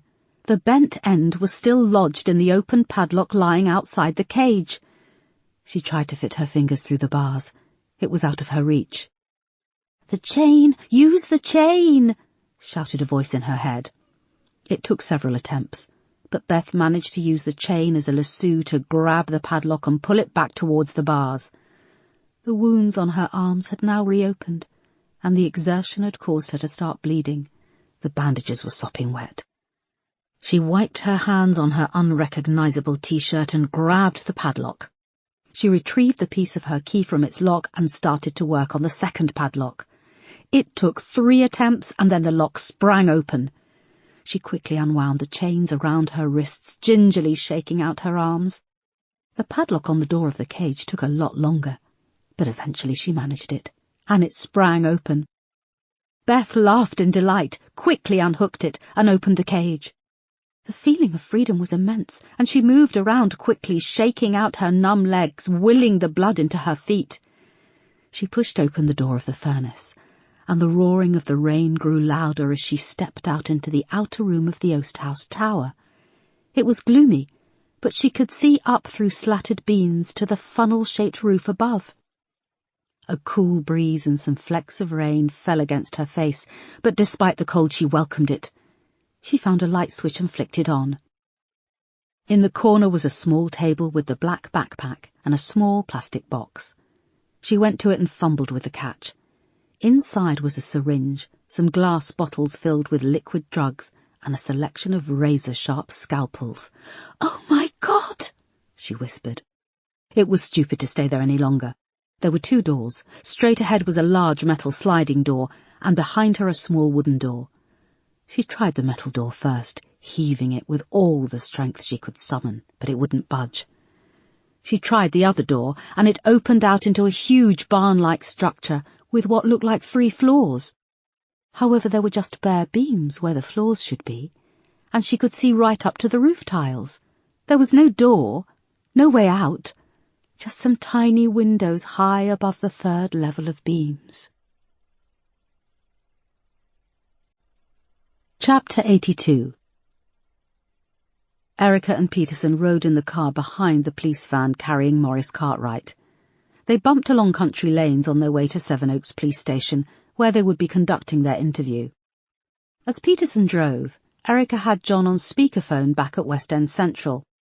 "We've pulled Maurice Cartwright's criminal record. He was twice arrested and charged with assault and battery. First time in 2011 it was against his wife, but she decided not to press charges.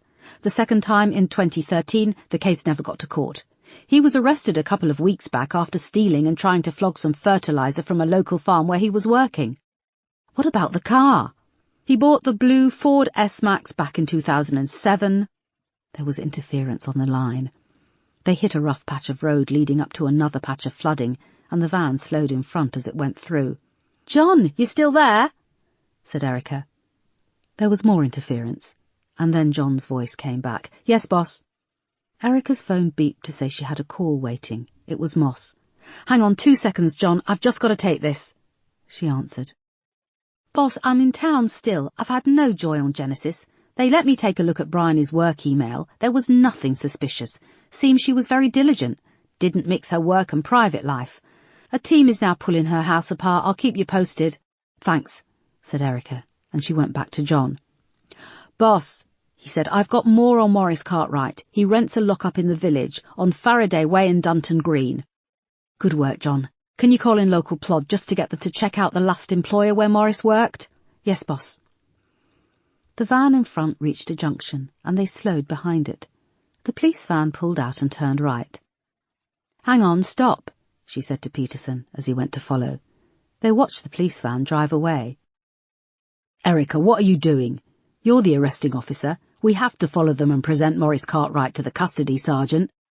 "I'll brief them over the radio. They can do it on my behalf. Time is ticking with Beth Rose, and I want to go to Maurice Cartwright's lockup."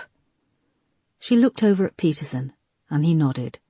She keyed the address of the lockup into the GPS. With a squeal of rubber, he did a U-turn and they sped off, hoping they were not too late. Chapter 83. Darryl was in terrible pain, but relieved that he wasn't dying. His mother left him, and he managed to dry himself off and get dressed. The rain was pounding against his bedroom window, and when he looked out the sky was almost black. He switched on the light, sat at his computer gingerly and logged onto the news. His hands were shaking as he scrolled down. There was nothing on BBC London about the body of Bryony being found, but he still couldn't shake off the feeling of dread. Things were getting out of control. Why hadn't his mother suggested calling the doctor? He needed painkillers or antibiotics, and then he'd go down to the Oast House. He staggered downstairs and found his mother in the living room. The television was on and showing interference. "Mum," he started. "How do you get teletext?" she said, peering at the remote control in her hand, unconcerned by his ashen face. "I'm in pain, Mum," he groaned. "I want to see the weather, and I can't seem to find teletext on here." "You've got a weather app on your phone." "I don't know how to work that, Darryl," she said. "I like how they lay it out on teletext," she added, indicating the white noise on the screen. It suddenly went black, and the CCTV activated, showing the front gates. Darryl gripped the wall and began to panic. There was a police car. He could see 2 uniformed police officers through the windscreen. His blood went cold, and he stood transfixed. His mother was looking at him. She got up and gave him the remote. "Well, go on, press the button and open the gates," she said. "You know what button it is," he said.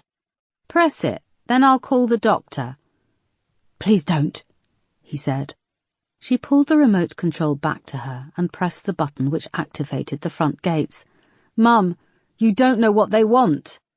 "They probably have something to tell us about that intruder or those gypsies we saw the other week, the ones who were hanging round the gate the other night. Or do you know what they might want?" She looked at him long and hard. He shook his head. She tucked the remote control into her housecoat and bustled off out of the room. On the screen, the police car moved forwards through the gate, its wheels crunching on the gravel. Chapter 84. Darryl was hiding in the small toilet off the boot room and strained to hear what the police were saying to his mother in the farm office. They had knocked on the little used front door next to the living room, and when Mary had answered, Grendel had gone a little crazy, but she'd locked her into the living room and taken the police officers through to the office. Darryl came out into the boot room and moved closer to the door. Their muffled voices carried on, and he held his breath. If they had come to arrest him, wouldn't they have done it by now? The door opened a crack and he shrank back. He could see through the gap his mother in the office with 2 young male police officers, and she was going all fluttery-eyed as she moved between 2 large filing cabinets where they kept all of the farm records. "This is everything we have on Morris Cartwright," she was saying. "He was a good milker, but we had no choice but to let him go. He didn't have access to any of the farm buildings. We keep the keys in here on that board, and the office is always locked." Darryl tried to breathe. What if the police wanted more? What if they wanted to go down the farm and look at some of the outbuildings? He suddenly made a decision. He had to kill Beth. Quick and easy. Kill her, dump her body, and wash it down, and then he'd stop. He'd stop the craziness. He'd go back to work. He knew the farm better than the police, and didn't they need a warrant before they could go looking around? He had time, and there was a maze of buildings to search until they would get down to the oast house. Darryl forgot the pain as he pulled on his boots and coat, and then he went to the high shelf in the boot room where his father kept his shotgun. He took it down and opened it, pushing 2 cartridges in from the box of ammunition next to it. "What are you doing?" said a voice. He turned. Mary was standing in the doorway staring at him. He closed the shotgun magazine and leant against the wall. "What did the police want?" he said. "They asked questions about Morris. They saw his car in London. But you were driving it, weren't you?" "Did you say the car was here parked out back?" "No." Darryl swallowed and picked up the shotgun. "Mum, you need to let me go, please." His voice sounded strange and distant. She moved to him and put a hand across the back door. "You knew I wouldn't go down there, didn't you?" she said, shaking her head. "You knew that I would keep away after what happened to my beautiful boy." "Joe, Mum, Joe, you want to know something? Your beautiful Joe was a sadistic little bully." "No," she said, shaking her head. "Your son was no angel." "You," she spat, "you're no son of mine." Darryl leaned in close and said in a low voice, "Joe and the other boys would wait for me in the woods after school, then hold me down and piss on me, and then Joe would make me do things to them." "No!" cried Mary, and she put her hands to her ears like a small child. "Yes, yes, yes!" shouted Darryl, grabbing at her hands and pulling them away. "Joe hung himself because he was sick. He was evil. He told me he wanted to go." "You said you found him." Darryl shook his head. "No, I watched him do it. I could have stopped him, but I didn't." Mary launched herself at him, clawing at his face. He swung the barrel of the shotgun up and round and hit her over the head. She went down on the floor and remained still. Darryl stared at her, his heart pounding. He reached out to touch her face, then pulled his hand back. He picked up the shotgun and left the house. Chapter 85. It was still raining hard when Erica and Peterson drove up to Morris Cartwright's lockup. It sat amongst fields at the end of a long bumpy track. The building was spread out and made up of 4 huge asbestos arches with a large wooden frame. It looked odd, like a piece of East London landscape had been plonked in a muddy field. Peterson pulled up onto an overgrown concrete platform, and they got out of the car. The windows running along the top were dark. Peterson put a hand on her arm. "Erica, if we go in, how do we link Morris to her? He could say it was nothing to do with him, that he didn't know anything about it. We have no proof." "Beth Rose could be in there. She'll be in a bad way. Isn't this about saving someone's life?" Erica replied. Peterson looked over at her, her hair flat against her head in the pouring rain. He wiped his face and nodded. "Call for backup. Ambulance, police, we don't know what we're going to find." Peterson called in for backup as Erica pulled a pair of bolt cutters from the boot of the car. They moved over to the row of doors. "It was this one, the first?" she asked. Peterson nodded. Erica snipped the chain easily, and they unwound it. The door pulled back with a squeal. It was empty apart from a small pile of sacks in the middle of the concrete floor. The light shone through a window high above. "Fertilizer," said Peterson, kicking the pile. "We need to move them. There could be a trap door." They shifted the small pile, but there was nothing. They moved along the line, opening the other 3 lockups, which was similarly full of gardening equipment, an old car, and the last lockup held a speedboat with its engine lying strewn across the floor. They went back to the car and got in, just as 3 police cars arrived with sirens blaring, together with an ambulance and fire engine. After an embarrassing exchange with the emergency services, Erica and Peterson set off back towards the police station in Sevenoaks. Their mood was dark in the car, and they listened to the police radio, as it was communicated to Control that it had been a false alarm. They'd just reached the village of Dunton Green and were passing the local pub, when one of the police officers came over the radio to say that they'd been to check out Morris Cartwright with his previous employer at Bradley Farm. "Spoke to a funny old girl," he was saying. "They've got a bloody huge dog. It went ballistic." "You okay? Did you get bitten?" joked the police officer on Control. "Almost, and I wouldn't have fancied my chances. Weird breed it was. It had a big white face like a bull terrier, but spotty like a Dalmatian." A thunderbolt realization hit Erica as they carried on chattering. A big white bull terrier with spots. Where had she seen it? That kind of breed. The photo in the Genesis office. It had been of a big, wide-faced dog with spots. "Stop the car!" she cried. "I'm on a junction at lights," said Peterson. "Reverse. Pull in at the car park." They parked and Erica got on the radio to Moss. "It's me. Officers have just been out to Bradley Farm in Dunton Green. Tell me who is registered as living there." Moss came back after a moment. "There's a Mary, John and Darryl Bradley." "Have you got the employee list from the HR woman at Genesis?" "Yes, I'm just working through it."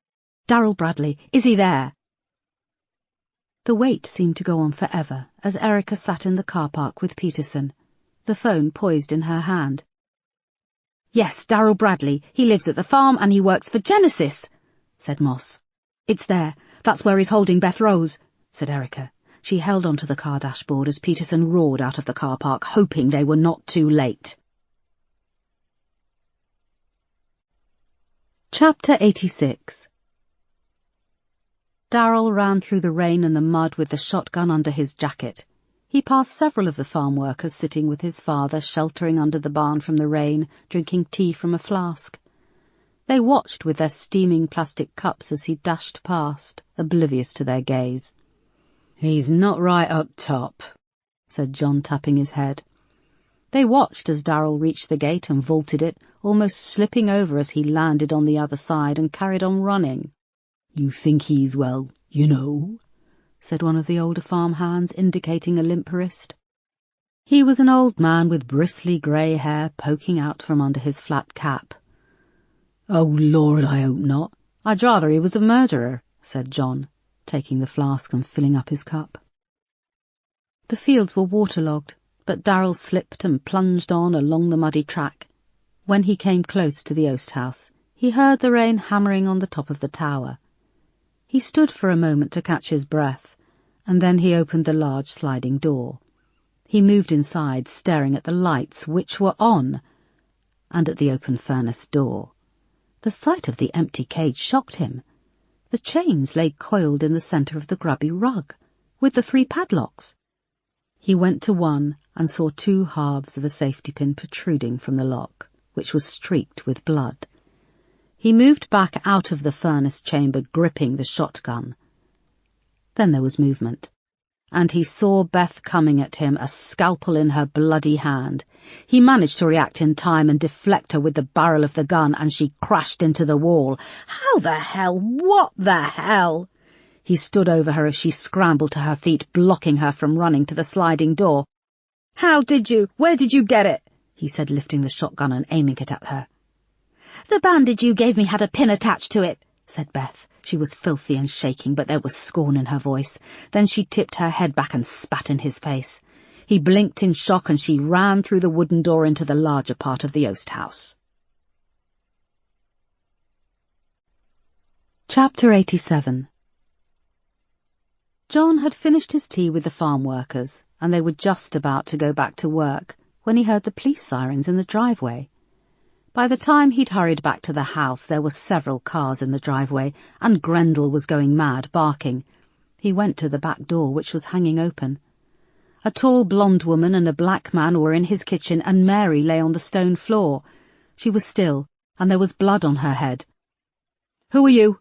demanded the blonde officer. She held up her ID and identified herself as Detective Chief Inspector Erica Foster and the other officer as Detective Inspector James Peterson. John Bradley, I own this farm. Mary, what's happened to Mary?" he said, moving to her and kneeling down. "There's a pulse, but she's got a nasty head injury," said Erica. "An ambulance is on its way." He looked bewildered and took his wife's small hand in his, which was large and calloused. "Mr. Bradley, your son, where is he?" asked Erica. "Down the field. I just saw him running down the field." He looked back at Mary. "Have we been burgled?" Erica looked at Peterson. "Where was your son going?" "Down the field, I dunno." "What's down the field?" asked Peterson. John was now in tears, his face red, and he was stroking Mary's face. "The lake and fields, the old oast house." "Stay with them," said Erica to one of the uniformed officers, and she and Peterson set off towards the oast house. It was still raining when Erica and Peterson rushed down the yard and past the outbuildings. They came to the gate and climbed over, landing in mud on the other side, which oozed up and over their shoes. "DCI Foster, Erica, are you reading me?" came a voice over the radio. "Yes, reading you," shouted Erica over the roar of the rain. "Suspect's father says his shotgun is missing from the house. I repeat, the shotgun is missing. Suspect could be armed. We are calling for backup. Do not proceed without backup. Do not proceed without backup." Erica looked at Peterson. "Acknowledged," she said. Chapter 88. Beth was backed into a corner in the main building of the oast house. She was shivering and streaked with blood. The straw felt prickly under her bare feet, and the wooden rafters stretching away above her. Darrell stood a few feet away from her, the shotgun trained at her head. They had been standing there for several minutes. At first she'd closed her eyes, expecting him to pull the trigger, but when it hadn't come, she'd opened them again. She could see he was sweating, and his face was breaking out in a strange rash. "Why don't you just do it?" she said hoarsely. "Shut up! Shut up!" he cried. He gripped the shotgun on his shoulder and stared at her down the barrel. His finger twitched on the trigger. The rain hammered down on the roof with a roar. He had his back to the open door, and behind him Beth saw Erica and Peterson appear, the rain masking the sound of their entrance. They were both soaked and covered in mud. Beth's eyes widened and she forced herself not to react. Erica saw the situation and looked at Peterson. They glanced around inside. Then Erica put her finger to her lips and indicated that Beth should keep Darrell talking. What is this place used for?" asked Beth, saying the first thing which came into her head. "What?" said Darrell, momentarily thrown. Beth's eyes involuntarily flickered to where Peterson was about to move back through the door. Darrell followed her gaze and turned with the gun. "What the hell?" he shouted, and he fired the shotgun. Peterson went down onto the straw, clutching a rapidly growing red stain in his stomach. "No!" cried Erica with horror, rushing over to him. Darryl kept the shotgun trained on her. "Get away from him!" he shouted, and then he started to panic, turning it to Beth and then back to Erica. "You stay there, and you, do you hear me? Get away from him!" Erica kneeled over Peterson, who lay in the straw in shock. She looked down and saw the red stain on his white shirt was spreading. "Oh, my God, the pain," said Peterson, grimacing. He put his hands up to his stomach. "No, this is not going to happen," said Erica. Darryl was now moving towards her with his shotgun, but she didn't care. "Here, press hard, down on here. You need to put pressure on the bleeding," she said, taking his hand and pressing it against the wound. He screamed in agony.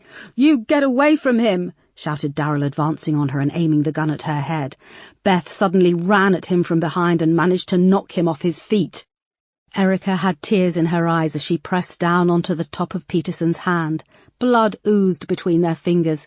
She took out her radio. "This is Erica Foster. I have an officer down. I repeat, I have an officer down. He's been shot and he's losing blood fast." Darryl was now back on his feet, and he had the gun aimed at Beth. "Get over there with them," he said. Beth moved towards Erica and Peterson. Erica suddenly got a grip of the situation. "Beth, I know you've been through so much, but please, can you help?" she said. Darryl trained the gun on them, as Beth, despite being hungry, cold and terrified, nodded and moved to Peterson and pressed her hands onto his wound. "Pressure, it needs pressure, even if it hurts him," she said. Peterson was now in shock, lying back with wide eyes. "Why are you all ignoring me?" screamed Darryl. "I have a gun." "Let them go," said Erica, turning to him. "Let them both go. I'll stay here with you." Darryl shook his head and trained the gun at them, unsure who to concentrate on. Peterson was moaning as Beth pressed her hands, slick with blood, onto his stomach. An incredible calm came over Erica, and she stood. "It's over, Darryl," she said, moving toward him with an outstretched hand. "We know about them all. Janelle, Lacey, Ella, your mother." Darryl shook his head. "My mother? No." "Yes, your own mother." "Darryl, where is there left to go?" Erica heard the far-off sound of helicopter blades. Backup was almost there. She looked over at Peterson, who was fading fast.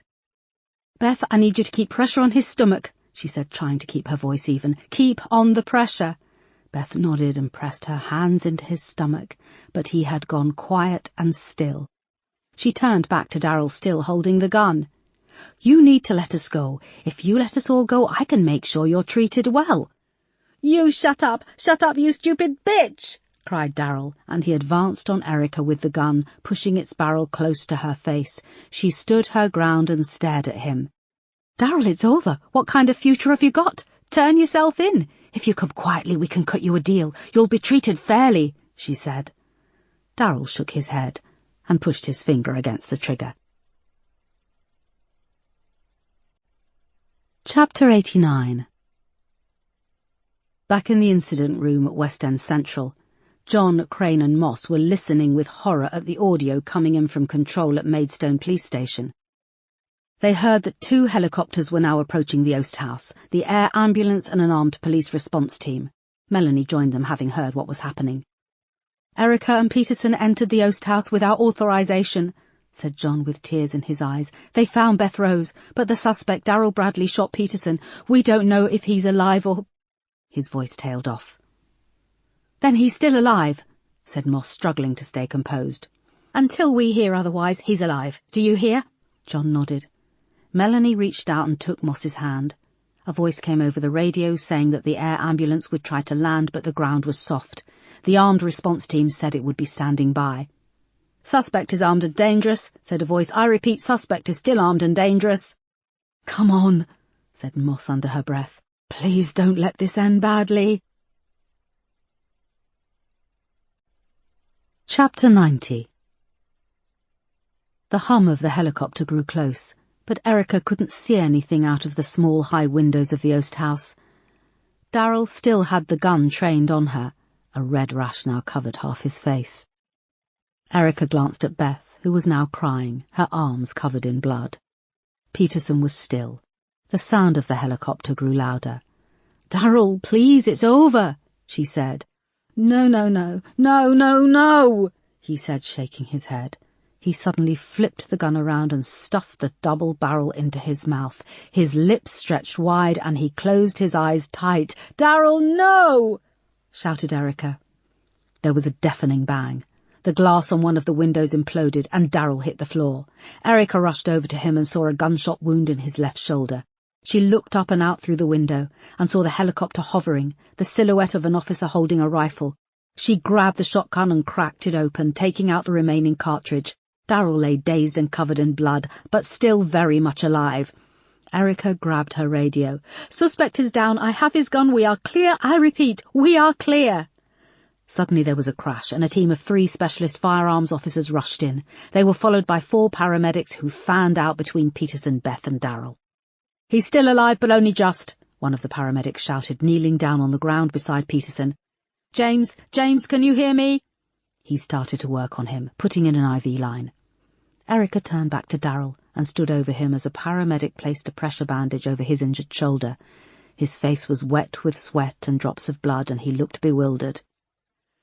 "Darryl Bradley," said Erica, as the paramedic quickly unwrapped an IV line and pushed it into a vein in his arm.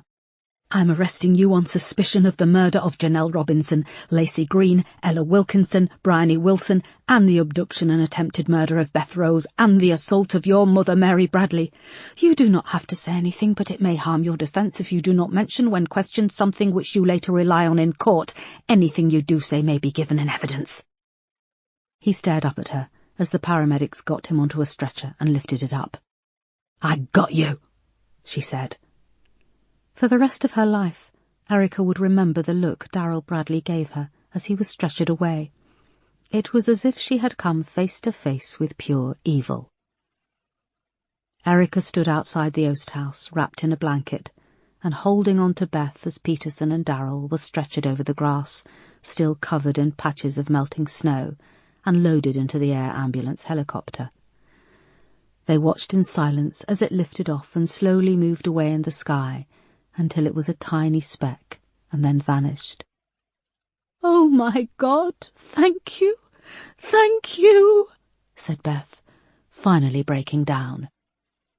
Erica looked down at the girl, who was pale and filthy, and took her gently in her arms, and they hugged. Moments later, a group of police cars came ploughing over the brow of the hill towards them, lights flashing and sirens blaring. Chapter 91. It was late in the evening by the time Erica arrived back at West End Central. She caught sight of her reflection in the mirror of the lift as she rode up to the top floor, and the woman staring back frightened her. It reminded her of how she'd looked when Mark had died, her face devoid of colour and emotion. She was muddy and sleep-deprived, wearing days-old clothes, and without realising it she was in shock. When she came out of the lift, she hesitated at the door marked Murder Investigation Team, and then went inside. The floor was empty, and the lights were out, all the officers having gone home hours before. There was still one light on. Down the far end of the office, a door was ajar, and Erica walked towards it. She knocked and went inside. Melanie looked up at her, and for a moment they were silent. "Come in. Take a seat," she said. "Drink?" Erica nodded. Melanie pulled out a bottle of whiskey from her desk drawer and found a couple of mugs. Erica sat down in the chair opposite the desk as Melanie poured them each a large measure and then passed her one of the mugs. They took a long drink. "He came through surgery," said Melanie. "Darryl?" "Darryl did. It was only a wound to the shoulder. I'm talking about Peterson. He came through the surgery, I just heard." Erica froze with the mug at her lips. I thought... He lost a lot of blood, and they had to remove a large piece of his stomach, and of course there's a risk of infection, but saying all of that, the doctors are hopeful. He has a high chance of pulling through," said Melanie with a weak smile. Oh my God," said Erica. She dropped the mug down on the desk with a clatter and put her hand to her mouth and started to cry. Melanie came over and put an arm around her, rubbing her shoulder hard. "It was amazing what you did today, Erica." "No, it wasn't," she said, wiping her face and trying to regain her composure. "I should never have gone in there without backup. Peterson—" "You shouldn't have gone in, but you'll be judged more on the outcome. I'll make sure I emphasize this when I submit my report." Erica nodded. Melanie went back to her side of the desk and sat down. They've retrieved 2 computers from Darrell Bradley's bedroom, maps and plans he'd downloaded of the CCTV network in London. "We have the cars, the red Citroen and the blue Ford, which was parked at the rear of the house, and forensics have been working on the Oast house." Melanie paused and took another sip of her whiskey. "They found human teeth, skin and hair samples in the furnace where he kept the women." Erica shook her head. "What about his mother?" "She's still in Maidstone General with a concussion, but she'll be released in the next 24 hours. We'll want to question both her and the father." "I don't think the father knew," said Erica. "How can you be sure?" "I don't know. There was something so innocent about him when he saw his wife lying there. Maybe innocent isn't the right word. He seemed sheltered from life, in his own world. Maybe the mother knew. We'll have to see what she says when questioned." "Darrell Bradley. He's not on the same hospital ward as Peterson, is he?" Melanie shook her head. "When Darrell Bradley recovers, which should be soon, he'll be transferred into custody." "Where?" "He'll need to be evaluated." Erica shook her head. "I'm sure as we speak there's an expensive lawyer and doctor hovering around. He'll plead insanity. He'll end up in some cushy fucking psychiatric institution." Melanie put her hand on Erica's arm. "You got him, Erica. You caught him. He would have kept on doing it, I'm sure. You saved lives. Take that home with you tonight. The rest we can worry about later." Erica downed the dregs of her whiskey. "Thanks." She went to get up and go, then stopped. "Look, I'm sorry if I gave you a hard time when you took on acting superintendent. I won't be for much longer. I'm not going to take the job when it's made official." "No?" asked Erica, surprised. "No. I've got 2 kids, a husband, life's too short, and I found myself forced to pick. I chose my family." "I didn't know you had a family." Melanie nodded. "Twin boys." "Good for you." "I've recommended that you get it, the promotion to superintendent," said Melanie. "I don't know how much my word will sway things, but in light of what has happened, and if they don't drag you over the coals for going in without backup, you could be in with a chance." She picked up her coat. "I'm going to head off. Why don't you stay for a moment, have another drink? Or get a feel for the office?" She nodded, and Melanie left. Erica got up and went to the window, looking out over the rooftops and then back at the office. The neat shelves stuffed with paperwork. A large dry marker board with cases written up in small grids. She went around the desk and sat in the chair, and her eye fell on the patch of carpet where Sparks had collapsed. She'd always had a dream, to get ahead, to succeed in the force. Was it all worth it? Epilogue. A week later, Peterson was well enough to be transferred from intensive care to a regular ward, and Erica went to visit. She'd already been to see him a couple of times, but he'd been unconscious. She was nervous about seeing him, and had spent a long time choosing what to wear, and trying to work out what best to take him as a gift. She'd settled on a book. When she arrived at his room, on the top floor of the UCL hospital in central London, Moss was sitting beside his bed. He looked thin, but bright, and he was sitting up in bed.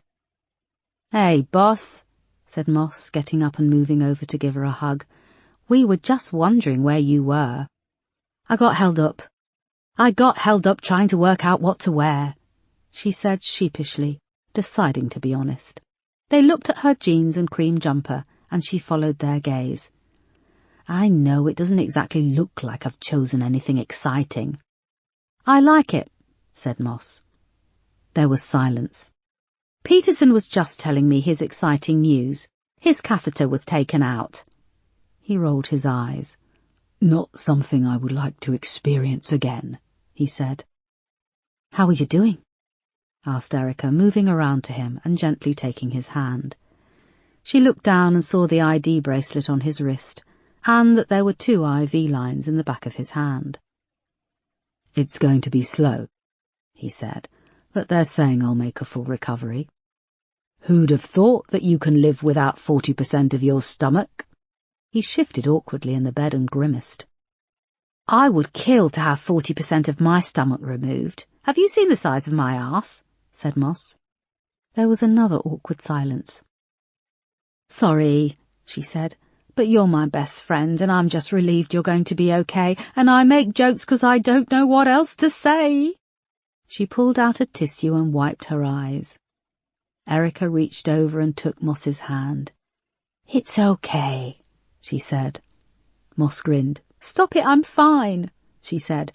Now, what did you bring him? I was told no grapes, now that he has less room for stomach acid. I brought my favourite book, she said, taking the copy of Wuthering Heights from her handbag and giving it to Peterson. Thanks, he said. I know it might seem an odd choice, but it was the first proper book I read when I learned to speak English, and it blew me away. The love story, the atmosphere. I thought you could do with a little escapism. I know I could. I was thinking of rereading it. Then I don't want to take your copy, he said, going to hand it back. No, that's new. I bought it for you. Maybe we should read it together at the same time, he said, sort of like a convalescent book club. Sounds good. She smiled. When Peterson grew tired, Erica and Moss said goodbye, promising to visit him the following day. When they emerged from the hospital into Goodge Street, it was busy with traffic, and they decided to walk down to Charing Cross. I've been formally offered superintendent, said Erica, as they passed a coffee shop where several women sat shivering outside at tables smoking cigarettes. Bloody hell, that's great, said Moss. Is it? I don't know. You don't know? You quit in protest the last time you were overlooked for promotion, and now you don't know? Of course I want it, but what about life? What about life? Life is what happens when you're making other plans. Take the promotion. You'll be the first non-arsehole that gets to that rank for a long time. Erica laughed. What if I turn into an arsehole? Then I'll tell you. Okay, deal, said Erica. Right, now we've got that sorted, let's have a drink. A big fat bloody drink. We've certainly earned it. Moss took Erica by the arm and led her into the first pub, adding, And as my new superintendent, you're buying the first round.